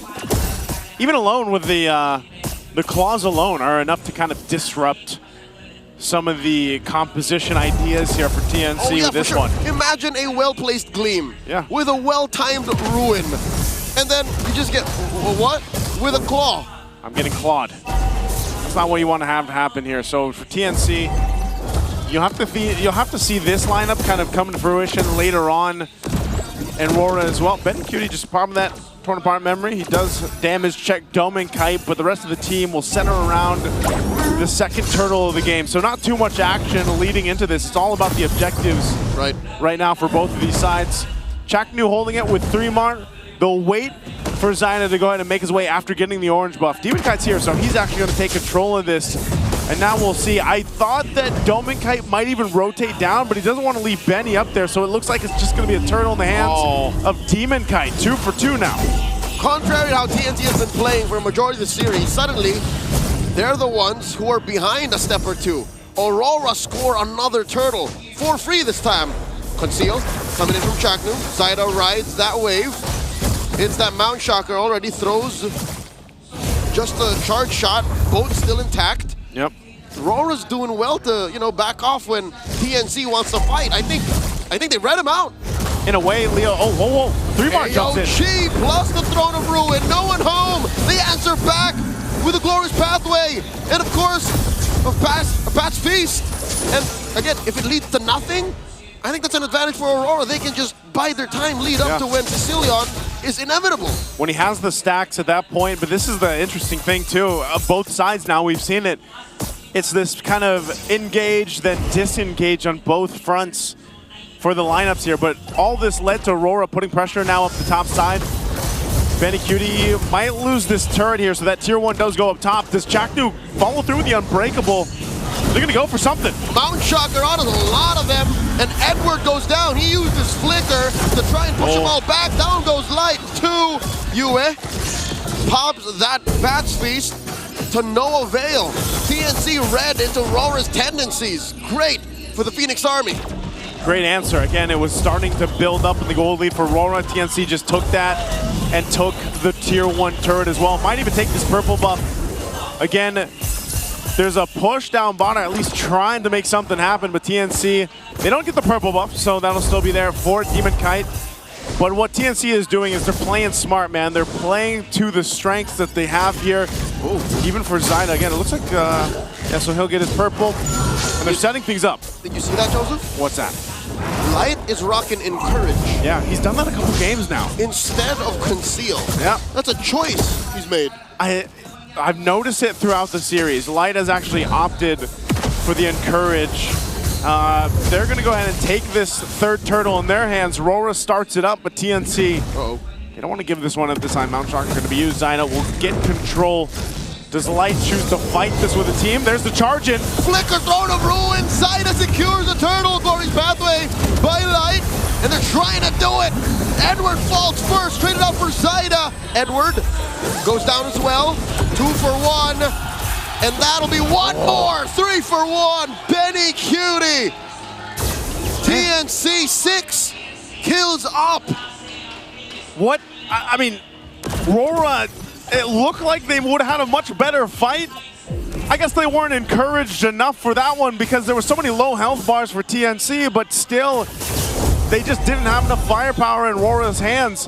Again, this is one of those lineup that needs to build. It has to have time to cook. And even with that setup that came through, they just didn't have it. So, again, you take a look at the items. Demon Kite still has the Sky Piercer, 100 Strike Sky Piercer, but you know he's still scrapping for stacks. He doesn't have any yet. Demon Kite will get a brute force. So this is the hard part when they go into these fights. It's surviving them long enough, but then also having that thorough put in terms of damage to get these kills in their favor. It's clear that Aurora are waiting for a power spike. Stacks on Demon Kite. You gotta get his 3rd item. And that means the rest of them just have to hunker down and take it. They just have to clench and bite down. And that's what's happening. That's why this league buckle up is gonna maybe balloon up to 3,000. Yeah. Maybe past this Lord. And then that's when Aurora can plan for the comeback. Yeah, it's a long con for Aurora. Is. But I mean, look at the damage meter here too. Lancey sitting at top. Yue's not too far behind. Mind you, he is just continuing to farm stacks up. But, you know, Lancey, he's been picking this Lunox time and time again, man, and he's able to go ahead and pump out enough bursts. I mean, even with a Glowing Wand priority here, that helps him enough to deal with that sustainability that not only comes from Light and the Revitalize, but even Yue. Oh, Chaknu, he'll go ahead and Unbreakable. This Lord is up. Yep. It's still RORA that wants to take this positioning, though, Leo. Again, when it comes down to honest moving forward, like just marching through, RORA still has a good chance. They have a Lapu-Lapu, they have a high loss, and then if they can place Yue properly, then Bat's Feast plus all of his nukes could really ruin TNC. But TNC, they still have that Phoenix Flash down their pocket. You know, a quick jump from Chaknu, a quick jump from 3mar at this point in the game is lethal. So that's the only thing that they're stopping. They're stopping TNC from getting those by being in a better position early on. And it's funny how that Phoenix Flash has developed now in Game 5.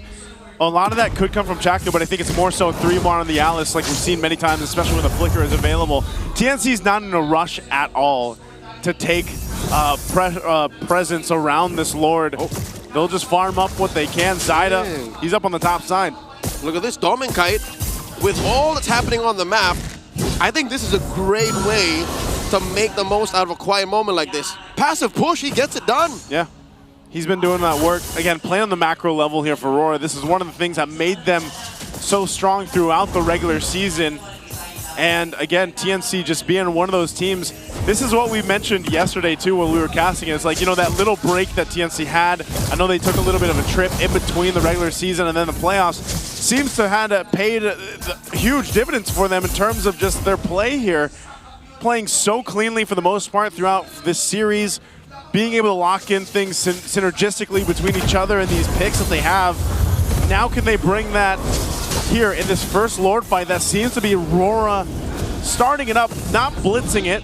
They'll be pushed off, it'll reset, so still respecting what TNC has. This is dangerous for Aurora.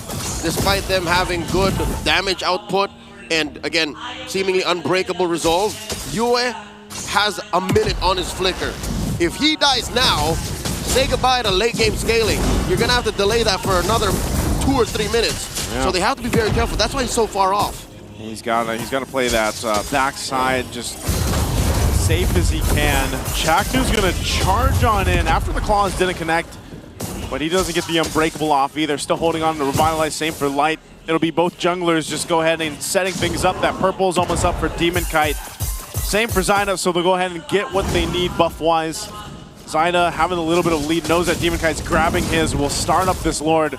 This is a moment for TNC to get the space they need now at this point. Keep an eye on Chaknu. What's he gonna do? Light will spot them out.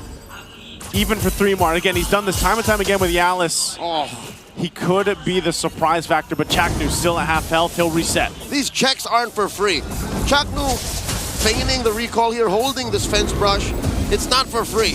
Aurora knows that they can keep pressing these buttons and keep threatening a blitz from out of nowhere while this dance continues. What is this kit? I mean, who is this delay working better RORA. for? I'll tell you now, RORA. Because Yue? Yeah, because Just Yue. stacks on stacks? Because Demon Kite, because he moves a little faster on the map compared to Zyda. And that's why TNC, the only thing that they're holding on to is a Mount Shocker. Look at this, the Blitz coming through, a flicker, a gleam. No one home for that throne. The Lord goes over to Aurora, down goes 3mar. Oh no, Benny's in trouble. Kite wreaking havoc into the back line. Pops that vengeance. Benny Cutie with that Thorn Bomb memory. Dolman Kite still alive. Zyda thinking twice, maybe he can, maybe he shouldn't. Down he goes, Edward gets the kill in the back line. Chaknu, they have overextended. The Mamba finds no one as Zyda falls. So does Benny. Lancy served up a kill to light with the help of Yue. And it's all gone awry. Chaknu, the only one left. Dom and Kite going hunting. Oh, he finds Chaknu. The Mamba's gonna have to fold. A wipeout for the Northern Lions. It was a disciplined fight. It took some time, but man, RORA showcased what's made them so strong in Season 16. This could be the end here. They're pushing in with the Lord. They're all here. All 5 members. This could blow up in their face as they go for the base. 3mar gets taken out. Demon Kite finds him. And Edward gets his immortality pop. Benny's still alive. Light goes down. And that's a trade for 3mar. The base still alive at a third of its health. The wave gets cleared out. RORA cannot finish it. The Phoenix Army is still in it. They're still in the game, Leo. They almost saw it end in front of their eyes. RORA tried off the first Lord, but hey, TNC, you gotta give it up to them. They kept it together, and they're still in the game. The 14-minute mark in, RORA got themselves a lead. I'm not sure if we're gonna get a replay of that take, but man, that Lord dance extended, that is the new type of dance we're seeing here. But the problem was, when they went into it, TNC fought. By the way, I don't know if we'll see it, but Edward was able to save the right target with pressure from TNC, and then it turned into a mini fight between each other on different parts of the map. So again, RORA showcasing just how strong they are in the team fight if they're able to go ahead and get it in their favor. Now TNC finds themselves in this position. They've got to take care of Benny Cutie, man. Not over just yet. A Mount Shocker by Zyda. He's sweating to secure even his own purple. Oh my god! That Sanguine Claw displaced it, allowing Demon Kite to yeet it out of range. That's Yue, man. That is Grand Theft Purple to the most disrespectful degree. That's like an alley-oop with the claws. Yue's alley-ooping. It's like a two-man con job. It's like, hey, look over here. Ha. And you saw it, man. The last fight, I don't know how many stacks. I'm not sure if we can get a stack check on Yue. I'd love to see how many stacks he has on the Sicilian. A metric ton. He's gotta, because he's had free reign to go ahead and get everything he needs. And we saw it earlier when that fight did break out. It was like that one bad impact was able to pump out enough damage too. And I believe even with his build, you know, he's got the Divine Glaive already. He's got the Lantern glowing wand to help with some of the healing, and then a little bit of defense with that Winter Crown. So, flicker or not, he was able to go ahead and find that space. Now they're going to go for this Lord. They're going to take it. Benny's a world away. He's going to have to march his way here. And Demon Kite's going to secure the AOG. Zyda throws out that, oh my god! Yue pops him! Down goes 3mar. Shadow kill. Chaknu falls, double kill for Demon Kite. And now Lancy's going to be up next, flickering on out. RORA are circling like sharks. And it's just Benny Cutie left. The inevitable is but seconds away. That's a triple for Demon Kite, and now they'll go. What can they do? What is a Phoenix Splash to the light that shines brightest? #1 in the league moves on through to the upper bracket finals. Aurora take the series.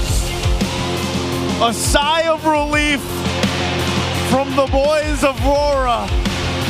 Because man, oh man, did TNC take them for a ride. 5 games in this series. Hats off to TNC again. One of the first teams if not the first team, to take them the distance in this way, in this manner. Now here in the playoffs, I can't wait to see more. The only other team to sweat RORA like this was 6th seed. The first team to fall in the playoffs. GG well played to the Phoenix Army. TNC are gonna have to bow down tonight, but that doesn't mean it's over. They'll still be fighting in the lower bracket with ONIC PH waiting.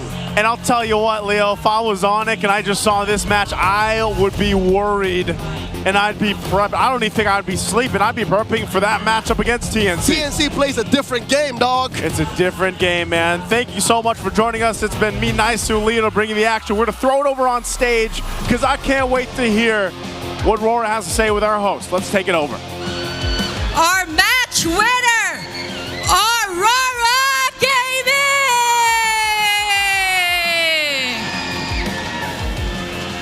Wow, congratulations, Aurora. I have a question for Light.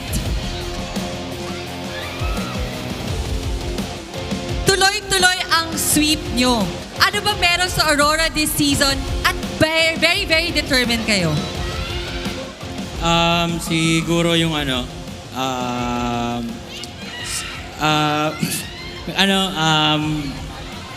together lang kami, parang ganun.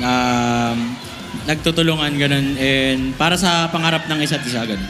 Yun. At for D1 Kite naman,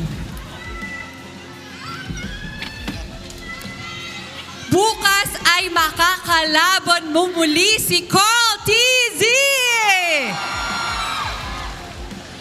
Ano ang pakiramdam na makakaharap mo siya muli at message mo sa kanya? Wala naman po, neutral lang. Parang kahit sino kalaban, ready lang ako. Very, very humble.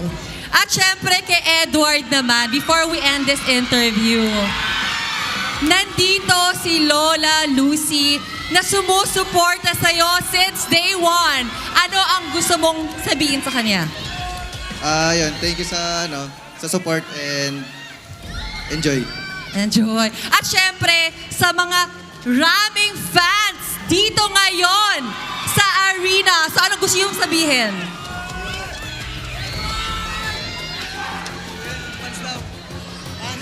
Ayan, maraming salamat sa sumuporta sa amin and kita-kits bukas. Ayun, so good luck tomorrow and you may now take a bow.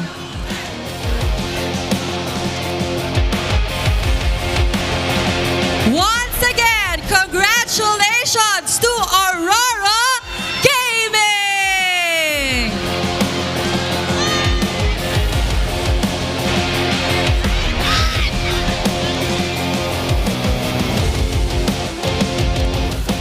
It's going to be Cavalry versus the Lights tomorrow at the upper bracket finals.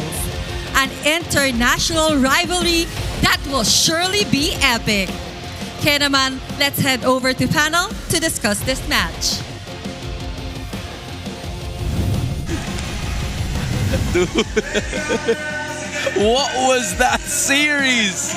I needed all of these bottles of water just for me to process what happened. Everything was even falling. What the downfall of DNC was that last Lord fight. Aurora, 14-match win streak, probably the longest in a long time. And I'd like to go back to what Leo was saying a while ago in the broadcast, man. It's true. This is supposed to be a late game hero, but for some freaking reason I don't understand. Yep. US making it work in the first 6 to 7 minutes of this game. He's been on point with the sanguine claws. Holy moly. With the preservation of Holy shields. his mana and just being always ready and equipped whenever there is a team fight that breaks out. Yue has timed his timings as well. Yeah, for sure. On the Sicilian. And I don't know, there's a reason why they save it for these crucial moments. TNC just the same. You know how important this game was to them. They've been a bit more cautious of their engages. They've been a bit more, or they tried to be a lot more calculated compared to the first 4 games where they kept taking risks after risk. But you know it's different because they badly wanted to take this game. And for a moment, we thought that they actually could because they've been leading in terms of kills against Aurora. They've been always able to find the better trades in terms of the numbers, in terms of the team fights. But I think it was also during this moment where everything just went sideways for TNC. It was this moment where Aurora was successful enough in splitting up the team fight to their favor, and TNC have clearly struggled to find ways to bounce back from this. Dude, it reached a point where there was a certain team fight between these two teams wherein Aurora's players were low. Yeah. TNC had enough to at least punish them out, but Aurora did so well juggling the damage output that was brought about by TNC, and those are the kinds of things that you can't really put up in terms of coaching, and this was the final team fight in that one amazing series. It was them taking control of the situation, making sure that the other people are going to be going down, and as soon as Zaida fell, it was the downfall of the flight of the Phoenix Army as they make their way into the upper bracket. And Light putting on some fireworks as he knows that he has put up a show in this series. I feel that, especially during that last team fight, the curtain call did so much. Because they threw the curtain call right as the AOG was about to be used by Chaknu. And in doing so, they've limited Chaknu. They've prevented him from actually putting the AOG in the exact spot where he wanted it to land.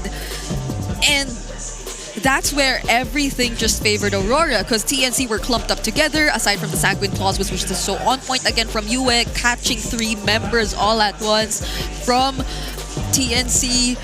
And it's very unfortunate that Zaida was also caught in that Sanguine Claws too, because I feel like he already used his Traceless prior to that, so he had no choice but to receive the brunt of the damage that Yue actually threw out. And it didn't stop there. There were just so many members of Aurora capable of chasing him. Edward was also there in their faces. The Quad Shadow was also enough to just close the distance between him, between Demon Kite and TNC. It felt as if it could have been really good for them. Like, Benny Cutie seemed stable enough in the lane. Lancey got his Lunox again. Changnu got the Gacha. Maybe it's, again, call back to the Howl. A bit limiting for 3mar that he didn't get his hands on the likes of the Yuzhong or the Lapu or the more aggressive XP laners. Because the Lapu for sure can be aggressive, but it doesn't feel as explosive. Yeah, it does not. Based on the Alice that we saw from 3mar, it was quite decent. He was taking a brunt of the damage coming in from TNC Pro Team, but the if that we were talking about here that you kept reiterating was the damage output that he had when he was using heroes such as Lapu Lapu and the other heroes that were available. Even that the was dishing out X-Force. so many damage, right? They even reached a point where the complexity, that's what I think was missing. You know, a little bit more on that complex side of things, whereas they were trying that as of this point, right? We saw the Alice, which we haven't seen a lot of times in this series. I think this is the very first time that we saw the Alice at this point in time. It's just that for Yue, this is why I call that Sicilian the closer, man. This is the hero that they lean towards when all things are going haywire or going south. And that Sicilian was just at the right place at the right time to get that Sanguine Claws. Because you were saying it yourself, there were a lot of moments where TNC has a lot of their heroes fed. Enough items, enough scaling, enough gold, enough of those things. But Yue also said enough of you guys. I've had enough of TNC raiding over their parade. And not to mention, they've also gotten the turtle. Which they weren't able to do in the last 2 or 3 games that TNC was able to take some games from them. That's true. This was the best start, maybe even, Yeah. for Aurora in the entire series. And this is the kind of early game we're used to seeing from them. But TNC, despite the loss, again, props to them. They did such a great job at making things not easy. Not as easy for Aurora, who again is this the was- top one seed. This was not easy, dude.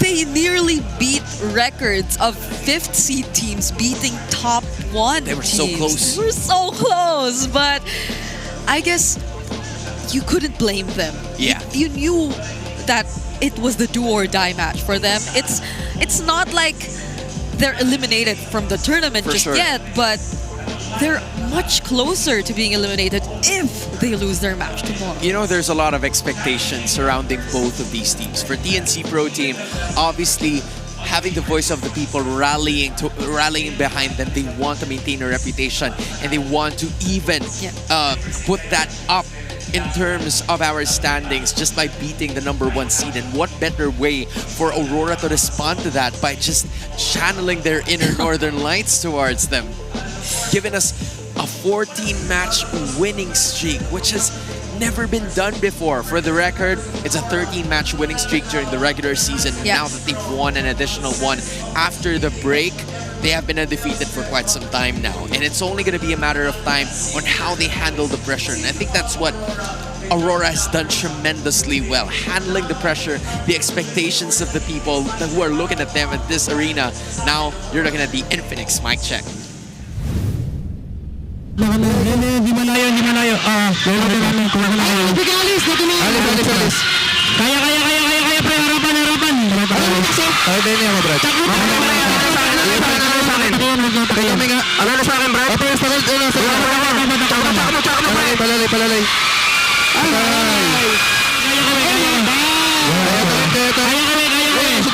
Dito, nasa botyo ka na, pre. Nasa botyo ka na. Mga matalo ka kita. Bangat may malulog ko na. Malulog na. Dali pa lang ako, ha? Malulog ko na, pre. Pwede pa?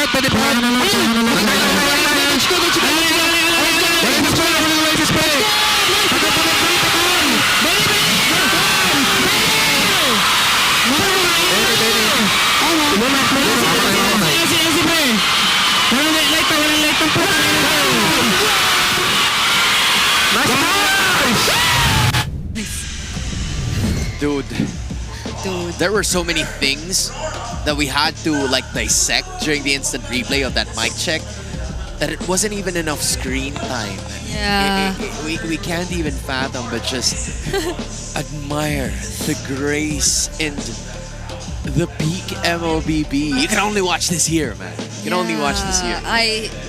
I'm so grateful that I got to watch that here in Cuneta Astrodome. Oh, yeah. That I got to hear both the Phoenix Army and the Northern Lights scream at the top of their lungs. They're going just back and forth.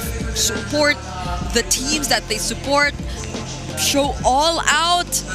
And I can't put into words how it feels to witness, especially how TNC has developed through this season. Because they've been through so much. Oh yeah, you know, we were wondering which team is going to be a dark horse in this tournament, and I think TNC has proven themselves to be that team. But looking at the playoff brackets, it's Aurora and Team Liquid Philippines just one series victory away from making it back into the Emerald Championship. For Aurora, it's the second consecutive time. If you're gonna count the blacklist, if you're gonna count Edward, it's the 5th consecutive time for Mr. Consistent. But for Liquid, they want to achieve the Golden Road, and in order to do that, they have to make it back as easy as possible because the stampede is on, but it's ONIC and TNC facing things off at the elimination chamber, and you already know that's about to be a battle. If we got to save ourselves from witnessing an elimination today, then tomorrow we no longer are safe from seeing an elimination match. We get to watch the upper bracket finals first, though. That's scheduled at 3 o'clock PH time. And we end the day starting at 7 o'clock PM PH time with, again, the lower bracket semis. Correct. it's ONIC TNC. I feel like I don't know what to expect from this match, especially if ONIC don't find a way back to their old form. Because TNC, after the series, the expectations for them have skyrocketed from every single person who probably watched the series. But okay, so I heard things have been pretty interesting for the playoffs in Fancy Klapan, but yeah, dude, because when you look at it, the Minds, who have been close to being undefeated during the regular season, were eliminated by the Bees, joined by the Sonics and the Auroras, 2 for 2, making it towards the next round of the competition. Well, to be fair, in our, original playoff bracket, there's no eliminations for today, but the Kabarangay showing up for the rest of the members of Smart Omega. Yeah. And yeah, what a day it has been in and out of the Champions Arena. There's a lot of activity surrounding not only our teams, but also our fans in terms of the competition. And what a day. What a day, what a day. I can just go down my... I can just do this now. I am ready to go to bed. You could grab all the water you need after this, because I feel like your voice is gonna need it. You still have 3 more days. Wait, Why'd you have to remind me, dude? You have 3. But I wasn't here yesterday, so that's that. Like you're Is here that for supposed to make me feel better? I don't know. It depends on you. But the thing is, you need to drink all right, water. but hey, thank you so much for that. I guess, yeah, I'm gonna be needing this. But hey, if you are part of the Infinix Fancy Klaban playoffs, you will be happening in the MPL Festival. The champions will be receiving the Infinix GT30 Metro Zero shirts as well, and 25k diamonds, man. Wow. First runner-up also gets to receive the Metro Zero tote bags and 10,000 diamonds, while the second and third runner-ups will receive tote bags and 5,000 diamonds. So that's a lot of prizes lined up for our participants right there. I'm excited to see who actually gets to win. Yeah, it's the Sonics, the Bees, the Kabarangay, and Aurora.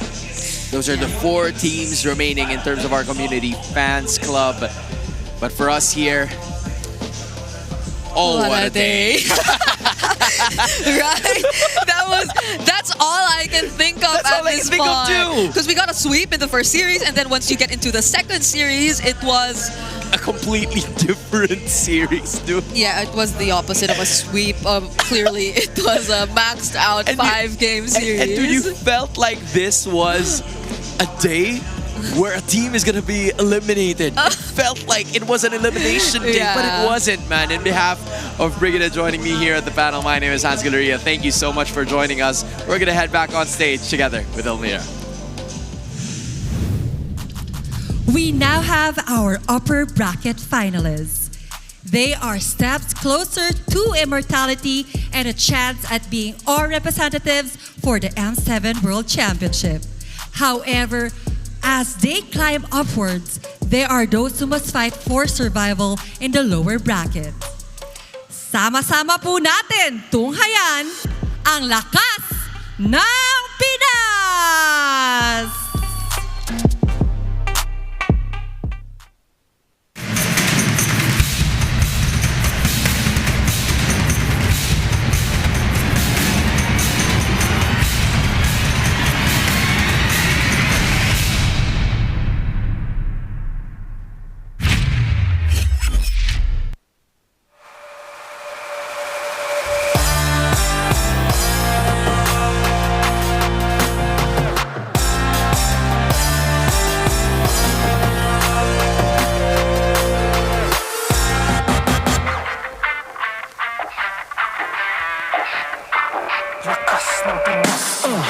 Malakas Pilipinas, malakas kahit anong lane, we become the monsters. Malakas Pilipinas, malakas face the golden sun and repping for the 3 stars. Get us to the top, no ifs, no buts. Winning any game para to sa PIN na yes. Di mo matitinag aming boses sa new level. Nasa kalye man o mobile, you know I become a legend. Listen, open fire, we unite, we winners. But with pressure, like diamonds are made of. Switching the lane na parang gera. HP Racing made a setup. Pagkakatang buhat ni Hilda, full dog SS parang Laila. Susundan ko ang iyong bakas. Kasama tagumpay natin to dahil tayo'y malakas para sa Pinas. Nasa amin ang alas, hindi to atas. Kinikilala sa taas kasi kami ang malakas para sa Pinas. Nasa amin ang alas, hindi to atas. Kinikilala sa taas, ganito kami sa Pinas. Yeah.